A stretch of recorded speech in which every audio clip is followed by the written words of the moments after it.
Hello everyone. I'm very glad that you listened to my story. Please give me a follow and like the video if you enjoyed it. Feel free to comment and provide feedback so I can improve the sound quality. Yes. I will now continue the unfinished story. Part 2. Chapter 63. Form does not differ from the void, and the void does not differ from form. Zhang Xiaoqing slowly sat up and pulled the handgun out, aiming at the silhouette. He then used his left hand to access the flashlight function from the Nokia. Without alerting the shadow, he just slowly waited. He didn't know whether it was Yang Qi or someone else, or if the person had malicious intent or not. He just prepared silently, till the person reached the bed. When the shadow reached the bed, it stopped, and Zhang Xiaoqing heard a shuffling sound, as though someone was taking off clothes. Did I sleep in the wrong room? He did not dare move carelessly, as he wasn't sure how he came to be in this room. His last impression was not being able to reach for little Xiaoqing when he tried to pee. And when he looked down, he had then slumped to the floor with no memory afterward. When he awoke, he was naked, lying on this soft bed. His handphone and gun had been placed under the pillow.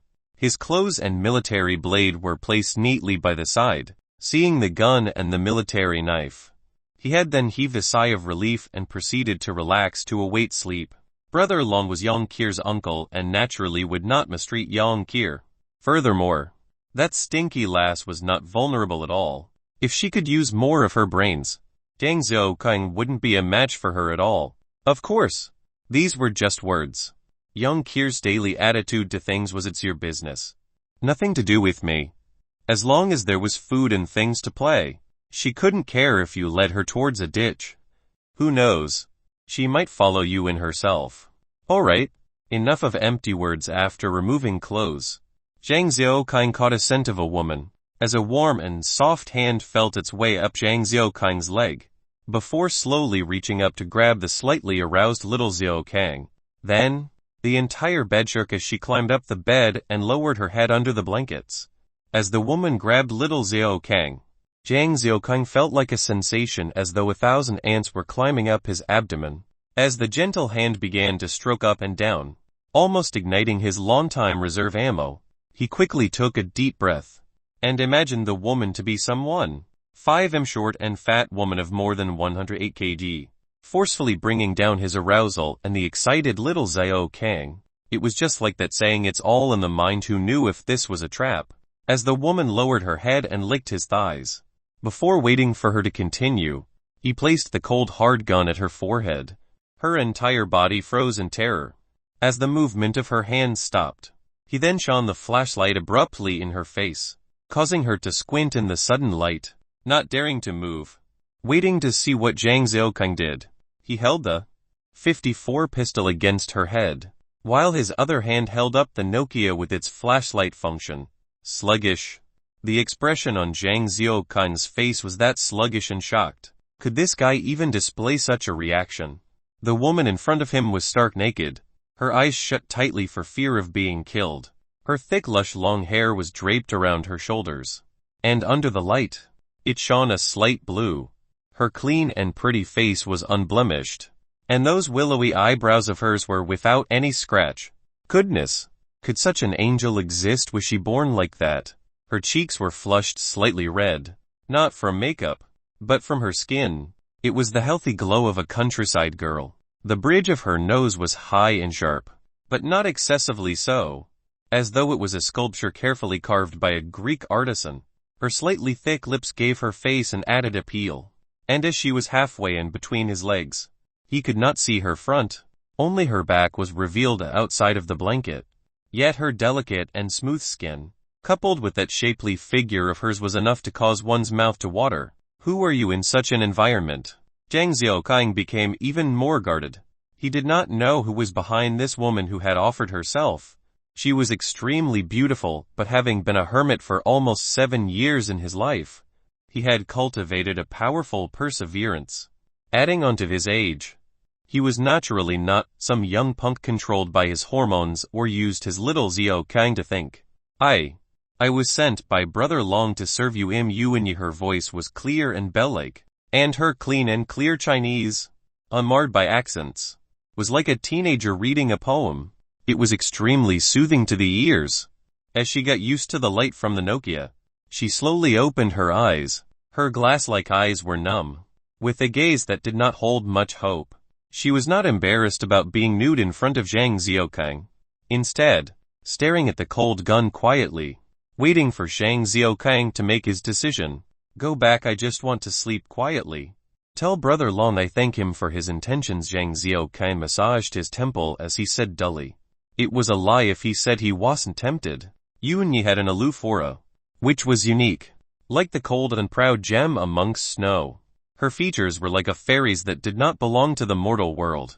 And what was even more enticing was that this fairy-like lady was currently prepared to do what a call girl would do. Such a huge contrast was enough to cause Zhang Xiaokang to give in. However, he saw the conflict between Brother Long and Chen Yi. And although Brother Long was Yang Qir's uncle, and was from the same hometown as he was, and even if he didn't like Chen Yi, he didn't want to get involved in their struggle. After the matter with Zai Yuanshan, he knew how unfathomable the human heart was. Brother Long and Chen Yi had both been convicts that made it out from the jails. Their subordinates were the same. If Brother Long got rid of Chen Yi, then as the saying goes, the fox would be sad at the death of the hare, and he would lose the support of his men. In this world, where there was danger everywhere, one would lose his or her life if not careful. If the remaining humans did not band together, and still engaged in inner conflicts, then they would be gobbled up by the zombies. Likewise, for Chen Yi, he might not be supportive of Brother Long, but he would not kill Brother Long. If he did so, he would risk the subordinates not approving of him, and he could not just kill everyone who did not agree. There were many humans left anymore. With the death of each person, it was another huge loss to the human race. Like this, Zhang Xiaokang became the important piece. First, he was an outsider and didn't have any relations with the people within. He was also a strong person. If either of them made use of him to deal with the other, then the rest would not say anything. At least they would not suffer a loss of face, and they can make use of the opportunity to deal with him in the manner of justice. There was a saying to keep the bow when the birds are gone, as well as when the cunning hare was killed. The dog is cooked. Zhang Xiaokang was not like Yang Qir, and wasn't stupid. He had seen plenty of dramas and power struggles to know that what the two heads were planning. He did not want to become the hound that was cooked. Hence, by maintaining his distance as the third party, it was the best move for him. He could deal with the zombies. And even if he met the D2, who said he could not deal with it? Furthermore, he had saved He Wen Bin and the rest, and they held him in awe. They wouldn't dare to backstab him. After all, not everyone was like Zai Yuanshan. Zhang Xiaokang was truly helpless. Seeing the beauty in front of him, he was truly tempted, and little Xiaokang was getting active again. However, he maintained his calm and started chanting. When the Bodhisattva Avalokitesvarta was coursing in the deep Prajna Paramita, he perceived that all 5 skandhas are empty. Thus he overcame all ills and suffering. Oh, Sariputra, form does not differ from the void, and the void does not differ from form. Form is void and void is form. The same is true for feelings, perceptions, volitions, and consciousness. Sariputra, the characteristics of the voidness of all dharmas are non-arising, non-ceasing, non-defiled, non-pure, non-increasing, non-decreasing. He put on an air of a gentleman while looking at the absolutely stunning and inviting figure of Yuanyi in front of him. When I was growing up, Singapore used to air many films made about the 8 immortals, Journey to the West, and many other Wuxia and Xiangxia shows. The Heart Sutra was very popular then. Chapter 64. Kill me. Yuanyi did not move. Instead, she looked at Zhang Xiaokang and said coldly, then just kill me now. If you're afraid of making the bed dirty, you can do it outside. Brother Long would not blame you. Zhang Xiaokang's expression turned steely and he became enraged. Ever since Zai Yuanshan had held the crossbow against him and threatened Yang Qir, he vowed to never let anyone threaten him, and this woman in front actually dared to use her own life. Scram, get the hell away, I don't want to see you again, he roared at Yuanyi. He really hated her threat. forcing him to do something against his wishes.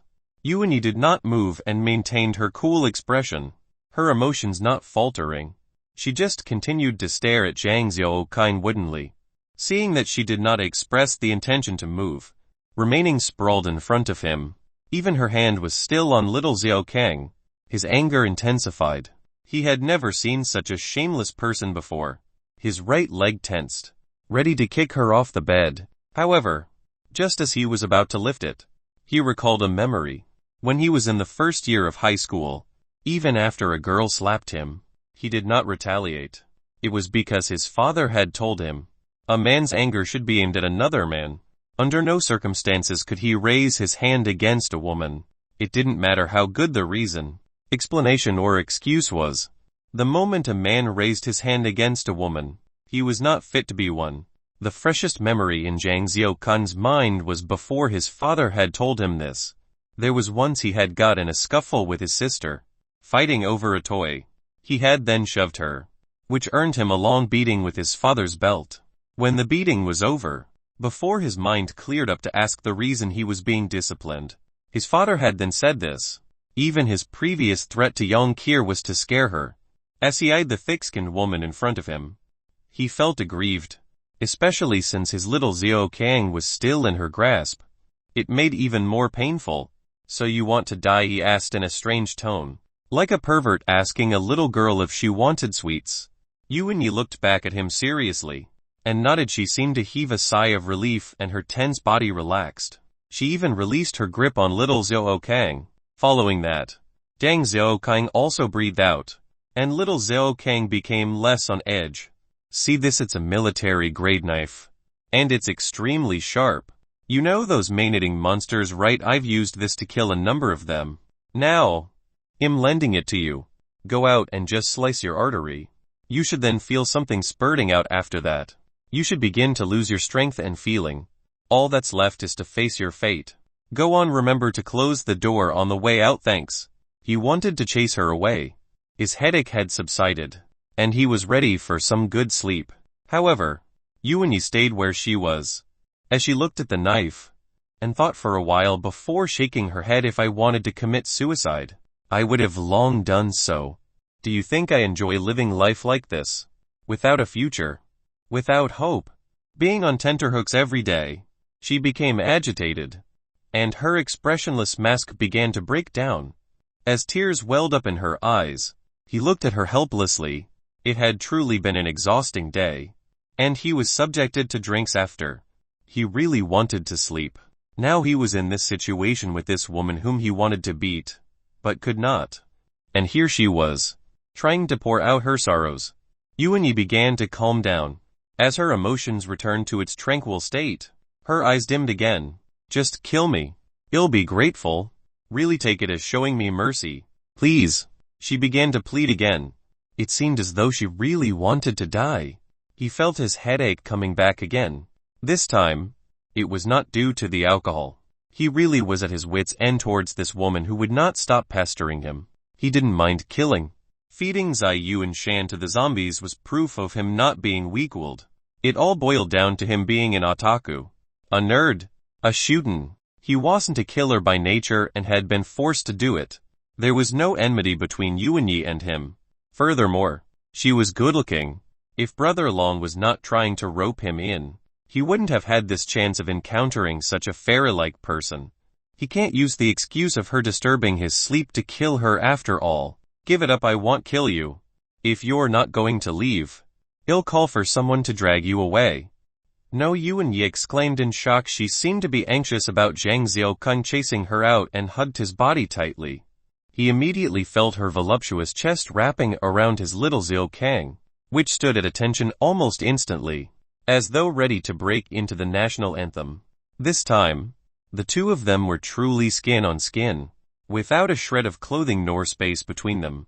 His already wavering resolve was threatening to shatter, as Yuanyi's body was extremely cool to the touch, and the sudden contact caused his mind to clear up again. He began to squirm and try to push Yuanyi away, wrapping himself in the blanket tightly, and looked at her as he thought, damn it. I almost lost it right there, just a little and there would have been an explosion. After being pushed away by Zhang Xiaokang, Yuanyi did not continue to grab him. As she sat by the bed in all her naked glory, she looked to him and said, "You can either kill me or fuck me. I want leave either way." Zhang Xiaokang did not look at her and got off the bed. He did not care if he was seen naked. And he began to dress with the clothes by the bedside. She watched on at a loss, not knowing what to do. The cold atmosphere was palpable, as she gripped the corner of the bed tightly while biting her lip, to the point it almost bled. Zhang Xiaokang wore his clothes and made his way to the door. "Since you insist on staying here, you can keep staying here. This brother here is not going to wait. I shall just go out and sleep on the floor. Anyway, I'm used to such a lifestyle." Seeing him about to step out, Yuanyi became like a frightened kitten as she leaped from the bed and ran to his side, kneeling on the ground and grabbing his legs. Not letting go, Zhang Xiaokang tried to brush her off, but her grip was like a soft-shell turtle not letting go. No matter how he tried, he couldn't get her to move. He was beginning to get irritated again. He had finally come across a girl that was even more thick-skinned and shameless than Yang Qir, thinking how Yang Qir would most likely become as exasperating as this woman in front of him. Zhang Xiaokang felt a chill in his heart, seeing Yuanyi burrowing her head between his legs. Zhang Xiaokang was feeling extremely dejected. He suddenly felt that zombies were a lot more adorable. Even handling the D2 was so much cuter than this Yuanyi. He was even willing to have another go with the D2 than handle this Yuanyi. Women were more dangerous than zombies, this was his thought. "What the hell do you want? I told you. I want kill women, be it an 80-year-old or 8 years old. I want kill, that's my principle."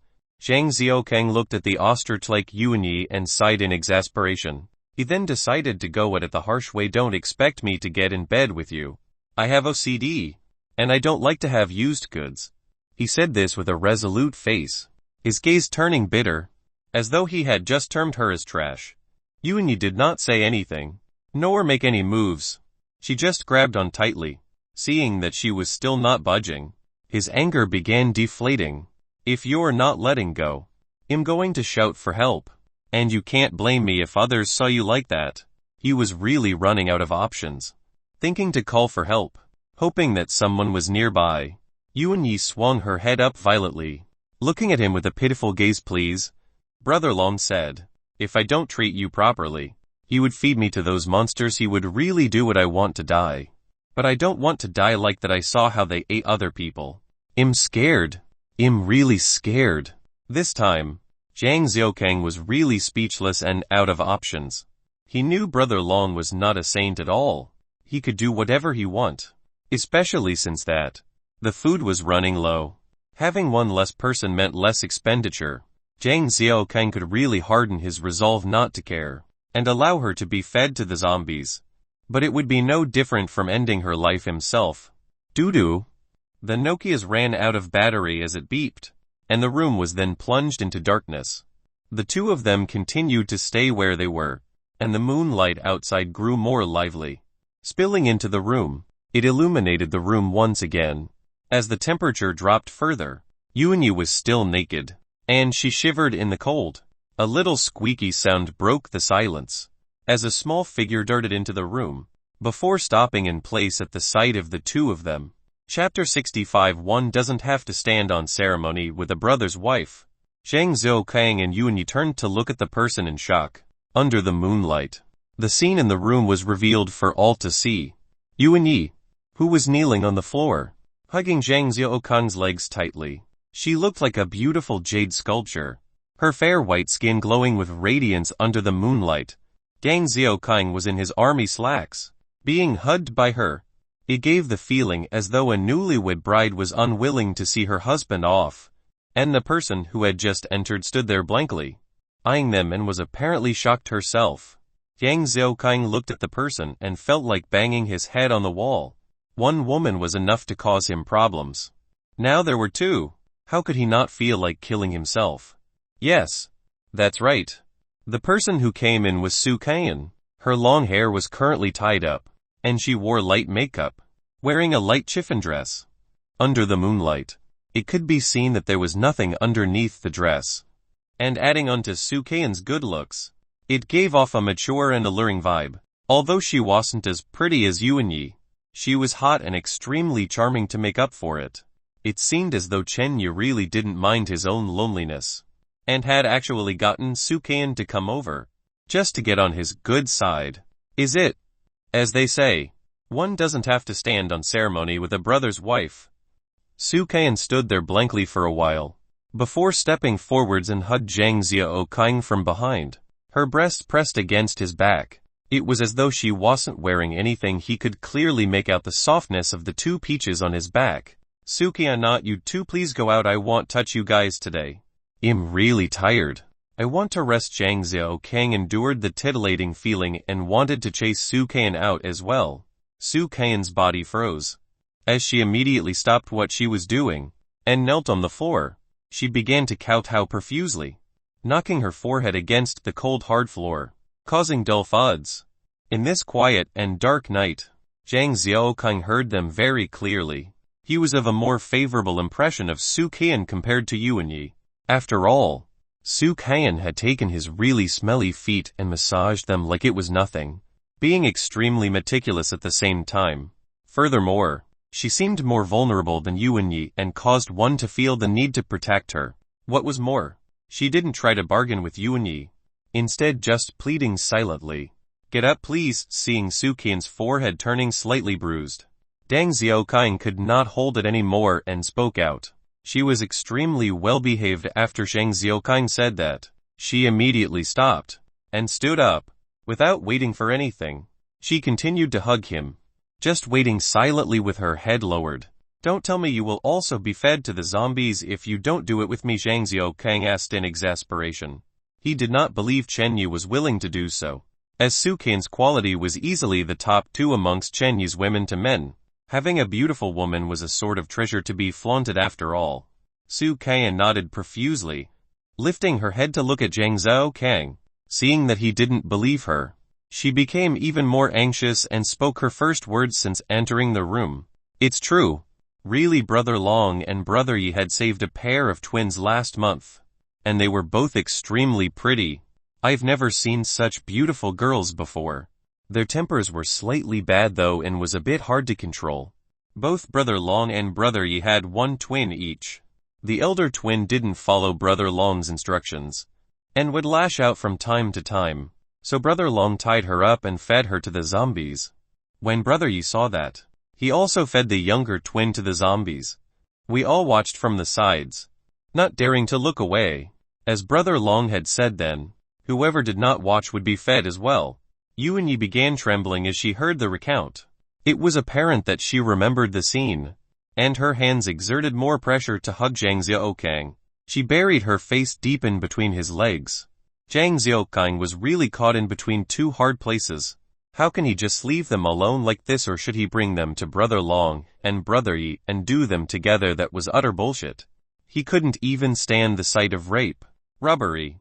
How could he bring himself to do it? However, he was even more unwilling to get embroiled in their power struggle. How could one be willing to become the good hound only to be cooked later? Seeing Su Qian with her lowered gaze, as well as the thick-skinned and stubborn Yuanyi, he was weighing the pros and cons of the various ways out, when an idea suddenly struck him. Got it. Be it Brother Long or Chen Yi, both were trying to pull him in. If he accepted Brother Long's good intentions, it would mean offending Chen Yi, and the same goes for the other way around. However, if he decided to accept both of their goodwill, then he would offend both. Or it could be that they might not be offended at all. In any case, both of them will stay on the same starting line. Neither of them would have gained any benefits. Thinking up to this point, Zhang Xiaoqing relaxed. Since he decided to come here, to heck with it. Might as well just offend the both of them. Since they were still at loggerheads, they wouldn't have the time to concern themselves with him. He would just take one step at a time. Yuanyi, get up, relax. I won't chase you off, he spoke to Yuanyi, who hesitated. Seeing that Zhang Xiaoqing was starting to get annoyed with her delay, she stood up. His impression of her got even worse. Seeing that she wanted him to help her, but couldn't bring herself to trust him. What in the world was this supposed to be? Does the world still possess any moral qualities? Zhang Xiaoqing went back to the bed, taking of his clothes and leaving his underwear on before burrowing into bed. He then turned his head to the two women and said, "Make yourselves comfortable." He closed his eyes peacefully, finally coming to a solution to his headache. He began to fall asleep, and felt the light shaking of the bed, as both women crawled into bed with him. As both reached out simultaneously for little Xiao Kang, little Xiao Kang was threatening to stand up again, and Zhang Xiao Kang sat up and sighed, "Damn it. Are you guys done? Whatever the hell you guys want to do, please do it yourselves. I'm really tired. Please, I just want to sleep, okay?" The both of them instantly became docile, and shifted outwards, creating some distance between Zhang Xiaokang and themselves. He plopped back down and began to sleep. Squeak, the door was opened again, and this time, a girl with a washboard figure came in, shining the light on her phone. "Uncle, you dare to sleep around behind my back? How could you do this to me? I spent so much effort to help you transport stuff. You're so disgusting. You actually found two at the same time." Young Kier was obviously concerned about Zhang Xiaokang and had come in to check. His drowsiness was again chased away by Yang Kier, and as he sat up to look at her, and looking again to his left and right, where both Yuan Yi and Su Kan had their heads on the pillows, he couldn't help but mutter, "What the fuck? Are we supposed to be playing mahjong here?" Chapter 66. You're not allowed to look. It was another bright and sunny day. As the warm rays of sunshine shone on the bed, the beam of light managed to land on Zhang Xiaokang's eyes, and the heat caused Zhang Xiaokang to wake up. He opened his eyes and stared up blankly for a while before his head cleared. Yang Kier was like a koala bear, hugging Zhang Xiaokang tightly, causing his hands to be somewhat numb. Her head was by his face, and her warmth breath blew on his face consistently. He could smell her breath and knew for certain she had been brushing her teeth religiously thrice a day.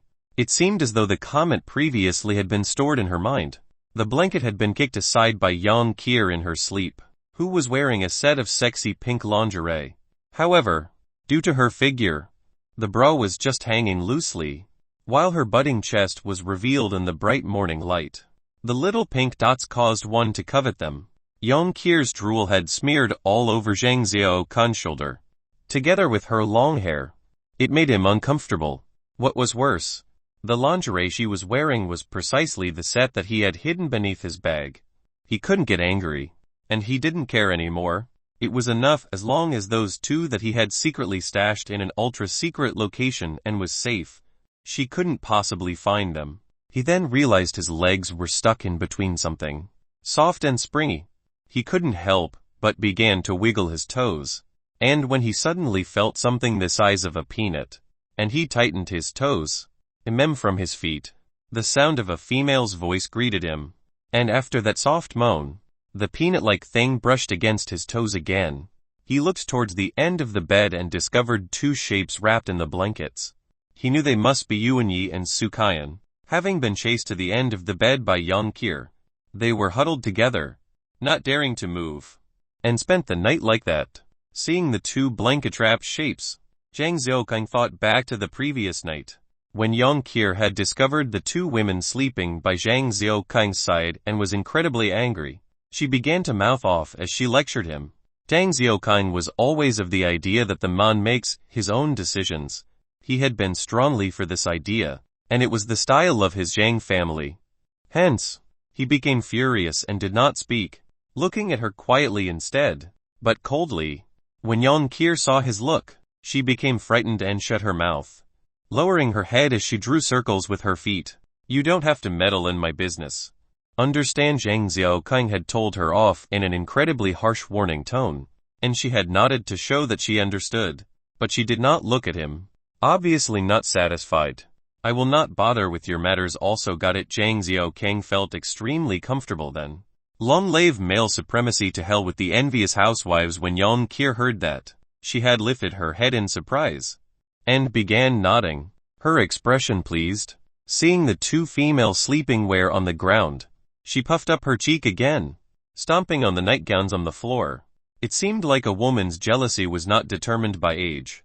When Zhang Xiaokang began explaining the circumstances of Yuan Yi and Su Kan, Yang Kier began to feel sympathy for them. Of course, her goodwill was only directed towards women.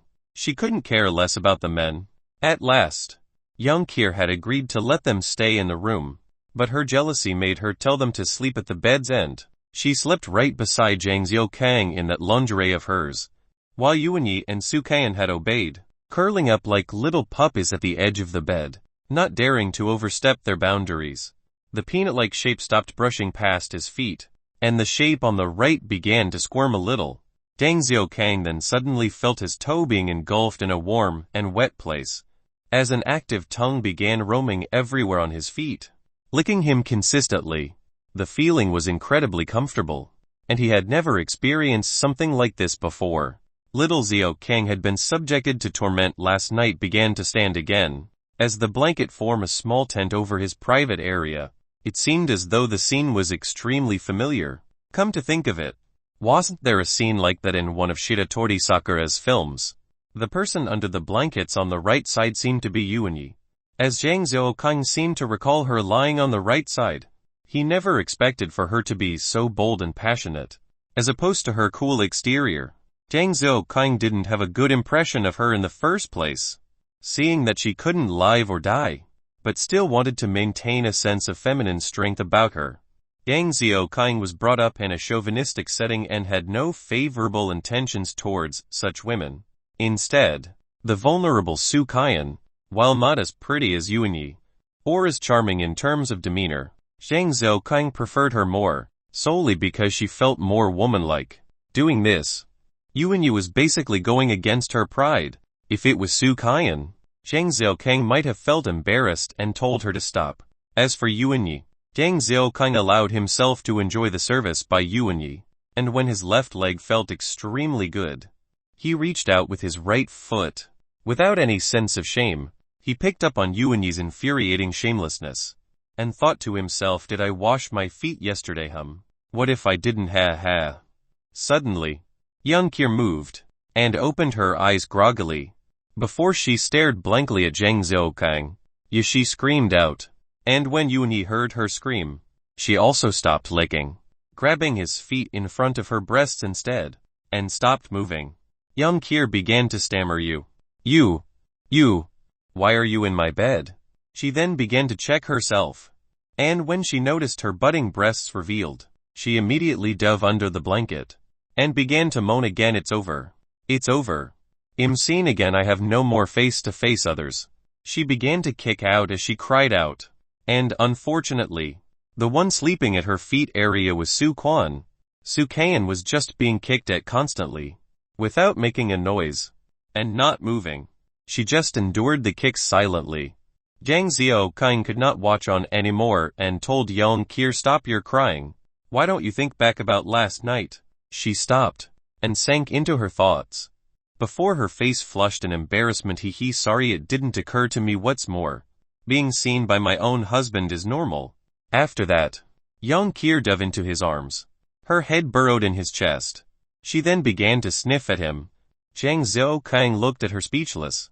What about the poor Su Qian, whose face must be covered in bruises by now? Young Kier raised her head, and her moon-like eyes looked at Zhang Xiaokang, and asked, Is this the rumored male scent? How come it smells just like my dad? Is it all the smell of cigarettes?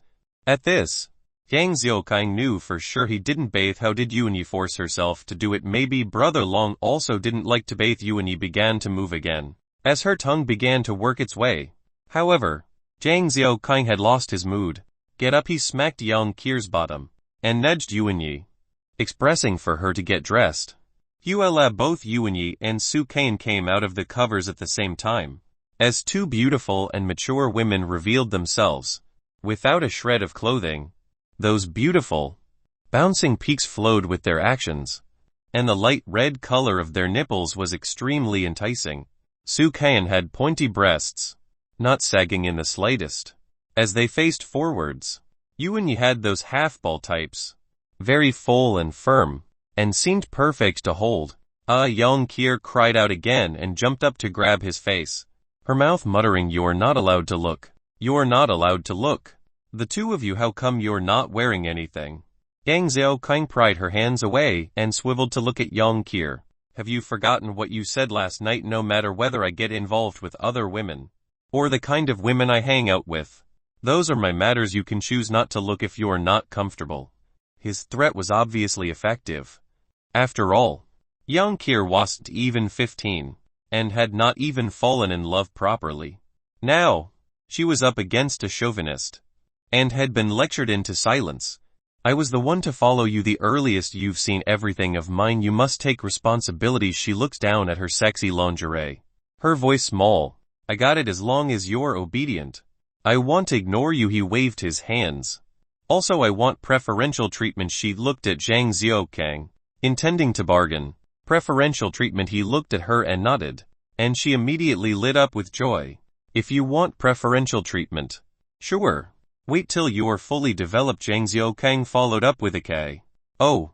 Yang Kier looked down at her quail eggs, and hung her head in dejection.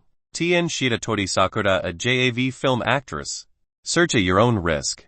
NSFW. Chapter 67. I want to return the goods. At this time, Yuan and Sukan had already finished dressing and stood aside to await Zhang Xiaokang's instructions. When Zhang Xiaokang looked at them, his eyeballs almost popped out. Sukan was decked in that almost translucent nightgown, and in the daylight, her figure was even more apparent. Her twin peaks were caused the fabric to curve around her chest area, and her garden below could also be vaguely seen. Yuan had more clothes on. Her top consisted of a black tank top the width of a finger, covering only her nipples, while the most of her breasts were still visible.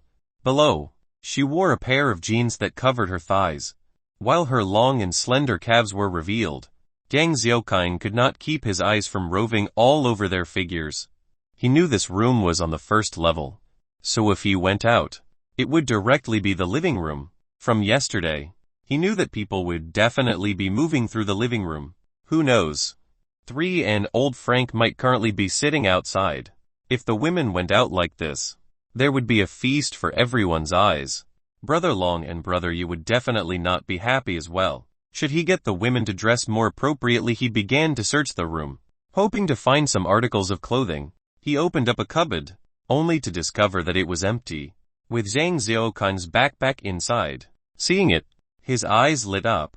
He had kept plenty of emergency articles within, including food, cigarettes, and water. Of course, there were some clothes that were clean as well, and some military uniforms. It was suitable for them to wear. He opened his backpack and began to rummage through it. As the food items were placed at the top, in a plastic bag, there were some cooked pig ears and pig tails. There were also some piles of pork meat. He took all these items out and placed them aside. Underneath those, there were the cooked wheat grains, some bread. These were the items that didn't perish easily. Gulp. As he was searching, he heard the sounds of swallowing. He raised his head and saw Yuan staring fixedly at the pack of pork, all the while gulping her saliva. Su Qian didn't dare to look so brazenly. Instead, she snuck looks from the corners of her eyes. Her gulping of saliva wasn't slower than Yuan. Zhang Xiaokang felt amused. He hadn't felt the scarcity of meat himself, having met Yang Kier, and the both of them could deal with any mutant beast they came across, thus settling the issue of meat. After that, they even came across the huge stack of dried meat, to the point that Yang Kier could afford to be picky with her food. Now, these two beauties were salivating at the dried meat, and the contrast in attitude was hilarious to Zhang Xiaokang. How long haven't you guys had meat? He paused and asked them. Yuan did not reply. She just kept staring at the meat and salivated. Sukin looked back at Zhang Xiaokang and answered hesitantly, we managed to eat some chicken heads, feet as well as some scrap pieces last month. But it's been a while. We get to eat rice and vegetables usually. Some of the sisters upstairs don't get to eat their fill. She finished weakly as her eyes darted towards the meat as though they were a life-saving treasure. No wonder the ladies behaved so funnily yesterday. Thinking back to the previous day, he opened up the bag and said, each of you gets a bit. Don't grab more than what you're allowed. It wasn't that he was generous. It was just that he had received their services. Su Qian had massaged him really thoroughly, and Yuan's morning service had pleased him. Hence he decided to reward them. When Yuan heard that, she hesitated for a while before she walked straight for the meat. and grabbed a huge fist. Before gobbling the food up, Sukayan came forward slowly. Before muttering her thanks and grabbing a pig's tail to slowly nibble on it, Jang Xiaokang closed the plastic bag again and did not give Sukayan more just because she took less. The chance was there, and she had to grab it for herself. Yuan Yi had known that instinctively, and hence, managed to grab more. This was after all the survival of the fittest in the world. Dang Xiaokang acknowledged Yuan Yi's actions, but he couldn't help but feel more repulsed by her. The hate and disgust were unexplainable. It could be because due to her act of being strong yet helpless, or it could be her lack of shame from last night. In any case, even her service earlier in the morning could not change Zhang Xiaokang's perception of her. Looking at them savoring the meat, Zhang Xiaokang shot Yang Qir a look. Take a look at how they live their lives. You really need to count your blessings. Yang Qir turned to look away and ignore him. Dang Xiaokang and the rest of them began to walk out the door, entering the living room. Immediately, they saw Brother Long and Chen Yi sitting in the living room, drinking tea and smoking, while one of the women who dined at the table was waiting on them. Brother Long took a look at Yuan Yi behind Zhang Xiaokang and laughed good-naturedly. Ha ha ha, little brother. How was it that chick is not too bad, eh? Chen Yi's face had turned unsightly until he saw Su Qian behind Zhang Xiaokang, and his face broke out in smiles also. Haha, little brother. You actually bagged two of them. You really have an appetite. Seeing Yuan Yi and Su Qian behind Zhang Xiaokang, Brother Long and Chen Yi exchanged looks. Chen Yi's eyes had a challenging look, while Brother Long had an indifferent expression. Following that, Yang Qir pushed Yuan Yi and Su Qian and bounced out, calling out good morning to the two of them. Before heading out, seeing Yang Qir bounce out, Brother Long and Chen Yi were truly speechless. Only Zhang Xiaokang shook his head and sighed. This is really going to be troublesome. Even if nothing happened, they are going to imagine that I did everything. Zhang Xiaokang began to dig into breakfast as they chatted. And soon, Yuan Yi and Su Kang both brought out a little luggage bag of their own as they came to the living room, each of them looking to Brother Long and Chen Yi respectively. Cough, cough. Brother Long cleared his throat and spoke out. Little brother, from now on Yuan Yi will be yours. She will have nothing to do with me. And whatever you decide of her is your own business. If you're unhappy with her, you can kill her. I won't blame you. After he finished, he turned to look at Yuan Yi. From today onwards, you will follow Brother Cockroach. Remember to do your best. Should he be dissatisfied and return you, you know what will happen, don't you? After he finished, he saw Zhang Xiaokang about to open his mouth to say something, and immediately intercepted him. Brother Cockroach, don't decline my goodwill. It's settled then, as the saying goes. Bros before hoes. Give your brother some face. Eh? When Brother Long finished, Chen Yi also joined in. Haha, Brother Cockroach. You and me both hit it off well. Let's save the words. Su Qian is yours. You can do what you want with her. He also warned Su Qian after that, know your place. Don't try anything funny, and if you make Brother Cockroach angry, HMPH. Zhang Xiaokang looked at the two beauties in front of him and felt a headache coming on. Su Qian was not too bad. She had been pretty obedient. As for Yuan Yi, the more he looked at her, the more he felt put off. His expression turned sour. Should he just tell Brother Long he doesn't like Yuan Yi? Zhang Xiaokang was prepared to return the goods. He knew Brother Long valued his face, but he truly could not stand Yuan Yi, especially her attitude and her insistence on her strength. If it were before the apocalypse, it was acceptable. At most Zhang Xiaokang would just avoid her. Now, she was like a plate of vegetables. Yet she still put on this air as though she was rightfully at the top. He couldn't stand it. Not with his masculine thinking. Yuan Yi seemed to know that Zhang Xiaokang did not like her. And when she saw that he had the intention to reject Brother Long, she began to get anxious and looked at him. Her eyes filled up with tears, her face pleading. She bit her lips till they bled a little. Even then she was focused on him. Seeing her desperate expression, Zhang Xiaokang began to hesitate again. He really disliked her, but it was not to the point where she had to die. She opened her mouth as though she wanted to say something, although she kept silent in the end. You're still so proud. Even at this time he began to get angry and stood up in preparation to turn down Brother Long. He had no way of enduring such a lifestyle with this stubborn woman. Even the Yonkir who was stubborn at times was more obedient than this Yuanyi. Chapter 68. Does my house have rules? Zhang Xiaoqing was about to stand up, and he glanced at Su Qian. He noticed that she was also looking at him pleadingly. He truly felt at a loss. Brother Long saw that Zhang Xiaoqing was standing halfway, and his brows arched, and asked Lil Bro, "Is there a problem?" "Haha. Many thanks for the goodwill of both brothers. I'm just thinking about taking a walk since I haven't really seen the place." Zhang Xiaoqing could disregard Yuanyi, but he held Su Qian in a favorable light. She had been a manager once and had seen all sorts of characters. Yet, her demeanor was what drew Zhang Xiaoqing in, with his otaku and somewhat masculine thinking. "Oh, that's good. Seems like Lil Bro just wants to survey the surroundings." Brother Long was being extremely good-natured, seemingly accepting of everything that Zhang Xiaoqing said. "Lil Bro, shall I bring you around?" Chen Yi did not want to lose out.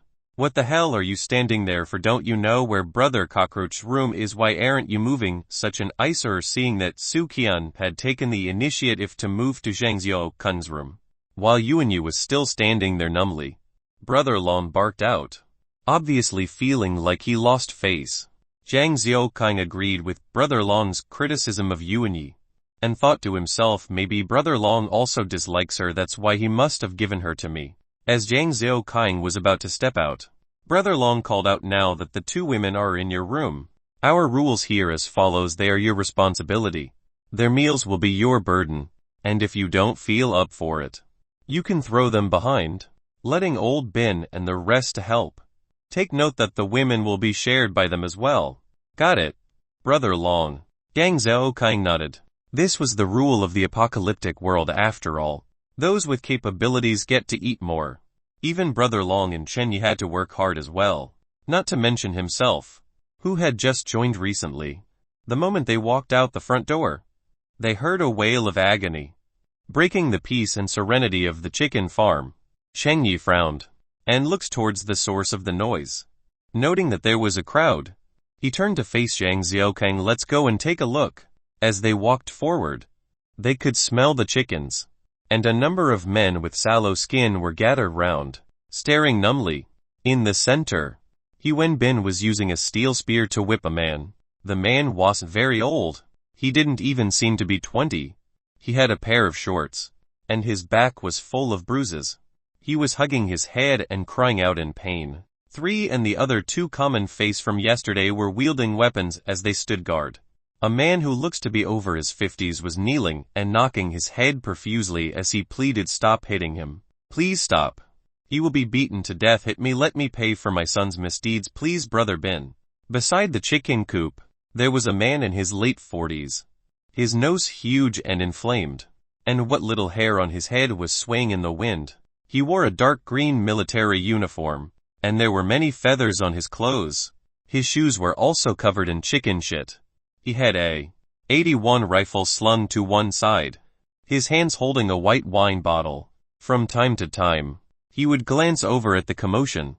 "What's going on?" Chen Yi barked out, and the men who were spectating immediately scattered, making way for him. "Brother Yi, Brother Cockroach." Yuan Bin and the rest immediately called out in greeting. "Brother Yi, it's like this." This lad had been feeding the chickens in the morning, and he hid an egg in his pants. Fortunately, Old Drunk had kept count earlier, and saw the lad behaving suspiciously. Hence he pointed the gun at him, and the lad spilled the beans in fright. Yuan Bin began to explain the situation, and Chen Yi's expression turned ugly. Beat him up good. He actually dared to take liberties while shirking from responsibilities. Trash. Chen Yi was furious, especially now that food was scarce. This lad dared to steal food. Yuan Bin began to hit him again. Dad saved me, it hurts." The young man was rolling on the floor as he screamed out. Yuan Bin ignored his wailing and continued to lash out until he was tired. 3 then stepped forward to take over. Zhang Xiaoqing watched quietly by the side, as he thought to himself, "Look carefully, this is the world now. There are no rights, no laws, no compassion. Those without strength will be beaten up if they stole." "Zhang Xiaoqing, do you want to end up like him?" The father of the young man continued to kowtow, as drops of blood began to appear on the ground. No one moved a muscle. Seeing the blood, Deng Xiaokang continued his thoughts. This is the consequence of not having strength. If one was lacking, then one should stay low-key. If one wanted to steal, one had to be prepared to be punished if caught. Suddenly, he was reminded of the two dogs, and his weakness when facing them, that he could only await death.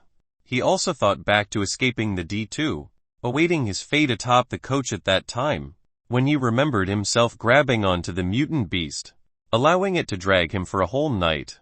At that time, he didn't even know what would end up of him. Many times, he had barely scraped through. Staying alive up to now wasn't due to his strength, but luck.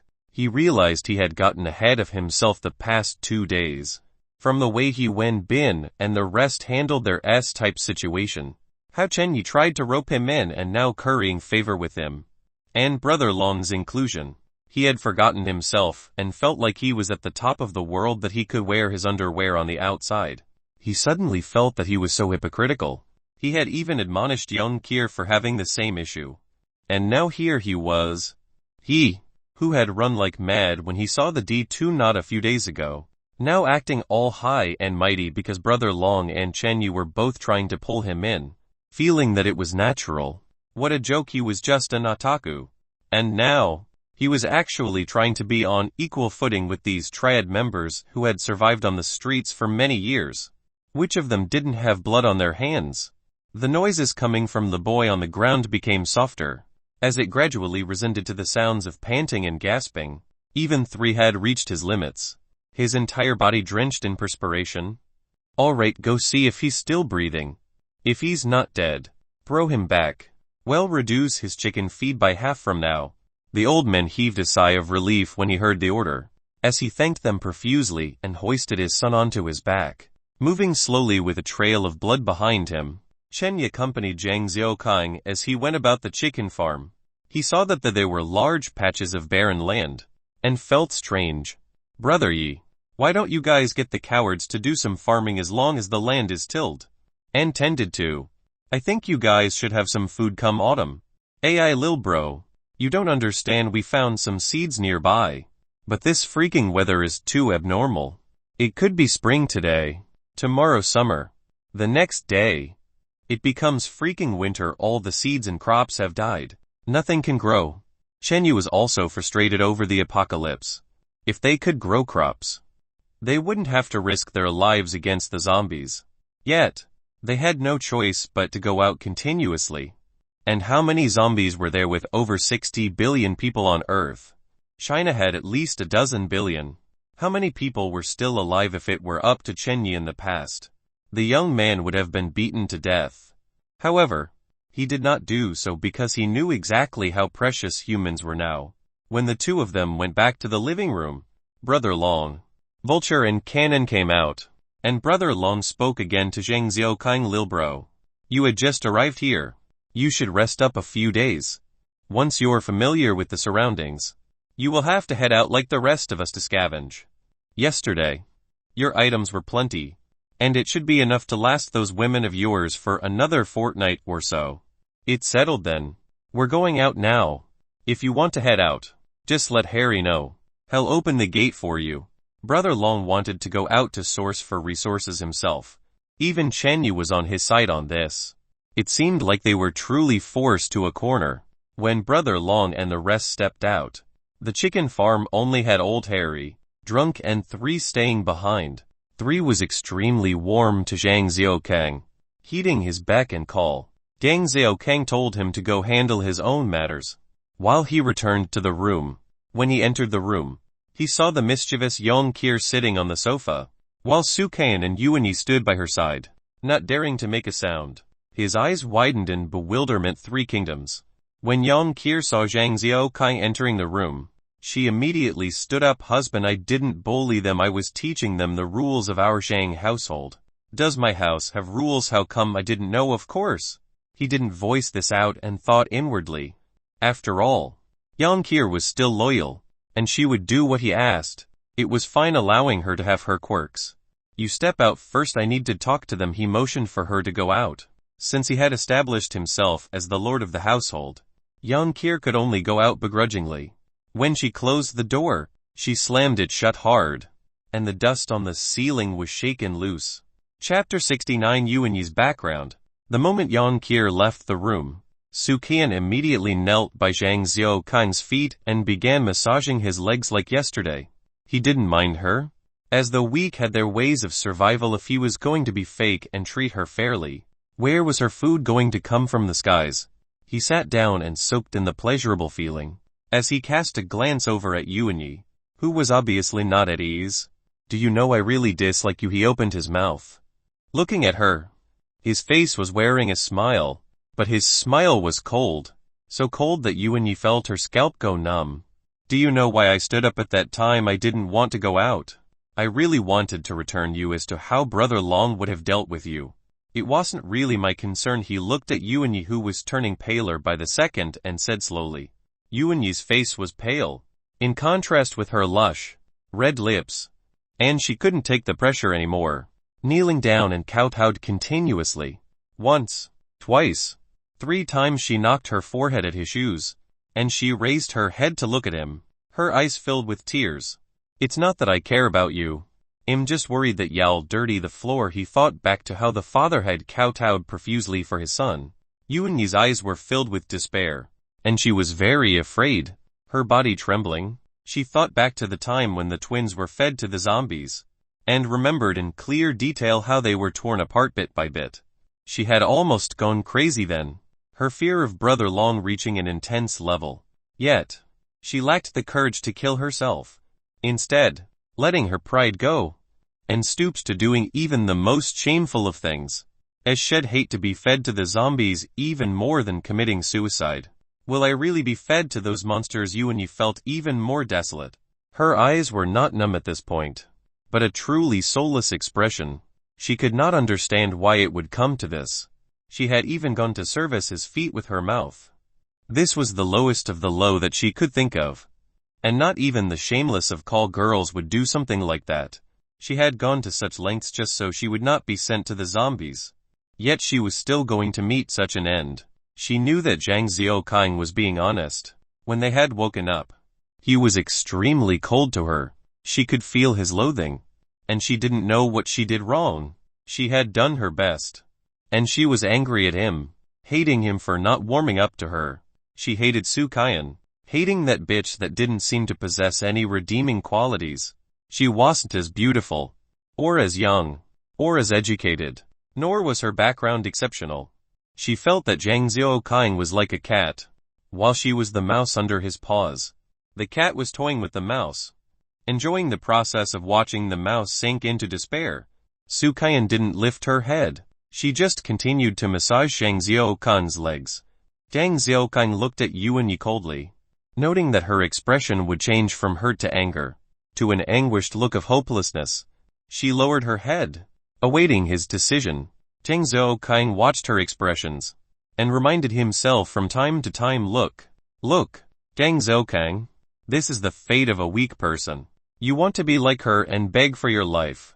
Earlier, the scene of the young man being beaten severely had branded itself thoroughly in Zhang Xiaokang's mind. The apocalyptic world had its rules now. In the past, it had just been the two of them running for their lives. Although they had come across a few survivors, they hadn't truly experienced the cruelty of society now, until they saw Su Qian and Yuanyi, and even the pair of father and son who were subjected to such treatment. He had known. The world now wasn't so complicated anymore. As long as you were capable, and had the ability, you would get by. If you didn't have the strength, and you were afraid of everything, then you're only fit for chicken feed and would be beaten with barely a breath of life left. Just over an egg. Where are you from? What were you doing before? Zhang Xiaokang looked at Yuanyi waiting like a lamb for slaughter and felt some sense of conquest. He was suddenly interested in her background. Such a weakling, and yet so much self-serving pride. Her past must not have been simple. Yuanyi lifted her head slightly, and looked at him. This time, she did not hesitate and began narrating her life. Her bright and melodic voice, coupled with the meticulous massage of Su Qian, Zhang Xiaokang sat and engrossed in her storytelling. Yuanyi was from SH, and her family was well-to-do. Her father was a businessman as well. After she finished high school, she had immediately flown to England to study abroad, returning only in June 2012. After she returned, she had immediately gone on to help her dad with his business, in preparation to take over. Then, J City had discovered a huge copper mine, and the mining company was procuring some mass orders to begin some work. As the vice president of her father's company, she had personally come over to J City to discuss the deal. As the mine was far from the city, the party had reached J City 2 days before the virus broke out and left early the next morning. When it was about 10, the virus had started, and she managed to run and hide with her manager inside some warehouse. Within the warehouse, there were plenty of celebratory goodies and apples, as well as wine and cooking oil. There was even mineral water in bottles. After they relied on the apples for an entire week, upon seeing that there was no more help, the 40-year-old manager, who had mush for brains, began to harbor designs and wanted to rape her. Eunyi had long since been wary of him, and when he was pretending to engage in small talk, she had reached behind and used her stockings to strangle him. After another week of staring at the corpse, she couldn't handle it anymore and opened up the window, using the red wine to soak the clothes of the corpse. She then used the clothes as ropes to latch around the metal railings of the window, using a chair and tightening the ropes until the metal railings bent. When the railings were large enough to fit a person, she risked being eaten and escaped. After a few scares and tense incidents, she managed to procure a small rental car, and as she drove towards J City, she was picked up by Brother Long and had been living with him till she was given to Zhang Xiaokang. Shit. No wonder the pride's so deep set. So she's a wealthy princess. Zhang Xiaokang felt that it was funny. Even after becoming a toy, she still wanted to maintain that aloof nature. She should be thanking her ancestors that she could still live till today. Do you know why I didn't send you back? Zhang Xiaokang felt like he had to make things clear, as he was now in charge of her. And while he wasn't a douche, he wasn't a saint either. He would not keep her for free. She shook her head in confusion. Su Kaiyan was looking to me, pleading with me. That was why I didn't return you. I dislike you, but not Su Kaiyan. Do you know why? Thank you. Master Su Kaiyan lifted her head to smile sweetly at Zhang Xiaokang, expressing her thanks before continuing to massage him. Eunyi looked towards Su Kaiyan in gratitude, her hate disappearing. She still shook her head, and her heart became even more agitated. Why was it that Zhang Xiaokang just disliked her? Was it just because she wanted him to kill her? I can't get used to it. No matter how. I don't understand all you rich folks. Having been forced to such circumstances, and you still act like you're all high and mighty. You must remember your status now. It's the law of the jungle. It doesn't matter what your background is, how good-looking you are, or what you've studied. You're just a dog now, a dog that has to wag its tail just to eat. And please don't think that you're some pedigree. You're just the lowest of mutts. Zhang Xiaokang had lashed out in one breath, that his mouth went dry. He saw that Eunyi was still stunned, as though she was still trying to comprehend what he had just said. He sighed, thinking to himself, so what if you studied in England? What are you spacing out for? Can't you see that I'm thirsty? Go get me a cup of water. He was getting used to the number of times she was getting on his nerves. Such characters would get eliminated sooner or later in the natural selection of things. Oh, she seemed to have snapped out of her daydream and ran towards the living room. What about you? What's your story? Zhang Xiaokang looked at Su Kaiyan and asked. He had to know his people thoroughly. After all, they were relying on him. I'm from a family that's not so well, Toto. She began to narrate as she continued her massage. Chapter 70. Getting a license together. Su Kaiyan's family wasn't well off, and both her parents were factory workers that were laid off. At the lowest of times, they had gone hungry sometimes. Fortunately, the school had waived off school fees. However, at her graduation ceremony, she had looked at her university admissions notice and cried her heart out as she notified her parents. Her father had then thought of an insurance he had gotten for himself in the past. It had not come to term yet, so he gritted his teeth and went out on a road to commit suicide. Alas, he didn't die, but was paralyzed as a result, and became even more of a burden. Su Kaian had then knelt in front of her dad's bed and swore while crying to never get into university. Instead, she went on to serve at a restaurant as a waitress. She was hardworking and had performed decently. She was willing to learn and had become extremely well-versed at every aspect of the restaurant. The manager promoted her and wanted to keep her under supervision for a period before recommending her to the regional manager to be promoted yet again. Just when it seemed that things were looking up, her mother started to get exhausted and was falling sick often. Su Kaian advised her mother to get a health checkup, but she insisted not to, instead wanting to save the money. It was until when her whole body was swollen and she could not eat that she finally agreed. After the initial check, they found out that it was renal disease, and it was in its late stages as well. The result was like a huge blow to Su Kaian. She dragged her mother to be hospitalized and found an aunt that usually grew crops in the fields to look after her mother for $800 a month. She then quit her job and went to help wash feet, becoming a sort of massage girl. She would earn at most $600 at her previous job. Even after promotion, she could get a little more than $2,000. Yet the starting pay of the massage job was at least $2,000. And if her customers were satisfied, they would tip much more. Like that, she could earn about $5,000 a month. If she didn't have any reservations about the extra nature of her job, she could even push for higher. The hospital bills began to climb, and her mother's illness was getting worse. She then gave her first time to a 60-year-old boss for the price of $8,000. After that, she took care of her dad during the day, while providing services as a call girl at night. J-City was big, and the news of her being a call girl slowly traveled to her father's ears. He pretended not to know until her mother passed on, and he had rolled down the bed, crawling towards the kitchen to grab a knife to cut himself. By the time she reached home, his body had gone cold. Her father had gone smiling, with a letter in his hands, the contents revealing that he didn't blame her, and wanted her to live on properly, for the sake of her parents, and to walk the proper path again. At the very least, he hoped that she could get into university. Speaking to this point, Su Kaian's entire face was streaked with tears, while Yuanyi stood dumbfounded by the side. I did want to die, to end it all. I have the courage to do so, but my father wanted me to live on, and even if I have to live like an animal, I will do so. After arranging for her father's funeral, she then proceeded to study on her own, under the countless pointing and whispers behind her back, to complete her adult studies. She then worked from the bottom at a hotel all the way up to a managerial position. Nearing the end of the year, she had gone to a customer's place to deliver some vouchers and was trapped there when the apocalypse happened until Chen Yi saved her. Zhang Zhou turned to look at Yuanyi, who hurriedly poured some tea for him.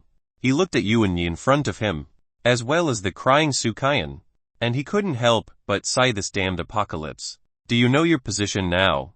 He took a sip, before eyeing Yuanyi. Compared to Su Kaian, Yuanyi had basically led a sheltered life. Other than the fact that she was a businessman's daughter, she was nothing. Although she might put on a front and is willing to do things, there was a deep-rooted arrogance in her bones that came from money. Yuanyi knelt down and began to imitate Su Kaian, massaging Zhang Xiaokang's other leg. Master, I'll listen to you. I won't ask you to kill me again. It'll be good. Please don't send me back to Brother Long. You can get me to do anything you want. Although her performance was slightly better, Zhang Xiaokang still felt a little off. He thought for a while before he spoke up. Since you have killed someone before, you have a little courage. I don't intend to raise vases here. If you want to eat your fill, you'll have to learn to grab for it, to fight for it.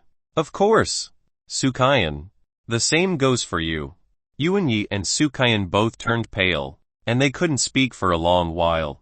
Even their actions stopped. Zhang Xiaokang was not impatient, and he continued to drink his water, awaiting their responses. Even the little lass who was not yet 15 had to fight for her life. These two adults couldn't possibly be freeloading, right? Of course. It wasn't like he was asking them to actually risk their lives. Instead, they had to get used to the atmosphere and to condition their bodies. In the future, he would have 2 more assistants. After the situation with Zai Yu and Shan, Zhang Xiaokang found it harder to trust men. Even he Wenbin and the rest that he rescued was not spared from his distrust. If he wanted to go and get resources, he would only bring women. In any case, Yang Kir's strength was more than enough. Su Qian was the first to nod in agreement. She seemed to feel that it was a chance. The chance to shake off the label of a toy. Yuanyi also nodded, although she had some reservations. If I were to be surrounded by those freaks, you must kill me before they eat me alive, she pleaded with Zhang Xiaokang. This time, Zhang Xiaokang felt better, and he kept his thoughts to himself. He couldn't possibly take care of everybody, and he wouldn't go the extra mile too. If it was a really dangerous situation, he would not hesitate to extract himself first. He would not stop just because of a woman as well. The only exception was Yang Kir, and only she was the exception because he knew that if he was in danger, she would not hesitate to save him as well, even at the cost of her own life. She might be silly and slow, but Zhang Xiaokang preferred her like that. He also liked women with no ulterior motives. He liked his women to have a one-track mind towards him. It was a pity that he had no feelings for Yang Kir's washboard figure. Which of you know how to drive? Zhang Xiaokang thought to the numerous abandoned cars he saw on his way, and he didn't know how to operate them. Instead, he had no choice but to use the tractor to slowly roll. It was especially so on the highway, with so many cars, their keys still intact. Yet he didn't know how to drive. He felt a little sour. There were so many good cars. I know, me too. Yuanyi and Su Qian both piped in, and eyeing these two women in front of him, Zhang Xiaokang felt even more depressed. He was truly lacking compared to these two young ladies. Yang Kir, Zhang Xiaokang called out loudly. Bang! The door was swung open, and Yang Kir rushed in, saying, What's going on? Do you need me to teach them a lesson? When she saw Zhang Xiaokang staring at her, she became embarrassed and said, I didn't eavesdrop really. I just came. He was lazy to reprimand her, and instead got Yuanyi and Su Qian to stand up, as he walked towards the door and said, Come, let's go get a license together. There was a huge empty patch of land behind, which was also the parking space for vehicles. Parked all around the land were Beijing Jeeps, Mitsubishis, and Land Rovers parked there. Even some Nissan Lanias and Audis. There happened to be some trucks as well. It seemed as though Brother Long had gotten them back. Zhang Xiaokang chose a Beijing Jeep and told Su Qian to teach him, while Yang Kir chose a Land Rover and Yuanyi was in charge of teaching her. The chicken farm wasn't big, nor was it small, and the two vehicles could actually drive for a distance. Yang Kir was a fast learner, and she was already starting to show some signs of being comfortable with it. There was only some minor problems with the turning or reversing. It seemed that she would become better in only a few more days. As for Zhang Xiaokang, he sat in the driver's compartment, gripping that steering wheel, his leg pressing the pedal. He was not sure if it was the accelerator or brake, and his right hand gripped that rod that was even bigger than a plunger. He continually screamed out loud, watching the other car passing him by constantly. He sighed in his heart, it's not that I don't want to learn, I just don't have the skills for this. They continued their practice till it was meal time. After that they continued again. By the time Zhang Xiaokang planted his feet back on the ground, his hands were practically held in front of him as though he was still grabbing the steering wheel. After one full day, he finally understood the difference between the accelerator and brake, and how to control the steering wheel. As to the rod that was supposed to be shifted up or down, he was still confused. Seeing the two ladies in front of him, his mood became better.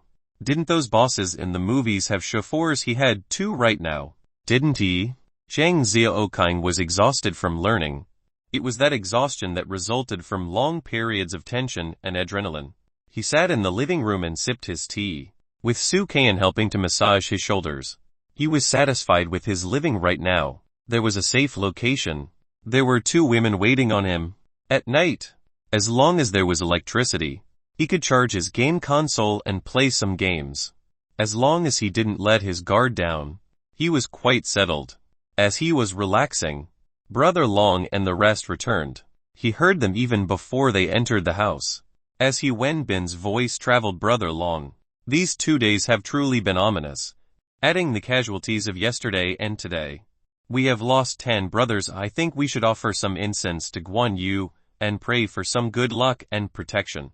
Chen Yu was lecturing him. Is it any use? We don't do it often. Now that we do it, which deity would protect you? Yang Xiaoqing raised his head, only to see Brother Long's sullen expression as he entered, with Chen Yi and the rest following behind. Chapter 71 Married. Brother Long walked into the living room and saw Yang Xiaoqing, who greeted him. He smiled forcefully. Following behind was Chen Yi and He Wenbin. Their faces were unsightly as well. Their foreheads were creased in an expression of hate. Brother Long, what happened? Yang Xiaoqing felt surprised. The group had gone out with 20 overmen. What problems could they have met with the D2? AI lil bro. You have no idea. When shit happens, they happen in a row. In the morning, Brother Long and Chen Yi had brought their men and gone to Pingshan town. There was a grain purchasing center that belonged to the armed forces. It was then converted to a granary, and the surrounding farmers would bring their crops here to sell. At the edge of this town, the usual human traffic was not high, and after a period of grain storing, it was sort of safe here. Brother Long had thought of opening this granary and had driven 4 SUVs as well as a truck there. At that time, there weren't any zombies around the center, and even after sending scouts out, they didn't discover anything unusual. The whole party had then relaxed and began to drive closer to the center. They then broke the doors open. When they saw a huge number of supplies stored, their eyes all went red, and without any wasted breath, they began to transport them out. However, disaster struck before they even got started on the second trip. There was a small warehouse near the huge center, and it used to be the armory for the armed forces. After that, it had become the facility where the villagers would stay to do their accounts and settle their money. The scouts had been focused on the exterior of the center, and by the time they discovered the zombies running out from the warehouse, it was too late. A number of men fell at the center, and Brother Long immediately gave the order to retreat. They drove the cars towards the exit, with Cannon sitting in the first vehicle, leading the rest to charge through the zombies. Unfortunately, there were a few D-types blocking the door. After they knocked a few zombies down, the speed of their charge was reduced significantly. Soon, the first car was overturned. The drive had been crushed by the car, while Cannon had knocked his head in a hurry to escape the vehicle. When the zombies caught scent of the blood, they immediately went crazy. A few pounced on the dead driver, while a few tried to attack Cannon. Cannon hurried climbed onto the truck, and soon, the vehicle fleet was surrounded by zombies. The situation was chaotic then. An SUV was overturned at the exit. The few SUVs behind had no means of pushing it away. The truck that had the capability to knock it away was stuck behind. The overturned car blocked the path, and there were zombies all waiting outside. The rest of the team did not dare exit their vehicles to get on the truck. Like this, 20 men were all surrounded by a few zombies. As they lacked sufficient bullets, Brother Long did not order them to open fire. He became more anxious by the minute until he decided to grab a subordinate and slashed him a few times, before throwing him towards the exit. The unfortunate man screamed and howled in pain on the ground, and caused the zombies to be attracted to the commotion. Everyone then scrambled out of their vehicles to get on the truck, after which, they drove straight through the exit, knocking the overturned car. Keek. Honestly speaking, it wasn't that bad. Lucky those fast monsters didn't appear. Otherwise, even the truck would not be able to hold them off. Brother Long was even pleased that they didn't meet the S-types. Zhang Xiaoqing was stunned silly. A few grown men were just surrounded by a few zombies, and they had abandoned all their SUVs and lost 2 men. Brother Long was still even counting his lucky stars that they didn't meet an S-type. Zhang Xiaoqing was finally beginning to worry for the chicken farm. What if they met a D2? Wouldn't the entire place be plunged into chaos? This place is decent, but we can't stay long, he thought to himself. Brother Long, the center must have some survivors there. Those monsters must have been lured to the warehouse by some of the survivors. Zhang Xiaoqing suddenly thought of this and tried to validate his conjecture. I know we met them before. However, they had been surrounded by those zombies as well. Usually, it takes just a few men to settle the zombies, but this time the moment we were surrounded, we could only escape. Brother Long was depressed. Why did those guys have to hide in the granary center, causing himself to lose 2 of his men, and suffer a blow to his power? Then what about the food you brought back? Zhang Xiao Kang asked in concern. The ration was important. If there was not enough, everyone would be uneasy. About a ton we can sustain for another month or so. Brother Long felt that the results were acceptable, having gained a month's worth of food for the price of 2 lives. Brother Long, what's the charter for going out to search for food? Zhang Xiao Kang wanted to clarify things. Not wanting to work for free. Haha lil bro. You can't wait anymore. We base the distribution on individual ability here. Whatever you bring back, 20 has to be forked out. Of which, 5 is mine. 5 is Chanyi's. Another 10 will be for your future upkeep. In case a mishap were to befall you, then it's sort of an insurance to look out for yourself. The remaining 80 is for you to distribute among yourself and your subordinates. Brother Long's rules were like a personal income tax. Other than taxing on the returns, you had to procure some insurance for yourself as well. Oh right, Brother Long. The women. How do I settle their food? Zhang Xiao Kang remembered that Yuanyi and Su Qian could not enter the dining room. They will eat whatever you give to the kitchen. Of course, if you hand them rice, they eat rice. You give them fish or meat, they have to eat fish or meat. Up to this point, Brother Lon seemed to have thought of something and continued. Early this morning, the lass came out from your room. You better treat her properly, don't let her down. Zhang Xiaokang's heart stirred. Are we considered married? Do we bring back survivors that we encounter? Zhang Xiaokang decided to make a trip to the granary center. In any case, Brother Long had already scouted the place. He just had to be more careful. Bring them all. Those who dare to risk their lives can go and work. Those who don't dare can only eat chicken feed and do manual labor. The women that catch your eyes can be with you in your room. The rest can be sent behind to be taken care of together with the rest. Obviously, women had no price in this world now. They were mostly treated as toys by men. Those with better looks would be monopolized. Those with average looks would be shared among a group of men. It was hard for a female figure to make a mark in this current world. The strong and independent women, or even the willful and stubborn ones, would live a harsher life in this apocalypse. After everyone dug into a less than appetizing dinner, Zhang Xiaokang went back to his room. Yang Qir was sprawled in bed playing some games on the notebook that she brought. She was dressed in pajamas that were covered in cartoon stars. Her little legs were moving constantly. Yuanyi and Su Qian were taking care of her, pouring water and offering snacks. Zhang Xiaokang was preparing himself for a good time. Seeing Yang Qir there, he knew there was no chance now. She was constantly keeping watch on him and was not at ease leaving him together with the 2 beauties. She was now acting like a queen, overtaking his bed and his women. There won't be any good times tonight. Why aren't you in your own room? He asked Yang Qir.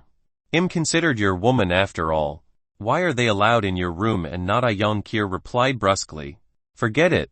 You go back to your room. They can follow you there. You'll sleep alone. Alright. Zhang Xiaokang couldn't be bothered anymore. Ever since they came out from the cave, he hadn't been training. Today, his eyes were opened once again to the harsh reality of the world, and his feelings and desire to get strong were stirred. He wanted to rest early and resume his training tomorrow. Yang Qir then climbed up slowly, putting on a silly expression. I'll just sleep on one side. Really, I'm very honest. You can do whatever you want. I'll just sneak a peek. Peek at what? Tomorrow, all 3 of you will have to start your training.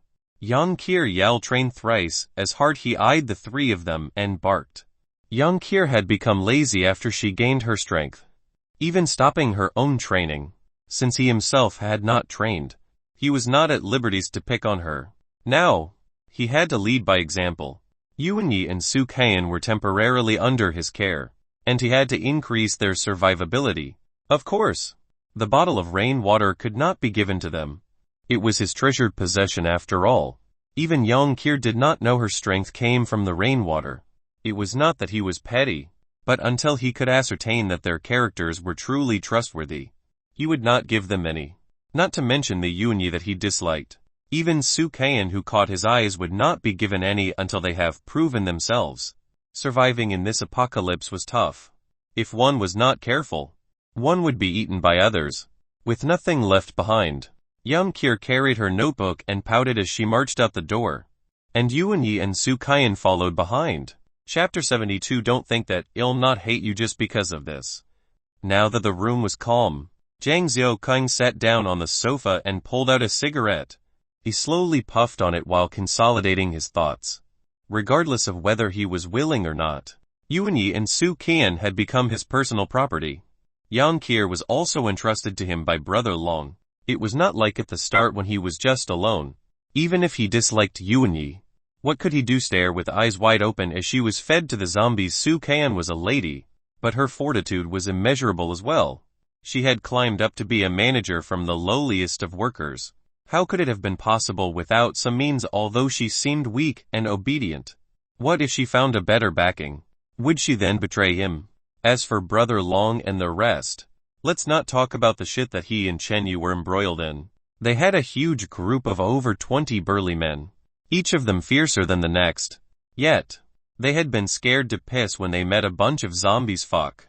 They still dared to refer to themselves as granddaddies. They couldn't even compare with the last Yang Kier. They can't go to WH City. And here wasn't a good place to stay long. Where could he go? Where would be a sanctuary for him? Go back to the cave? He shook his head. He couldn't stay an ostrich forever. The outside world was too dangerous. Any mutant beast could easily eliminate him. If they were in the cave and were trapped, they would die without a doubt. At least, out in the open, if something was wrong, there would be time to escape. As he was thinking, the door opened, and Yuan-Yi stepped in with a kettle of hot water, placing it in front of him. She then turned around to grab a red plastic basin as well as a towel and returned. Seeing those, Zhang Xiaokang asked, "Was it Kier who asked you to come?" Yuan-Yi nodded and began to wet the towel and cleaned him. As he enjoyed the bathing treatment from Yuan-Yi, he thought to himself, even that Yang Kier could see his dislike for Yuan-Yi. That was why she was at ease with her in my room. Where did she learn it from? Zhang Xiaokang sat still, not moving, allowing Yuan-Yi to work her way across his face. It felt like he was a master, being served by his maids. After Yuan-Yi washed his face, she then began to tug at his military uniform, undressing him until his entire top was bare. She then dipped the towel in the basin of hot water again, before starting on his upper body. Honestly speaking, Zhang Xiaokang felt a little uncomfortable, as it felt like he was back in his younger years, and his mother was helping him to wash his back. He had long since forgotten when he last scrubbed his back. He had always showered, and his back had been a blind spot. After cleaning his back, Yuan-Yi reached out to take out his belt. Zhang Xiaokang saw that she had undone the buckle, and proceeded to take off his pants himself. As little Xiaokang was revealed and hung by the side, he didn't feel embarrassed. And Yuan-Yi didn't seem to mind as well. Zhang Xiaokang looked at her, and his feelings were in a turmoil. He did not hate her as much, but he still disliked her. Instead, there was an intense feeling of sorrow. If he could choose, he would rather not have her service.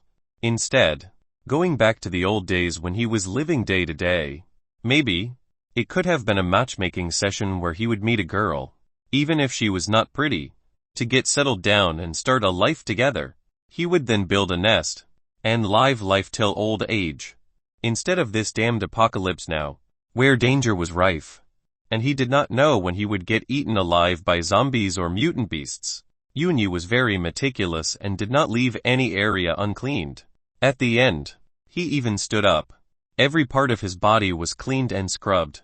After his body was cleaned, Yuan-Yi went to change the water and poured some more hot water for him to wash his feet. As he took off his socks, the stinky aroma was immediately released. Yet Yuan-Yi didn't seem to care, nor show the slightest frown, as she lifted his feet into the basin. "Shit, are you trying to scald me? Grow a pair of eyes. Will you?" Zhang Xiaokang was already feeling vexed over his future plans, and his mood wasn't good. Yuan-Yi had not helped anyone to wash their feet before, and had scalded his stinky feet. He had involuntarily cursed out in pain. Yuan-Yi became frightened and began to kneel and kowtow. And Zhang Xiaokang felt like he was suddenly some evil landlord, and she was some pitiful maidservant, and immediately felt disgruntled.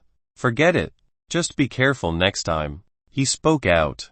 And Yuanyi raised her head in surprise, not daring to believe that Zhang Xiaokang had just let her off like this.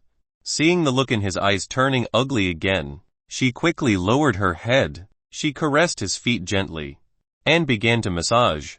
As she licked and sucked, and Zhang Xiaokang felt the burning sensation recede and leaned back on the sofa, closing his eyes. As he felt her tongue going up and down his feet, he couldn't help but wonder, does she have a foot fetish? After washing his feet, she looked at Zhang Xiaokang, her eyes seemingly asking if there were anything else that he had in mind. He hooked his finger, beckoning for her to come closer. Yuanyi came by his side and knelt down, lifting her head to look at him. Zhang Xiaokang sat down like that, naked on the sofa, lifting his right hand to run through her hair. The color was very nicely done, not like those slipshod jobs. Her hair flowed down like silk, gently swaying with the wind beside her face. As for her skin, it was smooth and warm, not unlike a perfectly cut piece of jade. Yuanyi did not dare move, until Zhang Xiaokang reached to grab her chin and stared into her eyes, speaking softly, "You're really beautiful. In my life, you can be considered the third most beautiful woman I've seen. Yet, I don't like you, and really hate you." When Yuanyi heard those words, she began to feel scared again, her entire body trembling. Yet she tried to not move her face, for fear of provoking Zhang Xiaokang. "You are a woman. You are a weakling, and weaklings must understand where they stand. Don't entertain any useless thoughts. Got it?" His voice was extremely soft and gentle, but there was a strong killing intent masked in his words. Zhang Xiaokang was warning her not to drag her feet in the future.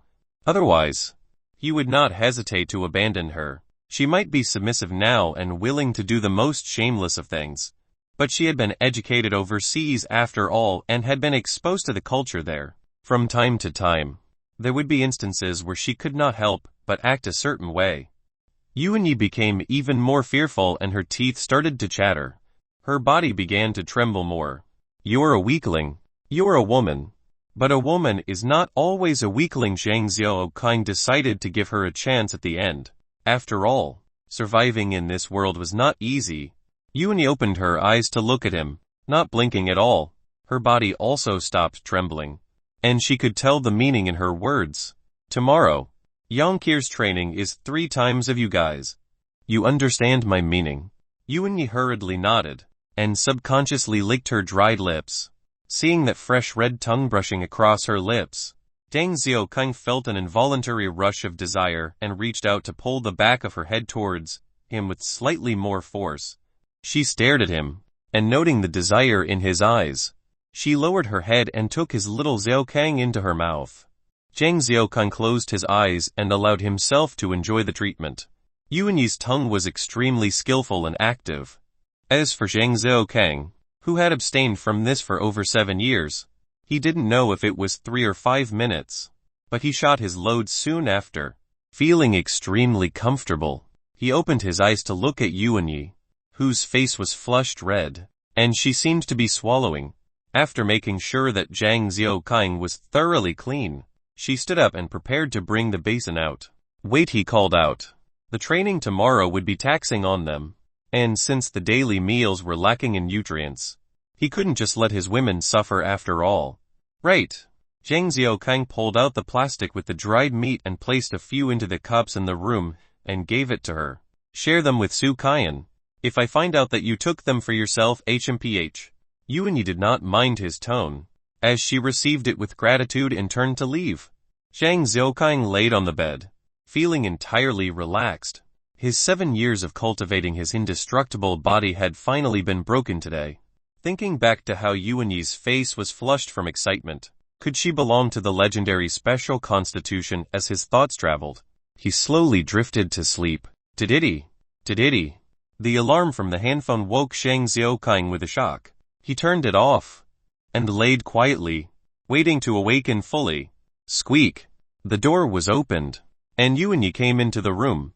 She was dressed in her military uniform, and she was currently carrying a basin. When Zhang Xiaokang saw her, he leaped out of bed. He had gone to sleep naked, and hence woke up naked as well. Little Xiao Kang was stiff like a flag due to the morning wood syndrome, and stood erect. Without waiting for Zhang Xiaokang to say anything, Yuan Yi reached out voluntarily. She intended to put little Xiaokang in her mouth. He hurriedly stopped her, as he wanted to devote his energy to training today. He couldn't afford to waste his vitality here. His current strength was still too weak, and could not afford to enjoy himself now. Yuan Yi helped him to wash his face and dress, and after everything was settled, Deng Xiaokang asked, "Was it Kier who called you?" Miss Kier gave Sukian and me a handphone each. Since I saw it was almost time, I decided to come over. Yuan Yi lowered her head as she spoke, afraid that Zhang Xiaokang might frown upon her initiative. Yang Xiaokang caressed her face and said, "Don't think that I'll not hate you just because of this." After that, he left. Chapter 73, Sukian's Resolve. Outside, Yang Kier and Sukian were also dressed in their military uniforms, waiting for Zhang Xiaokang. Yang Kier was wielding her rebar beast horn spear, drawing circles out of boredom, while Sukian and Yuan Yi stood barehanded looking at Zhang Xiaokang. Yang Xiaokang saw that the chicken farm was spread out for a 1000 m. Running around for 3 or 4 rounds would be just right, as most military men ran for about 3 km as their daily warm-ups anyway. Since it was the first time for Yuan Yi and Sukian, he didn't want to push them too hard. Zhang Xiaokang was equipped from head to toe, carrying his backpack, with the Jingwei sword stuck at the side. Inside, he had filled up his army canteen with water, and he carried his beast horn chrysanthemum spear as he ran in front. Yang Kier was also carrying a light blue haversack as she lifted the rebar beast horn spear, and followed behind. Yuan Yi was next, and Sukian brought up the rear. At the 400 m mark, Yuan Yi and Sukian were beginning to slow down. Yuan Yi forcefully tried to maintain her pace, while Sukian was slowly left behind. Deng Xiaokang did not holler at them, nor did he encourage them. Instead, he just remained at his pace in front. If they could not keep up, they would be eliminated sooner or later. Yang Kier had a relaxed expression as she followed behind. Her body constitution was much better than Zhang Xiaokang after all. The weight of the beast horn spear and backpack was negligible to her. Therefore, she even had the energy to assess the 2 women behind her from time to time. Yuan Yi was in better body shape, because she had been exposed to all sorts of conditioning from young, and had not truly suffered in life before. Even when she went overseas, she continued to train hard. After she returned back to China, she began to slack a little. That was why she needed more time to get back into her routine. After she got used to it, she would become better. Sukian was different, as her background had been difficult, and she didn't eat the best of foods and didn't manage to grow to her fullest potential. Her constitution was slightly weak and had to focus on her responsibilities even after work. She naturally had no time to train. She was beginning to feel the exhaustion, but relied on her strong willpower to force herself to continue with it. Zhang Xiaokang completed the first round and soon came running at Sukian's heels during his second round. Before overtaking her, he continued on without giving her a glance. While Yang Kier was following closely behind, she stuck out her tongue and made a face at Sukian as she continued to run. By the third round, even Yuan Yi had overtaken Sukian, and she gave Sukian an encouraging nod as she continued to run. Sukian continued to run slowly, her throat feeling like it was being roasted. There was not a drop of moisture in her mouth, and it felt like it was about to smoke. Her chest was rising and falling rapidly, as she breathed in and out raggedly. Her legs felt like 2 heavy anchors, and every step felt like a huge test to her. Sukian gritted her teeth as she ran quietly, her mind blank. She didn't and couldn't care about anything else. She just kept her eyes fixed in front as she ran slowly, all the while finding a new target to surpass. When she saw Yuan Yi overtaking her as well, her tears started to well up. However, she quickly used her hands to wipe them away, while telling herself the apocalypse has no place for tears as she continued to run silently and bravely. Her body was starting to feel sluggish, and her steps were faltering as well. A small voice within her began to sound itself, "Just give up. Give up. You've already run far enough. It's your limit here. Just give up. Any more and you'll die." Su Kaiyan began to wobble, and her frequency of steps slowed down somewhat. She was beginning to consider giving up. However, her brain would not stop replaying images of the beautiful pair of twins that had been eaten alive by the monsters. They had been so young still, only 16 years old, and had not known much about the world. Having been spoilt by their parents, they had only opened their mouths to scold Brother Long and Chen Yi and were immediately tossed to the monsters, screaming for a full 10 minutes before their deaths. The screaming seemed to ring out in her ears, and Su Kaiyan subconsciously increased her pace again, as if to escape from the sound. Not long after, she felt her body becoming even more unbearable, as though there was a huge mountain pressing down on her. That little voice in her began its bewitching again. Just give up. It's already enough. You're a woman, and you're pretty. You have the capital as long as you can hook Zhang Xiaokang. What do you have to worry about in the future? Yang Qier, that lass is not your opponent at all. Just a few measures, and shall be cast far away. Su Kaiyan began to think about Yuan Yi again, who was prettier than her and had a higher education. She had an aura that even surpassed Su Kaiyan's. Yet just because Zhang Xiaokang did not like her, she was almost returned to be fed to the zombies. How could she compare with Yuan Yi? What if one day she also got on Zhang Xiaokang's nerves and was thrown to be fed to the zombies as well? Chen Yi was a vicious man. He would definitely throw her to the zombies. Thinking about those monsters again caused her to break out in cold sweat, and she hastily increased her pace. After that, it didn't matter how much that small voice continued to tell her. Su Kaiyan ran forwards numbly. She didn't know how long she had to run for, or how much distance was left. She just continued to move her legs, repeating that phrase within her heart: even if I die running, I have to face forwards. Her body became heavier, and she felt worse.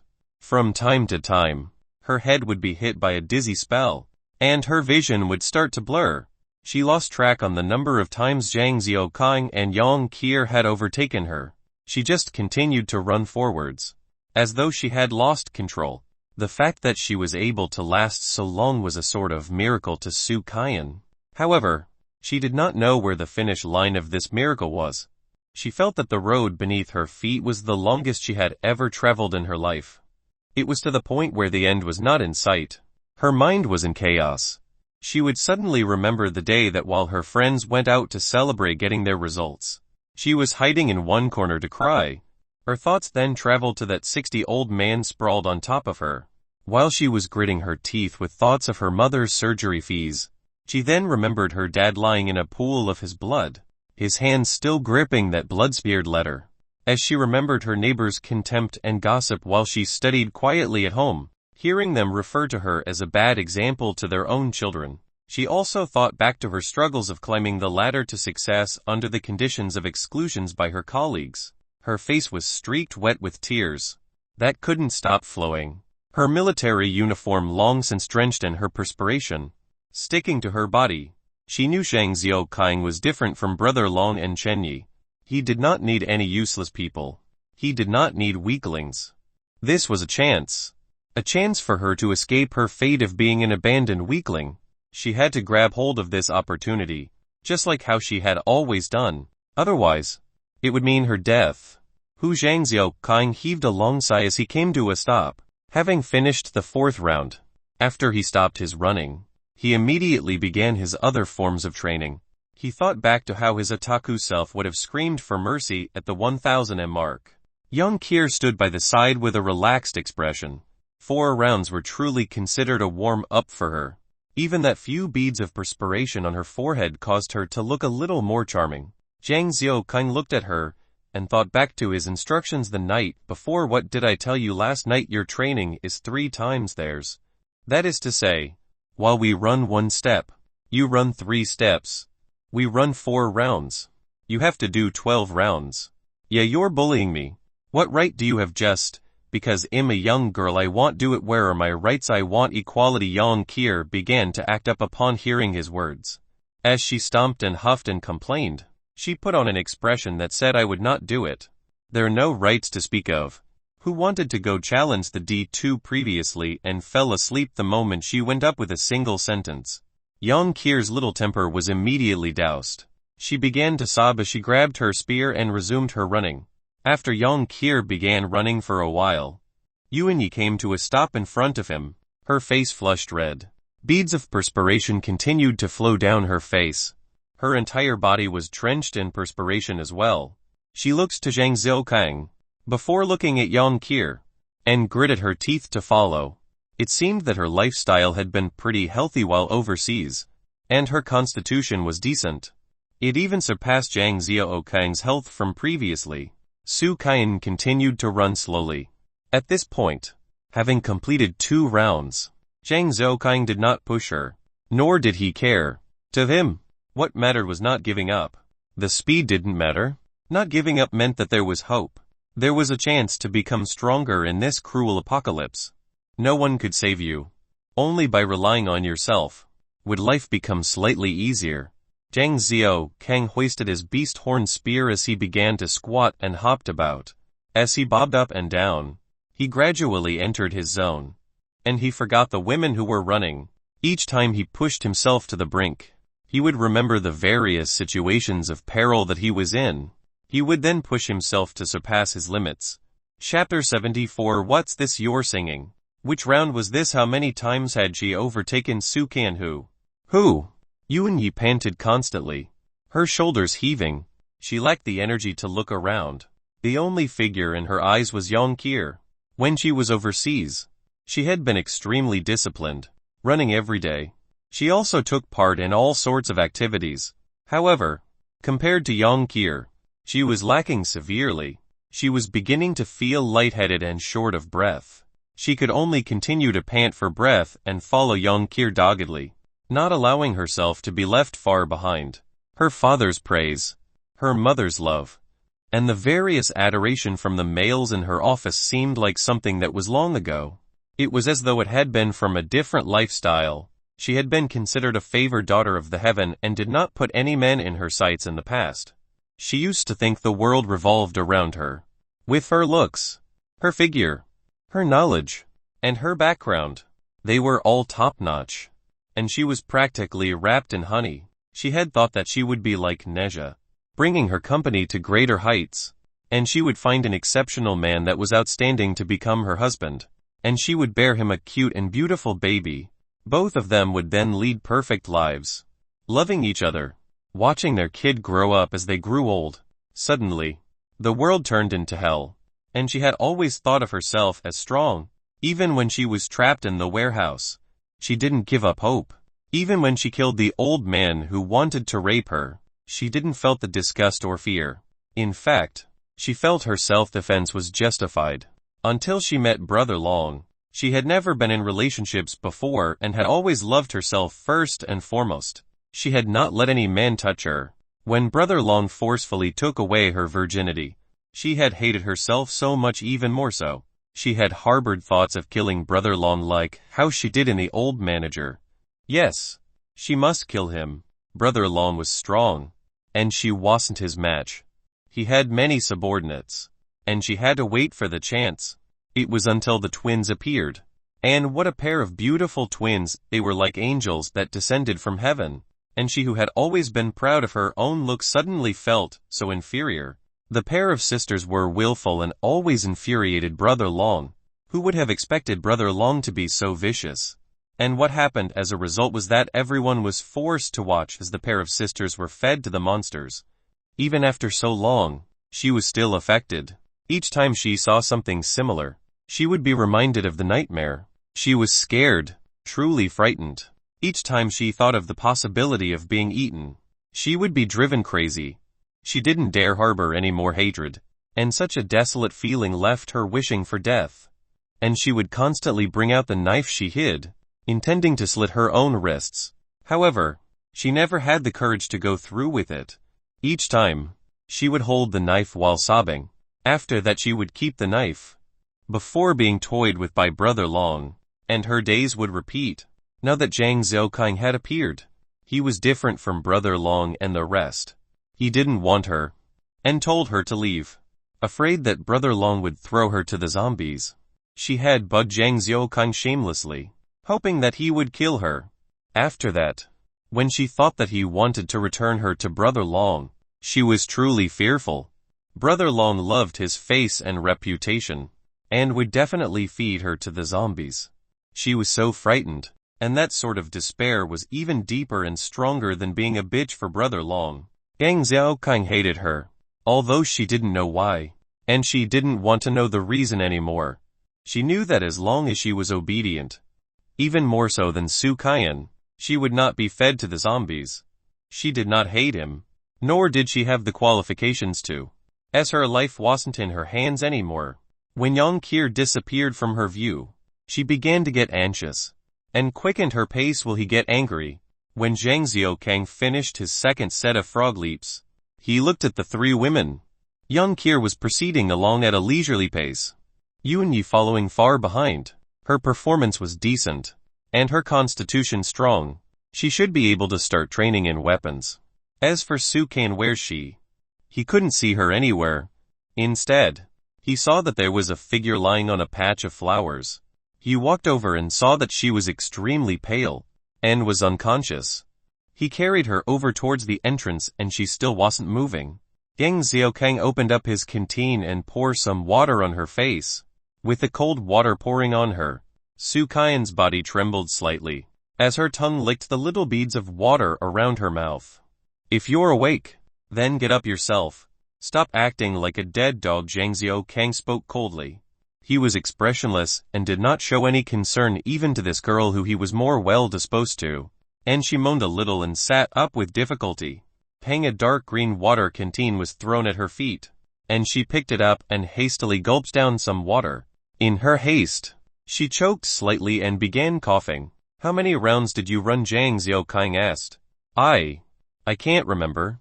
I've lost count. Towards the back. She immediately knelt down and lowered her head in fear, her body trembling. If you don't know, restart this time. You'd better keep count. Zhang Xiaokang shot back coldly, regardless of how she thought. His words were final. Yes. Master Su Kaiyan nodded once and began to get to her feet wobbly, going back to the track. Hi, I'm done. Yang Qir ran to his side. This time, it wasn't just her forehead, but her entire body covered in perspiration. Begin your frog leaps. He didn't say much. As he resumed his sets, Zhang Xiaokang and Yang Qir resumed their training after breakfast. By that time, Yuan Yi had finished her rounds, and her entire body was lying on the ground like a strand of noodle. As she panted heavily, Su Kaiyan was still in the midst of her rounds, her entire body seemingly close to another fainting spell. Yang Qir went to get Su Kaiyan, allowing her to rest with Yuan Yi before they were given a piece of biscuit to eat. Most of the women here could only eat 2 meals. Without breakfast, Yuan Yi and Su Kaiyan had expended energy in the morning, and their stamina consumption was large. Yang Xiaokang was not a miser, and would naturally give them more meals. When they finished eating, Yang Xiaokang told them to continue with their frog leaps. In the future, if they met some existence they couldn't fight, at least they could run. As they were exercising, Brother Long and Chen Yi came out, and when they saw the women exercising, they felt curious. Lil bro, what's this you're singing? Brother Long couldn't help but ask. Haha, Brother Long, I've just arrived, and don't have much manpower. I want to make use of these 2 women first. They are slaves after all. Zhang Xiaokang was unwilling to let Brother Long know of his intentions to leave. Hence, he decided to use this as an excuse. Lil bro, it's not that I want to nag. What are you standing on ceremony for? We're a family. Brother Long's tone was slightly chiding. Chen Yi also nodded. This little brother is still unsure of the situation round, so I want to just make some preparations. If I intend to embark on a big mission, I will definitely seek the assistance of Brother Long and Brother Yi. Zhang Xiaokang spoke some perfunctory words. Haha, you're more than welcome to. But yes, getting familiar is good. Whatever you need, just let me know. Chen Yi was extremely pleased. After all, he only had a number of subordinates. If he gave Zhang Xiaokang a few, he would have a lesser number as well. Those cowards would usually bumble things up. Bringing them too safe. Lending them out might prove to be a decent exchange. Brother Long and Chen Yi exchanged some words. before they went out with their men to source for resources. Not even looking at Yuanyi and Su Kaiyan. Gang Zhou, Young Kier and the rest worked out till noon, where they rested and had their meals. Yuanyi and Su Kaiyan were pushed to their absolute limits.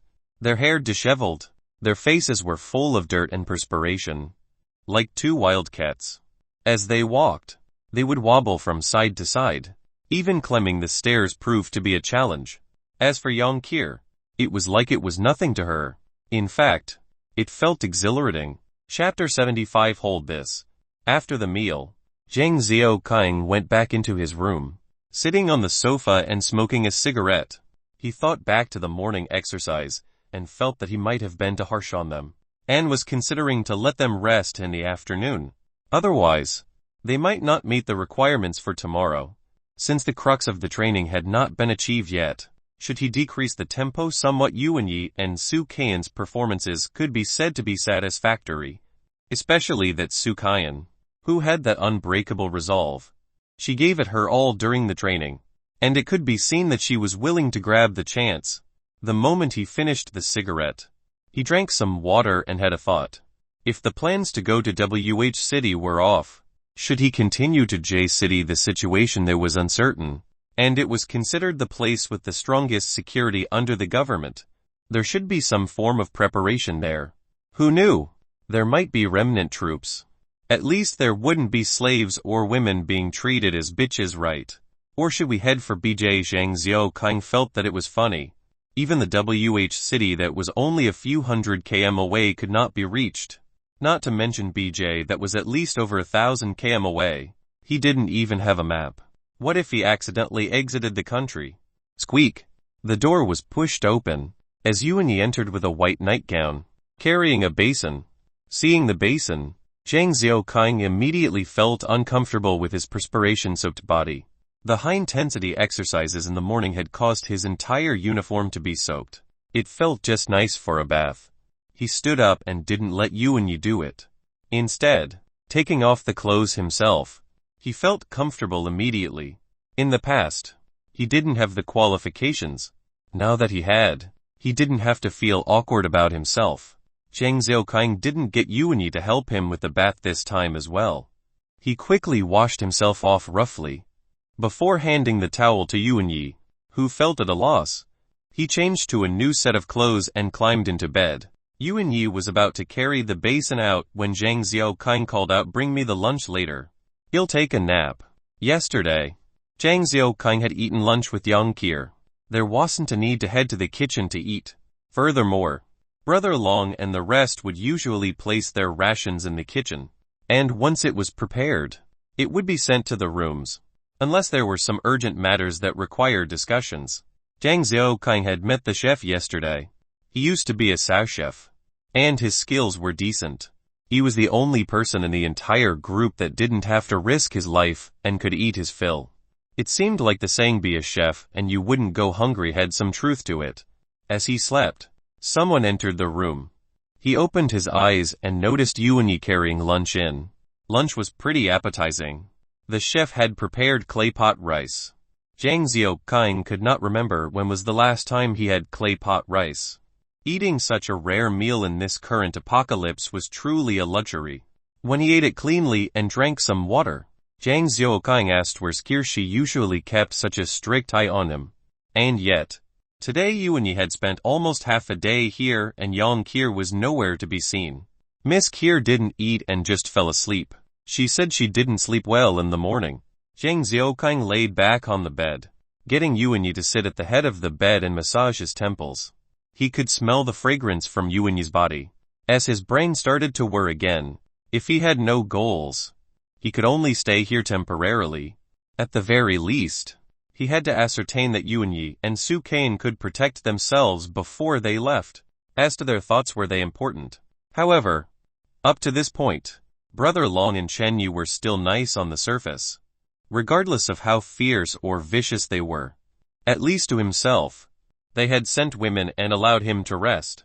He could not just take it for granted as well. At the very least, he needed to prepare some resources. At that time, whether they lived or not wasn't his problem anymore. The granary. Zhang Xiaokang considered that place.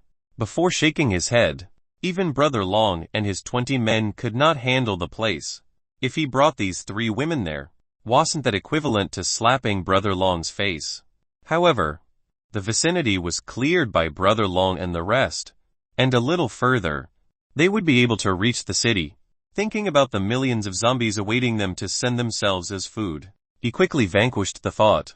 Thinking up to this point, he began to feel frustrated, and the fragrance from Yuanyi was still lingering, and it caused him to be distracted. He flipped his body, sprawling on the body, hugging the pillow, and began to think again. Where should he start his own establishment?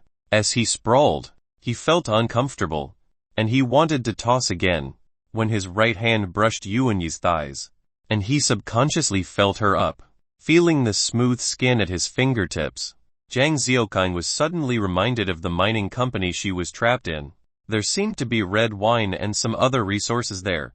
At this point, he lifted his head and noticed Yuanyi's face was flushed red. Something felt different under his hands. He took a look and noticed that he had absent-mindedly treated her legs as a pillow. Her legs were turning numb.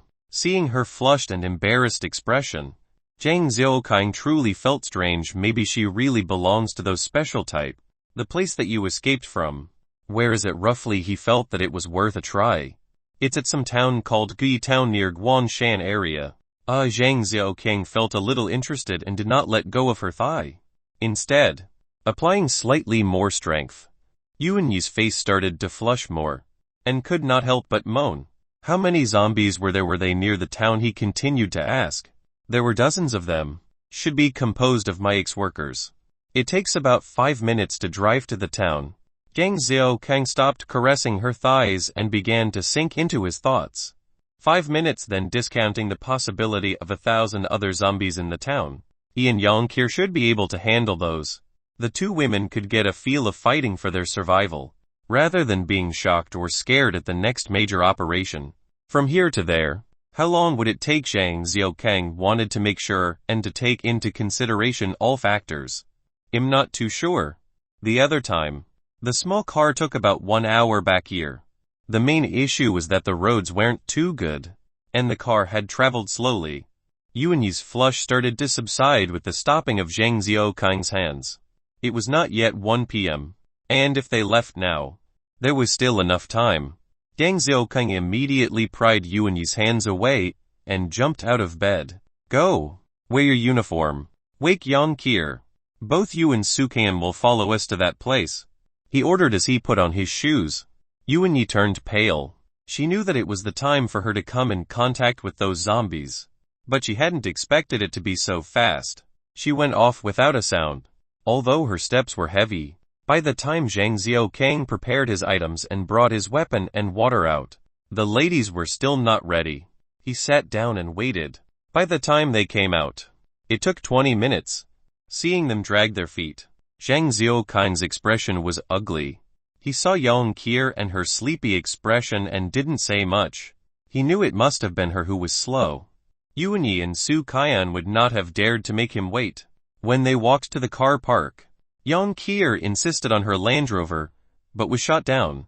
As it was not a race, they were going to get supplies. How much space could the Land Rover fit? In the end, they drove a cargo truck, and Su Kaian sat at the driver's seat, with Yang Kier sitting beside to learn, whereas Zhang Xiaokang and Yuanyi sat behind, observing the scenery. Zhang Xiaokang was feeling uneasy, as the unpredictable weather was making it hard to grow anything. Yuanyi looked out at the passing scenery with an amazed expression. She had been cooped up at the chicken farm for too long, and the sights outside were too mesmerizing. Zhang Xiaokang looked at his watch, noting that it was about half an hour, and they should be there soon. He pulled out his handgun to check and saw Yuanyi eyeing his gun. When she saw Zhang Xiaokang looking at her, she immediately lowered her head, as though she did something wrong, her hands turning white. As she became fearful, Zhang Xiaokang could understand how she felt because it was normal to think that with a gun, it was easy to have control over one's life. She would not be treated like a dog then. This was the common thinking of a weakling, placing their hopes onto an insignificant item. They had never thought to train to become strong. Kahi loaded some bullets and handed the gun to Yuanyi, who looked at it, not daring to take it. Hold this, seeing Yuanyi being hesitant.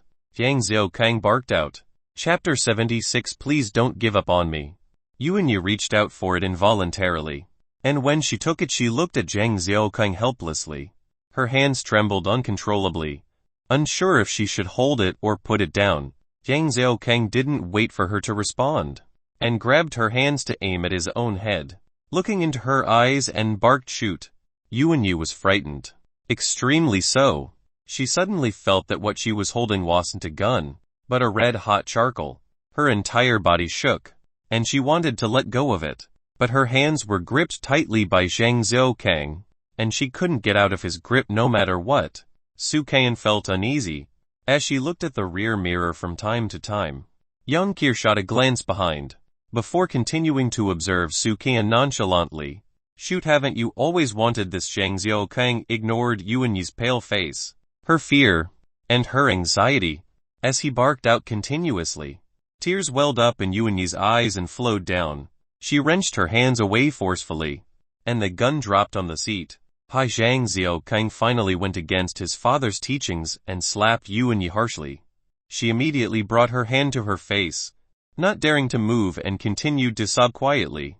Zhang Xiaokang felt extremely disappointed.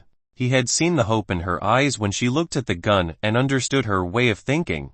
Hence, he decided to give her a chance by allowing her to open fire. It was to prove whether she had the courage to resist or fight back. If she really dared to do so, it meant that she had the courage in her still. If there was the courage to resist his command, she would have the courage to survive in this apocalypse. Just like how Zhang Xiaokang had given Yang Qir a hammer to kill a zombie in the past, killing a zombie was not so easy. It required the courage to face one's fears. Yang Qir had done it, yet Yuanyi had shrunk away from it.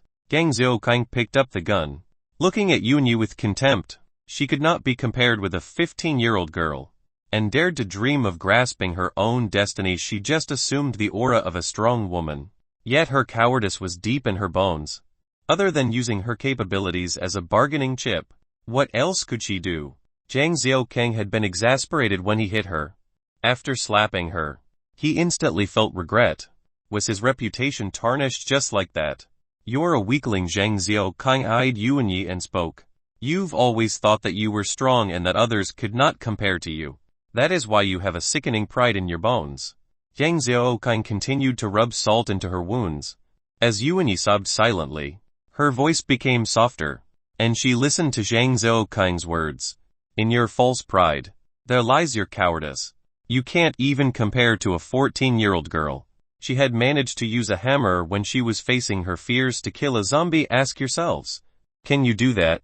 Yang Qir was slightly dissatisfied with Zhang Xiaokang using her as an example. You might be a woman. You can lack the strength. You can even lack the skills. But no matter what, you cannot lack your courage. Without it, you don't have the qualifications to live in this apocalyptic world. After he spoke his piece, Yuanyi began wailing. This was the first time she actually bawled since the apocalypse began, because she knew Zhang Xiaokang was right. She had no courage. Every time she thought of killing Brother Long, she would hesitate. When she saw him feed the twins to the zombies, she began to find excuses for herself. Suicide each time. She had lacked the courage to do so. It was all laid out bare by Zhang Xiaokang, and she finally came to terms with it. Master, please don't give up on me. I'll listen to you. Really? Even if you want to treat me like a dog. Don't abandon me. Woo woo woo. She began to beg earnestly while crying. Afraid of her fate in this cruel world, Zhang Xiaokang felt frustrated. He really wanted to give up on her. Someone without courage would only serve to drag him down. There would be countless obstacles in the roads and journeys to come. How could he bring this coward along? Seeing Zhang Xiaokang's face as though he couldn't make a decision, Yuanyi's fear grew deeper. She immediately grabbed him and muttered constantly, Master, please, don't abandon me. I will do anything. Anything. Zhang Xiaokang sent another slap. If he could hit once, there would be twice. Especially since he disliked her. Yuan Yi tolerated the slap and was happy. Master, go ahead and hit me. You can hit me however you like. Zhang Xiaokang suddenly felt that Yuan Yi's current behavior was a joke and extremely pitiful.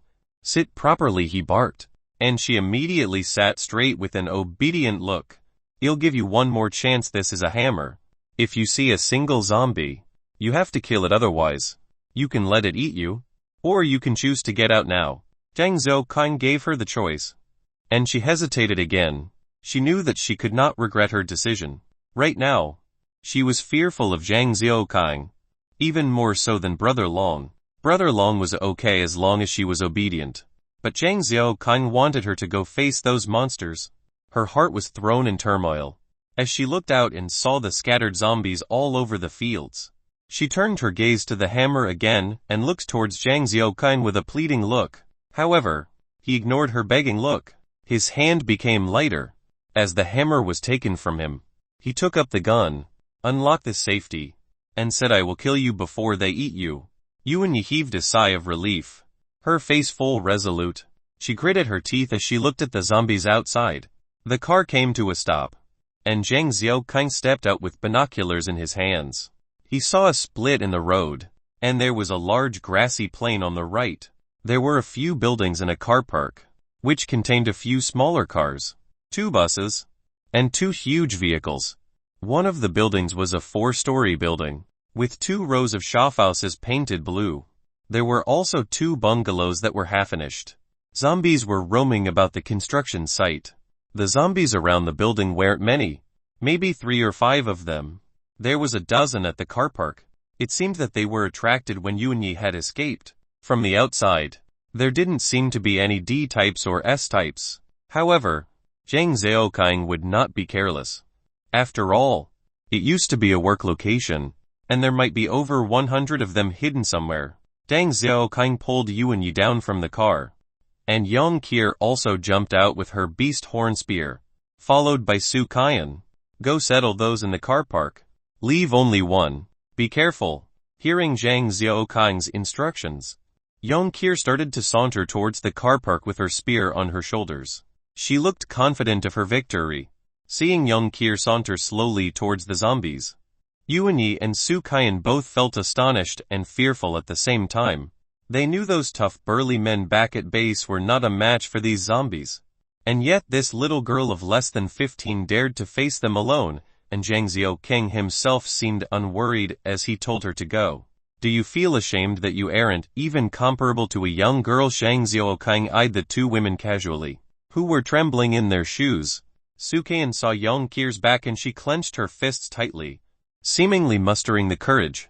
Yuan Yi held the hammer, but her heart felt heavier, as her previous false bravado was laid bare by Zhang Xiaokang. Her pride and arrogance were also stripped away. Seeing how Yang Qier walked up the zombies, Yuan Yi was not afraid, only feeling a sense of cold that seeped through her bones. She didn't even dare face a single zombie, not to mention a crowd of them. Zhang Xiaokang was right. He didn't need useless women beside him. Was she truly not even comparable to a young lass? Not even by a mile. Why did it seem that whatever she studied abroad was for naught?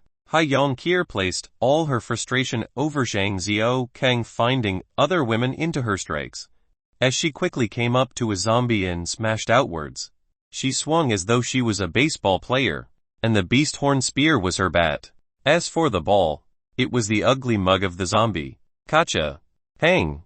The sounds of bone snapping and a watermelon squashing sounded off together, as the head of the zombie was split in 2 from Yang Qier's swing. Its top half separated at the lips rolled to the floor. The lower jaw was still on the neck, showing its row of teeth. All sorts of blood and matter flew outwards, and Yang Qier ducked and twisted. Not a single drop landed on her. The headless corpse slumped to the floor, as Yuan Yi's hammer dropped to the floor with a thud. Su Qian's face was entirely white, her body shivering from the fright. Chapter 77. You call this guts?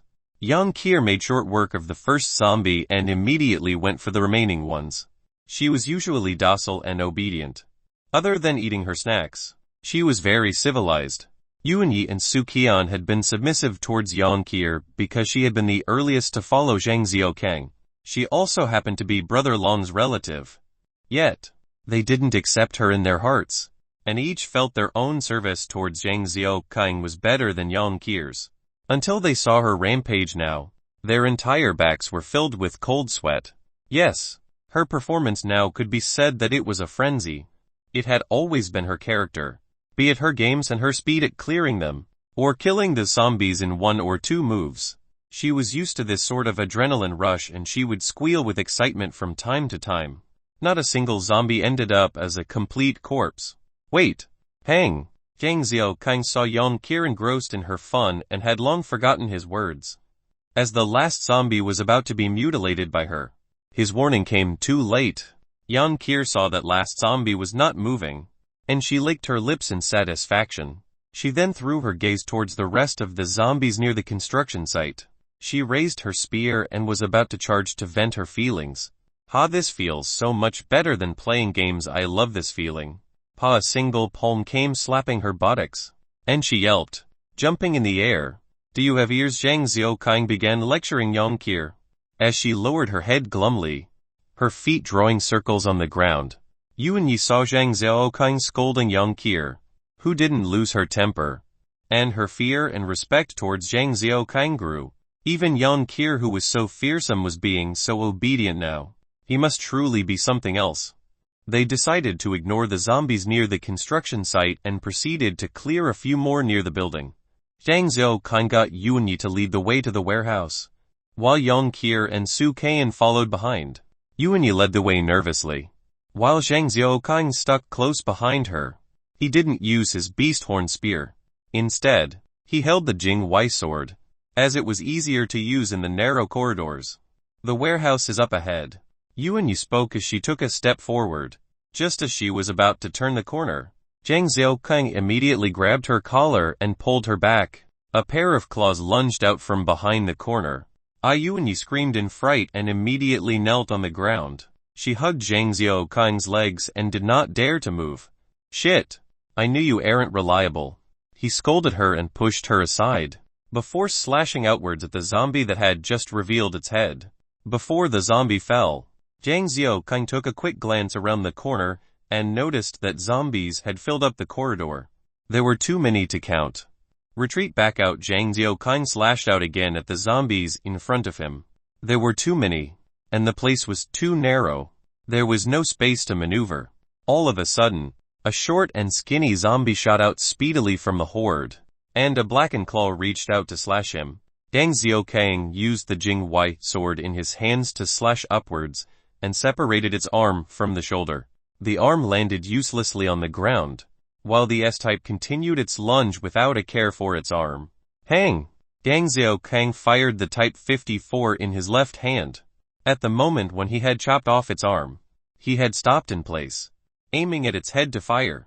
While he was handling the S-type, the remaining ordinary zombies shuffled forwards. Seeing the numerous claws dancing in front of him, his scalp turned numb. He couldn't move, as he knew he couldn't possibly chop off all the claws at one go. Get down! Yang Qir shouted from behind. Without time to think, he immediately got down on the floor. Before doing a back roll, a huge shadow flew above him. It turned out that Yang Qir had noticed something wrong, and wanted to step forward to help. However, as the corridor was too narrow, she had hastily grabbed a door, pulling it off its frame with some strength. She then grabbed it like some sort of huge shield and charged forwards. Kadong, the huge steel door, blocked the zombies, and she tilted the door upwards. She then proceeded to push with all her might, sending them back further down the corridor. They grabbed at the door incessantly, while the walls on either side had deep scratch marks. Yang Qir then lodged the door into the ground, sealing the corridor. This time, the zombies were all sealed in, and their claws only grabbed outwards helplessly from the corners. Yuan Yi was still sitting on the ground, her pants a little wet. It seemed that she had peed herself out of fear, and was thanking her ancestors for barely escaping death. Zhang Xiaoqing got up from the ground, and walked to Yuan Yi's side, looking at her. When Yuan Yi saw Zhang Xiaoqing looking at her, she got up hastily, closing her legs in embarrassment. Her face started to flush but turned pale upon seeing his expression. You call this guts? Zhang Xiaoqing felt depressed and frustrated. He was truly speechless. She finally had some decent expression intending to hurt some zombies. In the end, she had peed herself. Even young Kier was not like that when she was surrounded by those things in the past. He finally understood it was not that he should get her to kill the zombies. It was getting her to go up and accept being a dish for the zombies to try. Let's try this extreme method then. As he fought up to this point, he grabbed her shoulder and pulled her towards the steel door. Yuan-Yi saw the zombies in front and began to struggle to get out of his grasp. The sudden burst of strength almost tearing Zhang Xiaokang's arms off. You think I can't cure you of your fear? He became more vicious and grabbed her with his left hand, and his right hand grabbing her hair. He pushed her towards the zombie claws until Yuan-Yi saw that they were mere centimeters away from her nose. She began to scream in fright, and shook her head forcefully, trying to get out of his grasp. However, her hair was in his grip, and other than the pain in her scalp, she could not get out. When she could smell the putrid rotting stench from the claws, she closed her eyes out of desperation. Open your eyes, otherwise I'll throw you in. Zhang Xiaokang threatened her coldly. Yuan-Yi was afraid of being eaten by them, and immediately opened her eyes to look at the claws and the zombies behind the door. The zombies were packed like sardines, and the claws were grabbing outwards continuously without stop. It was impossible to count how many there were.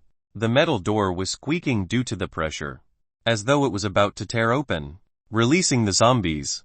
Zhang Xiaokang suddenly felt Yuan-Yi tremble uncontrollably.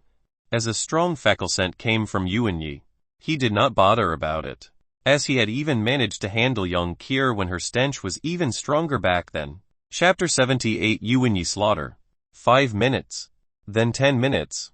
Zhang Xiaokang felt that Yuan-Yi's body had stopped moving. If it wasn't for the warm body temperature, he would have thought she had died from fright. He took a closer look and still didn't understand. She wasn't frightened anymore, and she had stopped shaking from fear. Her eyes were wide open, staring at the zombies. It seemed that the longer she was exposed to them, the more used she got. Since the zombies could not get to her, she naturally had nothing to fear. Yet, even with those things from her worst nightmares in front of her, her breathing seemed slightly irregular. Her face was turning slightly flushed, perspiration dripping off her face, and her legs were rubbing constantly. Zhang Xiaokang saw Yuan-Yi getting turned on and felt bewildered. He had never expected her thoughts to travel so far out there even when facing zombies. This woman's mind was truly unfathomable. Zhang Xiaokang released his grip, while Yuan-Yi stayed where she was, not moving. She didn't even turn her head, and she seemed to not mind that there were zombie claws barely inches from her face. Her eyes were wide open as she observed the zombie, trying to take in all that she was seeing. It was almost as though she was engrossed, and the zombie was like some priceless historical artifact. Zhang Xiaokang patted her shoulder. Only then she was brought out of her stupor. When she looked at Zhang Xiaokang, her flush subsided, replaced by her pale expression again. Her hand sunk, as a long, strange spear was placed in her hands. The spear was a golden yellow beast horn spear, and the feeling of the contours was exquisite. As though giving off light, it looked mysterious. Yuan-Yi held the beast horn spear and looked at Zhang Xiaokang, not knowing why he passed her such an item. You can stand here and kill the zombies. When all the zombies are killed, you can leave. If by the time we're done and you're not, you can just stay here. Zhang Xiaokang wanted her to get used to killing. Only when she can strengthen her resolve, she would be able to face future obstacles with more courage.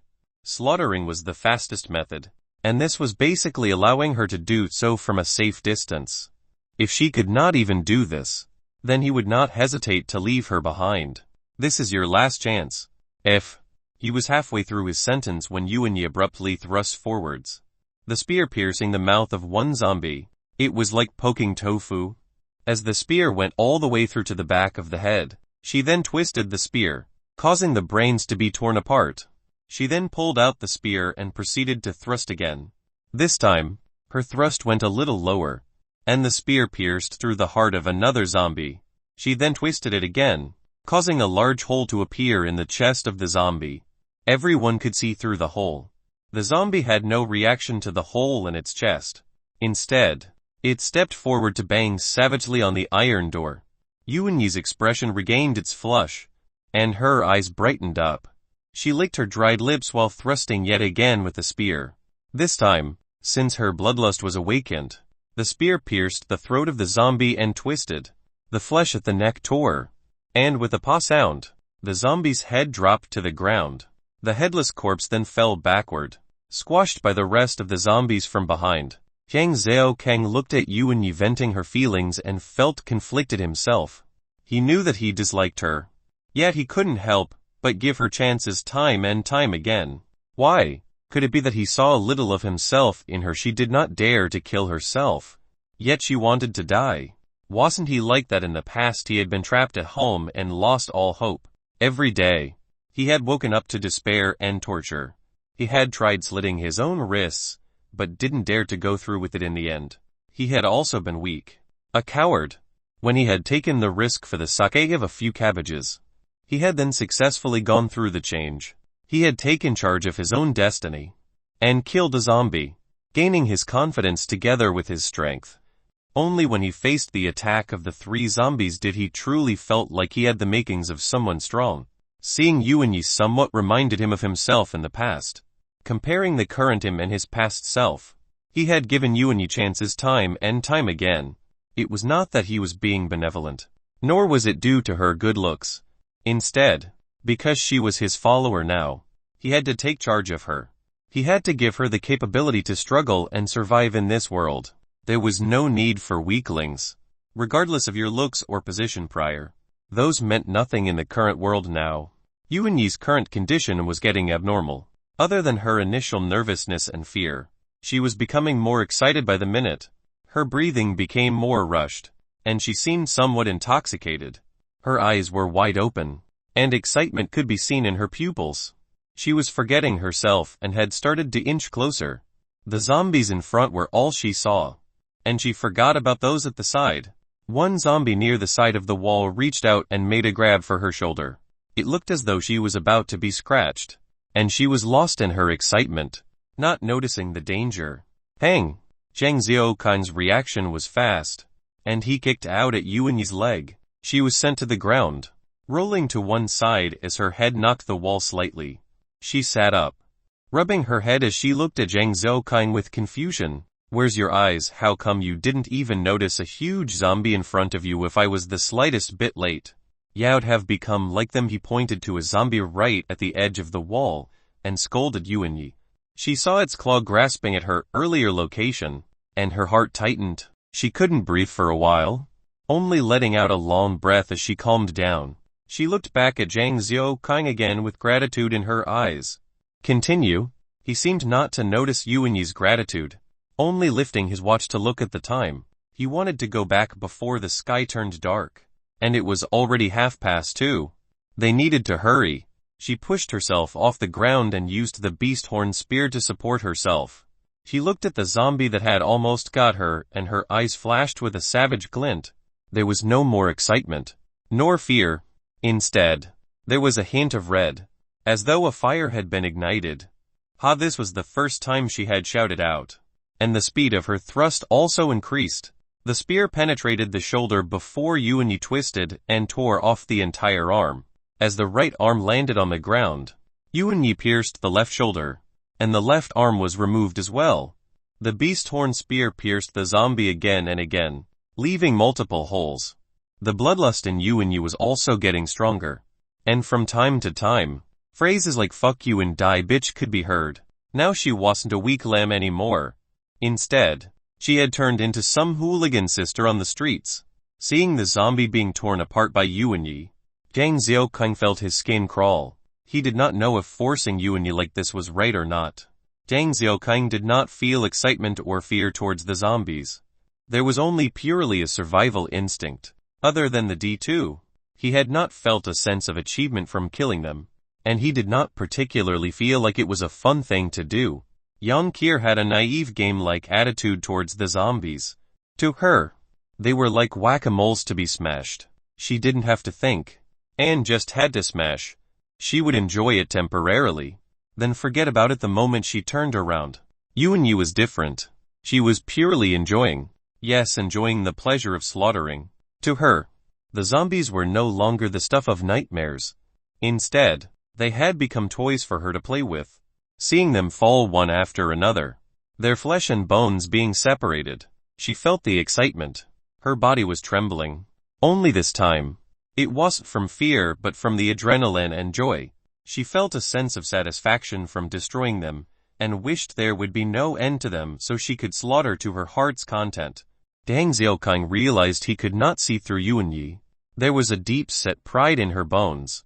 Yet her servitude was even more praiseworthy than Su Kaiyan. She was obviously weak. Yet her bloodlust was so much stronger after she got over her fear. The zombie that had irked Yuan Yi could not withstand the torture, and its body began to fall apart. It slumped to the ground, while Yuan Yi licked her lips again, assessing the remaining zombies as though selecting a prize. She was considering her next target. Quickly, stop wasting time. Zhang Xiaokan's warning sounded out, and Yuan Yi dared not delay anymore. She began to thrust out more efficiently, and her aim was getting accurate. Each strike would pierce the zombies through the eyes, and the zombies would slump back like robots that ran out of juice. Young Kier stood one side in boredom. Such a killing method was like art and craft in kindergarten. There was no excitement. She liked to wave her bat around, swatting the smelly freaks around like flies. Su Kan was watching all these with a pale expression. She couldn't understand. Yuan Yi was more cowardly than her. She had always been at a loss when facing zombies. Yet she was now so adept at killing the zombies. How did she suddenly become so good? It was like watching a god of war. Furthermore, Yuan Yi seemed to be enjoying herself. Her past cowardly self had disappeared, and she had left Su Kaiyan in the dust. Chapter 79. Go back, or else die. Su Kaiyan couldn't understand Zhang Xiaokang. She had been a call girl as well as a manager and had seen all sorts of characters. However, she had never seen someone with such a strange temper like Zhang Xiaokang. He obviously disliked Yuan Yi, yet he gave her chance after chance. He also treated herself better than Yuan Yi, yet was stricter with her during training. She was afraid that she could not keep up with his pace and would be abandoned. She was just a woman, a slightly calculative one at that. However, how could her little schemes be used in this world where everything made no sense now in the morning run? She knew that she was the weakest amongst the three women, not to mention Yang Kier. She could not even compare with Su Kaiyan. As a woman, her value could not match up to Yang Kier's innocence nor Yuan Yi's beauty. She had originally thought that she was strong, and she could take suffering. As long as she met Zhang Xiaokang's demands, she could shake off her status as a female slave and become a warrior beside him. However, as she watched Yuan Yi killing the zombies like a warrior herself, Su Kaiyan felt a strong sense of defeat. Dad, watch over me, your daughter will live on well. Su Kaiyan cheered herself on silently, and the helpless look in her eyes was replaced with resolution. The zombies had no sense of sight and had no perception of danger. As the zombies in front were killed, the ones behind would step forward dumbly. Yuan Yi didn't even need to move her feet. As she continued to strike at those new zombies, she had expended a huge amount of stamina in the morning and suffered a few scares in the afternoon. Her body was starting to get exhausted and was losing her sharpness and her thrusts. 3 more. 2 more. 1 more. She continued to chant silently. Only after the last zombie was down did she begin to relax. Seeing the last zombie, Zhang Xiaokang took out his handgun and cocked the safety. It was a D-type, and its strength could knock the door away, while Yang Kier had stuck the door to block the ordinary zombies. It might not necessarily block the D-type. Zhang Xiaokang did not want to alert Yuan Yi. It was the last test for her today. If she could get past this, he would gain another assistant. If not, rest in peace. He'll avenge you. The D-type had been stuck behind because of the rest of the ordinary zombies. Only after the ones in front were dealt with by Yuan Yi could it move in front. The fallen zombies' corpses had become obstacles on the ground, causing the movement of the D-type to be slow. As it came up to the door, Yuan Yi raised the beast horn spear and struck out. At that moment, the D-type stepped on an empty spot, and its body staggered. The beast horn spear brushed past its face and tore its right ear off in a bloody fashion. The bones in the face were exposed, There was also a huge bleeding hole where the ear used to be. When the zombie felt its ear hurt, it roared out in fury. Ao the D-type then charged towards Yuanyi's direction. Peng the steel door immediately received a powerful impact, and the corners stuck and the wall creaked loudly. More parts of the wall were dislodged and scattered. Seeing that the door was not able to withstand the blows from the D-type, Yuanyi began to panic. She lifted the spear again and tried thrusting. However, her speed was lacking as compared to previously, and this time, it pierced through the D-type's right arm. Yuanyi screamed out in frustration and tried to put her body weight into the spear. The beast horn spear then pierced through the chest of the D-type, before being stuck in its ribs. Without waiting for her to pull it out, the D-type raised its left arm and smashed towards the spear. With a catchy sound, the wooden part of the spear was split in two. Gang Xiaokang's chrysanthemum beast horn spear was made out of wood, and the wood wasn't some quality stuff. It naturally could not withstand the strength of the D-type. Yuanyi held the half-broken spear and stared dumbly. When she saw the D-type about to crash into the door again, she turned around with the intent to escape. Yuanyi could not believe her eyes as she looked at Zhang Xiaokang, tears welling up in her eyes. He was currently pointing his handgun at her forehead. Go back, or else die. His face was extremely stern and furious, with his handgun kept aimed at her. As long as she retreated another step, he would open fire. Yuanyi was truly anxious. She looked at the dark expression on Zhang Xiaokang's face, and looked behind at the D-type continuously smushing the door. In the end, she looked at the half of the spear still in her hands in despair. Guangdang, a steel bar was thrown at her feet. It was precisely the steel bar that she had thrown in her panic much earlier. It seemed that Zhang Xiaokang had picked it up somehow and had thrown it to her. Yuanyi gritted her teeth and stared at Zhang Xiaokang, flinging the wooden spear savagely onto the floor. She then unzipped her military uniform, revealing only a small exercise bra, before bending over to pick up the steel bar. At that moment, the door gave way with a huge rumble, and it was flung towards the left side, causing another loud bang. A large shadow loomed over. Yuanyi held the steel bar in her right hand and screamed a challenge at the D-type, charging to face it like a gladiator from ancient Rome. The zombie naturally could not understand Yuanyi's taunt. It only knew that its right hand was pinned in front of its chest due to the beast horn spear, and without its right hand, its movements were clumsy and slow. It was somewhat like an ordinary zombie right now. Yuanyi faced the D-type and began to dodge left and right, her footwork becoming more nimble. The D-type just ignored everything and lunged towards her. Yuanyi made use of the fact that its right arm was useless and evaded to its right, routing behind it. Dang dang dang, she then proceeded to bash its head thrice. However, her strength was running out by then, and an attack of such minimal force was like a mosquito bite to the D-type. At this time, the D-type caught the scent of Zhang Xiaokang and made for him. Seeing the D-type stepping forward to its death, Zhang Xiaokang felt it funny. He had arranged for it to be a duel between two clumsy oafs, and somehow he had to be dragged in.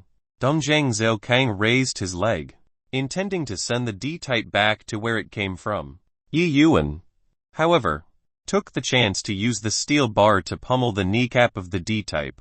A loud sound rang out, and the D-type finally wobbled unsteadily. It was enraged by Yuanyi this time and raised its claw intending to grab her.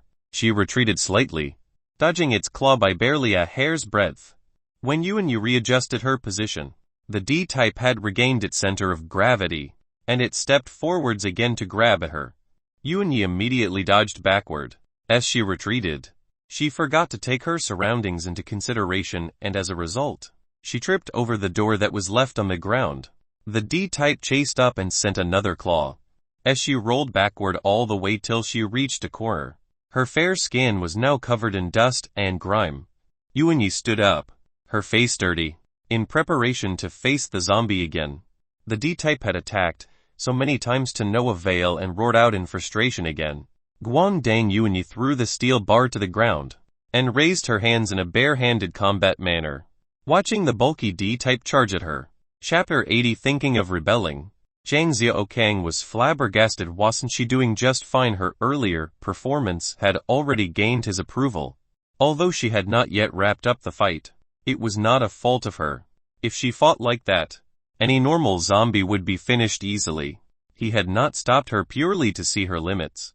At the very least, her current performance had already outstripped Yang Kier of the past. Even himself. He had kept his aim on her, but he didn't fire.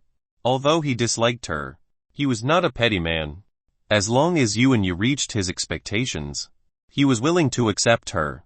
Yet before her energy ran out, she had actually thrown her weapon down. Was she giving up? Maybe she was accepting death. Zhang Xiaokang felt that it was such a pity. Yang Kier became excited. She felt that Yuanyi's performance against the D-type was more exciting than staying behind the door to poke the zombies like frogs. Now, Yuanyi was even trying to fight with her bare hands, which was even more thrilling than routing around the D-type. She became excited. Her eyes widened in anticipation, not daring to miss a single detail.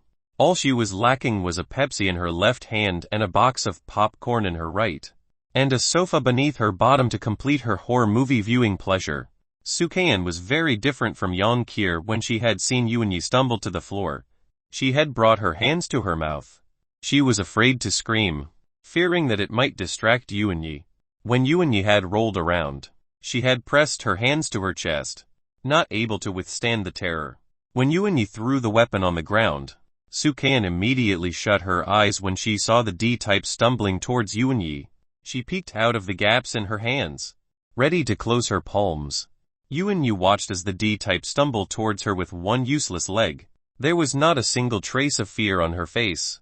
She didn't stand at her original spot, instead, walking towards the middle of the corridor. As she assessed the zombie, her face was slightly flushed red, her brows raised high, her teeth biting her lips.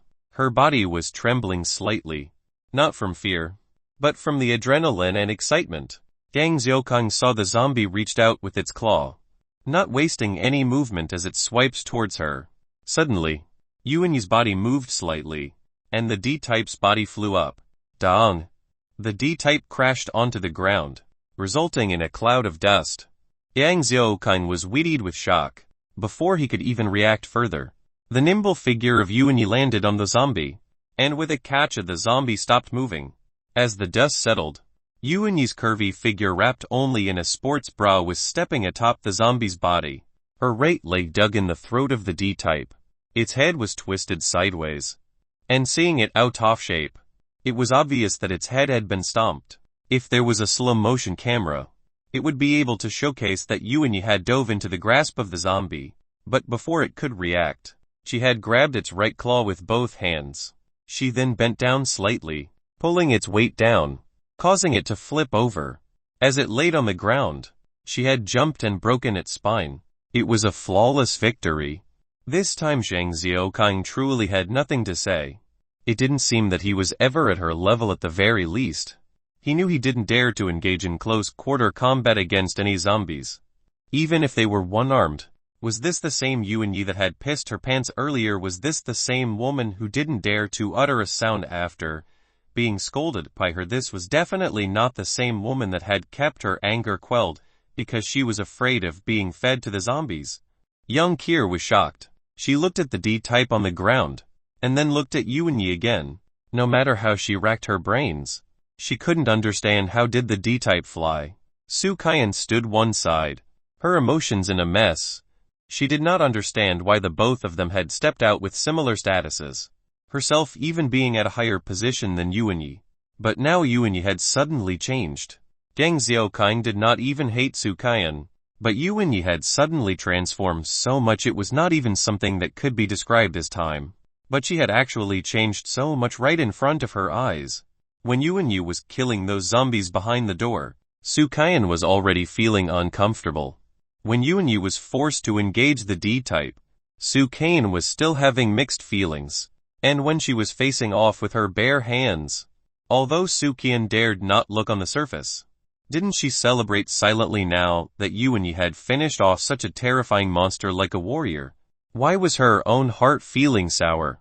Yuanyi held her head high and stuck out her chest as she walked towards Zhang Xiaokang. Her eyes were now filled with a fiery gaze, bright and unclouded. It was the first time she was looking at Zhang Xiaokang in his eyes, and her first time using such a challenging gaze. Her expression was calm. She did not express any joy at her victory. She didn't have the lingering fear of having survived. Instead, she just looked at Zhang Xiaokang, as though nothing really mattered. Zhang Xiaokang kept silent. Nor did he move. He held Yuanyi's gaze straight, and he didn't look at her with a hateful look. Instead, it was a calm and objective evaluation of her this time. He suddenly noticed that Yuanyi wasn't short. Her height slightly over 1.7 m. She was even taller than himself, who was at 1.68 m. In the past, she had always huddled herself, in a bid to make herself seem small. Hence it wasn't as apparent. However, she was walking tall and proud now, and he suddenly felt like she was belittling him. Zhang Xiaokang finally understood why he had always found her irksome. It was not for any rubbish reason. The main reason was only one, because he had always hated women taller than him using that condescending gaze on him. Although Yuanyi herself had never used that sort of gaze, nor her current behavior now, and Otaku was always sensitive. True, he had not discovered that she was actually taller than himself, but he must have felt it subconsciously. It was like him discovering that things had happened at night while he was camping in the past. The feeling wasn't strong this time, but it had resulted in a dislike towards Yuanyi, a sort of repulsion that a macho man gets when faced with a taller woman. Thinking of rebelling as he thought that, he couldn't help but straighten himself and stare back at her. How many near-death experiences had he faced? She thought that he would be afraid of her, this little chick. Zhang Xiaokang's gaze became extremely fierce. His eyes were filled with a sort of deathly aura. Not killing intent. It was the sort of aura that he had begun to emit having survived numerous life-threatening situations. Chapter 81. You come here. 1 minute. 2 minutes. Before the third minute passed, Yuanyi moved, as that pair of ripe melons that threatened to break out of the sports bra began to recoil back. She did not dare continue her proud display. Instead, walking over to the wall and grabbed the steel bat. She then returned back to Zhang Xiaokang and kneeled down, lowering her head to express her subservience and her utmost obedience. Young Kier, who was fidgeting with anticipation, became displeased. She had thought that she could make use of this chance to teach this stupid woman who did not know her position, who knew that she turned out to be a fluffy pillow, actually bending before Young Kier could make a move. What a pity. Su Kan lowered her head, her body shaking slightly. Why was that bitch Yuanyi able to stand with her head high in front of him? Is it because of strength? Stand up. Zhang Xiaokang spoke to Yuanyi kneeling at his feet. She obeyed and stood up, returning the steel bar with her head lowered. As Zhang Xiaokang received the steel bar, he told Yuanyi, lift your head up. From now on, you don't have to kneel. You don't have to lower your head, even if it's to me. From now on, you have regained your right to walk as a person, not on your fours like a bitch. Yan Kier pouted and sulked, her cheeks blown up. As she put on an unhappy expression, Su Kan continued to stand with her head lowered, her trembling becoming more pronounced. Her fists were curled up tightly, and her hands had gone white. Yuanyi can live a new life. Am I still a dog? Then a bitch that can be bullied. Someone with strength can regain their lives. Quang dang. One door was pulled open, as a strong rotting stench emitted out from the room. Fortunately, the smell of the zombies outside wasn't that light, so it was more bearable. The moment they entered the room, they saw a corpse on the floor. There was not a single item of clothing on it. Instead, the pants were half taken off at the ankles.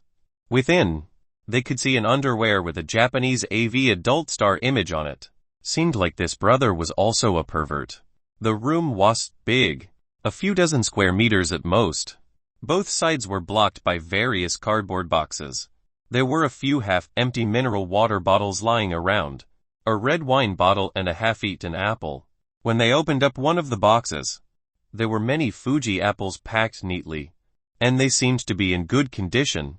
Another box was filled with 24 bottles of mineral water. Seeing those bottles, Zhang Xiaokang called Su Qian over and muttered some instructions to her. Before she turned around to leave, Zhang Xiaokang then called Yang Kier over and got her to begin transporting the apples. Yang Kier seemed unhappy about it. but she still carried 3 boxes up at one go and went out. "You come here." Zhang Xiaokai called Yuanyi over. Yuanyi looked positively wretched at this point. She had the sour smell of piss on her, and there was dust, dirt, and grime all over her face, hands, and even her sports bra. She looked like some beggar. And in front of Zhang Xiaokang, she was still docile, just that her eyes were now filled with a little fire. Yuanyi didn't speak.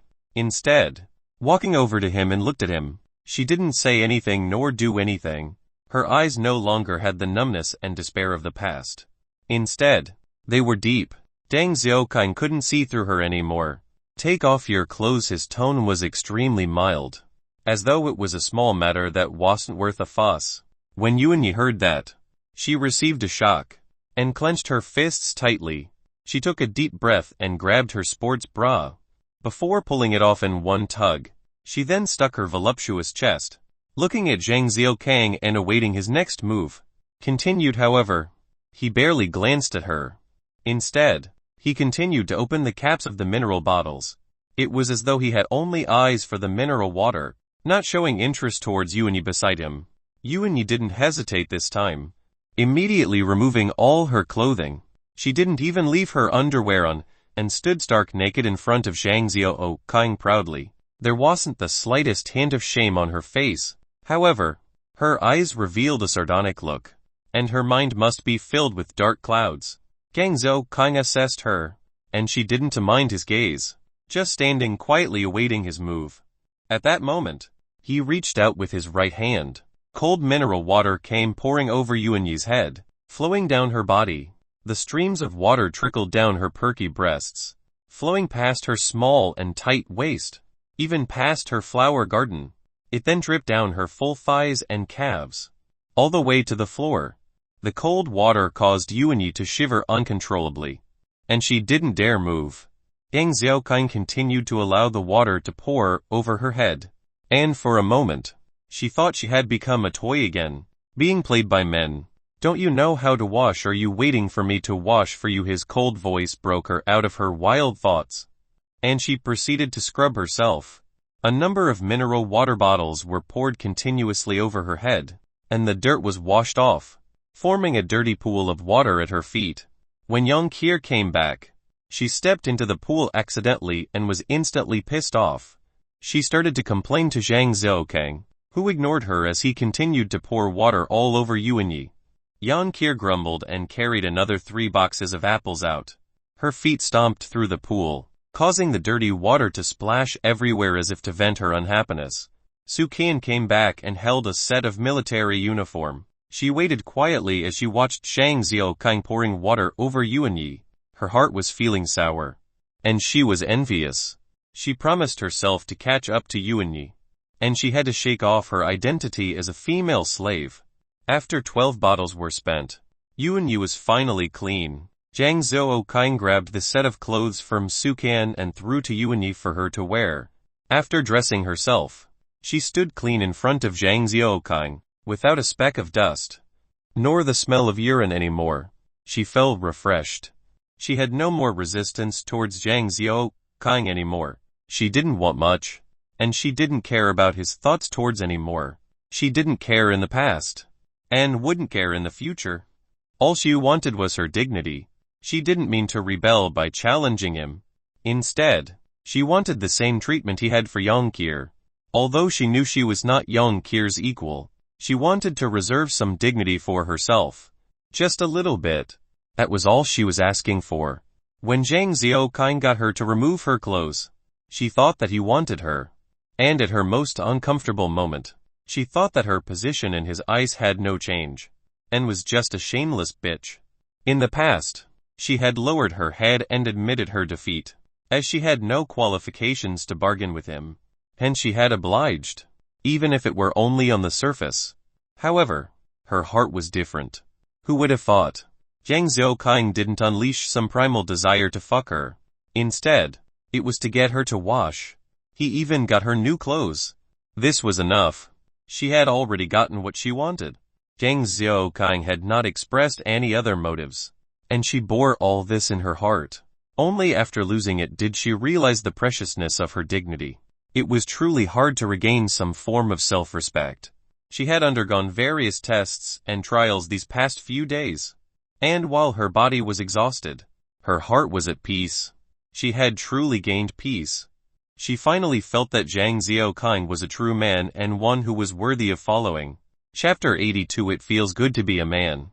Zhang Xiaokang looked at Yuanyi, who was cleaner now, without that pungent smell, and nodded his head in satisfaction. He then pulled out his Type 54 handgun and handed it to her.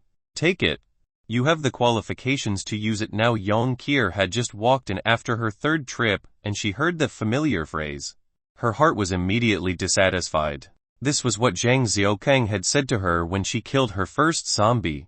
Now he was saying it to Yuanyi. Maybe he really had some designs on her. No. This cannot be. She had to keep a lookout for this Yuanyi. HMPH. This sister still has not gotten her taste. I'll definitely not let this vixen steal my hubby. Yuanyi received the handgun with agitated emotions. It was the first time that she had truly felt joy since the apocalypse. Zhang Xiaokang had allowed her to bathe and change, which already made her very happy.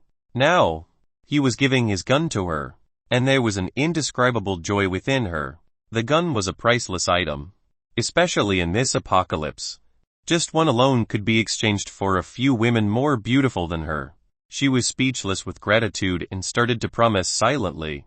I might have accepted you, but it does not mean that my dislike of you is gone. Don't ask me why. I don't know myself. What are you standing there for? Go help move. Zhang Xiaokang saw Yuanyi spacing out, and began to berate her, asking her to move. While he did say he didn't know why he hated her, he was extremely clear in his heart. There was only the simple reason that Yuanyi was taller than him. As a macho man, he could not stand it. Yuanyi immediately kept the gun in her pockets and started transporting the boxes. Although Zhang Xiaokang had reiterated his dislike for her, it had no effect on her now. Her body might be tired right now, even with the weight of the boxes. There was a spring to her steps. The young take the toil of the elders. Zhang Xiaokang was naturally slacking when he could. He hummed a tune and grabbed an apple, taking a bite without even cleaning it. He saw a box that had some red wine within and opened it to take a look. Oh, seems unfamiliar. What brand is this? He brought one bottle up and noticed everything was in English. He was basically illiterate when it came to English, not even knowing if there were 26 or 27 alphabets. The only phrase he knew was S, E, X or S, E, X, Y. These were the two things he used in his travels online. He couldn't even remember if his English teacher was male or female. He turned the bottle around, only to notice that there was a moose wine written there. It seemed to have been imported from France. Truly rotten, Zhang Xiaokang muttered, as he opened it up and took a gulp. What's the difference anyway? He didn't know how to savor wine and naturally could not tell the difference between imported and local wine. He threw the bottle to the ground, causing the contents to spill on the ground. He proceeded to walk out. There were over 100 bottles anyway. This couldn't be considered as wasteful. He plucked out his half-beast horn spear from the D-type and saw a huge redwood door locked shut opposite. There wasn't a single sign on the door, and seeing that there might be a treasure within, his heart skipped a beat. He used the beast horn spear to destroy the lock easily. Before kicking the door wide open, the redwood door creaked loudly as it swung. It was dark inside, and there were countless boxes stacked neatly together. Zhang Xiaokang casually opened one box, noting that there were 4 smaller ones inside, 2 red and 2 green. Zhang Xiaokang used his Nokia to light up the area. Taking a clearer look, on the red boxes, there were the words dried sausages, and on the green boxes, dried mushrooms. He tore them open, and the dried sausages box indeed contained some dried pork meat, sausages and other parts of pigs. As for the dried mushrooms box, there were a few different varieties of mushrooms, including edible tree fungus, portobolos, etc. When Zhang Xiaokang saw all these, he became excited. The dried mushrooms could be taken as vegetables, and the dried sausages would not spoil quickly, which meant they could consume them for the time being. Zhang Xiaokang continued further in until he reached the middle of the room, where there were many woven bags. These woven bags had the words Thai rice printed on them and were filled to the brim, each bag likely weighing at least 25 kg. Seeing the neatly packed rice sacks, he counted at least 100 of them, which meant that there were at least 5 kilograms of rice. Behind the rice sacks, there were a few more cartons that were packed with other fruits.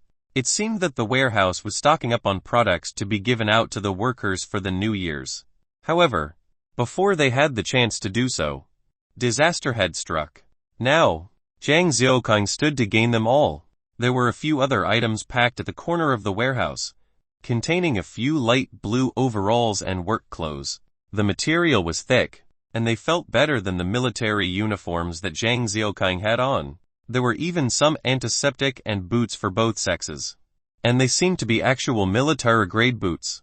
Zhang Xiaokang immediately took off his peeling sports shoes and switched to the boots. He took a walk in them and felt extremely comfortable. As he looked at the items within, he began calculating.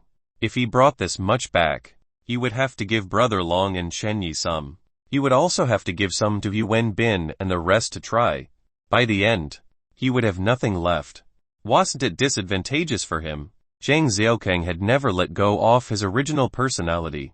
He had never thought of stealing any men amongst those criminals, and he would always approach a situation from a will-lost-out or not standpoint. Furthermore, he was a bit of a miser and naturally disliked bringing things back only to share. He'll separate the items in 2 vehicles. One will have less of the longer-lasting items, and more of the perishables like the apples. Half of the rice and oil can be packed as well. The rest, he'll hide them after coming to a decision. He walked out. Young Kier and the other 2 ladies were resting outside the door. Yuan Yi and Su Kan were extremely exhausted. Young Kier was also somewhat calling out for rest. The time was still early, and they had already moved all the apples. They were now transporting the oil, and since he knew they didn't dare slack off, he threw them a bag of candy as a form of reward. Young Kier whooped in delight and tore the bag open, taking one up and immediately ate it. Yuan Yi also walked up boldly, grabbing a handful before she walked to one side and ate her share. Su Kan was slightly more nervous, taking up those that Young Kier had dropped and hid one side to consume them. After you guys have rested enough, move everything inside these 2 warehouses out.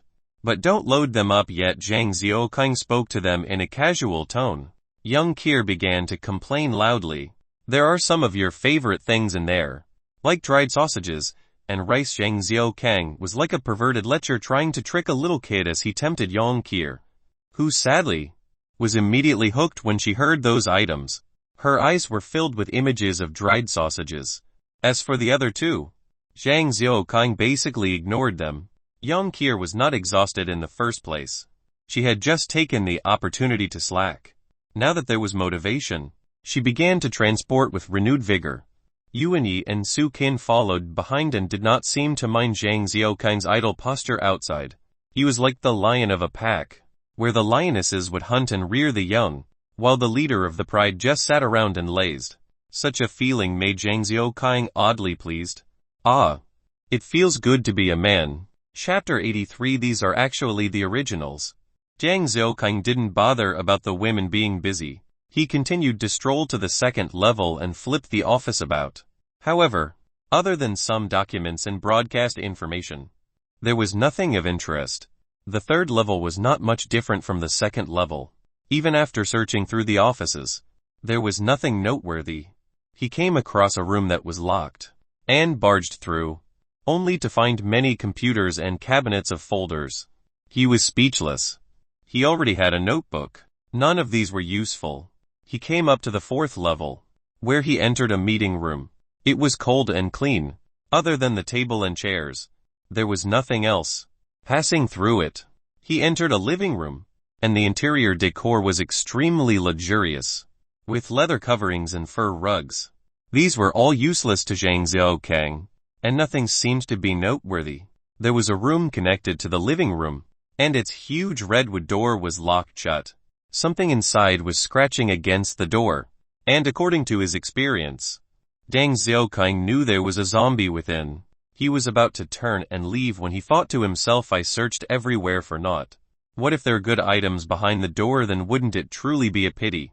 The beast horn spear destroyed the lock easily. Zhang Xiaokang then lashed out with a kick, causing it to fling wide open. Something behind the door was knocked to the ground. Normally, it would be hard to tell the sex of the zombie after the person had turned. Only by observing if there were deflated balloons on the chest would one be able to tell. Or one could tell the clothes. The zombie on the floor had a colorful female windbreaker, and there was even a light purple scarf around its neck.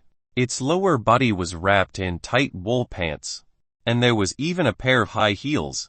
Before the zombie could get to its feet, Zhang Xiaokang had stomped down on its spine, and it laid still, never to move again. Zhang Xiaokang assessed the poshoking office. It seemed that the owner had a pretty high status. Without mentioning the expensive furniture, just the fishing and snow calligraphy hanging on the wall, that was the work of a famous expert, was a clear indication. Even Zhang Xiaokang had heard of the expert's name. There was a wine rack in the corner. Inside, there were many bottles of expensive and branded liquor. Zhang Xiaokang couldn't understand the English words. However, he could tell that there were many bottles of white wine, which didn't seem to be sold on the shelves nowadays. There were also a few bottles where the labels had faded, some even been torn off. Only after closer inspection was he able to tell that the bottle was before 70. Finally, there was a few decanter wine placed in the most eye-catching location.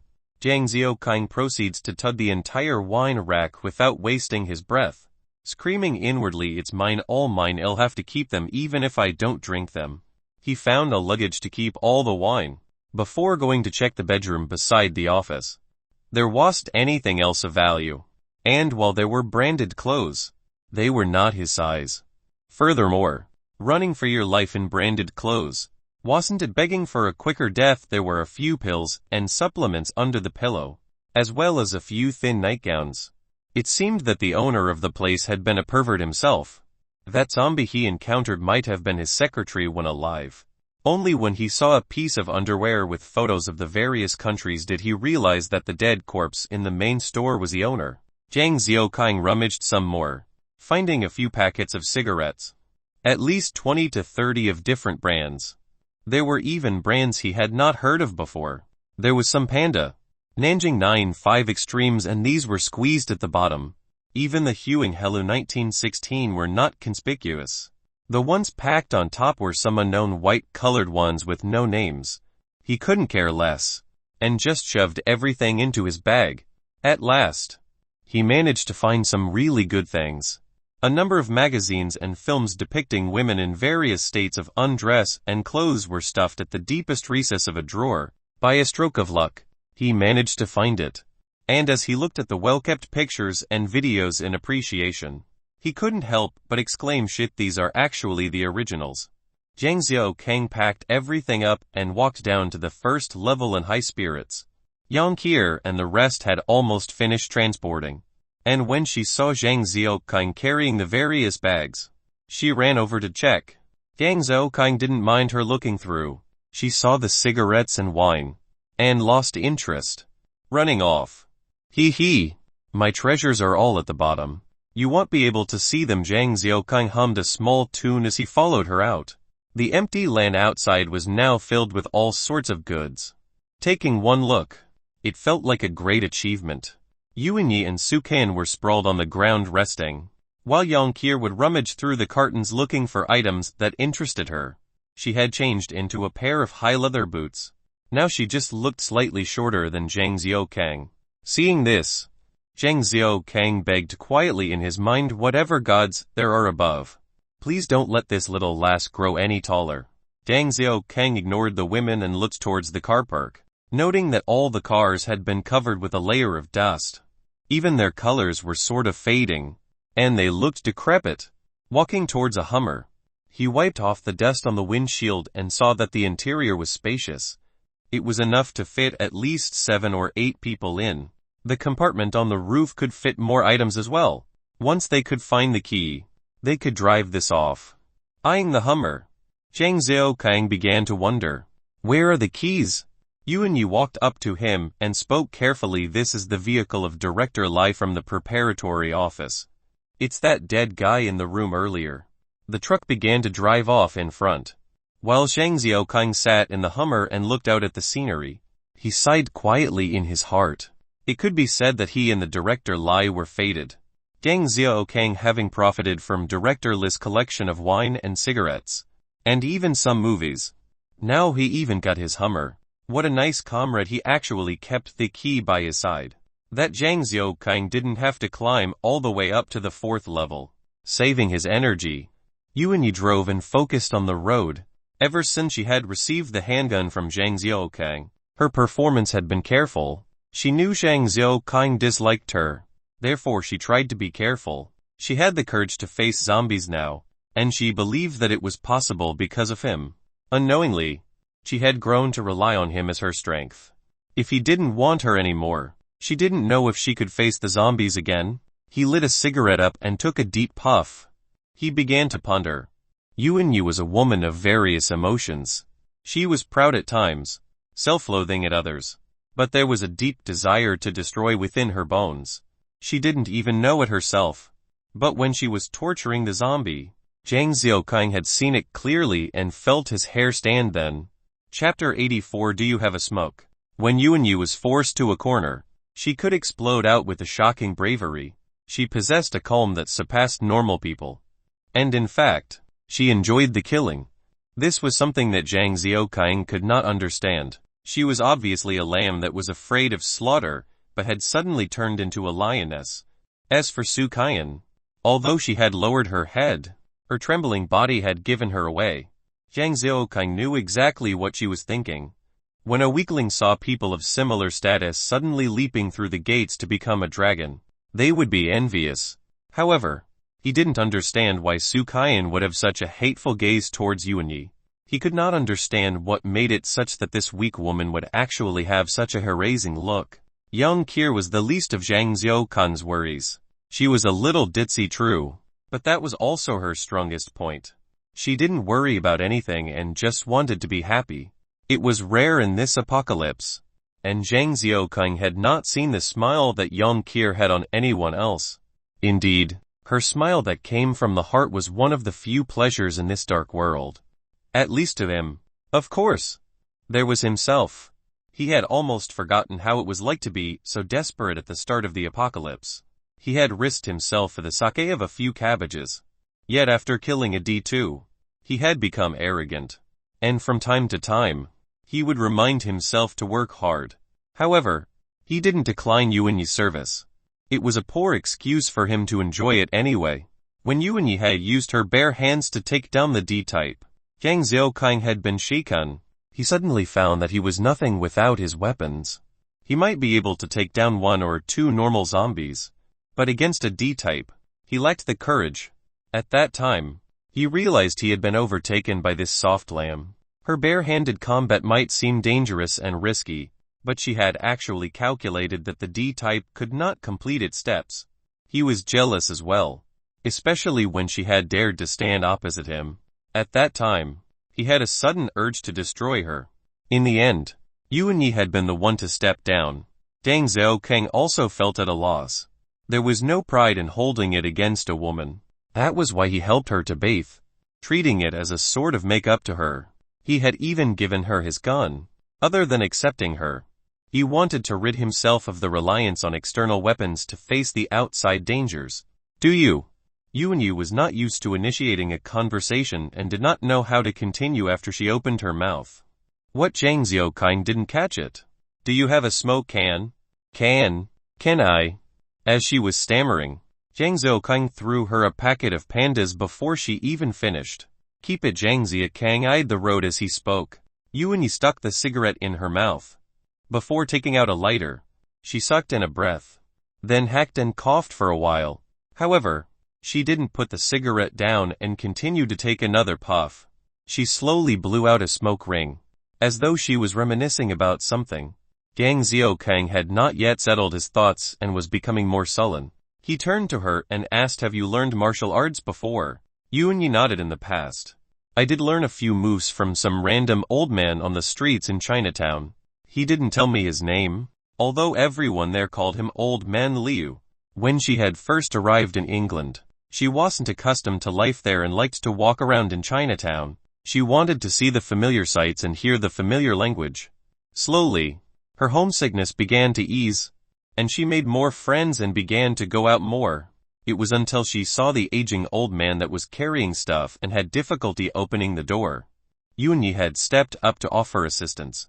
As they made small conversation, the old man found out that Yunyi was from Shanghai, and immediately became emotional. He was surnamed Liu and was also from Shanghai in the past. During a special period, his family had immigrated to England. He missed home often, and had always wanted to go back. However, he had lost contact with his close ones there, and since he was alone now, it was not convenient to go out at all. He could only reminisce about his hometown. Yunyi and old man Liu began to contact each other frequently, and Yunyi felt sorry for the lonely old man. Whenever she was free, she would head over to keep him company. One day, old man Liu happened to be practicing some moves at home, and when he saw Yunyi come over, he asked if she was willing to learn. Since she saw the hope in his eyes, she couldn't bear to turn him down. In actual fact, old man Liu didn't know much. It was all that his family had passed down. Some were fundamental techniques and breakfalls.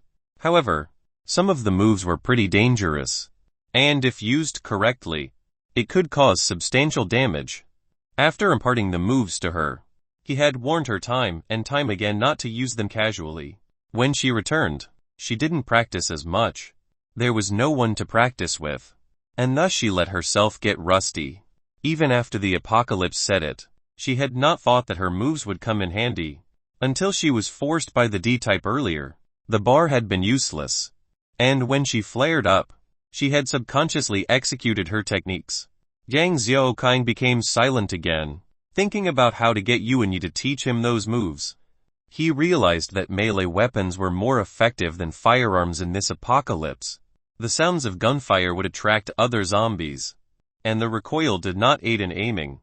Unless it was the case of a veteran that dealt with guns often, it would be almost a miracle to see a common person handling a gun with accuracy. However, melee weapons were different. There were no loud sounds that would attract other zombies. There was no expenditure of ammunition, and the most important thing was the courage to face the zombies. Only with courage would one be able to brave through other situations. Only with courage would one be able to navigate through this new world without making silly mistakes that might cost a life. Zhang Xiaoqing had never handled a gun before, and since the start where he had to fight for a few cabbages, he had almost always relied on his melee weapons.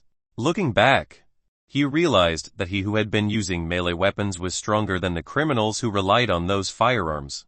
Melee weapons could be broken and destroyed. That was where self-defense skills were important. There were differences in barehanded combat and melee weapons.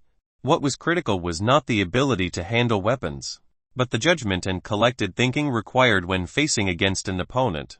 This was because the entire body was the weapon. One couldn't just rashly charge into a situation that might result in more folly than results.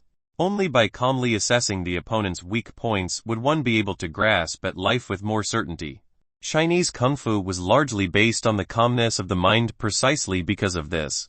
However, it was not practiced as and when one liked. It required experience and patience. At the very least, it was not like killing, where one could master the movement of killing a zombie as long as one had done enough of it. Yet, his machismo would not allow him to open his mouth to ask. How could a man plead with a woman he couldn't even order her to teach him? Seeking favors from others sure don't feel good. He scratched his head in frustration and looked out the window. Their current location was near the town that he had rescued the other day. He thought back to the huge horde the other day and was feeling a little relieved when suddenly he came to a thought. He hadn't yet found a location to store all the goodies in his truck yet previously. The garage where they had come up with the burning rubber tires plan. There was a small courtyard behind it. Wasn't there? Guzhai, the two vehicles came to a stop at the car repair garage, and Zhang Xiaoqing leaped out the vehicle. Previously, they were up to their necks in the rescue mission, and no one had observed the place carefully. Zhang Xiaoqing had caught a glimpse only when he was clearing the zombies. Even Wen Bin and the rest did not notice. It sounds like an event in Shanghai, but I couldn't find the actual name for it. Has anyone ideas? Chapter 85 Wretched Old Harry. The number of old tires here were stacked high, be it at the entrance or all the way to the back. There were tires everywhere. It seemed that the entire building had been collecting tires all this time, and the tires were stacked all the way to the ceiling. Should there be a careless nudge, it felt as though the mountain of tires could easily topple and bury them alive in it. On either side of the garage, there were also tires stacked up high. Only by following a small path on the left would one see a small trail that would fit a delivery truck. However, the road had been blocked by more tires. From outside, people would not realize that there was a space behind the wall of tires. On either side of the road, there were also walls of tires which created a path all the way to a small courtyard. The gate to the courtyard was open, and there were a few dried corpses at the gate. These were killed by Zhang Xiaokang previously, and they had laid on the ground since. Upon walking into the courtyard, they saw an empty area. There were a few spare parts and tools lying around. 3 small roofed houses stood at each side of the courtyard, forming a sort of enclosure. Other than the house that faced the gate that was converted to a living quarters and kitchen, the other 2 had been converted into garages. There was all sort of parts and tools, as well as more tires inside those 2 houses. The kitchen used coal, and several hundred kilograms of honeycomb coal were stacked neatly. However, the water supply had long since stopped, and there was no well water in sight. Even if there was, Zhang Xiaokang didn't dare use it. The Hummer and the delivery truck were parked in the small courtyard, and Zhang Xiaokang began to order Yang Qier and Yuanyi to clean up the place, while Su Kang began to prepare the coal and used the mineral water to prepare dinner. It was already 4:30 in the afternoon, and they could still have dinner before rushing back to the chicken farm before nightfall. After the living quarters had been cleaned, once they found a clean bed, it would be acceptable to live there. The doors and half-walls were destroyed and cleaned away, allowing the Hummer to be parked there. The rest of the place could be left alone. Zhang Xiaokang had converted this area to a temporary resting stop. Should things go awry, at least they could hide here. They could also light up the rubber tires outside, preventing any zombies from shambling in. It was considered safe. Zhang Xiaokang, Yang Qier and Yuanyi sat at the table to eat. Su Kaiyan didn't dare to. Instead, she remained standing.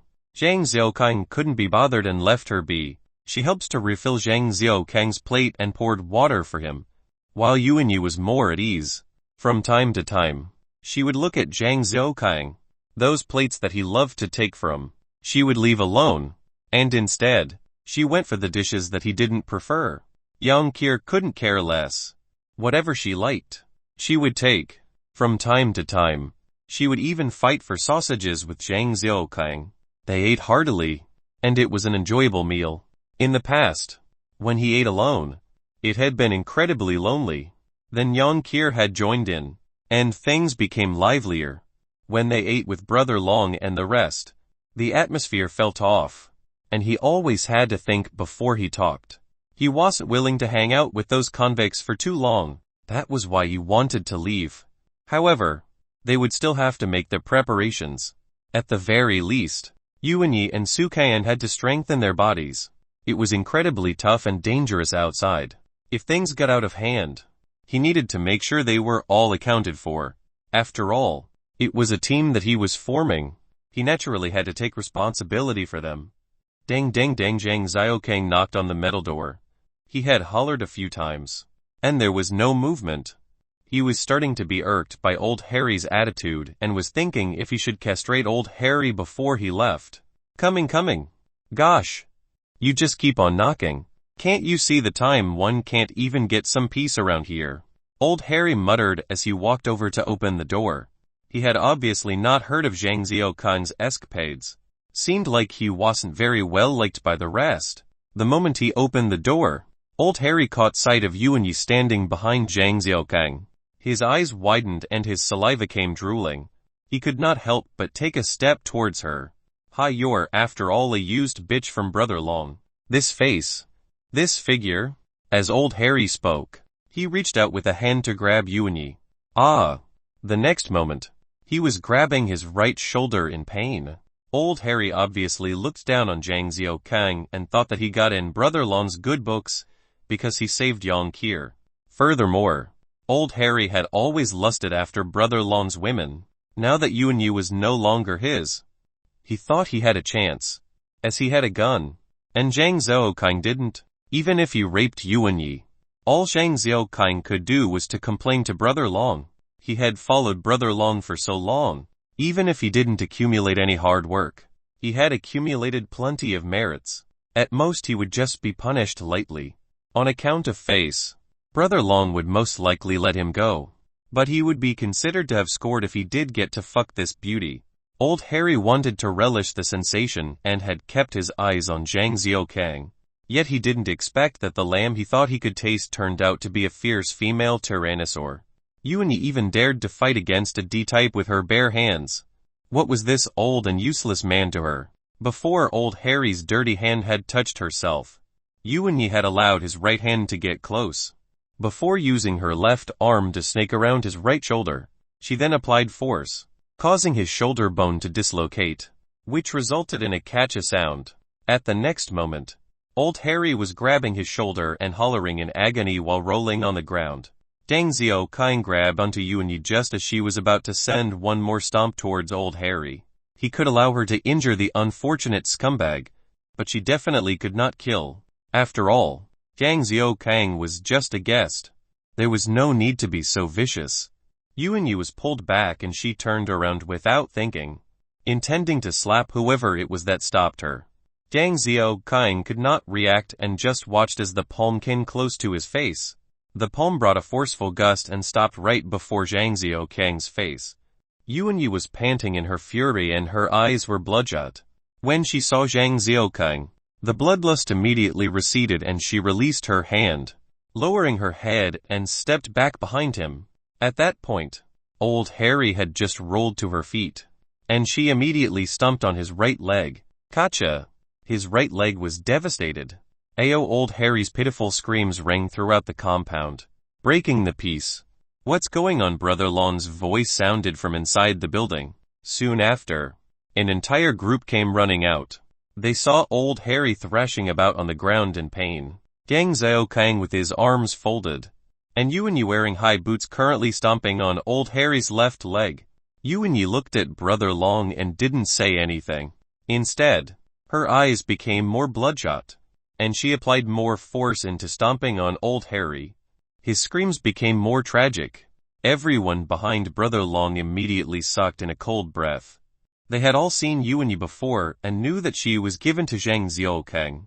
They didn't expect that just one day of following him had turned her into such a ferocious person.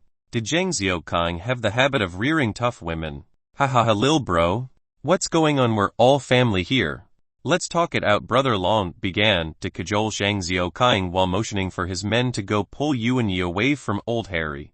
After all, Old Harry had been following him since they broke out from the jail. Cannon stepped out without a word, his eyes full of killing intent as he stomped towards Yuan Yi. There was no given warning, and it looked as though he wanted to stomp her to death like an ant. Chapter 86. The two of you. Help yourselves, please. Yuan Yi swept a glance at Cannon, and swiftly pulled out her 54 and fired a shot. Pang! The bullet landed at the feet of Cannon, causing a cloud of dust to rise.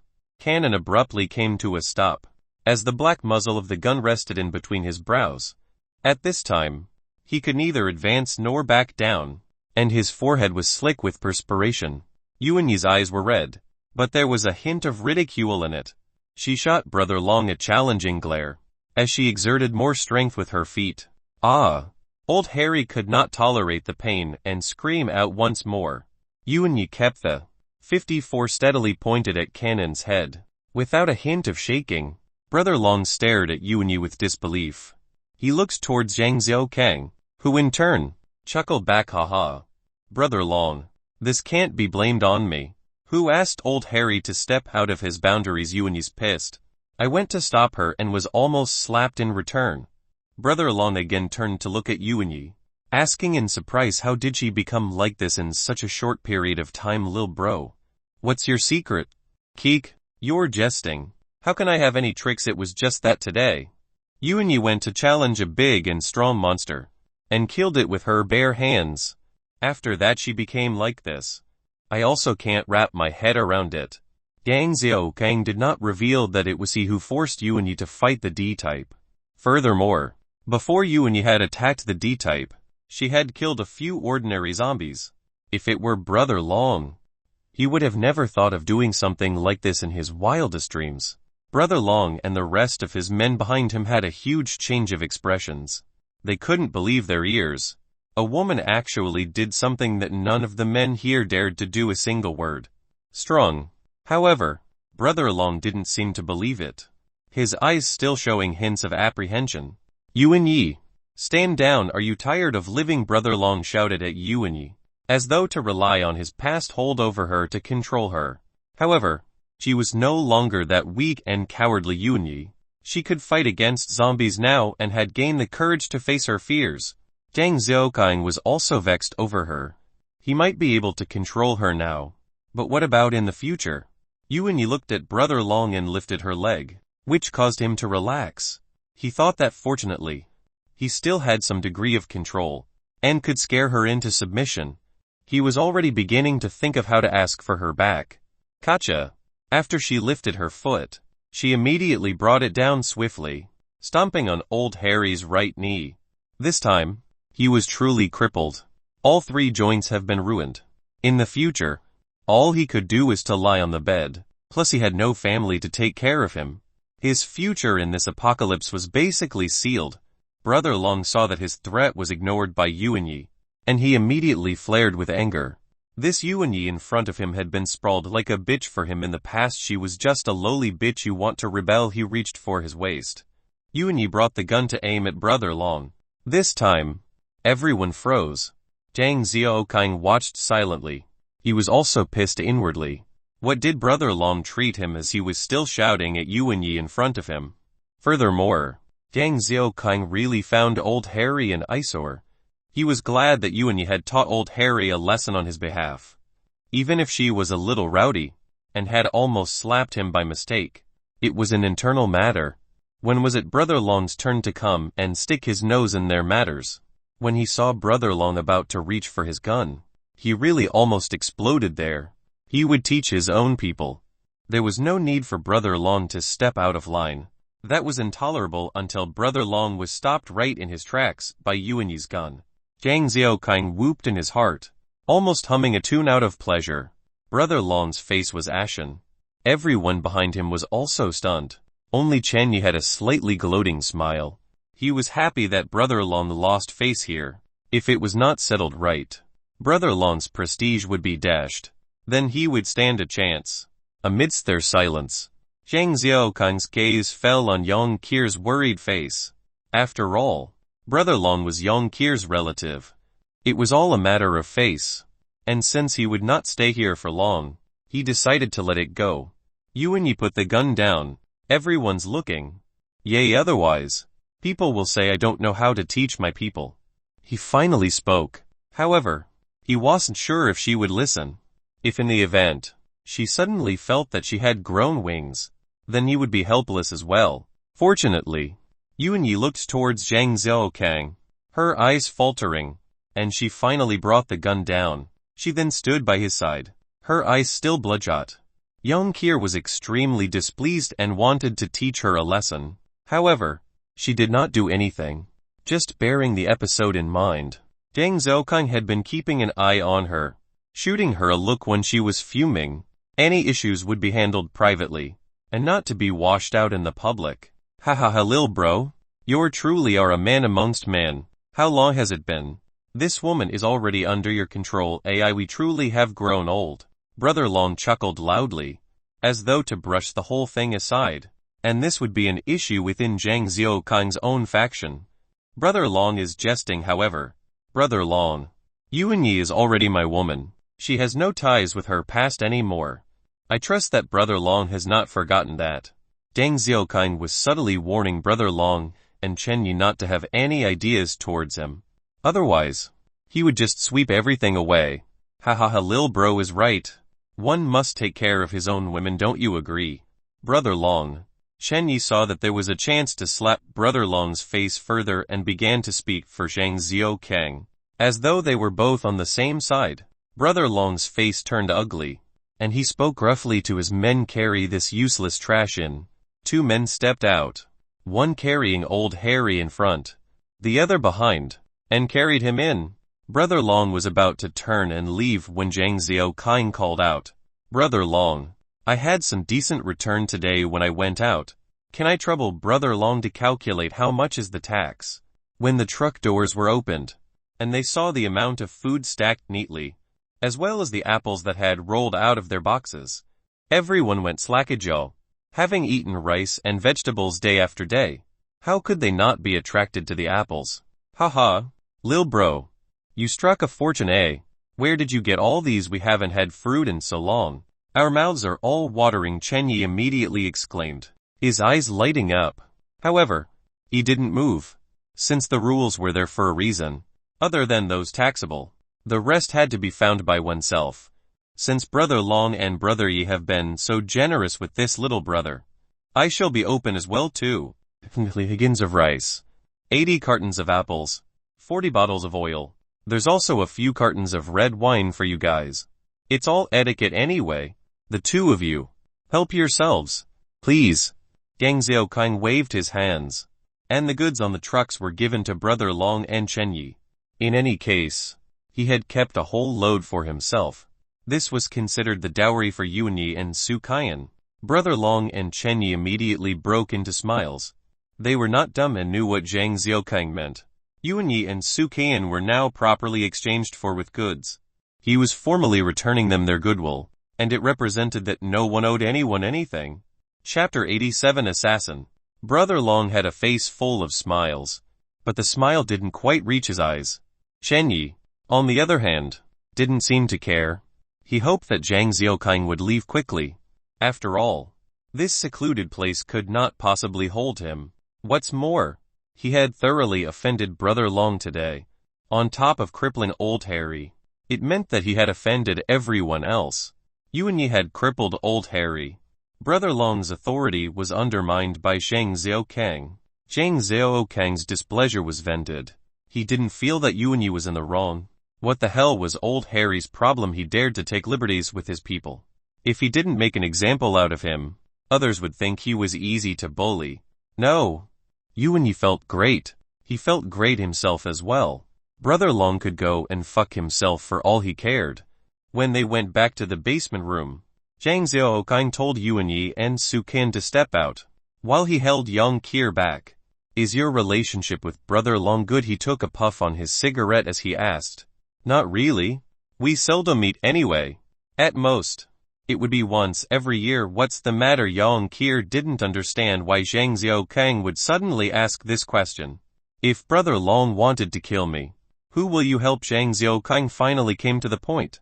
"How is that possible? Isn't your relationship good?" Yang Qian was after all still young, and didn't understand the complexity of the situation.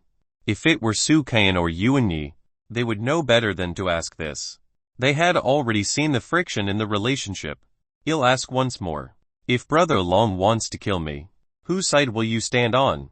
Zhang Xiaokang's expression was serious.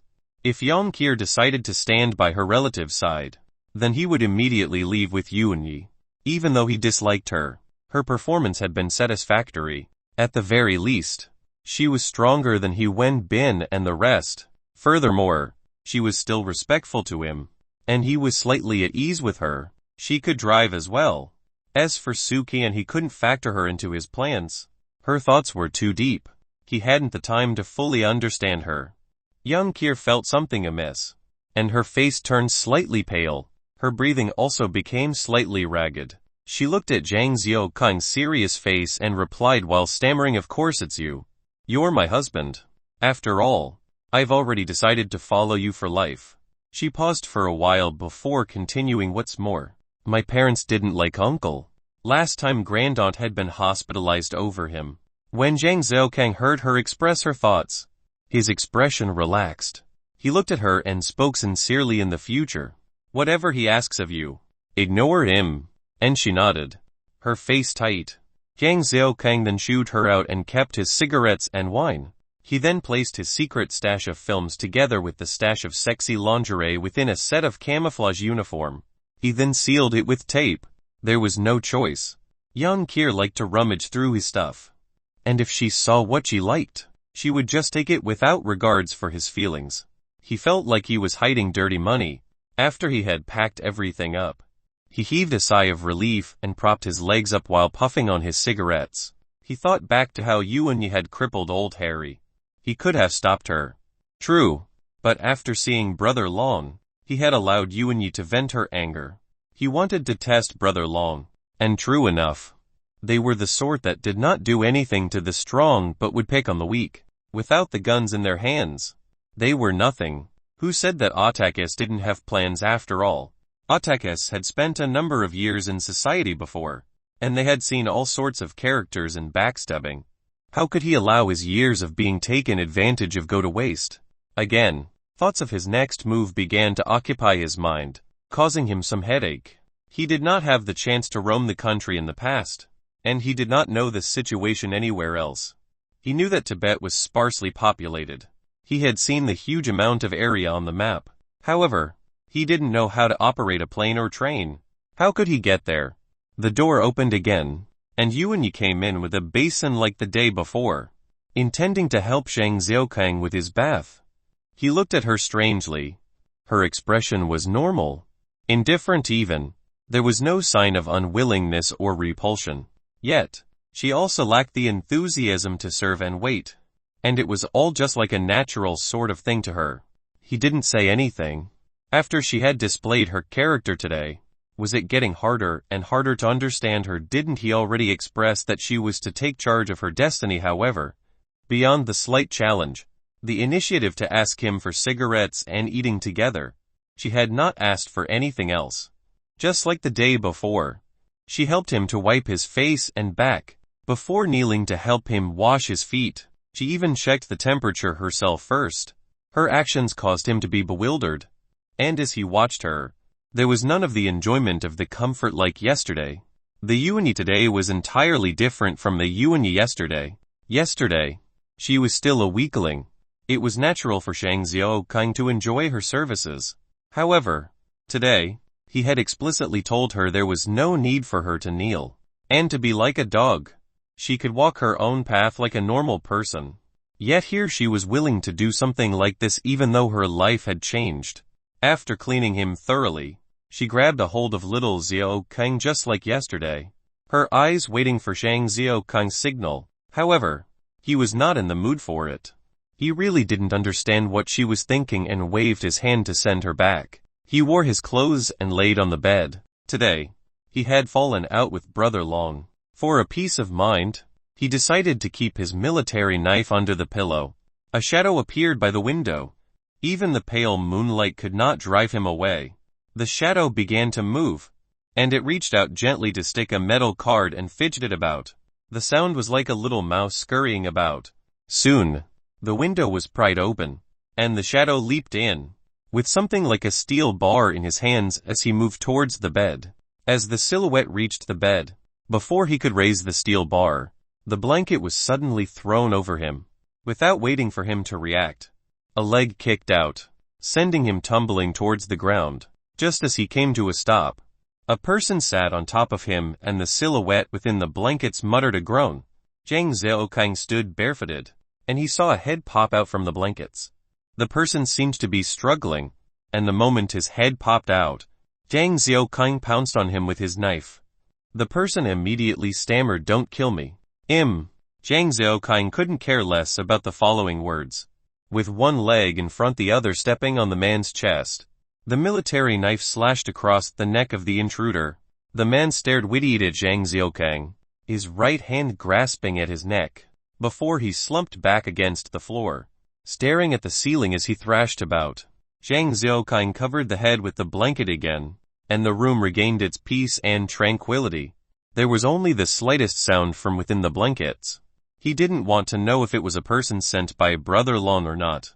Even if he knew, so what? He was just a passerby.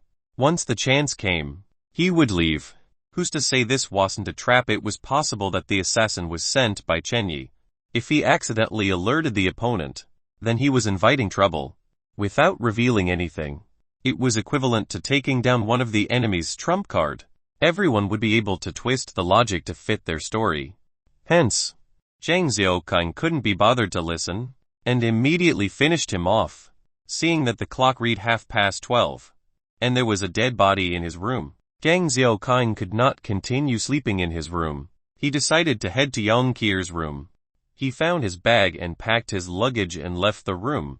The living room was dark, and he borrowed the light from his phone to light the way. He saw 2 doors and was stunned momentarily.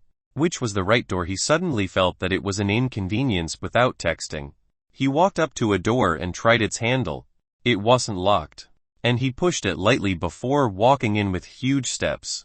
He knew that once Yang Qir slept, she could not be woken up. Hence, he didn't care.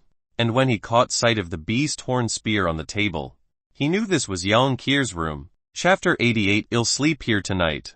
There was a saying, you might have guessed the beginning, but not how it ends. Zhang Xiaoqing had just walked to the side of the bed, and before he could do anything, he was suddenly covered by something and received a kick to his chest. He was sent tumbling to the ground, his head spinning. He thought back to how similarly he had dealt with the intruder in his room.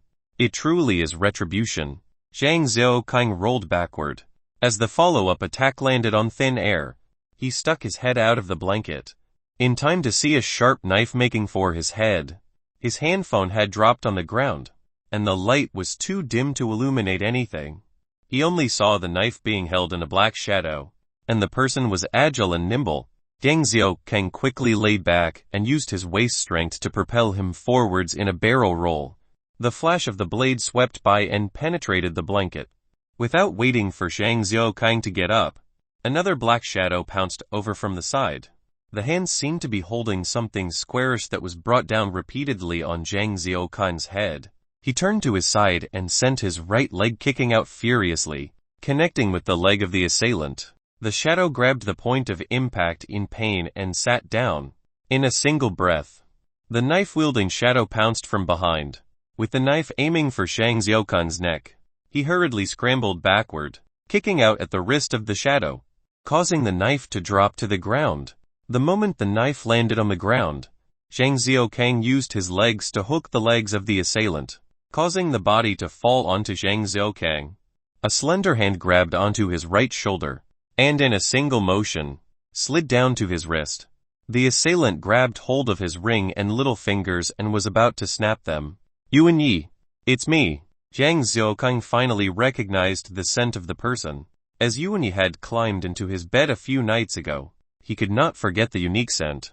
The pressure lessened, as Yuan Yi stood up and helped Zhang Xiaoqing up as well. In the dark, Zhang Xiaoqing's face was flushed red. There was a slight warmth in his cheeks. He had truly been tossed and thrown about tonight. After all, he was a character who was known to have killed a D2. Yet he was pummeled by a woman, almost losing his fingers in the process. What was most depressing was that Zhang Xiaoqing had just used a similar method to deal with the intruder in his room. In the end, he was almost dealt with the same way by Yuan Yi. How could this not be a blow to him with his machismo thinking at first? Her performance had sort of pleased him, but now she had pulled into his blacklist. The light on the phone came on again, as Yuan Yi stood by the side. Embarrassed, she didn't know where to place her hands. In front of Zhang Xiaoqing, she didn't dare to speak. Instead, she chose to lower her head like a wooden dummy. Su Qian stopped rubbing her calf, as she stood up to wait Zhang Xiaoqing's instructions. Yang Qir's limbs were spread out as she snored loudly. Only her stomach was covered by the blanket, while everywhere else was exposed. Her fair legs were illuminated slightly by the dim lights of the phone. When did you discover me? Zhang Xiaoqing was courteous. He didn't really make noise when he came in. When you turned the doorknob, I was awakened. I tried calling Miss Qir and Su Qian, but only Su Qian woke up. Yuan Yi whispered softly. It would be a miracle if you could wake Yang Qir up. Even the D2 could not wake her. Zhang Xiaoqing celebrated in his heart. Fortunately she had not woken up. Otherwise, with her strength, he might have suffered a few broken bones. Someone's dead in my room. You'll sleep here tonight. Zhang Xiaokang spoke nonchalantly as he took off his shirt and climbed into bed. Yuanyi and Su Qian finally stirred from their shock and were helpless against his tone. The way he spoke about the intruder in his room and the death was as though he was talking about a mouse. Zhang Xiaokang laid down quietly, not bothering about Yuanyi or Su Qian. The training in the morning had been intense, and now his eyelids were already drooping. He just wanted a good night's sleep. Everything else was unimportant. Something or someone dug into his embrace, and he didn't care. In any case, there was Yuanyi like a personal alarm, and he didn't have to be vigilant all the time. This sort of feeling was a first in Zhang Xiaokang's 30 years of life. He could not describe it. He just knew it felt extremely comfortable. In his dreams, he was getting it on with an adult star. Towards the end, her mouth had even wrapped around little Xiaokang. Something danced about little Xiaokang very actively. He was woken up from his dream, and he felt that there was a tongue really dancing around his little Xiaokang, and he could not hold it anymore. Ejaculating. As he laid there feeling comfortable, he enjoyed the sensation. Laying beside Yang Qier, Yuanyi and Su Qian was at the other end, and the person who had serviced him in the morning was Su Qian. If not Yuanyi, Yang Qier was snoring like a little piglet in his arms. It felt like he was hugging and rocking one to sleep. He checked his watch and noticed that it was 6:20 a.m. He then pressed his fingers around Yang Qier's nose, causing her to stir from the lack of oxygen. When she awoke and saw Zhang Xiaokang looking at her, her eyes immediately brightened up. Her first expression was one of wonder. The next happiness, husband, you're finally willing to come find me on your own initiative, as she asked him. She began to sniff at him all over, trying to remember his scent. He slapped her butt and said, get up. Time to train. Yuanyi and Su Qian had already woken up, and as they got out from under the covers, Zhang Xiaokang saw Su Qian looking at himself with an expectant look. There were even some of the leftovers from earlier at the corner of her mouth. Yuanyi looked coldly at her without saying anything, just dressing and preparing to head out. The group of them trudged towards the field where they practiced yesterday. Before putting on the equipment and embarking on their run, there was a difference from yesterday. Other than Zhang Xiaokang and Yang Qier's speed remaining largely constant, Yuanyi and Su Qian fell behind fast. After all, there was still the soreness from yesterday, and their bodies were still aching. Trying to adjust to the rigorous training, Zhang Xiaokang did not rush them. After all, he had taken similar slow steps to get to where he was. Only by enduring and pushing through will their constitution see some improvements. It was the dark before dawn still. When it came to the time to rest, Zhang Xiaokang gave Su Qian a piece of bread, while he led Yang Qier and Yuanyi into the dining hall. At first, Yuanyi didn't have the qualifications to eat at the dining table, but Zhang Xiaokang felt that she could hold her own against zombies, and thus she had the right to. It was sort of a statement to her as well, saying that her status had changed. She didn't have to crawl around and must have confidence in herself. Chapter 89 Challenge. When Zhang Xiaokang walked into the dining hall, Brother Long and the rest were already seated and waiting to start their meal. As they watched Zhang Xiaokang walk in, Brother Long and Chen Yu were full of smiles, as though they had nothing to do with the man who snuck into Zhang Xiaokang's room last night. Haha, you guys are already running laps so early in the morning. Lil bro, you're really hardworking. Brother Long began speaking, before pausing halfway. With his smile still intact, it seems that Lil bro's room wasn't that peaceful last night. Did Lil bro sleep well? Seeing his shameless smile, Zhang Xiaokang replied non-committally, oh yeah. There was a rat that came in. It woke me up. I slapped it to death and managed to enjoy a good night's sleep. I wonder which stinky hole did that rat come from. Haha, what a good slap to death. Let's eat. Let's eat. Brother Long did not continue the line of conversation. Everyone was smart enough to know that some things could not be talked about openly. Yuanyi sat quietly by Zhang Xiaokang's side. She didn't glance about, only digging into her meal quietly. HMPH out of line. Cannon, who was sitting at another side of the table, saw Yuanyi digging into her breakfast at the table without a sense of propriety. He was reminded of her pointing her gun at his head. and he began to pass snide remarks at Zhang Xiaokang not controlling his women well. Zhang Xiaokang didn't bother retorting. He was too lazy to deal with Cannon, a fellow that was scared to death of even ordinary zombies. What the fuck, lowering himself to speak to Cannon was truly embarrassing. Ding Ding Yuanyi threw the spoon in her hands into her bowl.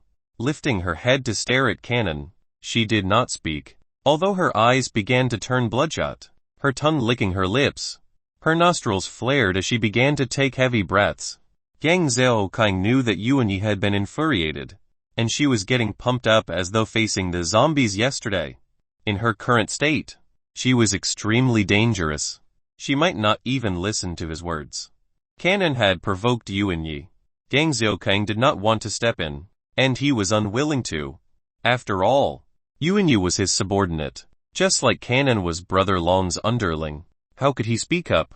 Cannon became angry as he found Yuanyi glaring at him, and stood up in a sweeping motion, shouting at her, "What the fuck are you staring at, stupid bitch? Eating at the table and you think you're fit to challenge me? What the fuck are you?" Hearing his shout, Yuanyi did not explode out in anger. However, the bloodlust in her eyes became thicker. There was a sort of flirtatious look in her eyes. Her gaze on Cannon was like looking at a zombie. She turned to Zhang Xiaokang, her eyes questioning. Yang Xiaokang knew she was asking for his permission to act, and he felt a headache coming along. Cannon had killed in his life, and had taken on a number of people at the same time. His moves were not simple. Was Yuanyi really a match against him? Yet, seeing Yuanyi's pleading look, he thought to himself, forget it, I'll let her be. Who knows? It might be better that she suffers a little lest she gets too proud. Sigh. Yes, okay, no weapons. No taking of life. Zhang Xiaokang finally spoke, as though to remind Yuanyi. But it could be taken that he was warning Cannon as well. Should he dare to hurt Yuanyi, he would not hesitate to act. Yuanyi immediately stood up, staring at Cannon challengingly. Cannon immediately barked, "Let this granddaddy show you how a good dog should act. You're nothing without a gun." Yuanyi did not reply. Instead, stepping over to an empty area beside the dining table, Brother Long and Chen Yi did not say anything, just watching coldly. Yu Wenbin and the rest were more docile, lowering their heads to focus on their own food, as though they were not interested in whatever was going on. They knew of Zhang Xiaokang's strength firsthand, yet they also had to rely on Brother Long for their future.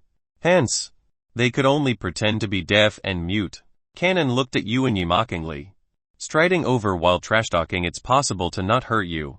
You just have to spend the night with me. Haha. Yuanyi did not reply.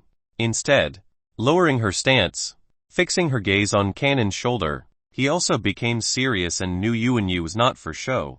No one had the mood to eat now, as they kept their eyes peeled on the unfolding scene. Yongqi raised her legs onto her chair, her eyes twinkling with excitement while twirling her soup spoon in circles. The stare-down did not last too long, as Cannon threw out a forceful punch first, aiming for Yuanyi's chest. His speed was relatively fast, and Zhang Xiaokang just caught sight of the punch about to land on Yuanyi. "No good," he exclaimed silently, his right thumb unfastening the cover of his military knife, ready to provide assistance anytime. At this point, there was not a ripple on Yuanyi's calm expression, and she shifted her body slightly to evade the incoming blow. The next instant, her hands had caught hold of his shoulders, and she used her body weight to press down on his joint. Cannon was different from Old Harry. He did not panic. Instead, shoving hard with his right shoulder, Yuanyi's strength was much lesser, and her grip was shaken loose. Even her footing became unstable. Cannon took the opportunity to send his left fist towards Yuanyi. She had no time to evade the blow, and quickly stepped towards his body. Before the fist landed, she quickly lowered her body and scooted under his legs. She then used her right hand to prop herself up from kneeling. Before sweeping Cannon's feet with her own, he was sent stumbling forwards a few steps. He turned around swiftly and adjusted his position. His expression became a lot more grim, as he could tell that Yuanyi did possess the skills, and her fighting spirit was strong. In the few exchanges earlier, they were about equally matched. Cannon and Yuanyi stared at each other for a few seconds before they charged at each other again. Cannon sent a powerful kick with his right leg, causing a slight gust of wind. Yuan-Yi crouched down as the leg came sweeping above her head. She did not even check to see if the right leg had landed and pounced forth towards Cannon's waist. Cannon's foot had not landed, and his body was still twisted to the side, his center of gravity displaced. When he was slammed by Yuan-Yi, his entire body flew and collided into the LED TV hanging on the wall. Bang! The LED display dented inwards after Cannon's head smashed into it. Argy started to roar in frustration and made to grab the display by the corners, wrenching it out. He then turned around and flung it towards Yuan-Yi. She was just behind him intending to follow up with her strikes, but had to duck to dodge that projectile. Sue! The display screen brushed past Yuan-Yi's back, crashing into the window. Without waiting for the display to land, Cannon had pounced onto Yuan-Yi with a bloodshot look in his eyes. Seeing Cannon use an item to accost Yuan-Yi, Zhang Xiaoqing felt extremely displeased. Brother Long and Shen Yi had no expression, but He Wenbin and the rest had ugly looks. Even Yang Qir was cursing that Cannon was shameless. Cannon had become like some enraged bull, as he began to destroy the items around him in a bid to charge at Yuan-Yi. As he pummeled the items, glass teacups, paintings, furniture, were all destroyed by him. He was like a tornado that sought to rip everything around him apart. Yuan-Yi circled around him with light footsteps, dodging his constant assaults. Her eyes were calm, and she continued to keep a lookout for an opening to launch an attack. Cannon's right hand shot out to claw at her face, and she stopped short without hurry to allow the blow to pass. All of a sudden, Cannon changed his strike and grabbed at her clothes, pulling her in and intending to send his left fist to pummel her face. Chapter 90. Stop. Zhang Xiaoqing saw that Cannon had grabbed onto Yuan-Yi's clothes, and with a tug of his finger, the military knife slid into his hands. He tensed his body, ready to throw the military knife anytime. He couldn't care anymore. No matter how displeased he was with Yuan-Yi, she was his subordinate. Since the men here were mavericks, he might as well bring the women away. At the least, they would not leave such wretched lives here, and they would not seek to kill themselves because of a lack of hope. Yuan-Yi did not falter when her clothes were grabbed. From the very beginning, she had been calm and expressionless as though there was no danger whatsoever. Being pulled by Cannon, her body flew forwards involuntarily. She swung her legs forwards to block in between her body and Cannon's chest. The military uniform was torn from the collar to the right waist. With the ripping of the uniform, Yuan-Yi flew backward onto the ground and was knocked slightly out of breath by the pain. Cannon was likewise in a bad situation. Having been kicked in the chest, he stumbled back a few steps. He then rubbed the front of his chest where there was a footprint before his breathing regulated. Both parties stood up at almost the same time, and Cannon glared at Yuan-Yi furiously, his hands rubbing his chest. That kick of hers had landed at the position of his heart. Yuan-Yi's appearance was likewise miserable. One of her sleeves was torn off, leaving a huge hole at the side. A large amount of skin was revealed near her collar, and one could see her tank top when taking a closer look. Rip! Yuan-Yi tore off her entire uniform, looking exactly like she had yesterday. Seeing her fair skin and beautiful figure being displayed for all to see, Zhang Xiaoqing felt sour in his heart. This woman that he disliked so much could actually cause him to feel jealous. Even if he didn't like her, she was still his woman. How could she be seen by others? Cannon was thoroughly infuriated, and it wasn't an ordinary rage. He was feeling extremely humiliated. He was a person of renown, and people would have feared his name. However, he was forced to a standstill against this woman, who up to a few days before had still been a female slave. He felt as though everyone present was mocking him, and he wanted to kill someone badly. He wanted to tear this bitch in front of him into pieces. He wanted to bathe in her blood to satisfy his rage. Yuan-Yi didn't care for his rage. She only looked at Zhang Xiaoqing out of the corner of her eyes. As long as she saw him, her gaze was resolute. All she needed was his eyes. She would be fearless, and she wanted him to know that she was not useless, and wanted to make sure he had no way of abandoning her at all. Cannon made his move, this time stretching his arms outwards to grab Yuan-Yi. The moment he caught her, then the ball would be in his court. He wanted to rip her clothes off and fuck her in front of everybody, before breaking her bones one by one and tearing her heart out to bathe himself. He lunged towards her like a crab, making weird grunts. Yuanyu was tall, her 1.7 frame standing there, seeing Kanan who was 1.6+ charging at her. It was truly a strange scene. Seeing this familiar scene, Deng Xiaoqing heaved a sigh of relief. A flying man was about to appear. Right before Kanan reached her, Yuanyu ducked into his space, grabbing his left shoulder while kicking out at his legs. With her waist power, Kanan was sent flying. Clang clang, Kanan crashed into a glass wine cabinet. As shards of glass fell all around, Kanan was lying on the ground with pieces of glass in his face. There was even a large shard of about 6 to 7 inches stuck in his right eye. His hands were on his head as he rolled about and screamed in pain. Yuanyu walked over to him and brought her leg up over his knee. Stop. Brother Long noticed that things weren't going smoothly and stood up to shout. Yuanyu ignored it and brought her leg down viciously. Kanan's wail of agony resounded through the dining hall. He Wen Bin and the rest stared on with pale faces and their backs drenched with perspiration. Chen Yu was silent, his gaze somewhat cold when he looked at Kanan. Yet there was a hint of a smile at the corner of his lips. Brother Long stared at Zhang Xiaoqing with a steely expression. Is this how you teach your women? Zhang Xiaoqing's expression turned unsightly. Brother Long was fixed only on Yuanyu, yet had no issue watching Kanan try to murder Yuanyu every step of the way. Was he that easy to bully? He stood up ready to retort when Chen Yi suddenly spoke up. Ahaha, Brother Long. Relax. Lil bro. You calm down too. Brother Long was agitated. That's why he said that. After all, Kanan had thrown so many things. Everyone had seen it clearly. What say you guys? Chen Yi sought to cajole Brother Long and Zhang Xiaoqing, before throwing his gaze towards He Wen Bin and the rest.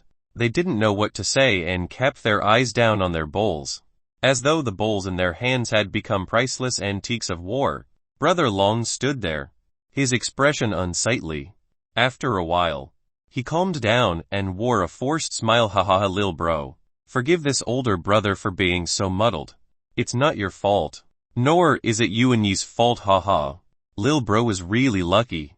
If I had known Yuanyu was such a good fighter, your brother, I would not have given her. Brother Long laughed, while subtly reminding Zhang Xiaoqing that Yuanyu was a gift from him. It was sort of giving both of them a way to back down.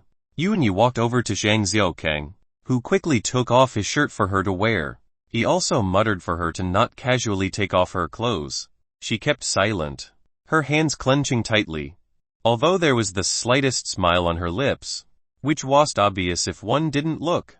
Deng Xiaoqing motioned for Yuanyu to sit beside him before he replied. Brother Long, haha, this little brother's woman was truly at fault. She should have just taught him a lesson. There was no need for her to be so vicious. After that, he turned to reprimand her, and Yuanyu herself had no more of her valiant display earlier, instead, lowering her head to accept the scolding.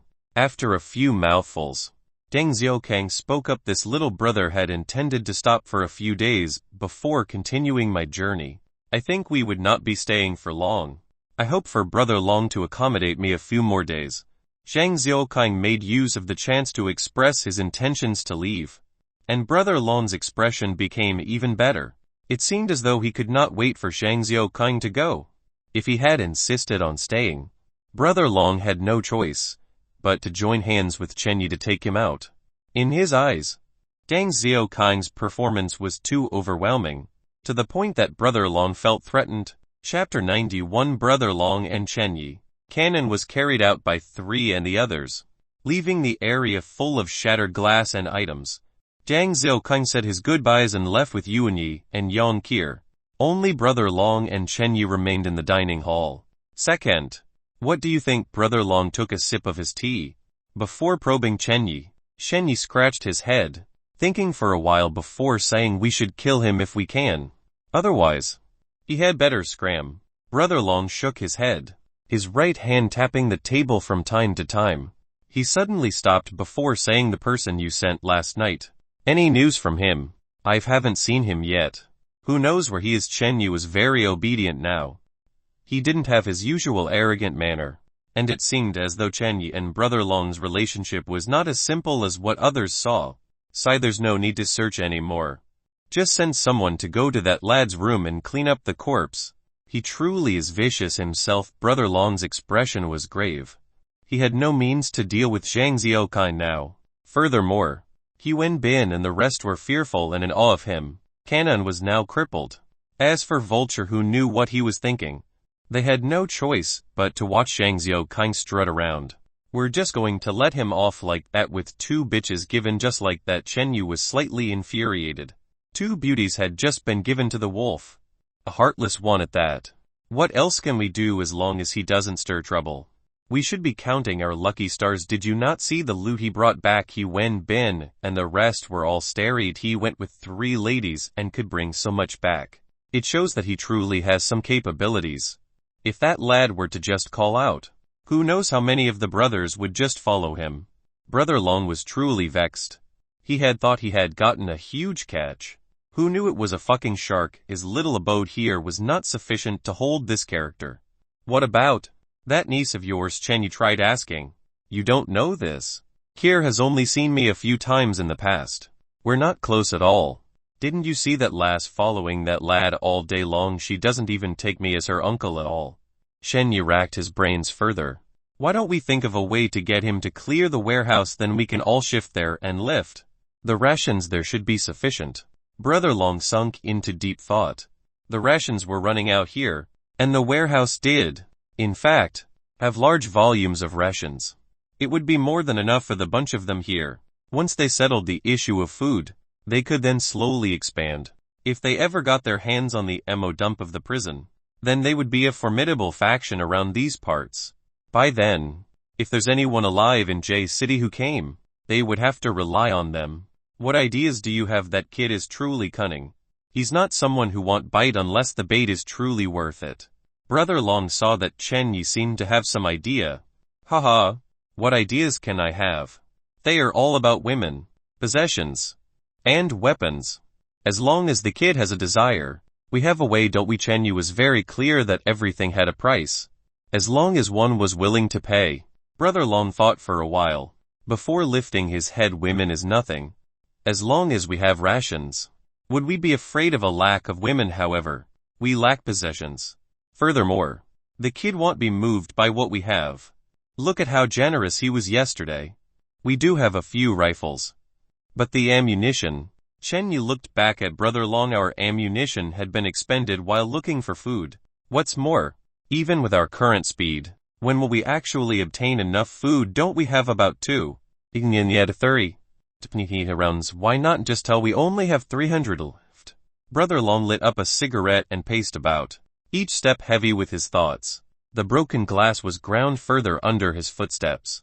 He suddenly came to a halt and gritted his teeth and said, "Change of plans. Let's gather the women. And one of the guns. We'll discuss with him tomorrow.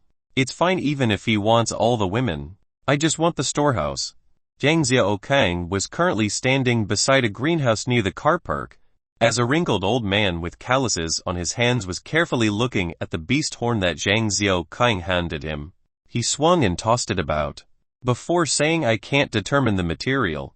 It definitely is not weaker than industrial diamond. With my current tools here, I can't drill a hole in it."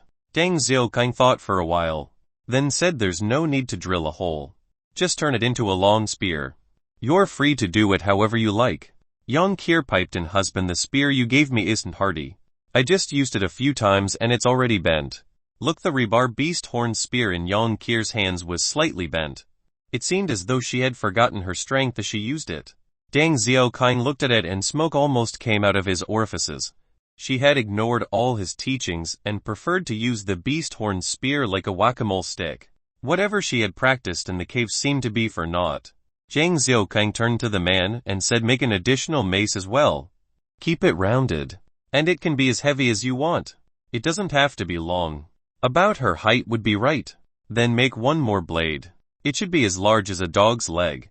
The material must be good, not malleable, and would be alright even when hitting other metal." He thought for a while more, then continued, "Make a shield as well. It doesn't have to block bullets.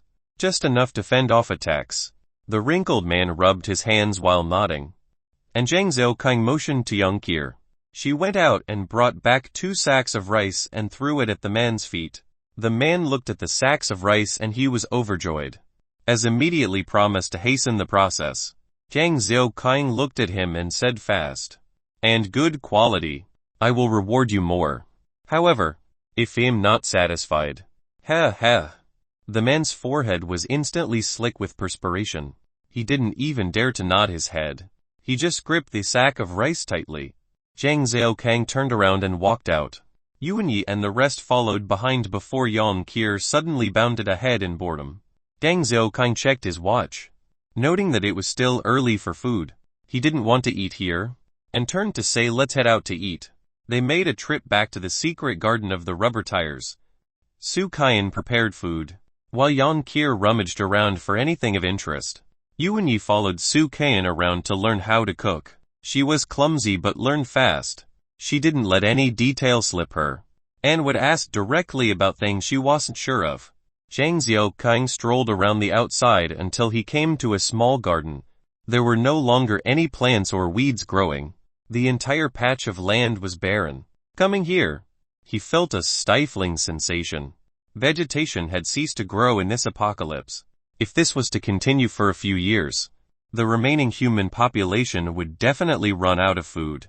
By then, if they were out of choice and had to head to the zombie-infested cities, how long would they last? Chapter 92. Wow, so many. Ding dang. Zhang Zhaokang stepped onto something hidden in the mud and used his feet to shake the mud off. A squarish metal board appeared in front of him. A secret base. His heart stirred. Maybe I've truly found a treasure. He pulled on the chains. And a huge black tunnel was revealed. There were steps leading downwards. There wasn't much dust. Therefore, the location shouldn't have been empty for too long. Following the steps down, he turned on the light of his phone. And a passageway that could fit 2 to 3 people at one time was revealed. The 2 sides of the aisle were reinforced with cement. The same went for the ground. Walking in the tunnel would cause footsteps to echo. Zhang Zhaokang wasn't sure what was in front. He could only be more cautious. His Jinghuai sword in hand, and his ears pricked for any movements. The tunnel wasn't long, only about 10 m. The moment he passed it, he came to a cave-like space, where the walls weren't cement, but rock and stone. He used his hands to brush past them and felt a warm temperature. However, when he used his light to shine into the room, he got a scare. He stared numbly, wanting to curse but not sure to curse at what. He suddenly had the desire to vent his frustrations. By burning everything in front of him cleanly, he walked in more carefully, noting that there were many machines and working desks around. His luck was good, and he found a diesel generator. After activating it, the room was lit up, and the machine stirred to life. He saw countless discs on one working desk, with various beautiful women in poses on the cover of the discs. There were also games and movies that were stacked neatly. If it were only one piece, Zhang Zhaokang would cherish it. If it were 10, he would be happy. But seeing these thousands of discs, he felt like cursing. Everybody knew that this apocalypse had no time for entertainment. Relaxing once in a while was still acceptable. But to actually indulge every day, hoping to die faster. Wah, so many. Yang Kier's voice had just sounded out when she pounced on the stack and began rummaging. There were games, movies, and she continually stuffed them into her pockets, as though they would disappear. What are you doing here? Zhang Zhaokang couldn't be bothered and just asked out of habit. As long as she didn't touch his secret stash, he would thank his lucky stars. Young Kier popped out from the mountain of discs and said time to eat. Zhang Zhaokang sat at the table, looking at Yuanyi with her charcoal face, and began to wonder if Yuanyi wanted to stop being a violent fighter and instead become a housewife. On the other hand, Su Kaiyan seemed as though she had something to say. Looking at her, Zhang Zhaokang nodded for her to speak. Can I start to kill monsters too? She stammered her words out, not daring to look at him, as though he would suddenly lash out at her for being out of line. Zhang Zhaokang nodded. An ordinary zombie was actually much weaker than most human beings. As long as one was careful, it wouldn't be a problem. Yang Kier was initially like Su Kaiyan. but she also managed to take down a zombie herself. Furthermore, the ability to survive in the future did not depend on one's strength. Rather, it was the courage and wits. After all, a person's strength could not rip apart a bus, but a D2 could. You must think carefully. We would not provide aid. Even if you were to be eaten by the zombies, I would not bother with you. Young Kier and you had to go through this. You will not receive any special treatment as well. He looked straight at Su Qian. To him, one should not regret one's choice. Since she didn't want to be a slave, she had to have the courage to face a zombie and the possibility of being eaten. Of course, Zhang Xiaoqing would not actually let her be eaten. The moment she was infected, he would end her misery fast. After Su Qian spoke her mind, the atmosphere in the room became sullen. Yang Kier continued to reach for food, grabbing a sausage onto her plate. She removed the fatty parts and ate the rest, placing the fatty parts on Zhang Xiaoqing's plate. To her, Su Qian's well-being was of no concern to her. Yuanyi only ate what was in front of her. Her head was lowered at all times, and she had paused momentarily when Su Qian spoke up. She then continued, as though they were from separate worlds. Even though Su Qian had helped plead on her behalf before, this was the first time that Su Qian looked straight at Zhang Xiaoqing. Her expression resolute and her chest stuck out proudly. To her, it was a chance to shed off her status as a slave. Zhang Xiaoqing wasn't lenient. As long as he felt that you weren't useful, you could be abandoned immediately. In this zombie-filled world, being abandoned meant that one would be eaten or starve to death. Su Qian's life had been a hard one. She could not trust others, and would rather control her own fate. To her, men could not be relied on, even if Zhang Xiaoqing was better than Chenyi, and did not step all over her. So what, she still had to lower herself in front of him, afraid to anger him, and had to step carefully. She had her schemes. Amongst Chenyi's women, she wasn't his favorite, but she suffered the least. When Chenyi had sought her opinion on being gifted to Zhang Xiaoqing, she had maintained an expression that it was up to him. Being by Zhang Xiaoqing's side, she had maintained this aura of being a weak woman. She knew men liked to protect rather than facing a strong woman. She had succeeded, gaining his affection, and felt that she gained an edge over Yuanyi, until Yuanyi had single-handedly killed the D-type, obtaining his recognition and approval. His own words were that she had no need to kneel anymore, and could walk upright. Su Qian was stirred. This was what she wanted. Her life now was more shameless than when she had been a call girl. She had never thought that she was worse than anybody, even Yuanyi. If their fates had been switched, she would definitely have done better. Zhang Xiaoqing gave his instructions and they proceeded to dig in. However, his mind traveled back to the secret base of bootleg operations. It was now his. The place wasn't small, and there was electricity. As long as they prepared some living necessities, it would be suitable. If they could strengthen the metal covering at the entrance, then it would be even more secure. Of course, water had to be prepared beforehand, since there wasn't any within. They would also need to get an induction cooker. Zhang Xiaoqing had become like a squirrel preparing for winter hibernation since the apocalypse started. He had not much hope for the future, and could only amass resources to the best of his abilities. He had no big ambitions and was a simple, traditional Chinese man, even if the amount was enough to last him a lifetime. What about his future generations as a future ancestor? He sought to gather as much since the future was going to be uncertain. Thinking about it, as Su Qian kept the dishes, he brought Yang Kier and Yuanyi to move their supplies into the secret base. Yuanyi was cooperative, doing whatever he asked. The human excavator Yang Kier was the one that complained. Why must she carry the items back and forth like a camel? Furthermore, it was so inconvenient. Why will they spoil outside your slave driving us? Yang Kier complained as she threw a bottle of water on the ground and sat down. Chapter 93. That's the one. Go. Zhang Xiaoqing saw that Yang Kier was throwing a tantrum again, and wanted to lecture her. However, he saw that as she was pouting, she was secretly observing him out of the corner of her eyes. She saw that he was looking at her and immediately turned to face him. Seeing half of the items moved, Zhang Xiaoqing also felt that he might have taken advantage of Yang Kier. The majority of the work was done by her. Yet he and Yuanyi had been helping out a little. He sucked in a breath of air and felt a headache coming on. How should he convince her? This. Kira. Do you know that if things are left outside, they will go bad? He replied in an amiable manner. HMPH. So what, as long as we head out to collect some, we would be okay if we don't meet a boss, right? Yonkir was obviously treating the zombies as her own security guards over other stashes of resources. To her, at that time all she had to do was kill them and reach for their items. Which wasn't a problem. Kira, if you say we're strong, and steal whatever we want, what if everything outside goes bad? Zhang Xiaokang was seriously trying to educate her. Hubby, aren't you annoying? At that time we can just look for those that haven't gone bad. Plus, she lowered her head after shooting Yuanyi a look and said softly, we still have that treasure cave. Hearing Yonkir call him hubby, Zhang Xiaokang had a flash of inspiration. Time to use the saving one's generation's tactic. Kira, do you think we will have kids in the future? He felt like a perverted uncle dangling a candy in front of a kid, while Yonkir was like an innocent loli in front of him. She tilted her head to think before she smiled brightly. Yes, our baby would definitely be pretty and cute. I'll feed the baby candy and watch it call me mama. Aren't you afraid of tooth decay? He muttered, before continuing, not just one, but a bunch.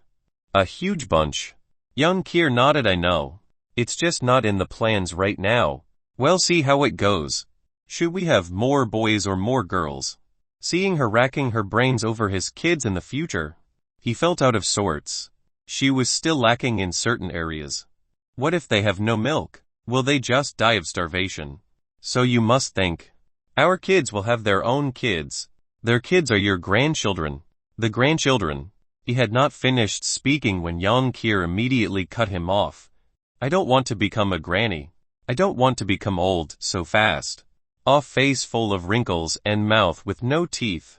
It's extremely ugly. Yonkir seemed to be opposed to having grandchildren. She didn't think that she was only 14.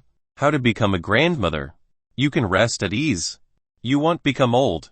That thing I gave you to drink previously was a special treasure. You downed everything. It was water from the legendary fountain of youth. You won't turn old. In order to convince Yonkir, Zhang Xiaokang was basically running his mouth off. If it wasn't too fantastical, he was sure it was a mistake she would catch on. Haha. Really? Yonkir rubbed her face slightly, pleased when suddenly she seemed to have thought of something. Oh no, then won't our daughter not have the fountain of youth? Yonkir was now worried about the daughter that didn't even exist yet. Zhang Xiaokang was started to lose his patience, his brows having jumped a few times. He took in a deep breath, regaining his composure before he continued, then you can just give birth to sons. And she nodded her head, obviously forgetting that daughters would marry out, while sons were truly one's own. She was too biased. So we must now start to prepare resources for our kids and their kids. Otherwise they might starve to death. Zhang Xiaokang came to his main point. True. For the little babies, I have to work hard as a mother. Yonkir felt extremely motivated after that tall tale, and instantly carried a box of 24 bottles of mineral water up, even intending to add on more. As she walked, she suddenly stopped and asked, is this too little? Should we go to the cities and kill all those monsters, and move everything back here? Too far is as bad as not enough. Zhang Xiaokang remembered this idiom, as he thought of the hundreds of thousands of zombies within the cities, and felt a cold sweat down his spine. There will not be enough space to stuff everything. He could only continue to hoodwink her. And I understand. Yonkir was once again led on by Zhang Xiaokang. By then, Su Kaiyan had also started to help, and the speed was hastened. After they threw out all the pirated discs and the equipment, the secret base was a whole lot more spacious. Pushing the stored resources aside, the place could accommodate about a dozen people. It was unclear how the original owners managed to dig this place, but a space of 200 sqm was now theirs. And it was still spacious even with the resources brought down. Looking at the spacious den, Zhang Xiaokang knew his next step was to fill this place up. He was a hoarder, and he would try his utmost to collect as much as he could. Yonkir leaned back against the Hummer's door and ate an apple. while Yuan stood about 3 m behind and stared at his back. Su Kang was currently wielding a hammer, her leg shaking as she stood by his side. Zhang Xiaoqing could tell that Su Qian was truly afraid, and how she was struggling internally. He could only give her this fair stage. How she tread this path would depend on herself. If she didn't dare to charge up, no matter how favorably he viewed her, he would have to abandon her. He was, after all, just a mediocre fighter. Against the ordinary zombies, he could still handle his own, but against any type 2 and above, he was basically grasping in the dark.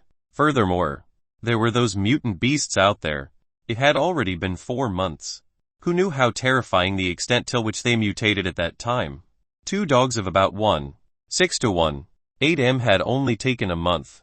Zhang Xiaoqing was suspecting that they were already starting another round of puberty. A joke used to describe people that suddenly experienced a growth spurt. The mutant beasts were different from zombies in that they had eyes, could make a judgment. The first time Zhang Xiaoqing had dealt with that mutant cat, he was forced into a corner. It had used the least amount of effort to ensure the largest benefit. They had intelligence after all, and knew how to lie in wait and pounce on an opportunity when the humans had an opening. There were only a few zombies along the several hundred meters of road. As they passed some of the vehicles on the road, they could still see zombies in the driver's seat struggling. This was after all not the city where human traffic used to be high. And those zombies on the road were likely infected people who were walking. They had long since forgotten themselves and their aims, only mindlessly shambling about, hoping to find fresh blood and meat, satisfying their urge. Seeing the dozens of zombies on the road, Zhang Xiaoqing was lazy to choose, and he randomly picked one before telling Su Qian that's the one. Go! Chapter 94 Seed. Zhang Xiaoqing had selected the closest zombie, which was about 50 m away from them. The clothes on the decomposing body had been reduced to tatters under the changes in weather, as pieces of cloth hang on its blackened skin. From afar, it looked like a huge crow crossing over. The sunken head was like a deformed pear, and its strange shape would cause onlookers to be revolted. Its shirt was still barely hanging on by a button near its neck, and the red material gave it a look of a commander. Except that it wasn't truly a leader of a troop, but a zombie that would strike fear in the hearts of people. It was quite naked save for the few pieces of cloth that blew about. On its chest, there were 2 lumps hanging, what must have been a pair of beautiful and perky breasts, that had been reduced to sagging pieces of flesh. It caused Zhang Xiaoqing to be repulsed, and he almost developed a fear of breasts. Other than the thighs that seemed to be meatier, the rest of the body was skin and bones, just like a skeleton soldier from the games he used to play. Su Qian looked at the female corpse, and she stood for quite a while, not daring to move. Zhang Xiaoqing did not urge her, and just stood aside as he mulled over his own thoughts. Young Kier began to yawn, as such a scene was boring to her.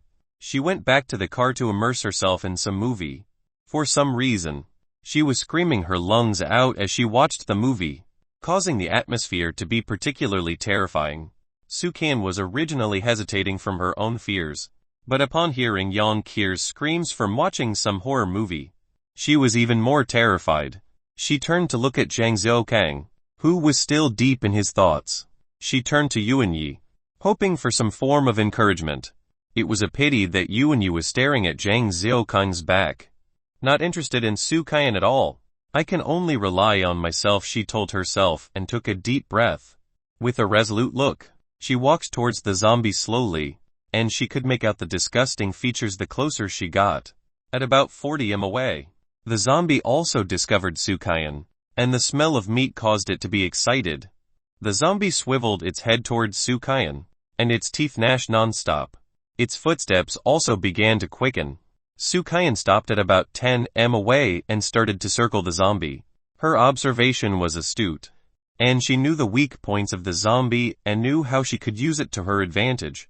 As long as the zombie was not too close, she could lure it around like a carrot attracting a donkey. Su Qian was prudent and tried her best to lure the single zombie and not alert the rest. She lured it to a small ditch, which was dug in the past due to electrical works. The ditch was deep, about knee-deep, and was about 1 5 m wide. Any person would be able to jump across. However, it was impossible for the zombie, and the moment it stuck its foot out, it was the beginning of its tragic fate. The zombie stumbled down into the hole and began to struggle to get up. Sukan made use of the chance to quickly bring down the hammer and smash the skull apart. Black and yellow brain matter splattered all over her hands and face. She threw down the hammer and slumped to the ground, staring at the dead zombie.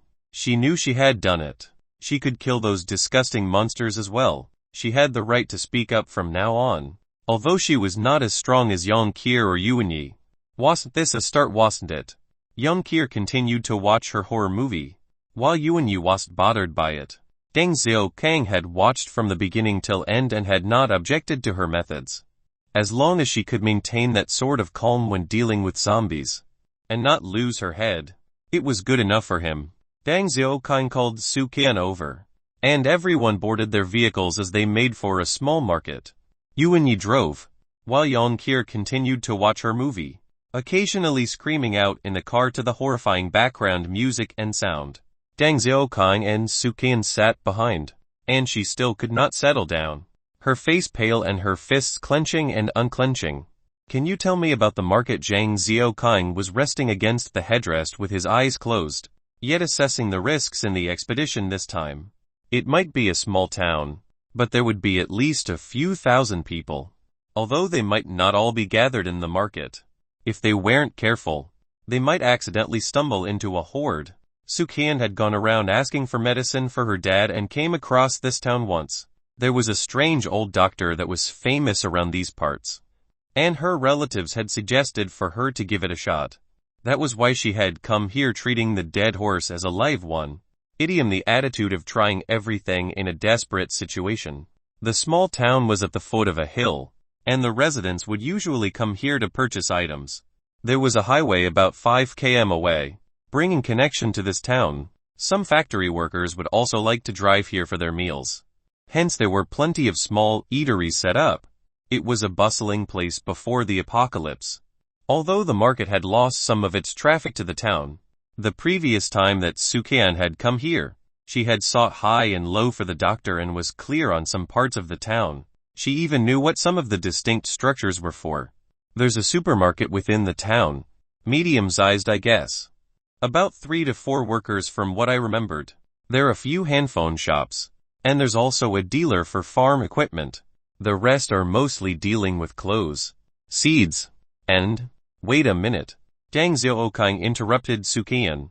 You're saying that there's a seed shop in town? Deng Xiaokang was nervous now. Seeds could be the lifeline of the future.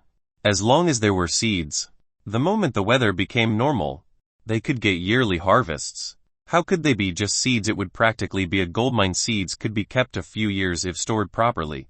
Even a lotus seed could germinate after 1,000 years. What's a few years to seeds? Yes. Those families in the hills rely on growing crops to live. The entire hill is an agricultural spot. The seed shop should have had good business. Sukan reminisced. Deng Xiaokang kept quiet. The shop was his for sure. It could be treated as the family heirloom in the future. With seeds, humankind would have hope. As long as there's food, humans could survive. Once they regained the upper hand, the zombies would be ended for sure. When they reached the town, they discovered that the hill was quite tall, even higher than the highway that was about a dozen meters high. The hill was covered in dense vegetation, of which pine trees seemed to be the common variety. There were many small paths leading to the center of the town, and there was a desolate and barren-looking patch of crops at one side. The town was big, and a number of houses were scattered around the foot of the hill. Amongst them, there were even some dilapidated old houses that were turning yellow, and many of the newer buildings seemed to be built towards the highway. Many of them hung restaurant signs, as well as other services, like spas and even some massage services. On one side of the town, there was a small river running by, and on the opposite bank was a small bus stop or tourist stop. 5 huge coaches and a number of other small buses were parked at the open field, surrounded by a number of eateries, as well as a small convenience store. A number of zombies were stumbling about, and all sorts of rubbish and bones littered the entire area. Chapter 95. Look, what's that? To reach the town, one had to stop at the tourist stop, as the bridge linking the town to the opposite bank was behind the stop. The small river was about 2 to 3 m wide, and there were all sorts of rubbish gathered at the banks. A pool of water had collected under the bridge, but the water was murky and dark, and there were even zombies within. Their skin was bloated, and the entire river looked like poison. There was a construction site on the left of the tourist stop, where the works had come to a complete halt. A half-dug ditch was in the middle of the site, and there was even some water that had pooled inside. It seemed that the foundation works had not yet begun when the virus outbreak happened, and the workers had become the roaming zombies. Gang Xiaoqing hesitated a while, before deciding to quicken the pace. He handed Yuan Yi a tire spanner, and Su Kan a long steel bar. He wielded his Jing Wei sword, and together with Yang Qir, they charged towards the parking lot. There was only one stipe, and Zhang Xiaoqing had immediately noticed its nimble figure. He prepared to head towards it to chop at it.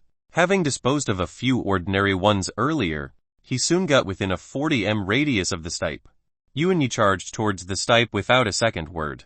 But before the stipe made any move, the ordinary zombie beside it snapped towards Yuan Yi. She stepped back to allow the ordinary zombie to stumble past her, and rammed into it with her shoulder, sending the zombie crashing to the ground. The stipe quickly slashed towards Yuan Yi, who did not evade the blow. Instead, she brought up her spanner to meet the claws of the stipe. It lost its center of gravity and was led downwards by Yuan Yi's maneuver, before a huge hammer came crashing down on its brittle bones. With a crack, the stipe stumbled forwards a few steps and crashed into the ground as well. Seeing Yuan Yi stealing his prey, Zhang Xiaoqing felt annoyed. Damn, so fierce. After a taste, he vented his frustrations on the surrounding zombies, totally annihilating another 4 or 5 more as the battle drew to a close. Gang Xiaoqing had managed to kill about 7 or 8 of them. As for Yang Qir, it was practically obscene. Yuan Yi had killed an stipe as well as 2 ordinary ones, while Su Kan killed 1 face-to-face. That particular zombie was really unfortunate though. Midway through its pounce, it was knocked to the ground by a fellow zombie that was headless, and Su Kan immediately took the chance to kill it. Seeing the corpses strewn all over the ground, the empty broken down buses, the darkening skies, as well as the seemingly uninjured members of his party, Zhang Xiaoqing felt that with some background music, the scene looked like straight out from a game. They leaped over the bodies and made their way into a small restaurant. The furniture in the restaurant was a mess, as all the tables and chairs were in various states of disarray. Chopsticks and cutlery were all over the floor. The pictures of beautiful ladies hanging on the wall were moldy. An old television set hanging in one corner even had a beer bottle stuck in it, and the entire place emitted a horrible stench.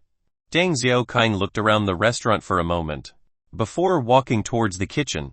The place was filthy, not just the usual, but the entire place, from the walls to the ceiling, was covered in grime. It didn't matter where one looked. There was not a white spot to be seen. Even the salt and pepper bottles were blackish and yellow. Seeing the state of this kitchen, he had no intentions of grabbing anything. Even a person as lazy as he felt that this was unacceptable. As he was about to step out, he stopped and looked into the rice bin again. The answered bin had already turned a darkish, but it was empty inside. There wasn't even a husk. Following that, he discovered that even the storage cabinets were all swept clean. Any area that would be a sort of place to keep the dried goods or spices were also cleared of everything. Something wasn't right. Did someone come before to take away everything? He walked out again to survey the restaurant and its exterior. There were 5 such eateries around here, as well as a convenience store with a window opened. Each restaurant was in similar states. There was not a single clean place. Yet everything had been taken away. Is there someone alive? He came to a conclusion, but was somewhat bewildered. How did this mysterious person get past so many zombies and transport the goods then? Zhang Xiaoqing slapped his forehead. He had been so used to walking through the front door that he never considered the windows. What a fool. He turned and entered the kitchen again, noting that the windows were a dummy cover. The originally clear windows had been turned black with the oil and grime.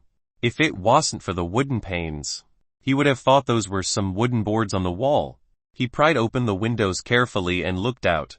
What he saw instantly caused his scalp to go numb. His stomach heaved, and he never thought he would come across something more disgusting and revolting than the zombies that he had gotten used to killing.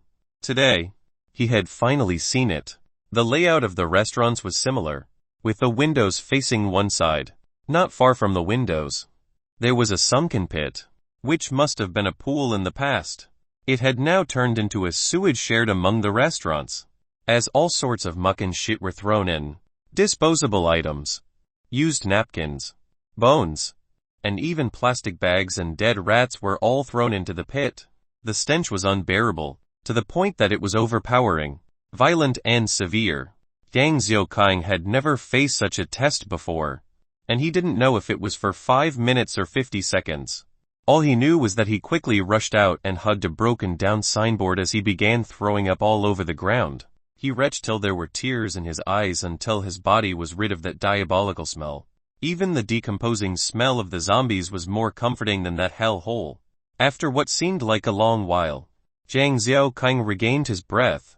He decided not to care about the fate of that unknown survivor. The stench was not meant to be inhaled. No wonder no zombies dared to go in. It was a biological weapon. Whoever went in would fall. It was even more potent than the strongest of laxatives. However, things don't always go according to wishes in life. He had actually given up on the survivor, but was unfortunately seen by the survivor.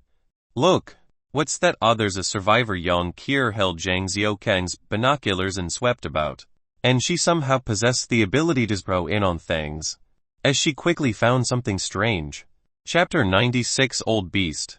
There was a small hill not far from the back of the restaurant, and there were a few bungalows atop the hill.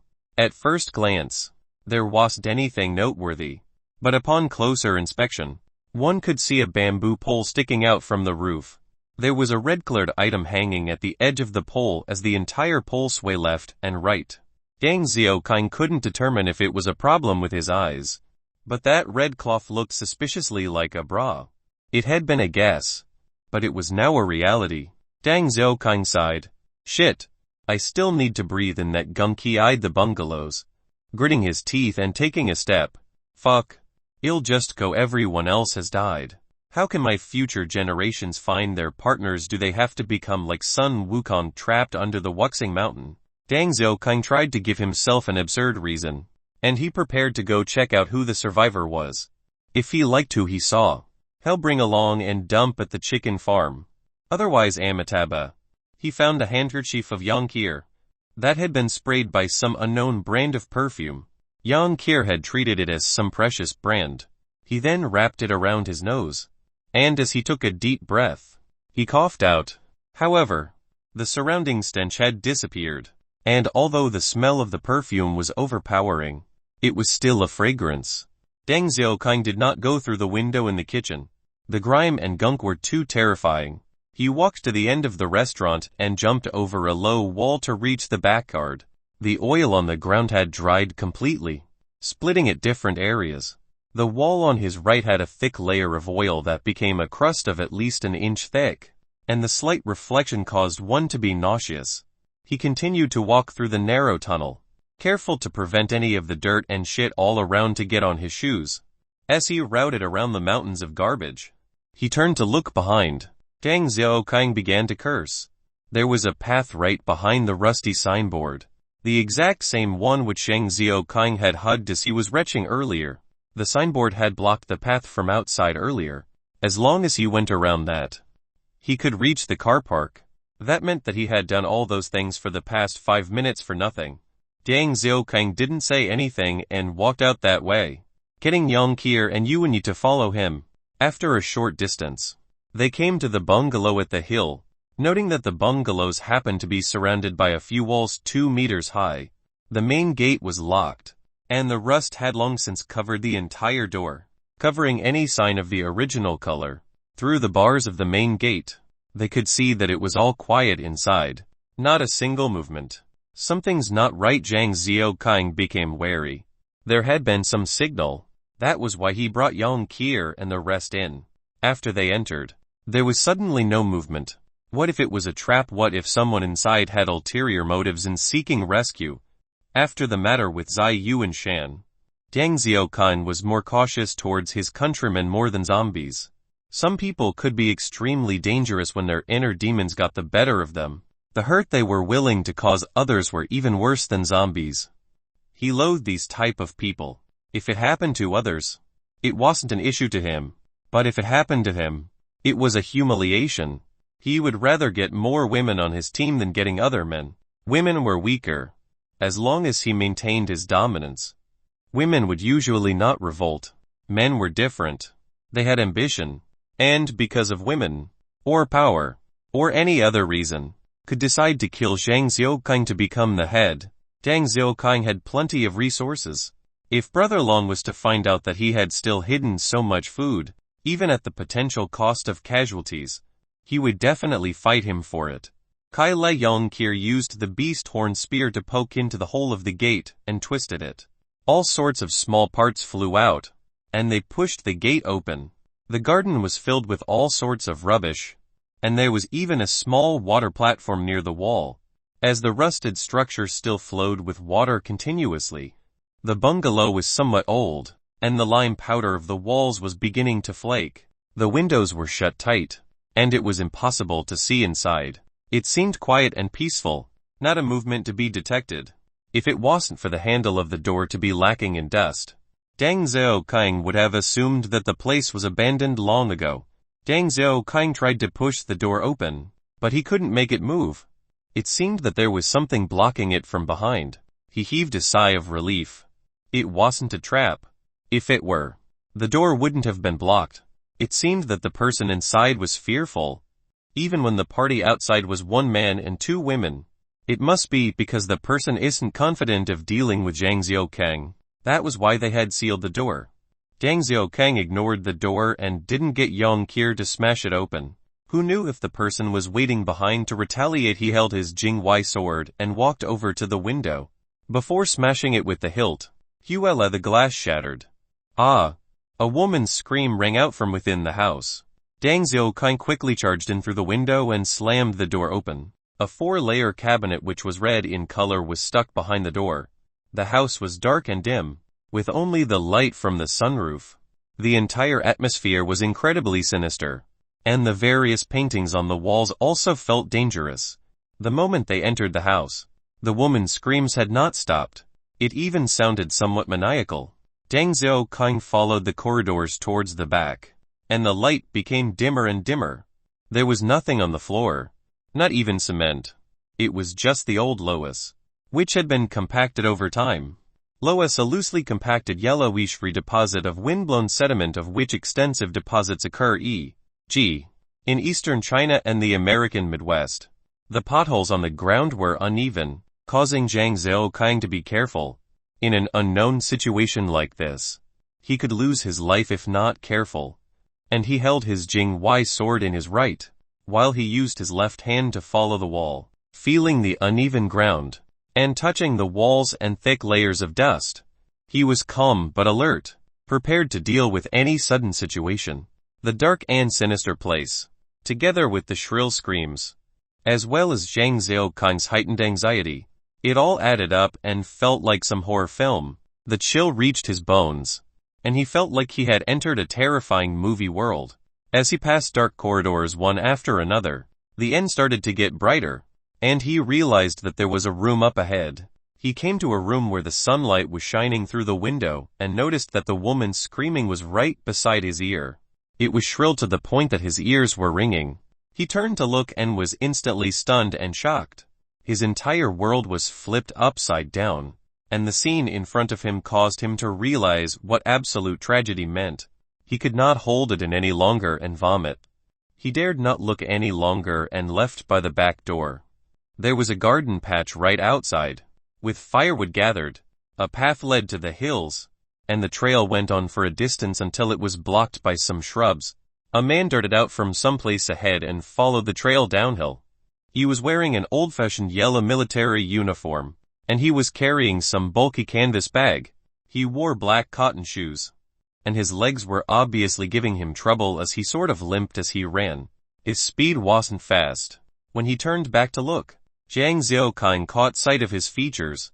He was an old man of about 60, his hair all white, and his face wrinkled. His eyes were small, like that of a mouse, and his nose was huge. It was even larger than old drunk back at the chicken farm. He had a goatee of about half a foot long, and it was blown about by the wind. When he saw Zhang Xiaoqing almost catching up, he squealed in fright and continued to run downhill. Zhang Xiaoqing saw him run and did not waste his breath, continuing to chase. However, he was constantly thinking to himself, to break the bones of this inhumane bastard. One by one, the scene earlier had caused even Zhang Xiaoqing, who did not consider himself a good guy, to be incredibly enraged. He thought he had seen the worst of humanity, where Brother Long and Chen Yi treated their women like dogs, and their male subordinates having to eat chicken feed. Even then, he had not felt that it was too excessive. When the man and his child had stolen the egg, and were beaten to barely a breath from death, he had not felt it was wrong as well. Women offered their bodies and pride, but could eat their fill and gain the protection of their men. They might even avoid being raped by too many men. Those who ate chicken feed, they might not be living the best life, but they were at least alive. They could only blame themselves for not daring to work for food. They dared not look at the zombies that even women dare to kill. Compared to this old man in front, Zhang Xiaoqing felt that Brother Long was simply a saint. At the very least, Brother Long would bring survivors back under his wing. The day-to-day chores would also not be forced upon these people. After all, they knew the importance of staying together in this cruel world. It was the first time Zhang Xiaoqing had used the term beast to describe someone. The old man in front of him was truly worthy of the name. This damn old man actually committed cannibalism. Zhang Xiaoqing was young and speedy. In a matter of moments, he had reached the old man and sent a flying kick at him. The old man let out a shriek and fell to the ground, rolling forward, until he hit the pile of firewood and was stopped. Zhang Xiaoqing panted as he walked up to the old man, who was knocked silly. His chest was heaving up and down, his right leg broken. A part of his broken bone had pierced the skin and was exposed. As blood seeped out from the wound and dyed the pants red, Zhang Xiaoqing stomped on the chest of the old man, which resulted in a shout of agony. He opened his eyes and saw the exposed broken bone, screaming even louder. Zhang Xiaoqing had not yet pummeled this old man, but he was already screaming his head off. Zhang Xiaoqing disliked torturing people. Even the person who had tried to assassinate him was killed off quickly. Only those who were truly despicable deserved torment. Just like Sai Yuan Shan and the old man in front of him, he let the old man look at his own broken leg as he wailed in despair. The despair was a more tasteful medicine than even the punches of Zhang Xiaoqing. Chapter 97 Miracle Dr. Yu. The old man was even more stubborn than Zhang Xiaoqing had thought. He whisked out a dagger from his bag. It was very small, not even half a foot long, compared to Zhang Xiaoqing's military knife. It was a joke. The old man was definitely not trying to resist. Was he had a broken leg? What could he do to Zhang Xiaoqing? There was only one possibility, which was that he wanted to commit suicide, to escape from torture.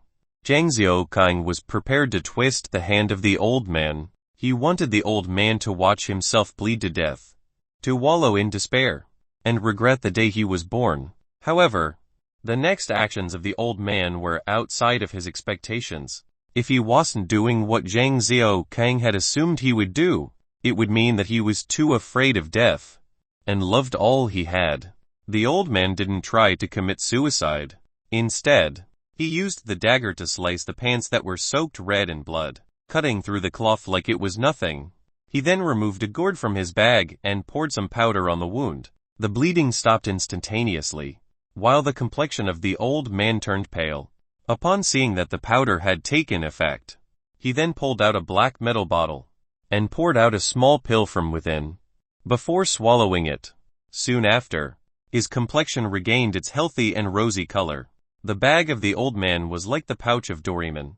He pulled out yet another cloth package and retrieved some brick-sized object with pimples on it. He carefully chipped off a part the size of a peanut, crushing it into powder, and applied it directly to his wound. Yang Xiaoqing had been watching with some interest, and the moment the old man applied that powder, the bloody scent in the air had disappeared. Yang Xiaoqing was astonished. This was some miracle shit with this item. There was no need to fear the accidental attracting of zombies with blood, and he wouldn't have to fret over the women's time of the month. What is this? He couldn't take it anymore and ask. The old man turned to Zhang Xiaoqing to reveal a smile uglier than a crying expression. Oh, esteemed lord, this is handed down for generations from my ancestor. It's called fishy soil. It can cause a smell that can stir even gods when applied to blood. With water, you can mask your body's scent. Even dogs can't pick it up. He stopped and saw there was no change in Zhang Xiaoqing's expression. Before continuing, those mane-eating freaks, as long as they don't get within 7 or 8 meters, they can't pick up the scent as well. As long as you let me go, I'll give it to you. I'll even pass you the blood coagulant and the life-saving pill. I will even. The old man had not even finished speaking when Zhang Xiaoqing sent him a kick that knocked him out. He spat bitterly. You fucking beast. Want me to spare you? Not even in your dreams. Old bastard. He continued to curse as he took off the old man's bag and picked up the dagger beside. The dagger was ordinary looking, and it lacked luster. It didn't even have any engravings like the Jingwei sword, and the entire body of the dagger was starting to turn black. It was as though it had been left forgotten on some shelf for many years. The handle was something else though, slightly black and moist, and the texture felt like jade. The longer one held it in his hands, there would be some warmth. He opened up the bag, and the outermost item was some scabbard made from leather. As he assessed it, he could tell the rough workmanship. He inserted the dagger into the scabbard and hung it at his waist, intending to use it as a spare. The various bags contained numerous pill bottles, other than the pill bottle containing the life-saving pill. Yang Xiaoqing did not recognize the rest. However, at the deepest recess, he managed to retrieve something wrapped by tin foil. He opened it and found that there was a layer of oil paper. After peeling the last layer, his eyes went dazed. These are bamboo slips. As he checked out the thing in his hands, he realized that the dozens of bamboo boards were tied together with a thin copper wire. The boards were shiny, and there were some engravings on them. Zhang Xiaoqing could not recognize the words and surmised that they must be seals. Since he didn't understand them, he decided not to waste time looking. He carried the bag while lifting the old man and walked back to the house. When he entered the garden, he saw Yang Qier and Yuanyi standing by the door without a shred of color on their faces. There were 2 puddles of vomit on the floor, and the sour smell wafted through the air. It seemed that the woman in the house had stopped screaming, and Zhang Xiaoqing felt that his ears had some relief. Su Qian walked over from the conjoining building, and when she saw the old man of Zhang Xiaoqing's shoulder, she was shocked. Miracle Dr. Yu Shi revealed his background. Zhang Xiaoqing was extremely reluctant to enter the house again. He had just caught a mere sight of it earlier and his entire stomach had churned. Now that he was standing and looking clearly, he found himself become even angrier and revolted. The place was some attached room to the kitchen and was usually used to store some beans and potatoes. As long as they were kept well, it would be hard for them to go bad. If they did, they couldn't be consumed, and it would be a waste. There were some pickle jars in the corner, as well as some corn hanging from the beam.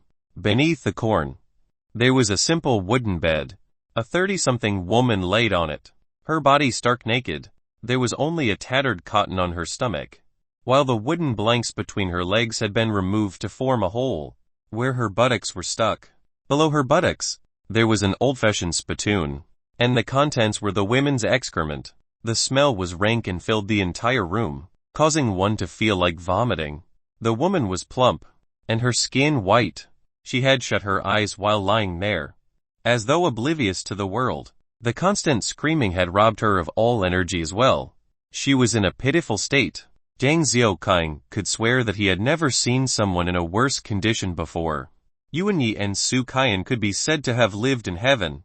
This woman was missing her hands and feet.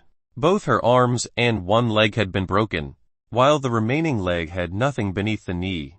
Her once plump thighs were filled with wounds, with only half of it left. Her bone could be seen, and the half that was left was almost scrapped clean of meat. The scene truly caused one's scalp to be numb. Where her breasts used to be, there were only 2 bloody wounds.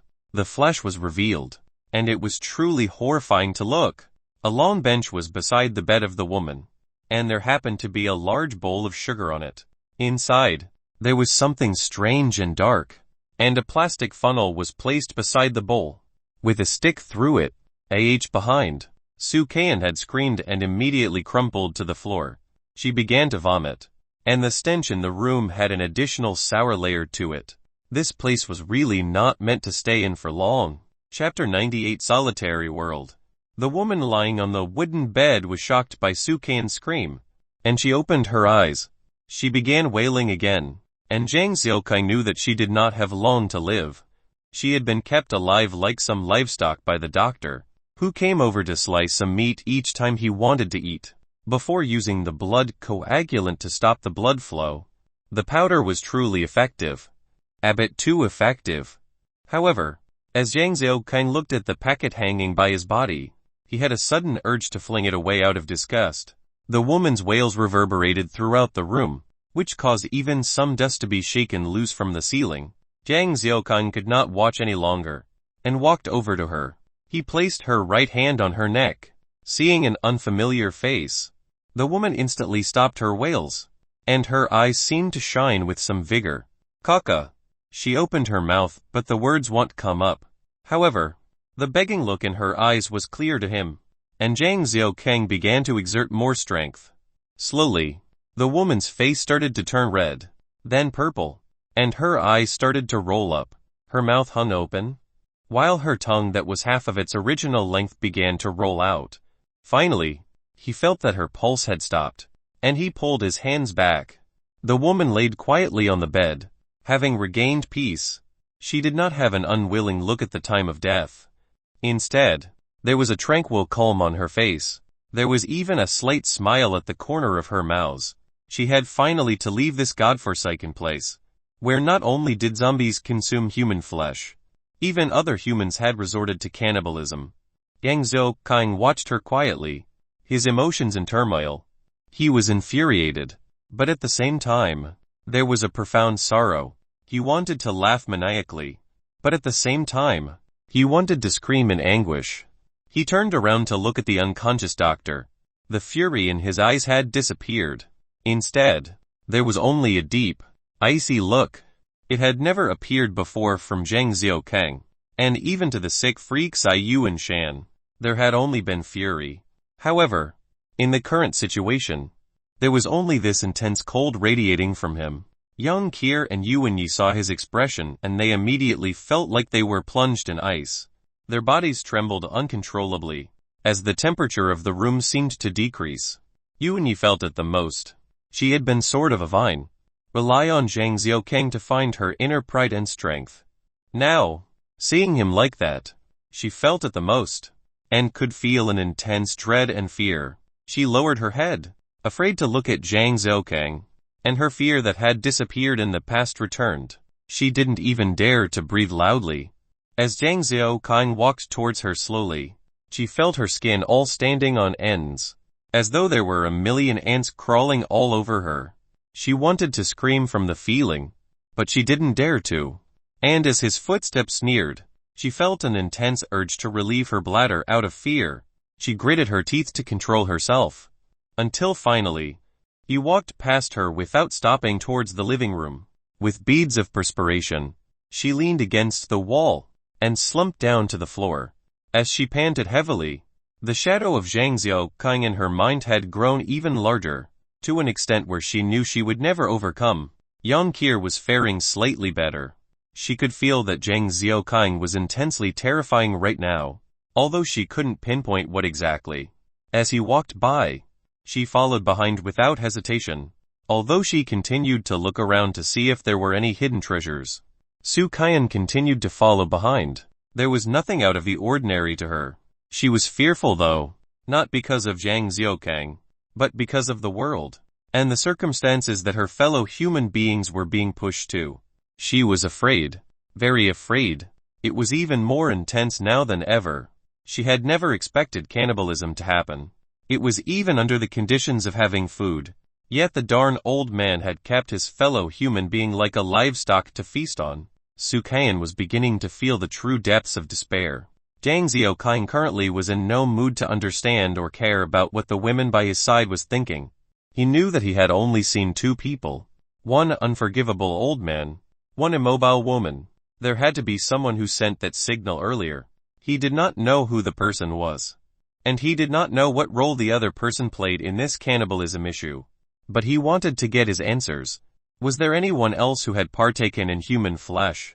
Zhang Xiaoqing could be described in one word: careful. He was always alert and meticulous. And his view had always been, don't go looking for trouble. But if trouble knocks, don't fear it. However, the earlier scene had somehow burrowed itself deep within his conscience. And although he didn't know the woman, witnessing her fate, he was of only one mind to seek revenge for her. It was not out of heroics, nor ideals. It was purely because as a person, he had the reason to do so. If a person could see that and be numb to it, then the person was definitely not normal. He would be worse than a beast. At the very least, some animals would not eat their own kind even when hungry. Hence, Zhang Xiaoqing was prepared to act. If there happened to be someone else who had eaten human flesh, he slammed open various doors, flipping the entire house. Not a single corner was spared from looking. And even if there were corners not easy to search, not a problem. He would just use his sword to sweep the area. If he had accidentally killed someone, too bad. If the person could hide, it meant that he or she was afraid. As to what they are afraid of, does he need say more? No, fuck. Where did that bastard go? Zhang Xiaoqing's icy look was deepening, and the fury in his heart was billowing. He wanted to vent it, and go on a massacre. At this time, he reached the last room. Without even looking, he sent a kick, and the door remained shut with a bang. There was a rattling of some lock behind. Catcha, the Jing Wei sword came slashing down, and the lock was chopped in two. Zhang Xiaoqing kicked the door once more. Gatting, the wooden door swung open, and two people appeared in his icy sight. It was a small room, and the furnishing was simple, with only a bed, and the windows were sealed shut by wooden planks. However, the work had been shoddy, as the planks were not straight, and some of the nails were left partly hammered in. Rays of light still managed to shine into the room. There was a little girl of about 11 or 12 seated on the bed, and she wasn't wearing anything, just sitting there stark naked. Her eyes were fixated in front. Even when Zhang Xiaoqing barged in, her eyes did not move. It was as though the only thing in her eyes was the wall in front, and even as the dust began to fall off the wall, she kept on looking, silently. Chapter 99. As long as we can live. Zhang Xiaoqing walked in slowly, seeing the little girl staring ahead like a puppet. The cold fury in his eyes began to diminish. The girl had numerous wounds on her body, and they were all superficial. However, there seemed to be cigarette burn marks on her front and back. There were some bite marks on her thighs, and her right cheek was swollen, as though she had been punched before. Her eyes were vacant. Even when Zhang Xiaoqing blocked her view, there was no response whatsoever. Zhang Xiaoqing prepared to grab a blanket to cover the little girl. However, as he approached her, the silent girl suddenly moved. Not even looking at him, she just laid there and opened her legs wide, closing her eyes and gritting her teeth as though to prepare for what's to come. Zhang Xiaoqing did not spare a second glance, and just threw the blanket over her. The other person was also a girl, except that she was older by a few years, looking about 17 or 18. There were no injuries to her face, and she was pretty. The girl was holding onto a bamboo pole on the ground, and there was a red bra tied to the pole. Her neck had been fastened with a steel wire collar, which was connected by a thick metal chain to the other end of a lock at the foot of the bed. Her body was covered in multiple wounds as well. However, it was definitely less serious than the younger girl. It seemed that this older girl was not as abused. Her position was near the windows, and she had used the edge of the pole to push a few of the window panes away. It seemed that she had somehow retrieved the pole from outside, before tying the bit of clothing left on her to signal for help. The older girl looked at Zhang Xiaoqing with a hint of fear, especially since he came barging in with an icy killing intent. until she saw him drape the blanket over the little girl, and she heaved a sigh of relief. Deng Xiaokang swung the Jing Wei sword down, and the lock was immediately cut open. He then motioned for the girl to stand up. At this time, young Kier and Yuan Yu walked into the room. Su Qian was nowhere to be seen, and her actions were unclear. You guys. The older girl opened her mouth to clear her doubts. But before she could continue, her words were interrupted by Zhang Xiaokang. We're not a rescue force. And we're not good people. I don't want to ask for your name. Having nothing to vent his frustrations on, Zhang Xiaokang felt extremely stifled. When the older girl heard Zhang Xiaokang admitting that they weren't decent folk, her face turned pale, and her legs trembled again. How many of you are here in total? Who's the old man? Zhang Xiaokang began to interrogate, hoping to discover if he had everyone where he had them. My younger sister and I live here. That day, my mother felt some pain in her joints and I went to find Miracle Dr. Yu. The older girl then proceeded to narrate everything she knew leading up to the current situation. This was a family of 3 women. The father of the girls had been out working, and when the zombie outbreak happened, their mother was suffering from some pain in her leg joints and they decided to invite the old man over to take a look. At that point, they looked out the hill and saw the chaos in the tourist stop. Hence they hid in the house, not daring to go out. The old man was quite brave. After a few days of observation, he determined that the zombies had a set behavior, and as long as he was careful, and adding onto the weird medicine he had, he began to transport food items. The food was plenty and sufficient, and they had water. However, the old man was pretty perverted, and liked to take advantage of the 2 sisters. One time, their mother discovered the actions of the old man, and she was a terrifying force to reckon with. She scolded and cursed at him, and chased him out. It wasn't until he got on the ground and kowtowed that she let him off. However, he bore the resentment, and one night, he doped their food. As a result, all 3 were knocked out. The old man kept them separated, using the mother to control the 2 sisters. The sisters were obedient, allowing the old man to lock them up. And since the little one was of no threat to him, he decided not to lock her. The 2 of them did not know of their mother's condition, just persevering, until one day, the younger sister noticed that her soup had a finger bone. She immediately said that the old man had eaten their mother, which the old man didn't deny. And he even threatened whoever is disobedient. I will eat who. The younger sister was stubborn, and wanted to kill the old man day after day. Hence, he brought her out under control, whereas the older sister remained tied up in the room, afraid. When her sister came back, she was relieved, but she only heard a sentence from her sister, "Mummy is not dead." After that, she had become mute. The old man was sick in the head, but because of his age, his thing wasn't as effective. Hence, he had resorted to torture to increase his excitement and pleasure.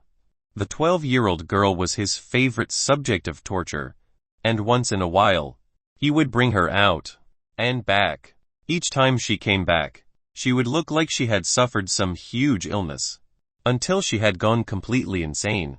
Such desolate days passed until Zhang Xiaokang and his team came over. When the old man saw them, he quickly locked them in the room, and he tried to run, but he was still caught by Zhang Xiaokang. Fuck, what a sicko. Not only did he commit cannibalism, he even forced the younger sister to watch him eat her own mother. No wonder she turned insane. Zhang Xiaokang was becoming more infuriated by the second. Even Zai Yuan Shan could not compare with this old man. Yuan Yi found 2 sets of clothes and gave them to the older sister, who helped her younger sister dress after she was dressed herself. The younger sister was like a puppet, allowing her sister to control her. She had no response to the outside world. When something came to the side of her mouth, she knew to open her mouth. When she needed to relieve herself, she knew to find the spittoon under the bed. When she saw a man beside her, she would just open her legs wide. There were no other responses. Zhang Xiaokang looked at the 2 and felt his head hurt, and spoke to the sister. Your mother has passed away peacefully. I've caught the old bastard. Tomorrow I'll kill him. What will the 2 of you do? The older sister immediately became frantic. Take us away. I don't want to stay here. I'm afraid. Zhang Xiaoqing looked at the two of them. The older was cowardly. The younger had gone insane. He could not bring them both along as burdens. Sending them to the chicken farm. They would just become toys. A life only slightly better than their current fate. Seeing his hesitation, the older sister became more anxious. And she kneeled on the floor with tears streaming down her face. Please, please, please, bring us away. We don't eat much. Just a little. I'm willing to do anything. Anything, take us away. We don't want to stay here any longer. Seeing that he had no response, she began to take off her clothes. And even her younger sister's clothes. She then brought her sister together with her to kneel in front of Zhang Xiaoqing. Seeing that they were willing to use their bodies to exchange for their lives, Zhang Xiaoqing felt like laughing bitterly. He looked at the older sister and said, I can take you away, but I'll hand you to someone else. You must think carefully. Since the older sister didn't care how her body was used, Zhang Xiaoqing wasn't concerned about it any longer. It would do fine to send them to the chicken farm. At that time, their lives and deaths would no longer concern him. Yes, anything. As long as we can live. Anything is fine. The older sister stood up, her face resolute. She pulled her sister up as well, and bowed to Zhang Xiaoqing. Chapter 100 Crucifixion. Author's note: it's the 100th chapter, and it sure wasn't easy. There have been comments that my grasp of the overall picture is not strong enough, and I would most likely be unable to continue after the 100th chapter. However, my current contributions are at about 2W. There should be no problem. The sky was getting darker. Zhang Xiaoqing checked on the ropes used to tie the old man up. He went back to the living room, where a small oil lamp was lit. The flickering flame would cause the shadows to dance in the room, and from time to time, the shadows seemed to depict scenes of demons dancing. The food on the table was simple. After Zhang Xiaoqing sat down, everyone began to sit as well. The older sister walked in at this moment, her eyes red with tears, and she kneeled beside Zhang Xiaoqing, kowtowing and saying, Thank you very much. I will always bear your kindness and heart. Please give that old bastard a few more slashes tomorrow. It seemed as though the older sister was aware of her mother's plight. Her hatred for the old man had reached a peak, and she was barely containing herself from rushing over to bite him. The younger sister stood by her side, her eyes still staring blankly ahead. Even after seeing her dead mother, there wasn't any response. Don't worry.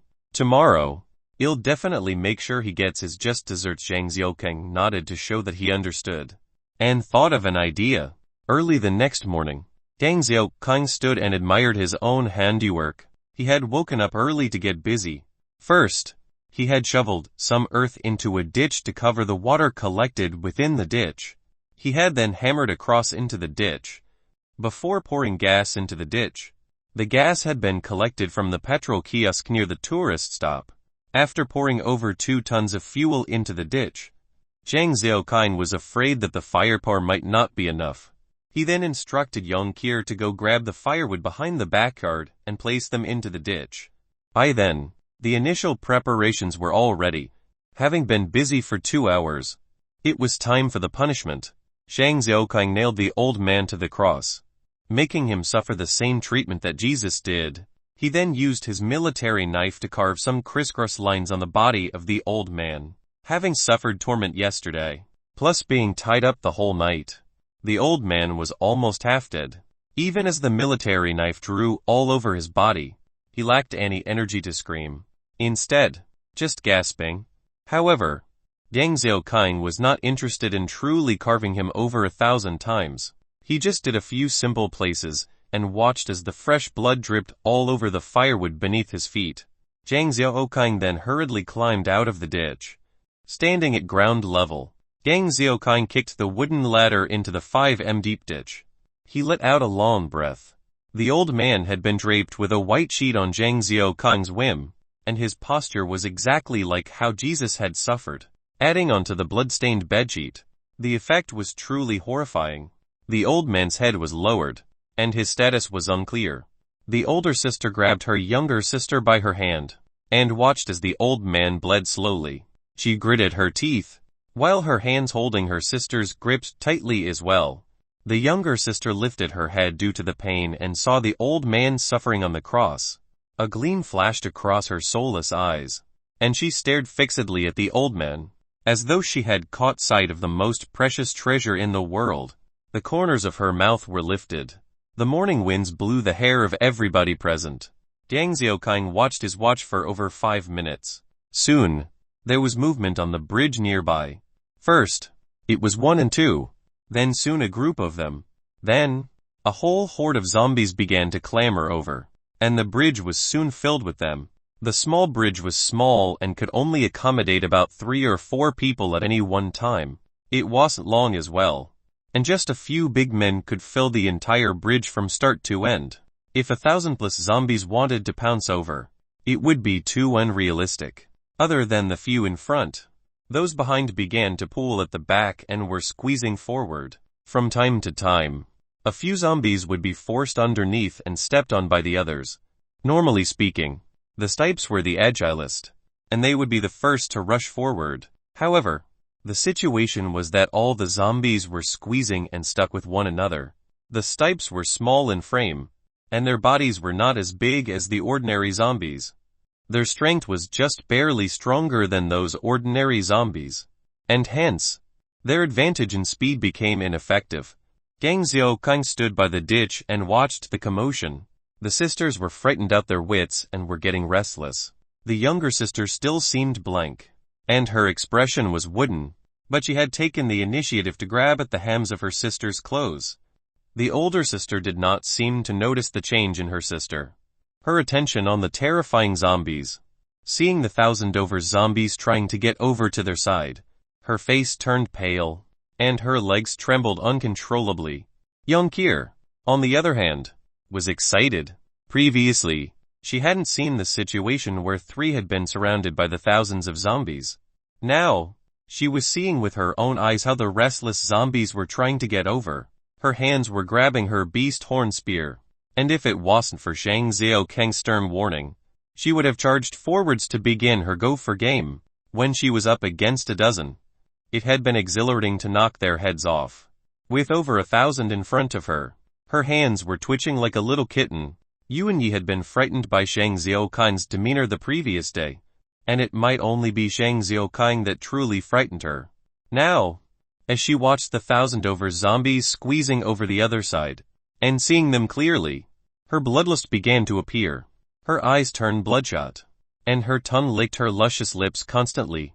Her nostrils flared, and her breathing became ragged, her legs trembling slightly with adrenaline. She was totally in the zone, and the moment Yang Xiaoqing gave the order, she might charge forwards even faster than Yang Kier. She wanted badly to rip the heads of the zombies from their bodies and kick them like soccer balls. To her, killing zombies were a pure form of pleasure. It was even more pleasurable than engaging in a fight with a fellow human. There would be no need to hold back, and she could kill as she liked, and ignore whatever stupid or stinking rules. She didn't kill much yesterday, but the feeling had been wonderful. Thinking up to this point, that strange feeling welled up in her, slightly tingly, and she looked at the opposite bank with a heated look of anticipation. Although Su Qian had killed off 2 on her own, her current condition upon seeing those 1,000 zombies wasn't better than the elder sister. The most she had seen was the day prior where Yang Xiaoqing had brought them to scavenge resources. At that time, she was feeling jittery. Although it wasn't like the extent that Yuan Yi was feeling, it was slightly better. However, it was just that she could control herself better. When she discovered that Yuan Yi had changed so much, she found it hard to accept and looked at Yuan Yi with a look of jealousy. She had always prided herself as being strong-willed and was slightly despondent that she might never catch up to Yuan Yi, be it her running or killing of zombies. When she finally started to kill some, Yuan Yi was already fearless towards even 1,000. Right now, Su Qian's heart was truly feeling despair. She had thought that she could catch up to the rest of the group, and she knew Yang Xiaoqing wasn't some soft-hearted man. Even after the pitiful begging of the elder sister, he had made the cruel decision to send them to the chicken farm. That was where Su Qian and Yuan Yi had come from, and she knew clearly their fate, based on their current conditions. Brother Long and Chen Yu would not accept them, which meant that they would be given to He Wen Bin and the rest. Plus they wouldn't be fed well. As long as one wasn't useful to Zhang Xiaokang, they would be eliminated. If one day, she was no longer useful to Zhang Xiaokang, what would happen then? Her body began to tremble as she looked at his back, as the shaking continued through her legs. Chapter 101d2. Zhang Xiaokang was unaware of the thoughts of the women behind him. He was only concerned about the zombies and his plan. In fact, he was not very confident. After all, he only graduated from high school, and he did not know if his plan would really proceed smoothly. What was most discomforting was that he used to lose all the time when he played games with others. A number of the zombies managed to shamble over, while those behind wanted to but were stuck together. The bridge looked positively stuck, and Zhang Xiaokang stared dumbly. He could never have imagined that the zombies could not even get past the bridge. Instead, it was those scattered zombies that had arrived earlier and were free from the pileup behind, that were slowly approaching. However, what's the point of just clearing this dozen of them? His final goal was to enter the market and the seeds that he was aiming for. They were all waiting for him to collect. What if he waited too long and they went bad? Then it would really spell disaster for his future generations. The old man in the ditch was beginning to stir awake. When he saw the plight he was in, he began to scream out hoarsely, and the cross began to shake. As he twisted, he felt the full extent of the nails in his limbs, and he screamed even more miserably. Zhang Xiaokang could not be bothered to look at him, only watching the zombies anxiously, even cursing the builders of the bridge for the narrow opening. Hubby, we missed out on morning exercise. And aren't there already monsters there? Why not? Young Kier looked at the zombies and became restless. As she asked Zhang Xiaokang, hoping to vent her energy, Zhang Xiaokang did not waste time to argue with her. Instead, he waved his hands and said, only those which crossed the bridge. You can't go for those at the bridge. Otherwise, he'll spank you. Yes, Young Kier just wanted to smash some gophers, and she couldn't care about anything else. She let out a weird war cry and charged towards the zombies. A shadow rushed past her. It turned out to be Yuanyi, who could not control herself any longer. Young Kier saw her past and instantly pouted, charging forth with more speed to surpass Yuanyi.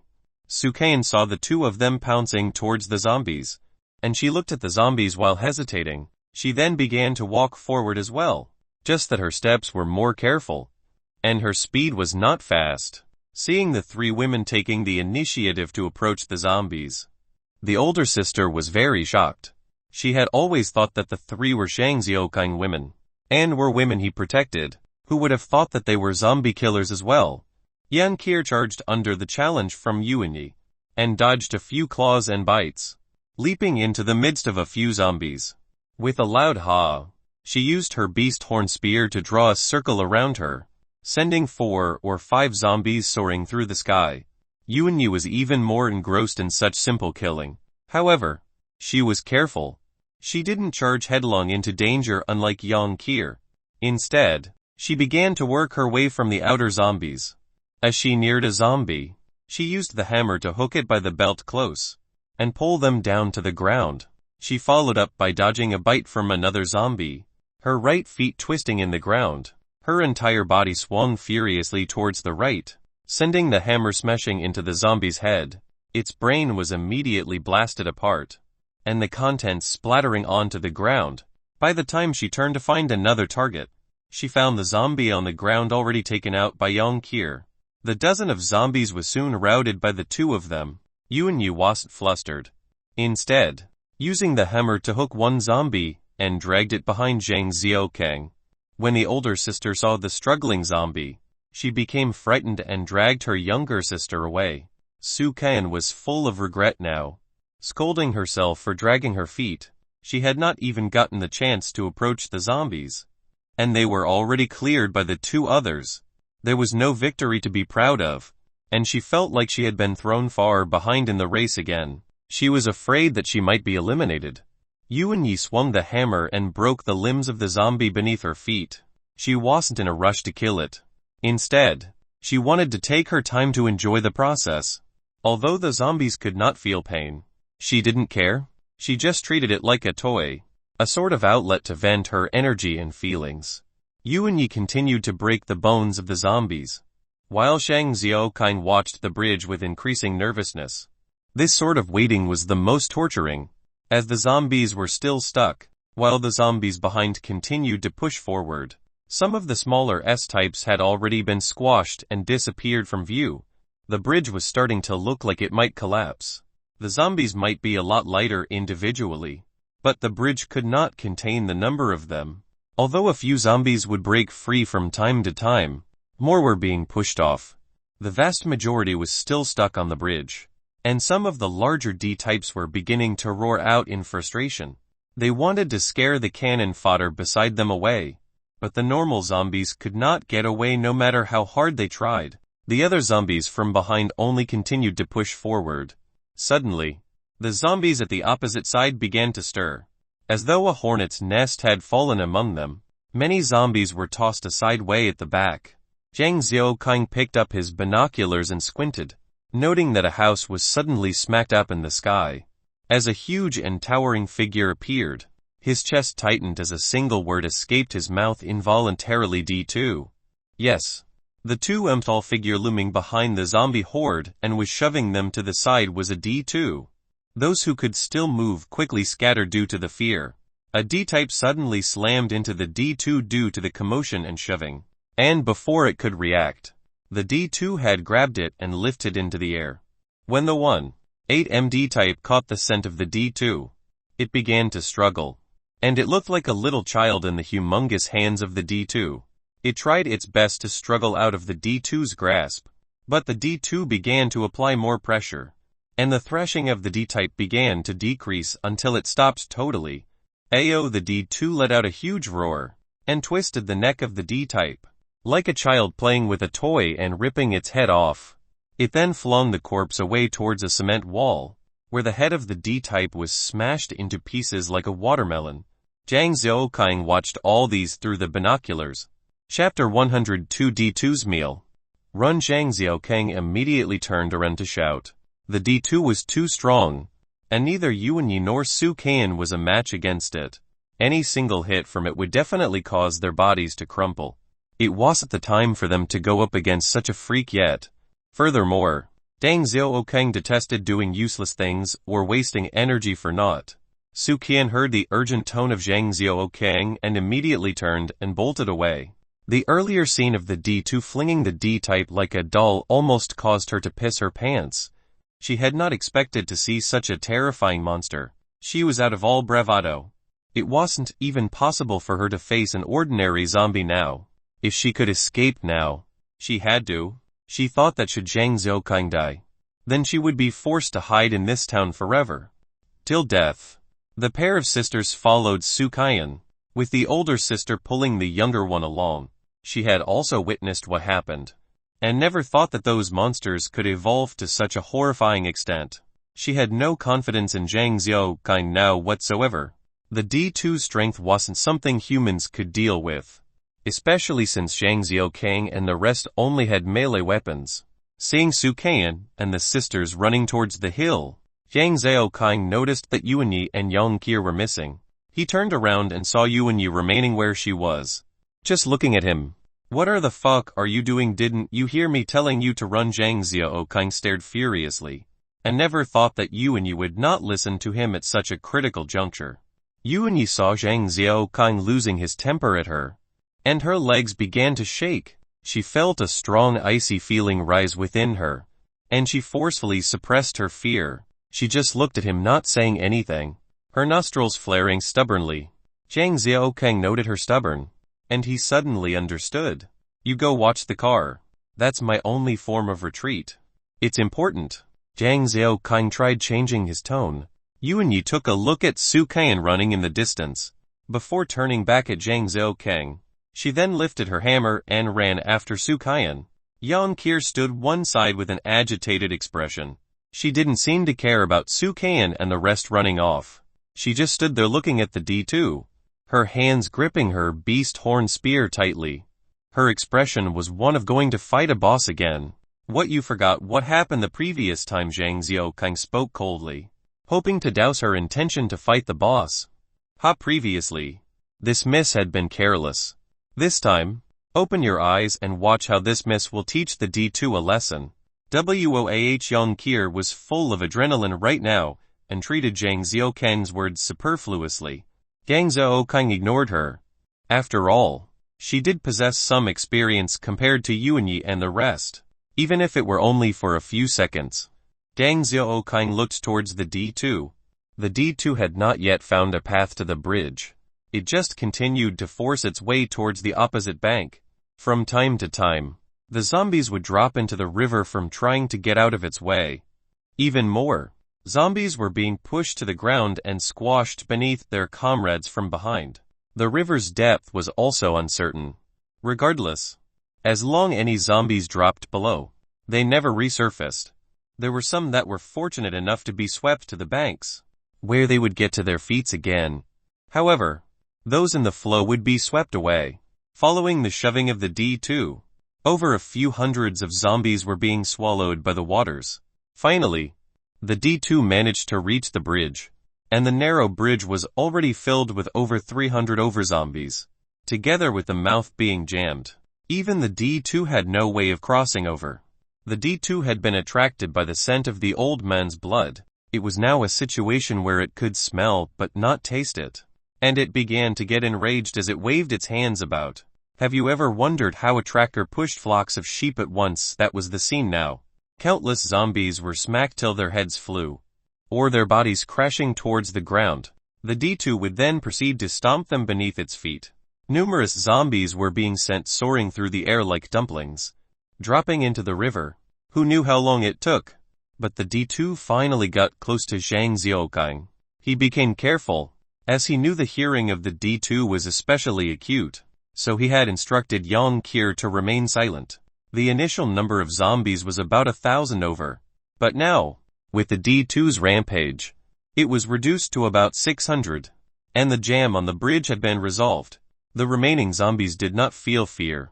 Instead, following the path that the D2 had opened up, and pounced towards the opposite bank. The D2 did not notice the presence of Zhang Xiaokang nearby. It just opened its mouth excitedly as it charged towards the old man. It fell into the huge ditch without suspecting. As the D2 fell into the ditch, 2 or 3 of the S-types also fell right behind it. Unfortunately, they hit the D2, and without any other movements. The D2 just grabbed out with its claws and tore one of the S-type into 2. The fate of the S-type can be left out, lest you lose appetite. As the D2 engaged in killing its own kind, the other 2 S-types charged forwards to take a bite out of the old man. When the old man felt his leg being bitten, his wooden and numb expression finally twisted, as he screamed out in pain. His screams were miserable, and his voice became even more shrill. The D2 was stirred by the screams of the old man, and it tossed the S-type away and walked towards the old man. One of the S-type did not notice the approaching D2 and was stomped under the feet of the D2, being interrupted in the middle of its feast. The S-type was furious, and it just swiped out. Alas, it was in trouble. The claws of the S-type could not do anything to the defenses of the D2, but its actions enraged the D2 further. The D2 grabbed the head of the S-type and slapped down with its other hand. The D2 flung the corpse away, before grabbing for the other S-type.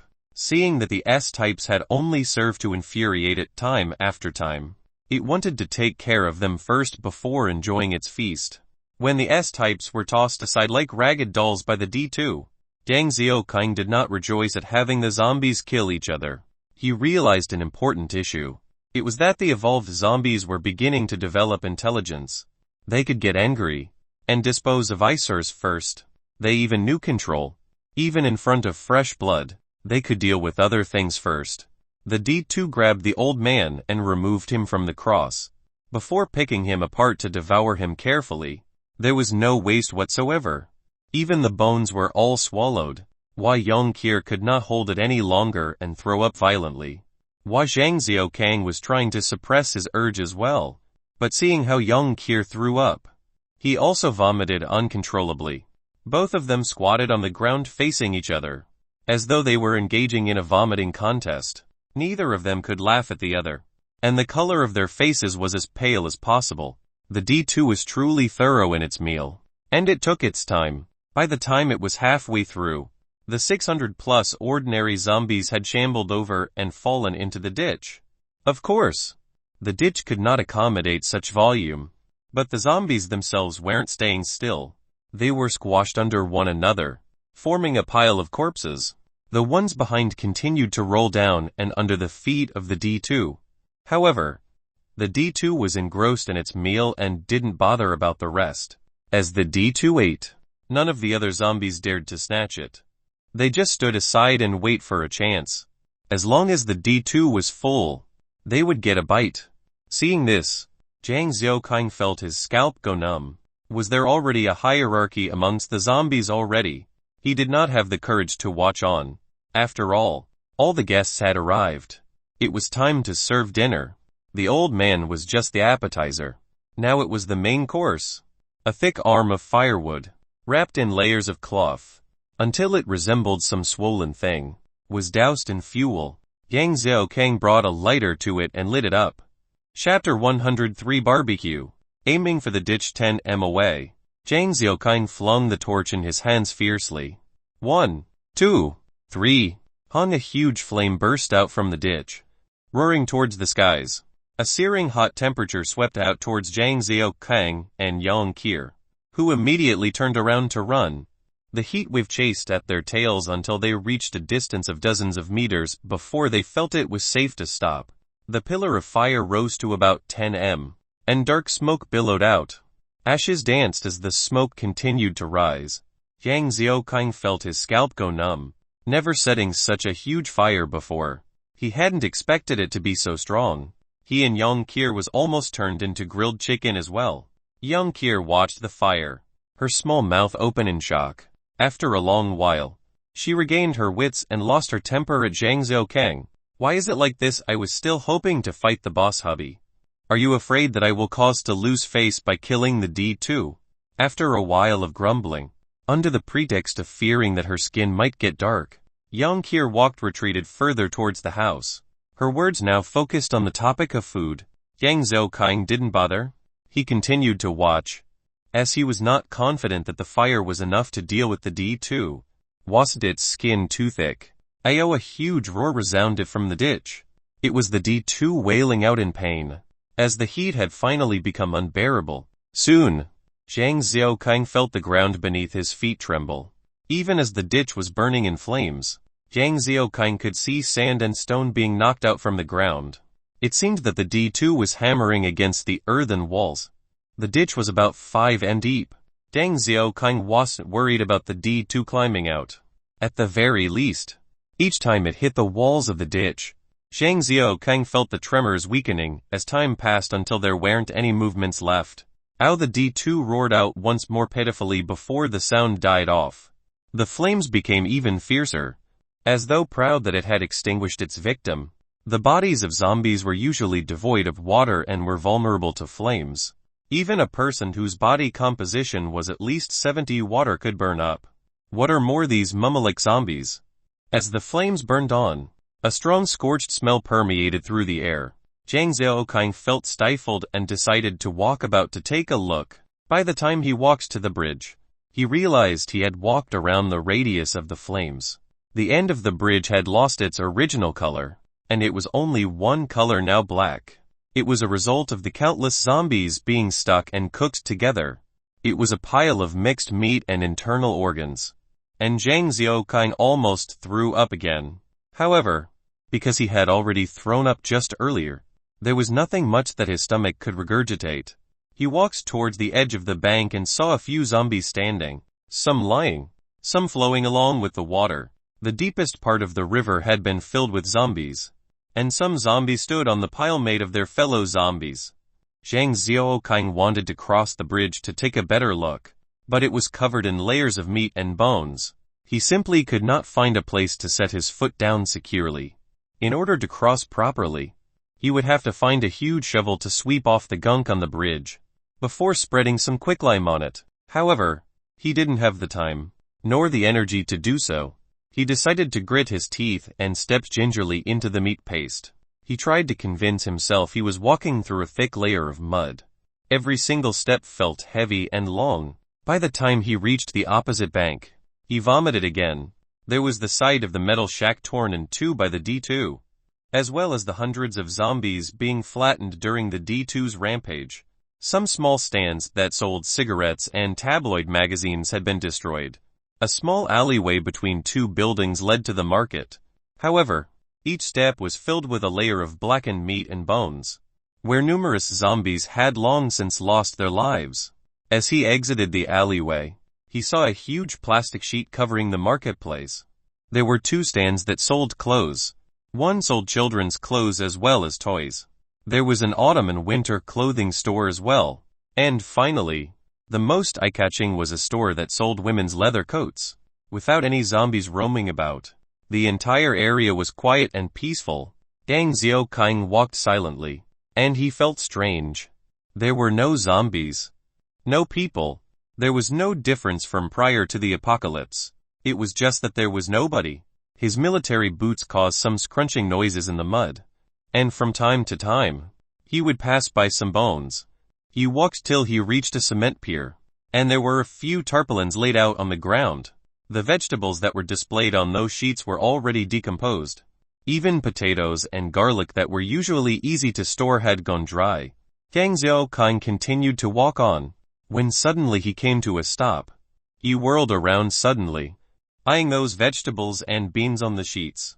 A feeling arose in his heart, slowly turning into hope. He came to the oil sheet, and grabbed a garlic. As he gently stroked the buds, his eyes turned moist. The garlic was okay. He picked up the beans, which had lost much of their moisture. However, there were still little sprouts in some of them. Zhang Xiaokang looked around carefully and came to a conjecture. The huge field was covered in the plastic sheet to block out the violent sunlight. The surrounding buildings and zombies had also helped to block the winds. Although these buds had not much water, they still sprouted. If they were transferred to the earth, and under some care, they should be able to reap some benefits. What could be more precious than these? He carefully picked up the wrinkled beans that seemed to have become moldy in his hands, and looked at it carefully under the light, as though he was looking at a precious diamond. His heart filled with joy. Wang Dong. From afar, the sound of a beer bottle dropping to the floor sounded, and a strong sense of oppression arose in Zhang Xiaokang's heart. It was that inexplicable and annoying sixth sense of his. He was careful, and he knew each time his senses went crazy, there would be trouble afoot. This time was sure to be the same, and he pulled out his Jingwei sword and military knife. Wielding the knife in his left and the sword in his right, he watched his surroundings carefully as he retreated towards the marketplace. The field was still silent. However, it took on a whole new suspenseful feel to it. It seemed as though the earlier disturbance might have been a figment of his imagination, but the feeling that something was about to happen became stronger. In fact, compared to the pastime that could be described as a drizzle, it was like a thunderstorm in his mind now. Zhang Xiaokang was alert, but not afraid. Each time his life and death situations had forged his mental fortitude. Although he did not know the trouble would arise from where, he knew that it was vital to stay calm. Being impatient and panicking would not solve any problems. It would only serve to lose his life. He moved slowly with the balls of his feet, not making as much noise as possible. He retreated slowly like this, all the way till he exited the marketplace. The sense of crisis did not lessen, but it did not increase as earlier. When he reached the alleyway, he heaved a small sigh of relief. As long as he crossed the bridge, it would be okay. At least there wasn't any complicated terrain there, nor were there any obstruction. He could then see what the source of danger was. Chapter 104. All of a sudden, the hairs on Zhang Xiaokang's back stood on their ends, and the sense of danger reached a peak. His heart hammered furiously, and it felt like it was trying to beat right out of his chest. The overwhelming sense of danger caused his mouth to go dry. It's coming. He couldn't afford to think so much, and immediately stomped with his right foot. Ducking to the left, his shoulder came in contact with the ground and he rolled once, twice, before he felt the sound of air ripping from behind him. Although the first attack had missed, with Zhang Xiaokang's perception, the danger was not over. His chest tightened as though prepared for the next attack. He raised his body, half kneeling on the ground. His left hand, which was wielding the military knife, smacked towards the ground, and he sent his Jing-Wai sword slicing to his back. Dang! A short, black silhouette blocked the blow. Before disappearing in an instant, the thing's speed was crazily fast. Zhang Xiaokang was still in his half-kneeling position, and his scope of vision was limited after that shadow zoomed past the corner of his eye. It did not reappear. He straightened up fast, panting and observing the surroundings. He did not know what it was, and the earlier danger had caused him to be extremely nervous. He raised his sword while turning on the spot, hoping to seek out the enemy. The entire field and stalls, even the quiet marketplace, the lack of sound now made it more desolate, to the point of chilly. His surroundings had become calm again, but Zhang Xiaokang dared not let down his guard. He was afraid that the sneak attack from the back would happen again. He wasn't afraid of a frontal assault, even if it was a D2. However, this ghost-like thing was really creeping him out. For the first time, he had felt more danger than from a D2. Who knew where it was hiding right now, and when it would just attack him again? Danger from the unknown was the strongest factor for his anxiety. Zhang Xiaokang slowly placed the military knife back into his pouch. While he held the Jing-Wai sword single-handedly, he probed around to reach for something to help himself. The thing was too quick, and his weapons would just be enough to cause a distraction. He had to find some way of slowing the thing down. Zhang Xiaokang swept his eyes across every stall slowly. His brain whirled, thinking of solutions for him to deal with the situation. The thing was speedy and not entirely small. He had to find some way of trapping it. He glanced at the various goods and products until he saw thick dark curtains hanging on the wall of a furniture shop. His eyes lit up, and the scenes from 2 days ago of the usage of a bedsheet came to mind. Once when he had used it on the assassin, and the other when Yuan Yi had used it against himself. Zhang Xiaokang slowly inched towards the furniture shop, and with a tug, he pulled the thick curtains down. By now, he was already past the alley and was near the bridge. The bridge was still messy from the blood and meat all around, but he wasn't in the mood to be revolted. He was focusing so hard since his life was in danger. Zhang Xiaokang then assessed the surroundings once more, noting that there weren't any strange movements. He took a deep breath, and shouted out once, before turning around to run towards the opposite bank. He still felt the stickiness of the meat paste beneath his feet, but as a result of his haste this time, the gruesome part splattered up and outwards, getting on his body, hands, and face. Zhang Xiaokang ignored all other feelings, with only the car park at the opposite bank in sight. His movements quick.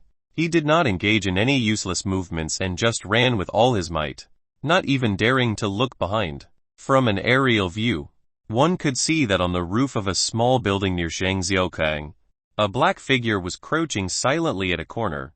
It would sniff in the air from time to time, then adjust its position accordingly. Right as it was about to pounce towards Zhang Xiaokang earlier, he had suddenly shouted once and turned to run. The black figure was jolted. By the time it could react, Zhang Xiaokang was halfway across the bridge. It became angry, and without caring for its advantage in stealth, it immediately chased after Zhang Xiaokang, leaping out from the building and pouncing forwards. Zhang Xiaokang reached the car park and he turned back to look. He immediately caught sight of the black figure charging towards him. The running posture was like a wild dog. Its speed fast. In just a blink of an eye, it had crossed the bridge. The uneven platform of the bridge did not even hinder its movement in the slightest. By the time it reached the opposite bank, it had leaped up to claw at Zhang Xiaokang. He finally knew what it was. This was an S2. Its speed was terrifying, and its agility was truly beyond anything he had seen. Compared to the S-types he had seen previously, the contrasts were the speed, the efficiency in movement, and the amount of caution it possessed. It liked to attack from the back, and while Zhang Xiaokang did not know how the S2 could tell the back, he knew that the attacks weren't light. This was a natural assassin. And finally, it had made its appearance.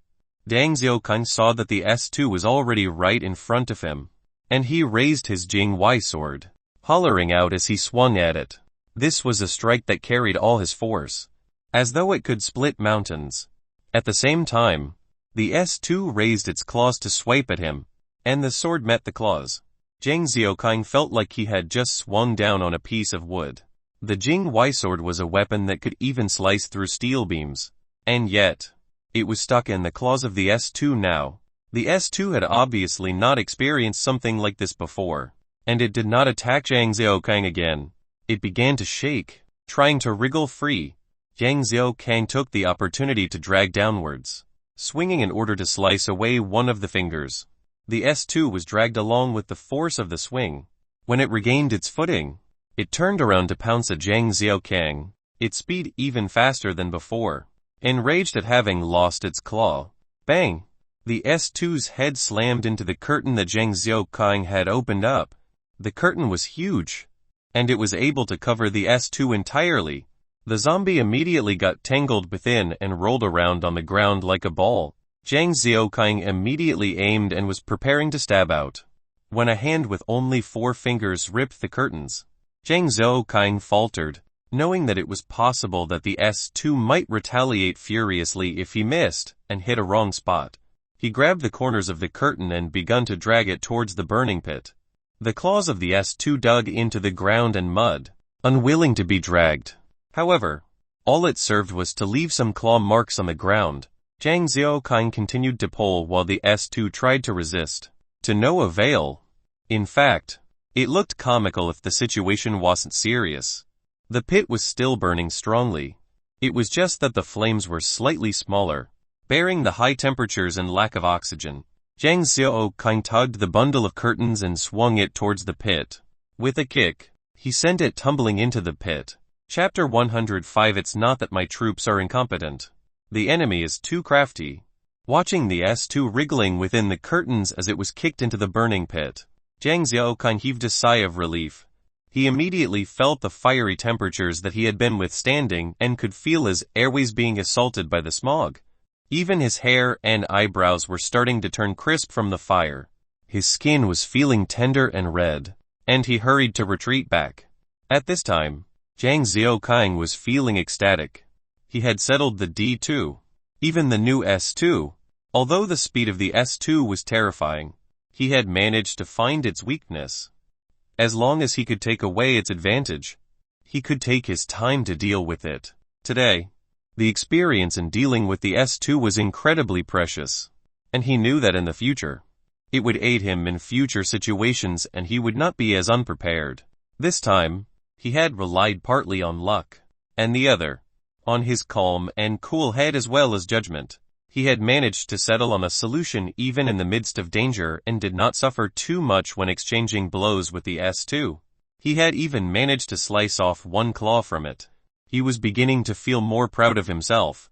Who would have thought that an otaku like him could have his achievements today? He could handle himself on equal footing against a D2 as well as an S2 as long as he did not meet any strange mutant beasts.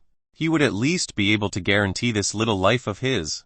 The zombies on this side of the bank had been turned into ashes in the pit, and Zhang Xiaoqing let down his guard, until a powerful force knocked into his right waist.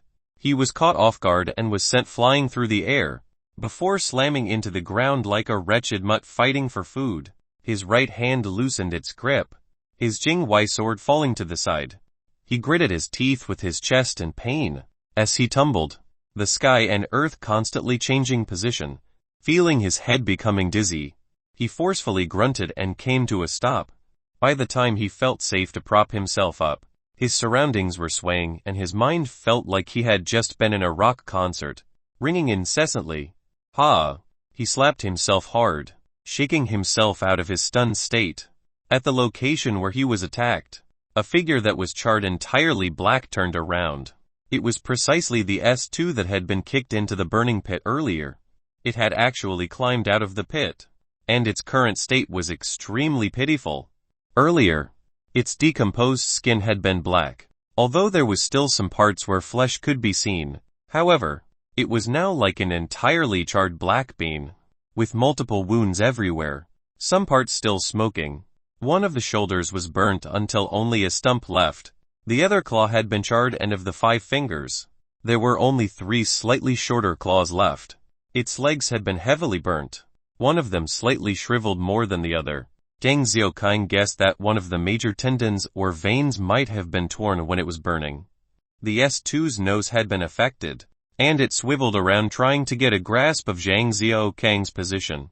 Its throat continuously growled out, and it was the first time Zhang Xiaoqing heard it making any noise.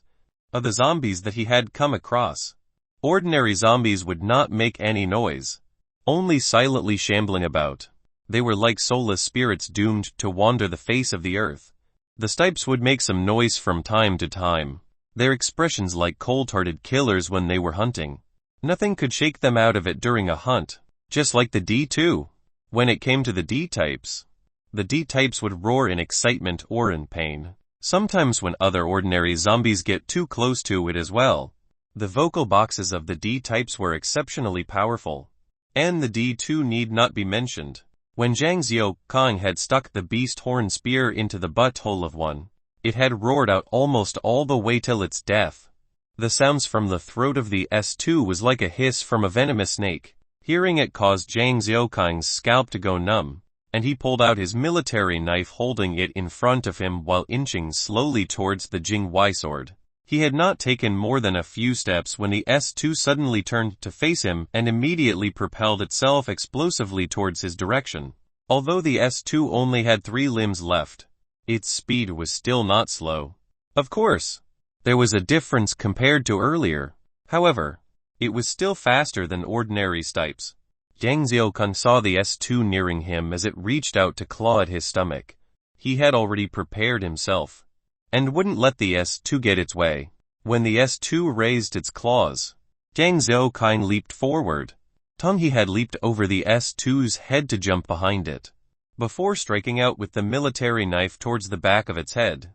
The S2 felt itself grabbing thin air and swiped backward. Dang! The military knife struck the claws of the S2, which twisted slightly to grab towards Zhang Xiaoqing. He felt his wrist hurt, and the military knife was sent flying by the claw of the S2, after which the remaining claw reached out for his face. This time, Zhang Xiaoqing was left barehanded, without any weapons. He was slightly at a loss. His confidence and skills had been built on his handling of weapons. Now he regretted not getting Yuanyi to teach him some martial arts. At this critical juncture, Zhang Xiaoqing finally came to an understanding: machismo will kill oneself. Zhang Xiaoqing dropped to the side, one of his legs kicking out at the shorter, burnt leg of the S2, and it also fell to the ground unsteadily. The S2 immediately tried to hack at Zhang Xiaoqing as it fell on the ground, forcing Zhang Xiaoqing to squirm out of the way. He got to his feet and made a dash for the small hill. As he turned around with his backside facing the S2, he suddenly thought of a saying: "It's not that my troops are incompetent. The enemy is too crafty." Zhang Xiaoqing's hands were empty, and his running speed was faster due to the lesser load. His aim was to obtain the beast horn spear from Yang Qier, or even allow her to deal with the S2 behind him, although it was a thinking that he would never admit to. At the end of the day, who else but himself to blame for losing his weapons? He turned around to take a look, and he immediately sought to increase his pace and speed. He saw that the S2 was already near him. Even with its 3 limbs, it was so much faster than him. Seeing the grimy and dirty signboard, Zhang Xiaoqing quickened his pace. He was already near the hills. As long as I get past that signboard, it'll be fine, he consoled himself. Ta-ta-ta. The strange rhythm of the S2's running had already traveled to his ears. Zhang Xiaoqing could even hear the hair-raising sounds the S2 made with its throat. He knew he didn't have the time to get past the signboard any longer. He aimed for the space beneath the signboard and immediately executed a slide that most international soccer players would be proud of, his whole body sliding towards the signboard. When he reached the space under the signboard, he felt his entire backside burning, as though it had been ground away during the slide. He had not climbed up when peng, the signboard was knocked away, the S2 having crashed into it and appeared right in front of Zhang Xiaoqing, blocking his way. Chapter 106. Little shit. Watch how I take care of you. Cold sweat broke out on Zhang Xiaoqing's forehead, dripping onto his shirt. He was feeling out of breath, but he didn't even dare to pant. His face flushed red. The S2 was right in front of him, swiveling about trying to listen for his whereabouts. Fortunately, the S2's sense of smell had been damaged. It did not know that Zhang Xiaoqing was just barely 5 m away from it. His light breathing and the sounds of his heart beating was also blown towards another direction by the wind. At this time, both of them were rigid and tense, maintaining some strange sort of impasse. Zhang Xiaoqing eyed the S2, all the while cursing the owner of the stall with the signboard. For the sake of saving money, the owner had actually scrimped on the material. What a load of trash. Earlier, he had thought that it was a sturdy piece of metal. Who knew that it was just framed in metal, whereas the entire thing had been made of plastic? Such a deception had almost cost Zhang Xiaoqing his life. He laid on the ground, each second passing painfully. He thought back to the dagger that he had picked off the old man, and his hand crept towards his waist. Wait a minute, where was it? He was afraid that he might have kept it in the other pocket and gently flipped himself over, reaching for the other side. It's not there. He started to panic and knew he was definitely left with his fists. His breathing became rushed, and the hurried breathing attracted the attention of the S2. It stopped and tried to listen carefully. At that moment, Zhang Xiaoqing quickly held his breath, not daring to breathe out. The S2 continued to listen out carefully, and Zhang Xiaoqing felt himself suffocating. His heartbeat became even more rapid, as though it was right by his ear. He looked at the S2 and was prepared to fight it out with it. So what if he died? He would go out like a boss. It would at least be better than dying from breathlessness. Fortunately, the S2 resumed listening out elsewhere, and Zhang Xiaoqing tried his best to slowly let out his breath and breathe in fresh air slowly but steadily. After a few times, the feeling of suffocation gradually subsided. Eyeing the S2 in front of him, he was again reminded of the missing dagger. Where could it have gone? His brain whirred, and he thought back to dinner last night. He had tried out the dagger and was mocked by Yang Qir for having such an ugly knife. In order to show her lack of appreciation for authentic goods, he had sliced the table lightly, causing the wood to be sliced through like tofu. Her eyes had sparkled then, and he had smugly kept the dagger. If he recalled correctly, she had been the one to call him up today. Knowing her for so long, she had never taken the initiative to wake up first. She had even helped him prepare his clothes. Wait a minute, take his clothes? Since when was she so caring? Zhang Xiaoqing was cursing at her in his heart. There was no need to find. The dagger was definitely stolen by that lass. How is she always so fast at this? The S2 had been listening for so long to no avail and was beginning to get anxious. Zhang Xiaoqing also felt anxious, laying just 5 m away from the zombie. As long as he could get his hands on the beast horn spear, it would be a simple matter of killing it. However, he had no weapons now and had no choice but to pretend to be a dead dog. The speed of the S2 pacing about was extremely fast, and soon it was gradually drawing closer to Zhang Xiaoqing. His heart leaped, and he struck out fiercely with his right leg, causing the S2 to stumble forward. Zhang Xiaoqing took the opportunity to roll out onto the legs of the S2, pressing it under him. He then got onto the back of the S2 and sent a number of fists raining on its head. However, it was a pity his fists weren't as powerful as hammers, nor had he trained in the iron palm fist. His blows were ineffective against the S2, which was struggling while pinned under Zhang Xiaoqing. It was still very lively, and almost sent Zhang Xiaoqing flying from its back. He was now riding the back of the proverbial tiger and not able to get off. He could only try to continue and pummel the S2's head. Each time his blow landed, his stamina would deplete bit by bit, while the thrashing of the S2 became even more violent. Towards the end, Zhang Xiaoqing had no choice but to use both hands to grab onto the brain to hold on. He continued to press down on the brain of the S2, while his body swayed and rose together with the movements of the S2. While holding on, he was praying in his heart, please don't let Yang Qir and the rest come out now. This scene is too humiliating. It was unclear why all the zombies seemed to be so energetic. The higher the evolution stage, the longer they lasted. Previously he had tangled with the D2 for a good half-a. This time, the S2 was also similar, only starting to falter after such a long time. The head of the S2 suddenly shook vigorously from side to side, trying to get out of Zhang Xiaoqing's grasp. He naturally would not allow that to happen. His hands exhibiting more strength, and pressing its head towards the ground. With a burst of inspiration, he grabbed the head and bashed it repeatedly on the floor. The thuds rang out constantly, and the struggling S2 became even more frantic. Zhang Xiaoqing knew this was the final burst of energy before its death, and he became even more careful, using his legs to wrap tightly around its waist. Even if his knees were being squashed towards the ground, the cement beneath the S2's head was gradually turning black.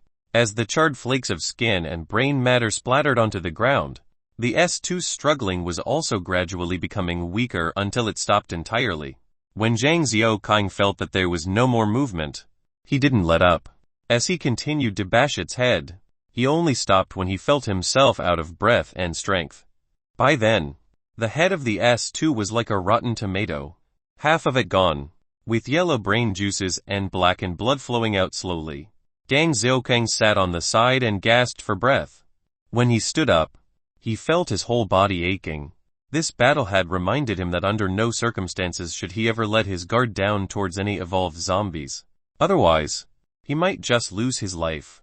He didn't even want to turn back to look for his military knife and sword. His entire body was wrecked, and he just wanted to lie and rest.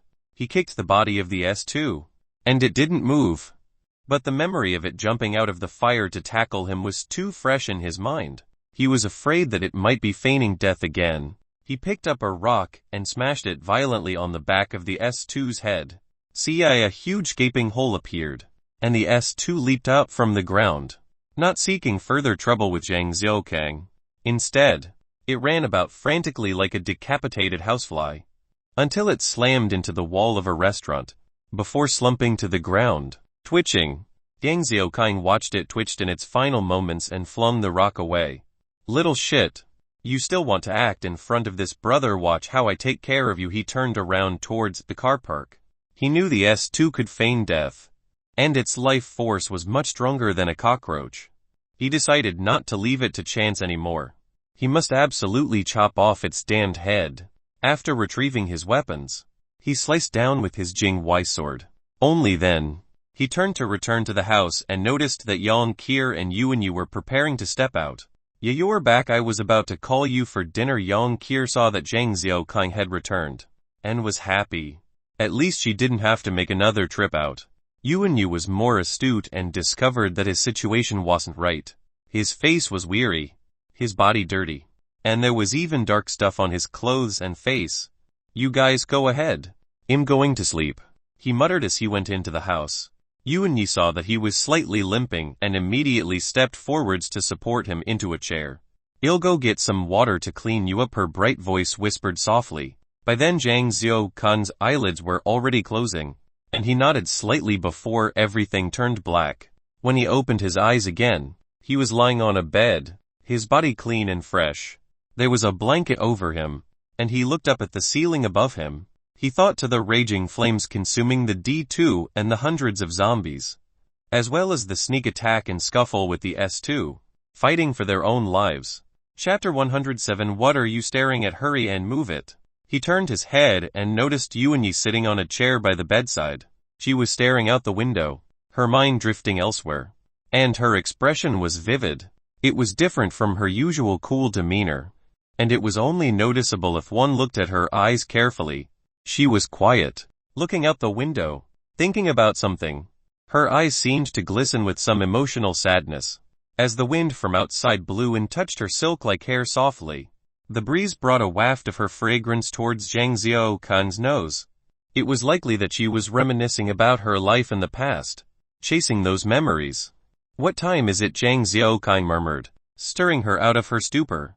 She immediately turned to face him, her eyes regaining their usual cool. It's 1 o'clock. You've been sleeping for barely an hour. Zhang Xiaoqing noted that Yuanyu had resumed her nonchalant and cool attitude, and felt vexed. It was like she was putting on a facade in front of him. He couldn't be bothered about whether she was proud or shameless since she's on the team, and already is a member. Why would she put on a facade for who? If you feel that it isn't suitable for you here, you can leave. I won't force you. Zhang Xiaoqing kept the blanket and sat up, looking for his clothes. He absolutely did not mind her leaving. He had come to an understanding. It was still better for his own people to watch out for one another. Yuan heard his words and her face turned pale. She knelt down by his bedside, looking at him and not speaking. Her eyes began to well up with tears, as she bit her lips, her face putting on a look of grief. All right, forget it. If you want to stay on, you'd better start acting like a proper member of the team. Zhang Xiaokang found her expression of being abandoned slightly amusing. Yuan quickly nodded her head and used the back of her hands to wipe away the tears. She then brought his clothes for him to change into.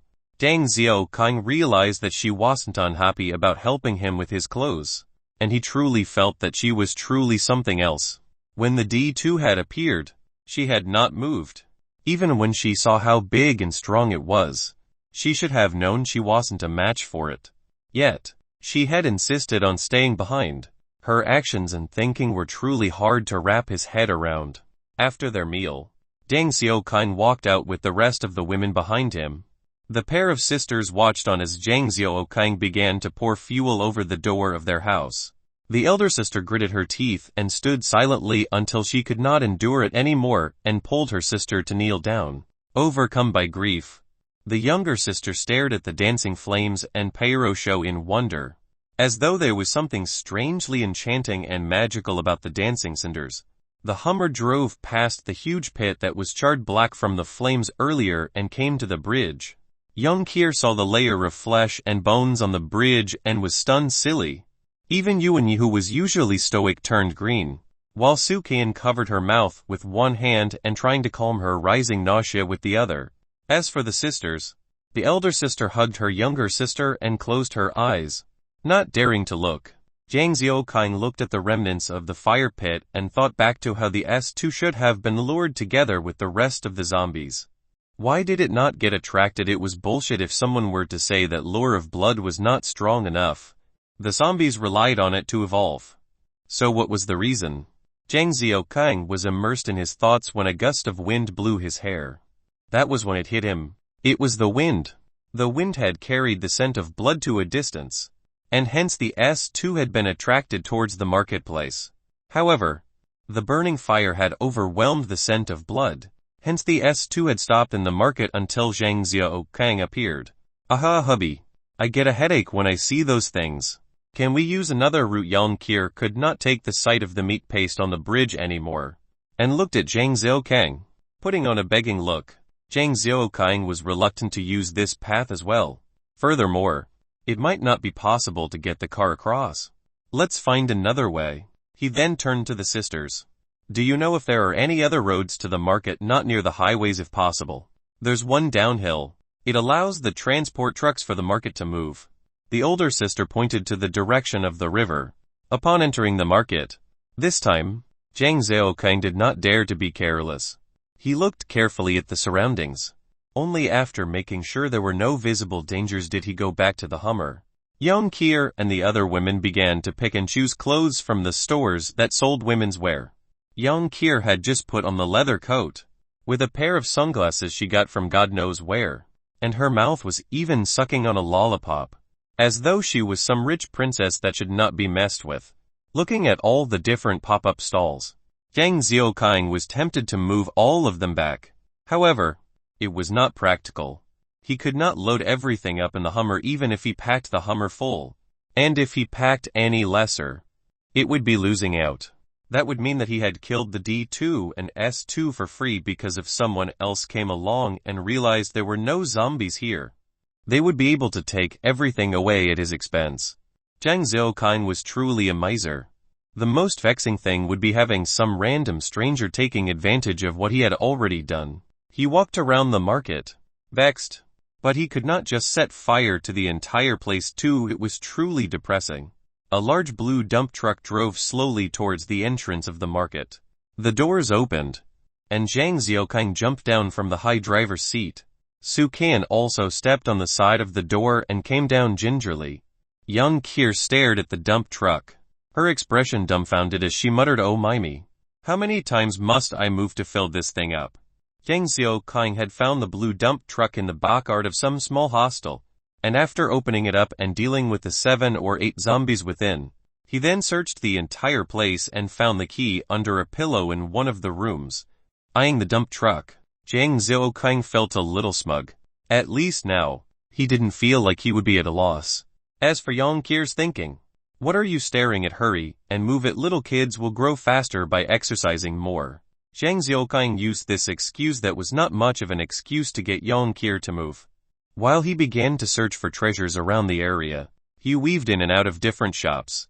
Ignoring those that sold handphones, he came to a shop that dealt with agricultural machinery, and seeing the different shapes and types of tools, he was a little excited, never seeing any before. There were those that assisted in planting, some in reaping, some even helping with the menial side of labor. There were some items that he could not understand what they might be used for, and as he looked closer, he discovered a nameplate XXX drilling machine. The machine was orangered in color, and was a miniature drilling machine, about as tall as a person, and it seemed that operating it was simple and convenient. Zhang Xiaokang thought to the small base near the vehicle garage, where there was a small area with no cement, and the ground seemed to be moist, with lots of moss. There might be a water vein there. Who knows? What if he brought this to install a well there? He then went into a shop that sold seeds, where the majority seemed to be vegetable seeds. These seeds were all packaged in small plastic bags, sealed tightly shut as they were placed on the different shelves. Seeing these bags of seeds, Zhang Xiaokang was excited. They were more precious than money and gold anyway, as gold couldn't be eaten nor worn. Only seeds were the true treasure. With seeds, there would be harvest. With harvest, there would be hope. And to the humans of the current apocalyptic world, nothing could excite them more than hope. Chapter 108. Wait. Zhang Xiaokang walked into the storeroom and saw the various seeds stored neatly, and felt depressed again. He wanted to move them badly, but it was too practical now. The base could not store them, and although the huge dump truck could transport, the rest of the goods were equally important. In the end, he still decided to move them all, even if he didn't want to engage with Brother Long now. He was still stronger than the zombies. Zhang Xiaokang would not give it now though. It'll be right before he leaves. His decision caused the women to be exhausted. From Yang Qir to the younger sister who was still blank from her trauma, no one was spared from the transporting. Yang Qir had followed Zhang Xiaokang for the longest period and knew him the best. She understood his hoarder mentality. Everything he saw he wanted. In the end, she even took the initiative to move the air conditioner back. Zhang Xiaokang could not watch any longer and said that it could not fit in. The supermarket was swept clean, including the convenience store, the bedding store. The ladies had taken half of the women's wear, as Yuanyi and Sukin both changed out of their military camouflage, instead wearing tight jackets, accentuating their figures. Zhang Xiaokang did not say anything, as he also knew the material of the camouflage uniform was so-so. It had been torn in various places after a scuffle with the S2. Seeing that they were about done, Zhang Xiaokang checked his watch. It was getting late. They drove back towards the garage base. He sat in the Hummer, with Yang Qir playing around with some makeup, causing him to be irritated. You're just a kid. Why are you playing with this? Yang Qir was genuinely pissed, and she retorted, what aren't I a woman too? Furthermore, I'm someone with a husband. If I don't doll myself up, what if my husband is seduced by some other vixen? After saying that, she shot Yuanyi in the front a glare, her tone thick with jealousy. Just mind yourself. What kind of makeup do they sell here? Care that you do not make your face into a clown. Zhang Xiaokang chided gently, since he knew that the stubborn and jealous Yang Qir could not be persuaded. Furthermore, it was true that his relationship with Yuanyi was somewhat ambiguous. Yuanyi heard the accusatory tone in Yang Qir's words, and she remained expressionless. She was living for one person now, the person who had given her the courage to live on. She had heard the underlying meaning in Zhang Xiaokang's words at noon, and she had been scared stiff. Her courage and indifference to everything was all a facade. She was still fearful, and only by being with Zhang Xiaokang was she brave enough to face her troubles. Even the D2 that would cause any other person to lose their cool altogether. When she had seen the D2 throwing the D-type around like nothing, she was really frightened then. But as she looked at Zhang Zhaokang standing in front of her, she was suddenly not afraid. With him around, what was there to fear? So what if Zhang Zhaokang could not defeat the D2 and was killed without him? She would go back to her past self where she didn't even dare to commit suicide. Then what, go back to being a bitch? Since that was the case, she would rather follow him to hell. At least they wouldn't be alone in death. As long as she was by his side, she could take on anything. Zhang Zhaokang truly did not know what Yuanyi was thinking. To him, rather than guess what a woman was thinking, he might as well just use a rope to hang himself. The torment would be lesser and it would be faster. Rather than know a woman's heart, he would just become a monk for 7 years. The current him was joyful from his harvest, and he had no thoughts on how to rescue the rest of humanity, or building some base and becoming a lord. He was content with being an unknown person, and he was content with living his life well. As for others, is it my problem? Why the hell should I care? Yang Qi heard Zhang Zhaokang and pondered. Before looking at the products with unknown brands, and imagining her face to be filled with pimples, she quickly opened the window and threw everything out. Seeing that, Zhang Zhaokang felt pleased. I've decided, hubby. We will go to the city to snatch the best makeup products. What do you think? Yang Qi seemed to have thought of something, and spoke up smugly, waiting for Zhang Zhaokang to praise her. Shit, you want to court death? Don't drag me along. He almost threw up blood when he heard her words. For the sake of her face, she would want to challenge over thousands of zombies. Is she for real? As the saying went in his hometown, rushing to death, the huge dump truck and Hummer drove back all the way to the garage. Zhang Zhaokang wanted Yuanyi to send the pair of sisters directly to the chicken farm. The fewer people that knew about their secret base, the better. The sisters got off the dump truck and walked towards the Hummer. The elder sister did not know what their fate would bring. She just pulled her younger sister along, who suddenly stopped by Zhang Zhaokang and stared intently at him, taking in all the details. The older sister felt frightened and tried to get her sister to move, but the younger sister would not budge. She stood there rigidly, her eyes fixed on Zhang Zhaokang. There was no blankness in her eyes, just calm, and they were extremely clear. There were no other movements. Zhang Zhaokang looked back at her. The little girl's head only reached up to his chest. He wanted to open his mouth, but felt at a loss what to say.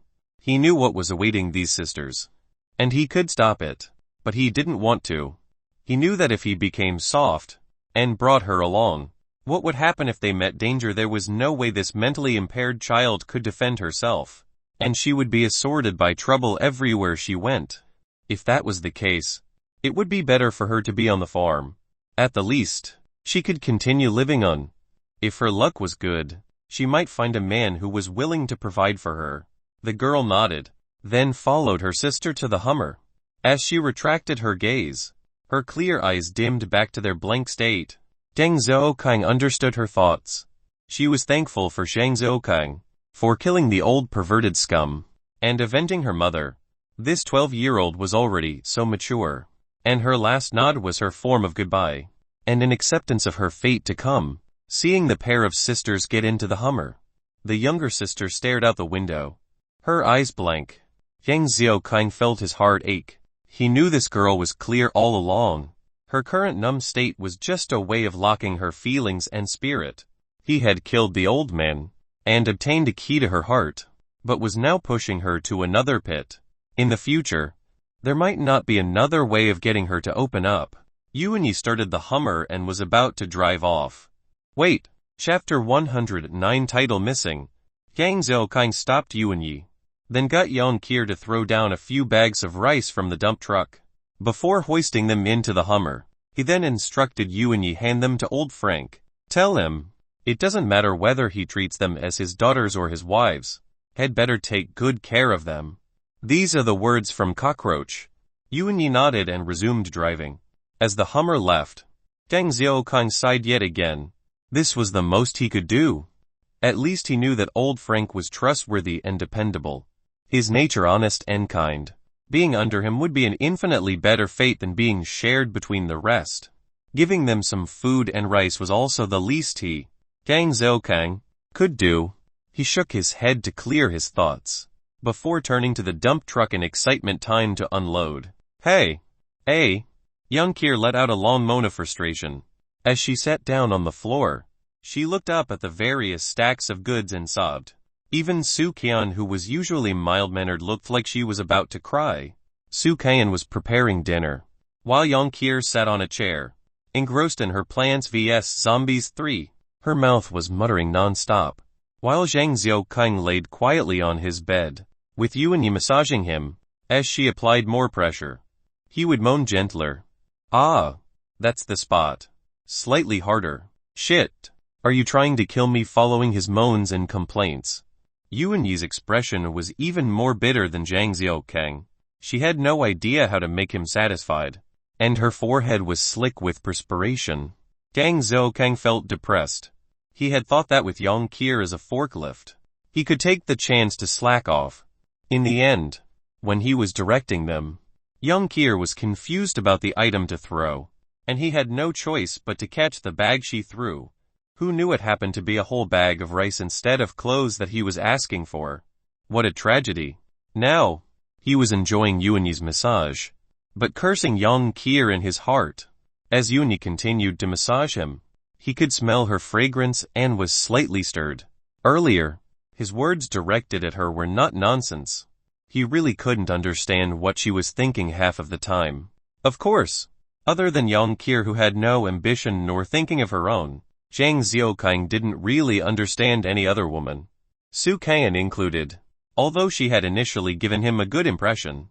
After a long time of interacting with her, he felt that there were certain things about her he was not comfortable with, especially when he had told them to run earlier.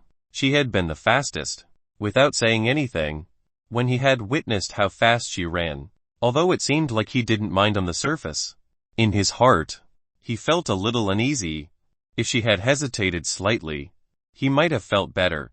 Of course, these things could only be thought of, and not said. After all, Soo Kyan had listened to his orders to run, and instead, it was Yuanyi who had disobeyed, but stayed with him, that caused him to be touched. Although he was still cold to her, he was not heartless. You already possess the strength to live on in this world, even surpassing most of the men. Why are you unwilling to leave? Don't you feel stifled by this life you're leading now? These words have been floating about in Zhang Xiaokang's mind. And finally, he spoke out. Softly. He did not know how he would treat Yuanyi in the future. He just knew that he was prickly about her height, and his past experience with taller women caused him to be spiteful towards them. Even if Yuanyi was willing to die together with him, it was something that might not change. Yuanyi heard the question and paused slightly. She then continued the massage, while her sweet and clear voice rang out beside his ear. Me, I don't know. I just feel scared. Really scared. Even more so than when I was threatened to be fed to those monsters. I really don't know. I don't want to know how to live on by myself. She paused slightly again, but Zhang Xiaokang could feel that her momentum was increasing. It feels like a dream still. That everything has changed. When I hid alone in that warehouse, staring at that corpse, day after day when the sunlight shone on me, I would think to myself, Yuanyi, when will you become like that? I was scared. That was why I ran. When I lived with Brother Long and those bastards, I hated it, but I was also scared. Even when I wanted to die, I couldn't. Zhang Xiaokang could feel a few warm droplets of water on his back. He didn't say anything and did not disturb Yuanyi. Instead, he laid there quietly and accepted it until even the tears turned cold. He didn't console her either. He wouldn't do that. In this desolate world, one could only rely on oneself. He just laid there and listened to her. Yuanyi did not say much as well. It was like she had been repressing her feelings for so long and finally broke down, rambling on and on. After she finished, she felt refreshed, as though a weight had been lifted off her heart. She had never been so calm since the apocalypse started.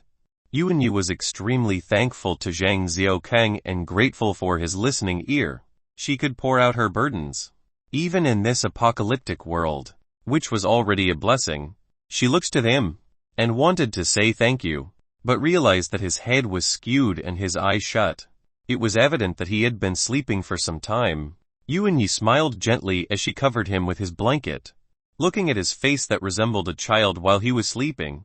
Before walking out, early the next day, Jiang Xiaoqing got up and wore his clothes.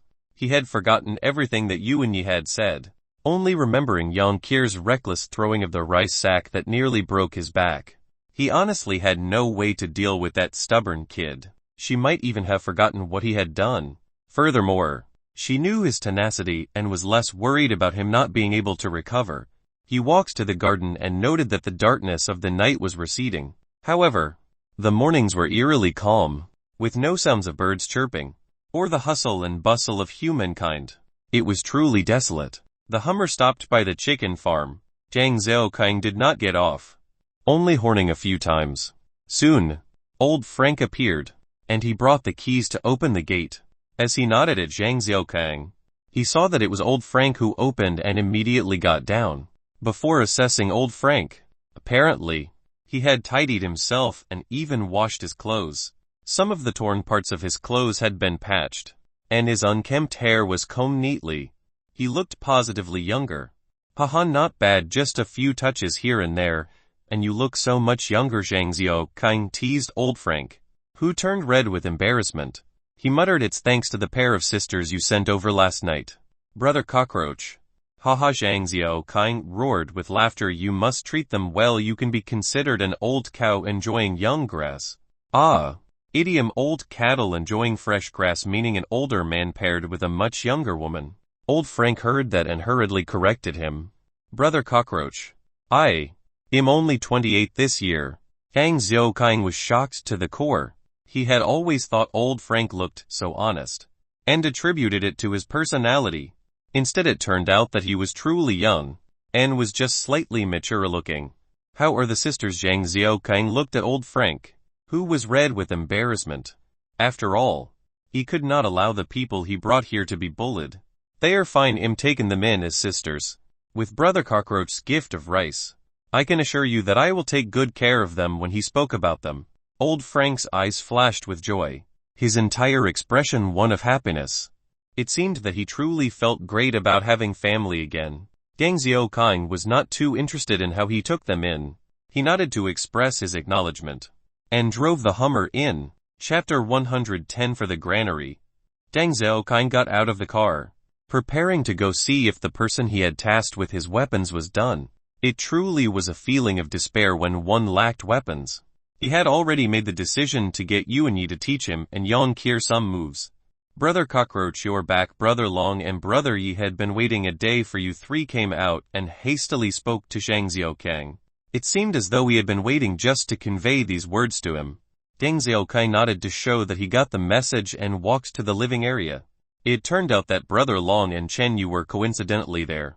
The moment they saw him walk in, they stood up and their expressions were extremely welcoming and warm. Seeing them act like this, Jiang Xiaoqing felt like something was up. There is no free lunch in this world. Haha. Lil bro, you're finally back. These 2 days that you've been gone, this older brother of yours have truly suffered sleepless nights. Brother Long put on an expression of concern. I said it, didn't I? Lil bro's moves are definitely good. He wouldn't be in any danger. See, isn't he back safe and sound, not a scratch on his skin? He truly is someone capable. Chen Yi also fawned over Jiang Xiaoqing. Their fake words of concern caused Jiang Xiaoqing to be wary. Just 2 days ago, they had expressions on the edge of falling out. Yet they were so hospitable now. There was definitely something wrong. Brother Long and Chen Yi began to exchange words back and forth about Jiang Xiaoqing's good points. He didn't bother replying and just stood there puffing on his cigarettes, watching their performance. He didn't become high on their praises. Instead, his guard was up. They were all proud men. The fact that they were doing this proved that they had something on their minds. Jiang Xiaoqing knew that he was already an outsider to them, having stood out as a sore thumb, and only a gullible fool would fall for their tricks. Brother Long and Chen Yi continued their banter, all the way till lunch. As they invited Jiang Xiaoqing warmly to the dining area, he went with the flow, intending to see what they were up to. As the bunch of them sat down, he noticed that there were only him, Brother Long and Chen Yi sitting for the meal. There were lesser people, but the dishes were sumptuous, with chicken and meat, Some of the goods that Zhang Xiaoqing had brought back were also served. A plate of peeled apples as well as some other appetizers laid out on the table. In this current world, the word sumptuous could not describe it properly. Luxurious would be the correct word. Brother Long opened up a bottle of Mouse's Dry and poured it personally for Zhang Xiaoqing, while Chen Yi helps to place portions of food on his plate. Looking at how coordinated they were, he was getting slightly confused. He had known these two to be at loggerheads. Now they were working together to curry favor with him. What in the world was going on? As they ate and drank, Brother Long and Chen Yi were slowly turning red. And Brother Long grabbed onto Zhang Xiaoqing's hand as he started to vent his frustrations on the cruelty of the world. He continued to paint a picture where it was tough leading the men to scavenge for stuff under the threat of the zombies, and even started to tear. Chen Yu was also sighing every once in a while, interjecting with some random person who was only 16 and had to find medicine for his own father, in the end losing his life. As the both of them continued, it seemed as though they were ready to break out into tears. Zhang Xiaoqing was swept along in the emotions, as he thought back to the tough period where he had struggled for a long while over the scavenging of food. It was only with the thought of death that he had charged it finally, and that sour and desolate feeling resurfaced. It was truly a tough period. Brother Long and Chen Yi were both so convincing in their sincere words, that Zhang Xiaoqing almost patted his chest to assure them that he would provide for them until he remembered how the young man who had stolen an egg was treated. He thought back to the woman who was cannibalized on, and only wished for death, and even the mentally impaired child. His passion and his empathy instantly vanished. Brother Long, Brother Yi, everyone here knows each other well. Just speak your mind, and stop with the games. You guys are obviously tired, and I'm tired of this act as well. Zhang Xiaoqing downed the contents of his wine glass in one mouth, placing the glass down as he spoke up. Brother Long and Chen Yu were still immersed in their roles, and for a moment, they were stunned silly. Bang! Brother Long slapped down on the table, causing the utensils to jump a little. Even the wineglass toppled and spilled over on the yellowish tablecloth. Great Lil Bro sure is forthcoming, Brother Long exclaimed loudly, as he shot Chen Yi an eye. Chen Yi stood up and immediately poured a glass for Zhang Xiaoqing again, as he said, it should be a small matter for you, Lil Bro. He then raised his own glass to Zhang Xiaoqing, before downing its contents in one go. What are your thoughts on the granary we escaped from previously, Lil Bro? The moment he said it, Zhang Xiaoqing's mind word. Previously, Brother Long and Chen Yi had brought along 20 men with 7 to 8 vehicles in order to open the granary. In the end, they had lost 2 men, and abandoned a number of their vehicles there. He had lost his confidence in Brother Long and the rest then, due to this, and he had originally intended to head there to sweep it clean. However, he had found his own treasure hoard where Yuan Yi was previously held, as well as the trip to the market, and thus, he had forgotten about it. If he recalled correctly, there were even survivors in the granary. Zhang Xiaoqing's thoughts flowed before he said, Brother Long, Brother Yi, I won't say much. I just want to know what's in it for me. I won't stay here for long anyway, and I will not do work for free. He had put it out there, not intending to do free labor. They wanted him to get the granary, sure, but they had better made sure that he was compensated. He was only concerned about his own life. He could not perform free work nor be taken advantage of. Brother Long immediately exchanged a glance with Chen Yu when he heard those words, and the two of them were filled with smiles. Brother Long raised his hands and clapped twice. Not long after, 5 or 6 young women entered the room, dressed provocatively and dolled up. They lined up neatly in front of Zhang Xiaoqing. Zhang Xiaoqing watched dumbfounded from the moment Brother Long clapped till the women entered, and he did not have the chance to react when he was assaulted by the various fragrances of perfume. Seeing their poses and flirty gazes, there were some who were even bold enough to lick their lips. The scene was extremely familiar to Zhang Xiaoqing. It was as though those ladies from those shady night spots in movies had appeared in front of him. It was as though he had become a customer waiting to be serviced. Zhang Xiaoqing glanced at Brother Long, his gaze suspicious, not knowing what tricks they were about to pull. Of these women, 3 were Chen Yi's women, and he had seen them before. The rest weren't that much different from Yuanyi. There was one who stood out from the rest. Her looks above Yuanyi's, and she was the one licking her lips at Zhang Xiaokang. She didn't wear much. Her revealing clothes barely covering the necessary spots, and they were even somewhat translucent. Her peaks could be seen clearly, and she wasn't wearing anything below. Her hand stroked her thigh from time to time, lifting the skirt barely, causing one's heart to palpitate. Zhang Xiaokang didn't dare look too long. How could he handle this? He didn't even dare to those salons with special services. In the past, he had seen these sort of things before, but they were all on his computer right now. There were women in the flesh not 2 meters away from him, hoping to entice him. He feared that if he continued looking, he might make a fool out of himself. He turned to look at Brother Long, who was assessing Zhang Xiaokang's expression together with Chen Yi. Seeing him turn, Brother Long chuckled. "How is it? Lil bro, are they to your liking? Don't stand on ceremony. Just pick whoever you like. As long as you bring the granary back, all of them are yours to bring away." This time, both Brother Long and Chen Yi had gone all in, even bringing out the precious gems of Brother Long. It was all for the granary. Women, what are they? They are just goods that knew how to eat and couldn't do anything. This time, Zhang Xiaokang firmly decided not to. He could not even handle Yuanyi and Su Qian without having a headache. If he added on more women, it would just be looking for trouble.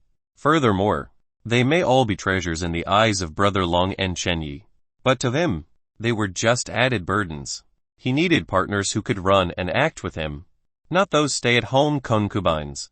Haha, Brother Long, your joke is too big this time. It's not that I don't want them, but this little brother simply can't accept so many.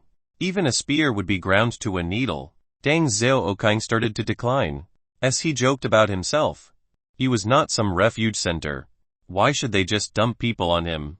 Upon seeing Zhang Xiaokang's rejection, Brother Long's expression turned ugly, as he glared at the most beautiful and alluring woman, who immediately shook in fright. Chapter 111 Deal. Ning, that woman called out in a timid voice, breaking the somber atmosphere. Her eyes full of hope as she looked at Zhang Xiaokang. She brushed her hair to one side slightly, revealing her exquisite ears, before slightly adjusting her body and letting the collar slid down her shoulder. She then gently bent forwards, causing Zhang Xiaokang's mouth to water. She was the big-breasted girl of his dreams. He gulped silently, before pinching himself on the thighs, shaking his head clear. He dared not look at this powerful scene. It was still not the time for him to be enjoying himself with women. Even if he wanted to indulge in such activities, it had to be done at a reasonably safe place, where it was certain that no one would try to do him in. He turned to look at the other 2 men. Brother Long had better be more sincere. In this current world, women aren't worth much.